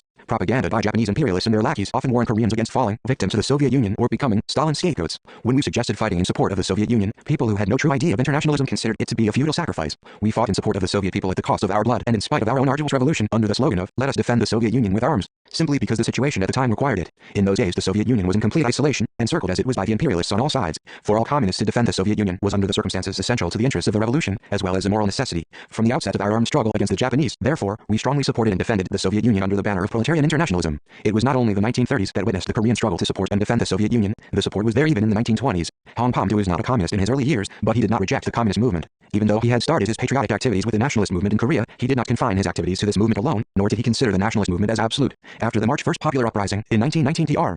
Many of the Korean independence campaigners crossed into Soviet Russia, took up arms and fought there. In the Russian Civil War, they fought in the Red Army and the Far East Guerrilla Army, shedding their blood to safeguard the Soviet government. Hong Pom-do was one of these fighters. He distinguished himself in the war and even met Lenin. In the early 1920s, the Japanese imperialists carried out ceaseless armed intervention in the Russian Far East in support of the White Army. At that time, a Communist Party organization in the Russian Far East requested 303 support from Hong Pom-do, who was active in Russia's maritime territory. On hearing this, some high-ranking officers of the Independence Army declared that it was foolish for Koreans to shed blood for others when they were unable to solve their own problems. Hong Pom-do, however, was willing to help the Red Army even if it meant shedding Korean blood. He said that any army fighting against the Japanese was his friend. Of all the battles Hong Pom-do fought, the most famous was the Battle of Iman on the Ushari River. His independence army fought so courageously in the battle that after it was over, the Japanese and the White armies were said to have trembled and run away at the mere sound of Korean words of command. A long time ago, the Soviet people set up a monument to the soldiers who fell in the Battle of Iman. This fact alone shows the long history of the ties between the Korean and Soviet peoples in their joint struggle. Hong Pom-do said to his men, "The Soviet Union is the first proletarian republic in the world, so we must both help her and be helped by her. Fighting single-handed, she must be plagued with a host of difficulties. Let us help her sincerely." How thoughtful he was, compared to those who boasted of their knowledge about the world. Judging from the movements of the Kwantung Army, which was standing face to face with the Red Army on the Soviet-Manchurian border, we could see clearly how frantic the imperialists were in their attempts to stifle the Soviet Union in those days.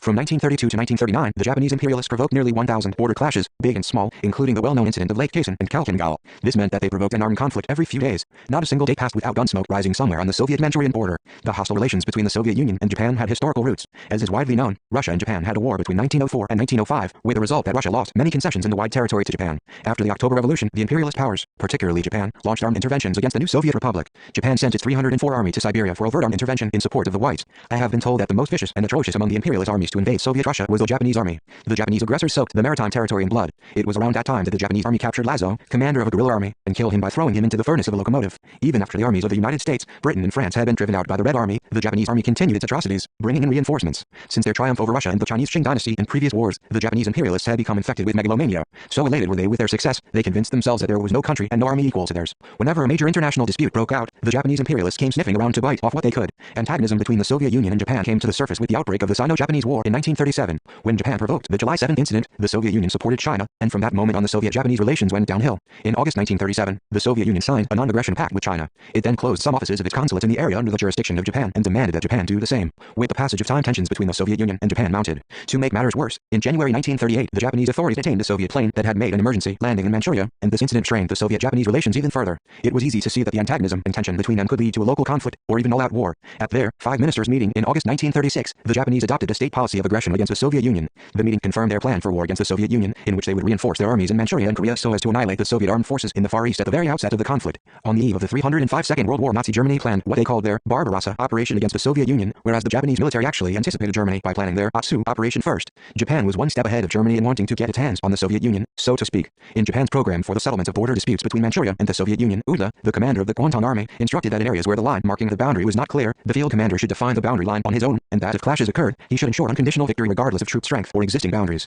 The Soviet Union was in imminent danger of being forced into an all-out war by Japan's reckless armed provocations on the border. Such brigandage on the part of the Japanese against the USSR infuriated us. Our determination to support the Soviet Union by force of arms was a manifestation of comradeship quite natural to the Korean communists, who had been fighting bloody battles almost daily against the Kwantan army. To us, who were fighting for socialism, the Soviet Union with its worker peasant government was literally a paradise. We found it a marvel that a society existed in which parasitic oppressors and exploiters had been overthrown. We therefore resolved to help protect the Soviet Union, even if it meant shedding our own blood. Just as they had sown discord between the Korean and Chinese people, the Japanese imperialists now pursued the policy of driving the wedge between the Korean and Soviet people. At one point, they formed a border guard company, made up mainly of young pro-Japanese Koreans from Hunchun, and posted it in the border area between the Soviet Union and Manchuria as a way of pitting it against the Soviet people. They even saw to it that a bonus in the name of the Manchu military governor was given to the soldiers of that company. Meanwhile, the Japanese imperialists unleashed a rumor that they had trained many secret agents from among the Korean residents in Jiandao and smuggled them into the Soviet Union. This had a very poisonous effect in 306 that it made the Soviet people hate Koreans and give a wide berth to them. When we were operating in the guerrilla zone at Yaowangsing, some comrades from the Hunchun regiment told me that such wedge-driving moves by the Japanese imperialists greatly aggravated the relations between their regiment and the Soviet border guard. They said that one company commander, unaware of the change in the attitude of the Soviet people towards Koreans, had tried to contact the Soviets according to the former procedure, only to be nearly arrested by them.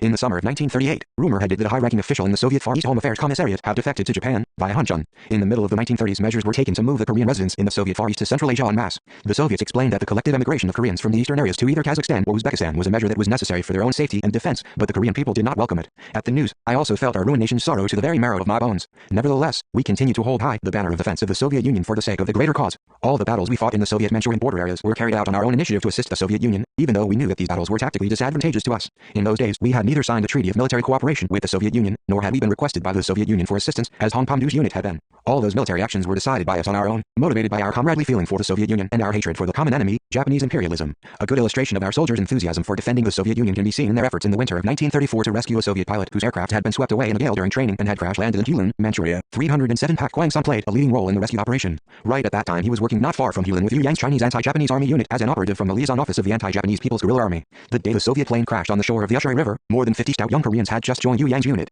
It was an eventful day, I was told. As soon as he witnessed the crash, Pak Kwang-sun dashed into the liaison office and appealed to his comrades in arms to rescue the Soviet pilot. In the meantime, the Japanese were swarming to capture the pilot as well. The small force of guerrillas fought a life-and-death battle against 100-odd enemy troops who were firing machine guns and even small-caliber artillery pieces. The soldiers of Yu Yang's unit, who had been on their way to attack an enemy convoy, joined the guerrillas in the battle. The Soviet pilot was standing by his plane helplessly, unable to distinguish friend from foe. Pak Kwang-sun shouted at him in Korean to come on over quickly and not be afraid, but the pilot, not comprehending, fired his pistol at the guerrillas instead, taking them for the enemy. To Pak Kwang-sun's relief, the perplexing situation was straightened out by a Korean who had been working with the Chinese soldiers of Yu Yang's anti-Japanese unit. The man shouted to the pilot in fluent Russian to come towards them, saying they were the Revolutionary Army. Only then did the Soviet pilot begin to crawl towards them to be rescued. The efforts of the guerrillas to ensure the safety of the Soviet pilot and to bring him back to health were valiant indeed. In those days, they themselves were nearly starving for want of even maize gruel. However, for the Soviet pilot, they attacked the enemy's convoy and obtained flour, with which they made bread for him, and hunted wild boar to provide him with meat. And in the midst of the cold winter, they went fishing in the Ushuaia, breaking the ice. The pilot, badly bruised and having narrowly escaped the disgrace of being taken captive, returned safely to his country under the escort of our guerrillas. The rescue operation was later used frequently in the education of 308 People's Revolutionary Army units as a good example of internationalism.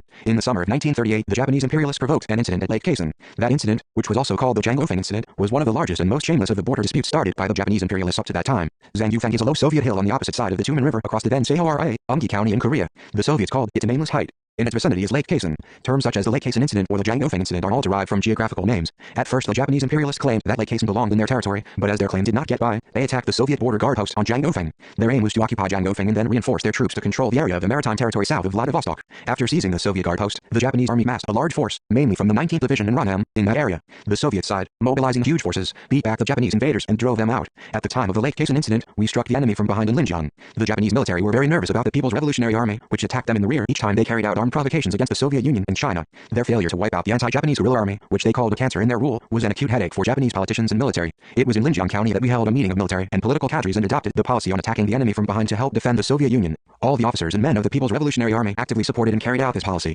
The people also supported the struggle of the Revolutionary Army. While the KPRA set off military operations against the Japanese in defense of the Soviet 309 Union, patriotic people in the homeland also launched a vigorous resistance struggle. This is confirmed by the following fact. According to the current situation of public peace and order in Korea, published by the Police Affairs Bureau of the Government General of Korea, over 150 stevedores at Chongjin Port went on strike on the night of August 2nd in protest against the Japanese imperialist aggression on Khasin, and many of the strikers joined the guerrilla army. The Korean people in the struggle for independence and democracy, the Soviet Academy of Sciences Publishing House, subsequent to the Lake Khasin incident, the Soviet Union and Japan signed an armistice agreement. The attitude the Soviet Union took towards Japan in dealing with the incident was very hard. The Japanese military was scared at the tough stand of the Soviet Union. The USSR was no longer the incompetent Russia of the Russo-Japanese War, but a formidable major power. The Japanese imperialists had to regard the Soviet Union in a new light and ponder over the plan of aggression they had so persistently pursued. The Japanese imperialists, however, did not abandon their aggressive ambitions in regard to the Soviet Union. Union. In order to test once more the hardline policy of the Soviet Union, they prepared a new armed provocation on the Manchurian-Mongolian border. In this context, the Khalkhin incident, the so-called Nomonhan incident, broke out. Khalkhin is the name of a river in Mongolia near the Soviet-Mongolian border. I've been told Nomonhan means peace in Mongolian. The aim of the Japanese imperialists in setting off the Khalkhin incident was to occupy the Mongolian territory east of the river, create a defense zone from which to protect the second railway they were going to construct, and cut off the trunk line of the Siberian Railway in order to bite off the Soviet Far East from Russia.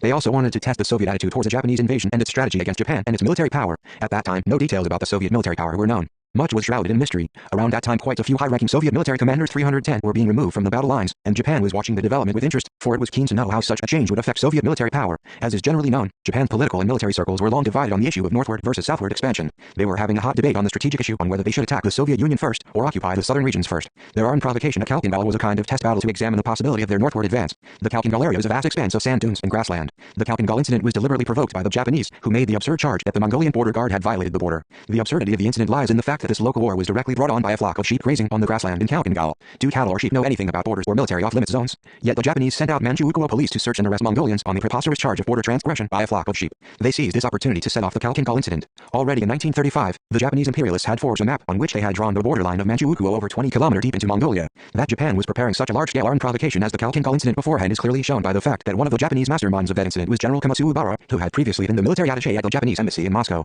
Because of his finesse and anti-Soviet plotting, Kimitsu Ubara had become the commander of the division deployed in Heiai Layer, the area that could be said to be the forefront in Japanese anti-Soviet operations. At the outset of the incident, he maneuvered his division deep into Mongolian territory, occupying the wide area west of Khalkhin and making it the bridgehead of the Japanese army. The Mongolian force disposed in that area was quite small, and the Soviet army was stationed 100 kilometers away. Komatsu took advantage of this weak point. 311, the Soviet-Mongolian Allied Army, however, hit back at Komatsu's division and other large enemy forces, driving them to the point of annihilation. The Japanese imperialists regrouped by bringing reinforcements from their mainland and launched a new operation. The Soviet side dispatched Zhukov, the deputy commander of the Belarusian military district, to the Khalkhin front. He annihilated the numerically superior Japanese forces by employing mainly armored divisions and airstrikes, using high mobility and surprise as tactics. The local hostilities in Khalkhin ended in mid-September that year, 1939 with the victory of the Soviet-Mongolian forces. While their allied forces were engaged in heavy fighting in Khalkhin, we ordered the Korean People's Revolutionary Army to launch harassment operations in their support behind the enemy lines. According to my orders, in the summer of that year all the KPRA units fought numerous battles and made great contributions to checking the Japanese invasion of the Soviet Union. Typical of these was the battle we fought at Dachedajiangang in August 1939. The Dachedajiangang battle was fought in accordance with our plan to carry out harassment operations at a time when the enemy was busy moving troops and supplies for the formation of its 6th Corps, which was to be committed to Khalkhin.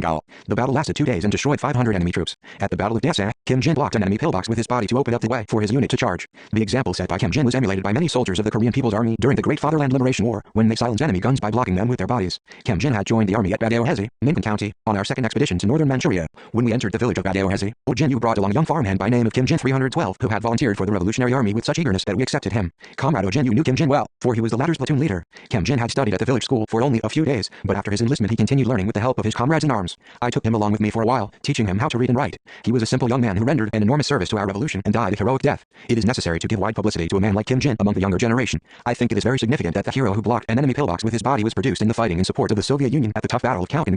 Also, I'll never forget the woman fighter Ho San-suk who fell in our harassment operations to assist the Soviet Union in that battle. Having broken with her father, who was the chief of a self-defense corps, Ho San-suk came to the guerrilla zone alone in her teens and joined the Revolutionary Army. She told me she had been tormented by the thought of her father working as the chief of the self-defense corps and had asked him several times a day to give up his job. Her imploring had had no effect upon her bigoted father. However, unable to dissuade him, Ho San-suk had left home for the guerrilla zone in Sangye-1. That was in 1933, so she was probably about 16 or 17 at the time. I heard of her arrival only some years later. I thought, however, that whatever her reasons, her turning against her father had to be reconsidered. When I met her in connection with a women's company that needed to be organized, I reproached her lightly, saying, "You must first correct your attitude to your father. If your father is the chief of the self-defense corps, you must patiently dissuade him from traitorous acts and help him. I think it rather unreasonable of you to be hostile to your father." But she waved her 313 hand in dismissal, saying I should not broach the subject of her father. So I told her, even if your father has become a pro-Japanese element, you must not take this attitude towards him. Before accusing him, you must think of how to bring him around to the revolution. If you turn your back on him and push him over to the enemy's side, what will become of him? How much can you do for the revolution if you are an undutiful daughter who cannot even reform her own father? Before long we are going to organize a women's company. If you don't change your attitude towards your father, we will not admit you into the company. Only then did she confess in a tearful voice that she had not acquitted herself well and that she would do her best to persuade her father to change if she had the chance. She begged in earnest to be admitted into the women's company. Later she fought well in this company, being so brave in battles that her comrades in arms called her General Ho or Woman General. On the evening of the day we fought the Battle of Jiansanfeng, I met Cho Hyun and told him to grant Ho San-suk permission to visit her home for a few days in order to help her to reconcile herself with her father. Chohyun agreed readily. He promised me that he would send her to her father without fail once his unit arrived in the neighborhood of Minugu. Ho Sang-suk, however, never did meet her father again. She was preparing to visit him just as other preparations were being made to fight the battle at Dachedajiangang in support of the Soviet Union at Khalkhin-Gol. She decided to postpone her home visit, saying she could not put her private affairs first at a time when operations to defend the Soviet Union were about to start. On the day of the battle at Dachedajiangang, she unexpectedly encountered at her sentry post a convoy of enemy trucks. It was not her turn to stand guard that day, but she went to relieve an older veteran on duty so he could go and eat. Seeing several trucks full of Japanese troops approaching the sentry post, she told the veteran to hurry off and report the situation to headquarters. She then took on the enemy single-handed. She opened fire, exposing herself to delay the enemy even for a few minutes. Naturally, the Japanese concentrated their fire on her. 314 She got hit in several places, but she hurled all her grenades at the enemy before she fell. Thanks to her heroic deed, her unit averted a possible disaster and was able to move to the battlefield in time. She was probably about 22 or 23 years old when she died. How many dreams she must have dreamed at her age. She gave up her dreams in her youth to the fight in support of the Soviet Union in the Battle of Khalkhin-Gol. She was true flower of internationalism. The regimental commander John Tong-gyu and the regimental political commissar Ryang Hyung-yu also died in the battle at Dachedajiangang. They were young men with long futures ahead of them, both of them from Hunchun. They had been highly respected and eagerly followed by their men, for they were officers of noble personality and high qualifications, always setting a good example to others. Ryang Hyung-yu had fought at the Hunchun guerrilla army from its inception. In his last battle, his unit had a mission to attack Dache first and then occupy a height near Hiaoche to contain the advance of the enemy. However, the battle of Dache dragged out so long that his unit failed to occupy the height and the enemy was able to hang on to it. Yet the outcome of the entire battle depended upon the seizure of the height. At that critical juncture, Ryang Hyung-yu seized a machine gun and led the charge at the head of the attacking formation. The height was very nearly theirs when Ryang Hyung-yu was shot in the belly.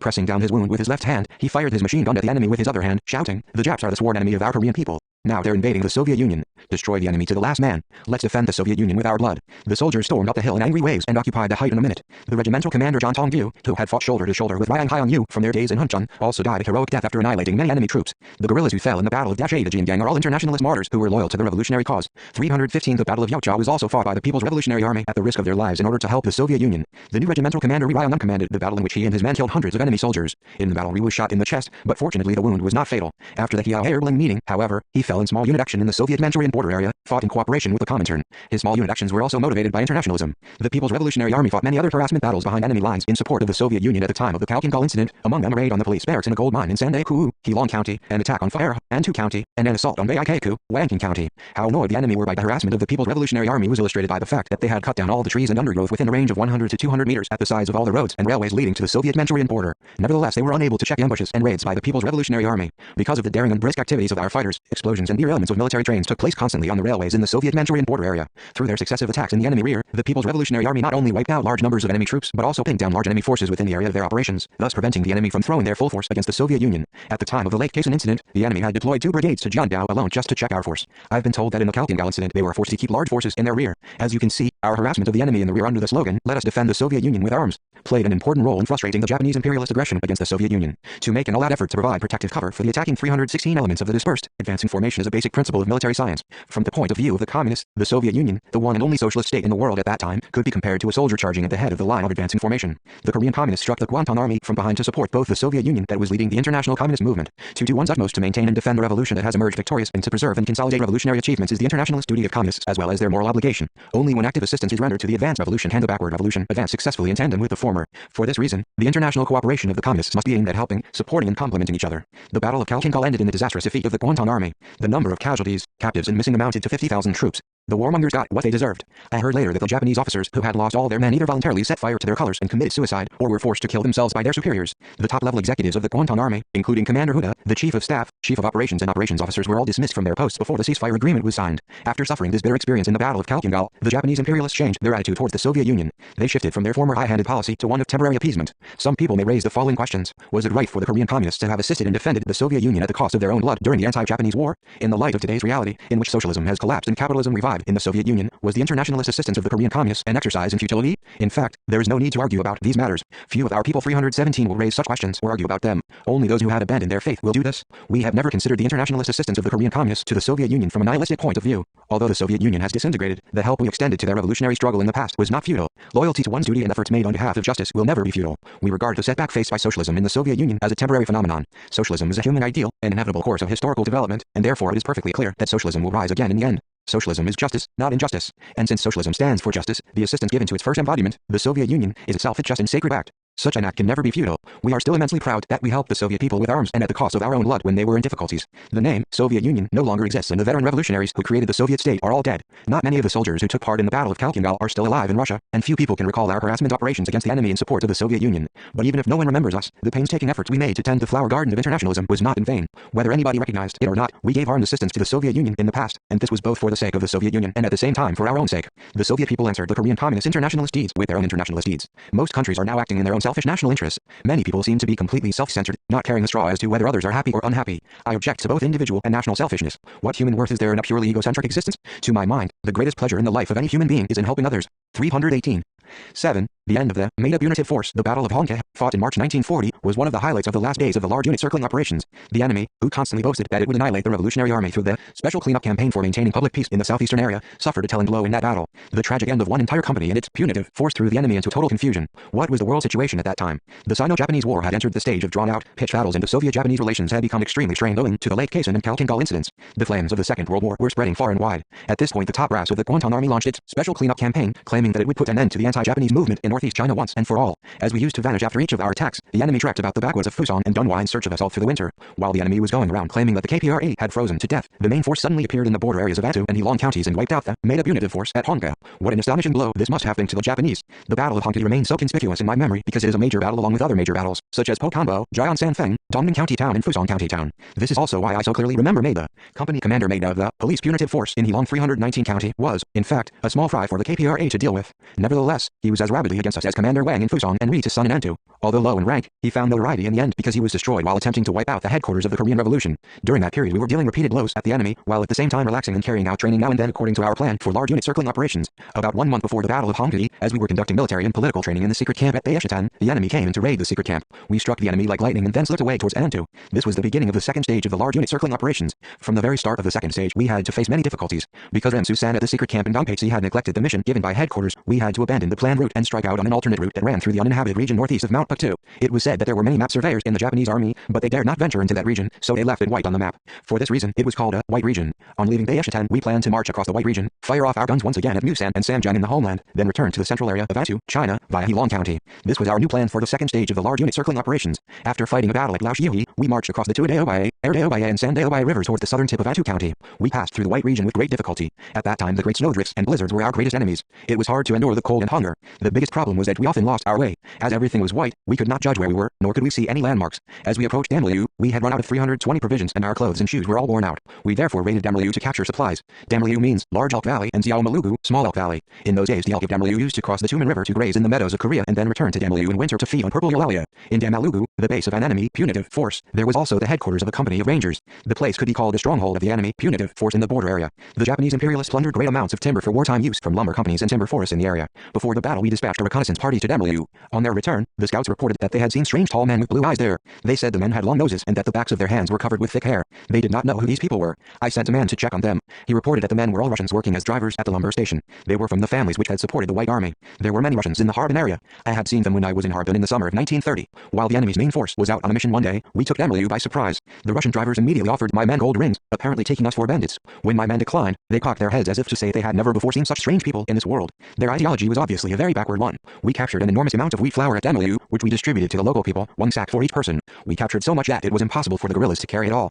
The workers of the lumber station volunteered to carry the remainder for us. We planned to persuade the Russians to help us get away by truck to some distance, but I was told that they would not cooperate. I sent a man who knew Russian to talk to them, and he managed to persuade the drivers to do the job. At that time I talked to the Russians. I asked them why they were living in 321 China and not in their own motherland. They replied that the Communist Party did not welcome the people of landlord and capitalist origin like themselves. They added that their fathers were guilty because they had been opposed to the socialist revolution, but that they themselves were not guilty of anything. I asked them whether they would build socialism shoulder to shoulder with the communists if they were sent to the Soviet Union. They answered that they would. Among those who carried captured goods for us there was also a worker from Japan. I heard that he said good things about us on his return. He said, "I thought the soldiers of the Revolutionary Army were excellent men. They were all on our side, on the side of US workers. Though they knew that I was a Japanese, they did not discriminate against me and told me that Japanese workers, hand in hand with Korean workers, should fight Japanese imperialism." The superintendent of the lumber station caught him saying this and sent him off somewhere. Our attack on Damalu alerted the enemy forces in the Aintu and Hilong areas, who were hell-bent on annihilating us. Leading this force were Uname, commander of the Police Punitive Force of Hilong County and head of the Police Affairs Department of the county, and Maida. The police authorities of Hilong County had organized the Police Punitive Force at the time we were fighting a series of large battles on the Tumen River after our campaign in the Musan area in May 1939.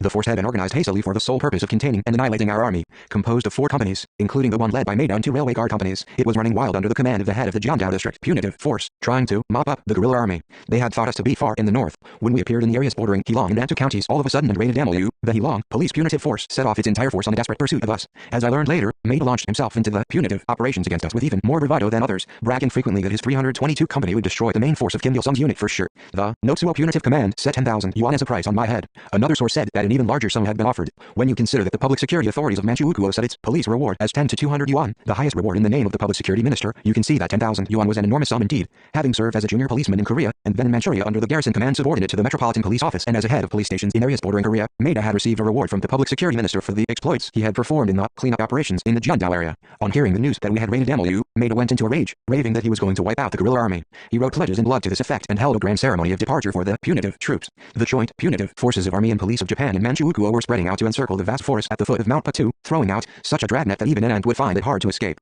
Anticipating that the punitive force would follow in our wake without fail, we drew up an elusive plan to dodge it. First, we sent a small unit, together with the 40 civilians who had carried the captured supplies for us, back to Damalu, making sure that they left confusing footprints all over the place. As a result, the enemy lamented that they had failed to catch the guerrillas, whom they had taken such great pains to track, as they had been misled by the footprints. They then combed the forest every day, shouting that they would not be fooled again by the guerrillas and that Kim Il-sung could not very well have sunk into the earth, however elusive he might be. They were convinced that they would locate the headquarters of the Communist Army easily enough if they combed Mount Patu. After throwing the enemy off our track, we gave our main force military 323 and political training at the secret camp in Hualazi, having a good rest while we were at it. Then we resumed our march towards Musan. The enemy troops who were trekking about in the Hualazi area in search of our whereabouts finally detected us and began to tail us. On the march we met peasants who had been drafted to carry supplies for the punitive force. They told us that the enemy soldiers on our tail numbered about 1,000. It was March, but both we and the enemy were experiencing difficulties while on the move owing to the waist-deep snow. Nevertheless, the enemy was marching faster than we, as they were following us along our trodden trail. To make matters worse, my men began to be afflicted with emaciation. At first they numbered only a few, but later they increased to 15. I asked Rem Shunchu how he was planning to treat the patients. Rem, a political officer of the guerrilla army, also had rich clinical experience. He replied that he would give them opium. I granted approval, saying that he should do his best, either by using opium or through any other method he could think of. Taking opium helped the patients, but they were not well enough to march. We had to put a distance between us and the enemy, but the pace of our march had slowed down because of the sick men, and soon the enemy was only about 4 to 6 kilometers behind us. The Damalugu, on the upper reaches of the Hongki River, consists of several streams. We arrived at one of these streams just as it was getting dark. We found an old house that had been used by lumberjacks. I posted a guard and told my men to stop and take a break there. Unless they had sufficient rest, we would not be able to continue fighting. As they were well aware that the enemy were on their heels, they were somewhat uneasy to hear my order to stop marching and take a rest in the house, but seeing me lying down, they relaxed. I decided to attack the Maida punitive force in a valley on the Hongki. I chose the valley as a place of ambush because I calculated that the enemy, who had been to Hualazi, would pass through the valley without fail on their 324 way back to their base. Moreover, its terrain features were very favorable for an ambush. As the chief of the police affairs department of Yulong County said later, the terrain features of the valley were so unfavorable that no tactics would work if one was caught up in an ambush there. On hearing my choice of the spot for an ambush, Opayak Ryong asked me, since the enemy are well aware of our tactics, General, will they walk into such a trap? His doubt was reasonable. The enemy was most afraid of our method of allurement in ambush. They named it the net tactic and carefully studied measures to counter it.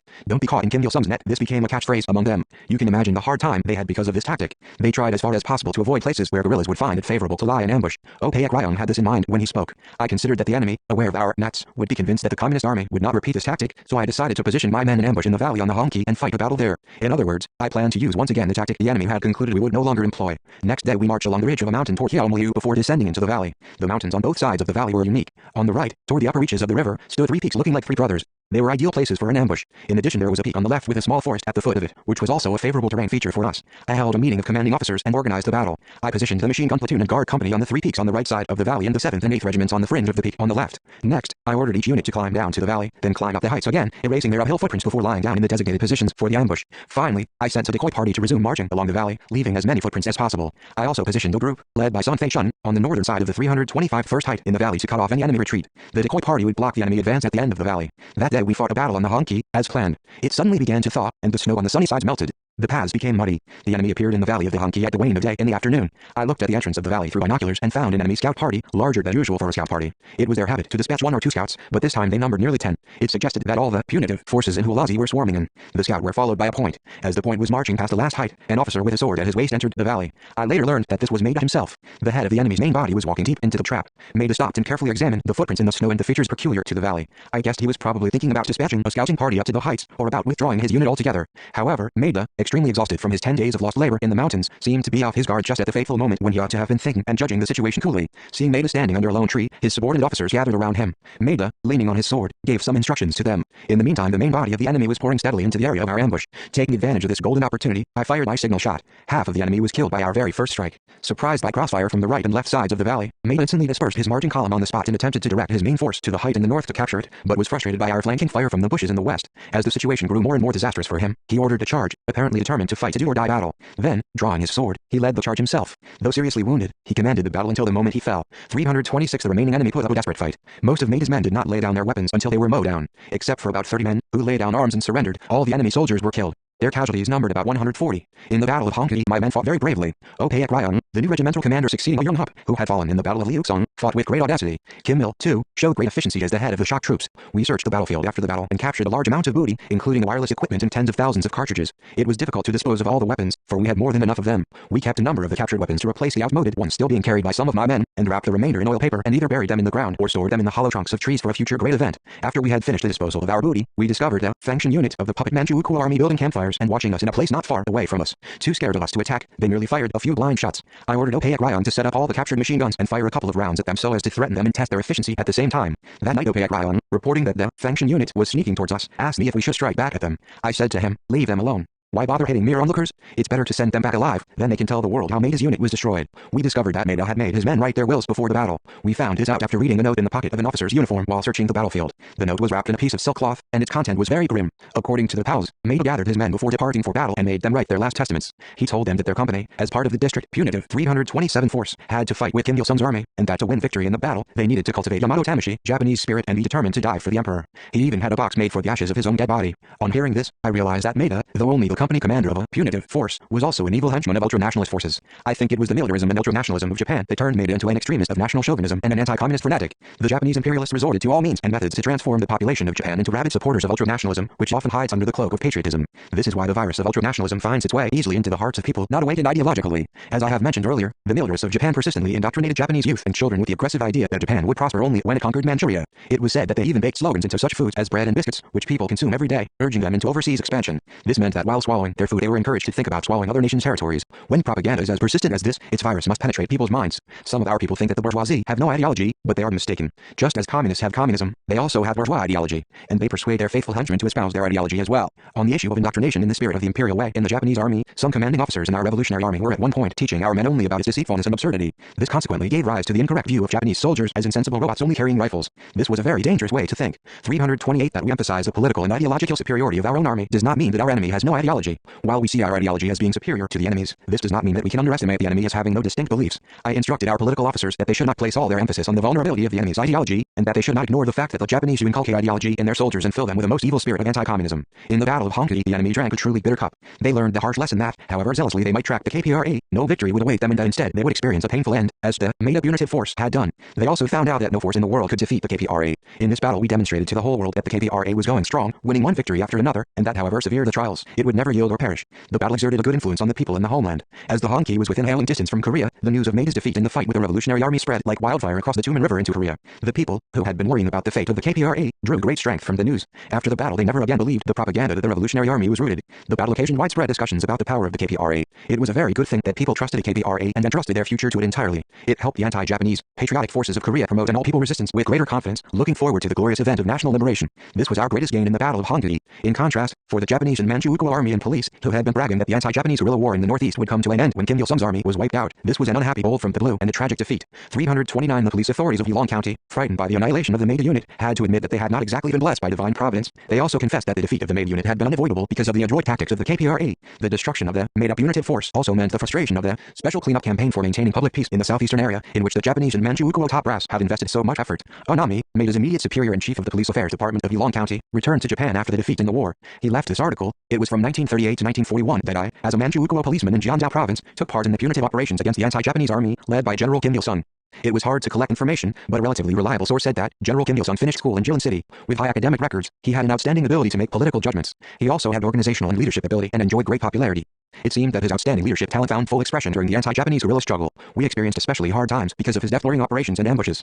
On March 11, 1940, Damalugu, in the gorge along the Hongki, was raided by Kim Il-sung's army. Damalugu was a base of the punitive force that also housed the headquarters of a company of rangers. The headquarters was attacked, the motor car repair shop was burnt down, and weapons, ammunition, food, and clothing were plundered. New Nagame, commander of the district punitive force, ordered the police battalion of the punitive force to trace and annihilate Kim Il-sung's army in cooperation with Uba's and Akabara's units of the Japanese army. I relayed the order to the company, led by Maida Takechi. On March 25, Maida's company encountered Kim Il-sung's army not far from Damalugu and fought a fierce battle, but the whole company, including the commander himself, was annihilated. It was trapped in an ambush. The annihilation of Maida's company had a shocking impact on the punitive force. As Kim Il-sung's army was familiar with the geographical features and employed highly variable tactics, the punitive operations in forest hardly succeeded. 330. At that time Kim Il-sung's guerrilla army was in high spirits, saying such things as, "We are the Korean People's Revolutionary Army led by General Kim Il-sung. There is no compromise in the fight for the liberation of the country, and the punitive force is a most welcome guest, for it supplies us with weapons, food, and clothing. The Democratic People's Republic of Korea is now achieving a remarkable development under the leadership of Premier Kim Il-sung. I am convinced, from my own experience, that the Korean people, advancing under the leadership of this outstanding leader, will surely achieve the reunification of their country." Recollecting the Battle of Hongki later, the great leader stressed the need to heighten vigilance against the revival of militarism. Here is what he said about the latter. The ruling authorities of Japan are said to have awakened from their wild daydream of world domination after the Second World War. If this is true, then it is good for Japan and fortunate for the people of neighboring countries. Nevertheless, in view of the conduct of Japanese authorities, we still have to wonder whether or not they continue to dream of world domination and their Greater East Asia co-prosperity sphere. Many reactionaries in Japan have not yet admitted the crime of having invaded and plundered Korea and several other countries in Asia and of having killed millions of people, nor have they yet made reparations for their crimes. Worse still, they have not admitted their most heinous crime, that of having taken 200,000 women and girls as sex slaves and of having treated them with greater cruelty than they would animals. On the contrary, they are now seeking to become a political and military power on the basis of their economy. Neo-fascists are now maneuvering in European countries as well. This also is highly dangerous. We must clearly sharpen our vigilance against the revival of militarism. 331 NOTES. 1. John's Orient weekly newspaper of the Korean People's Revolutionary Army that began publication at Matangu secret camp in Mengjiang County in December 1937. p.9. 2. Sogwang, a publication of the Korean People's Revolutionary Army, launched in Donggang, Fusan County, in May 1937 as a weekly political newspaper and later issued as a magazine. p.9.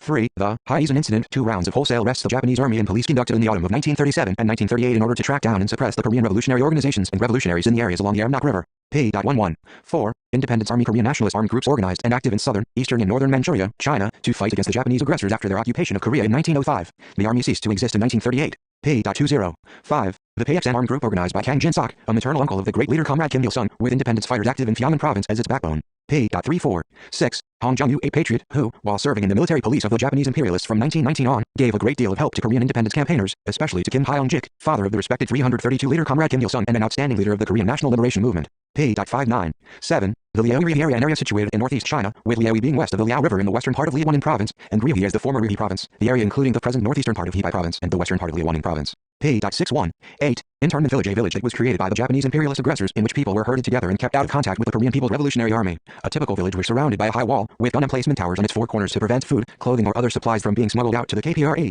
The enemy's army and police forces were stationed in these villages. p.72. 9. The DIU, the Down with Imperialism Union, a genuine communist revolutionary organization and the first of its kind of our country, organized by the great leader Comrade Kim Il-sung in Hwadayan on October 17, 1926. The DIU was a new type of revolutionary organization completely different from the nationalist and communist factions that preceded it. It set as its immediate task the defeat of Japanese imperialism and the liberation and independence of Korea. Its final objective was to build socialism and communism in Korea, then go on to destroy imperialism and to build communism throughout the world. Its formation was the starting point of the Workers' Party of Korea, which later grew out of the DIU. p.89. 10. Prince Regent, 1820-98, Ri Ho-ung, father of Ko Jong, the 26th king of the Ri dynasty. The prince held the real power from 1863 to 1873. p.90.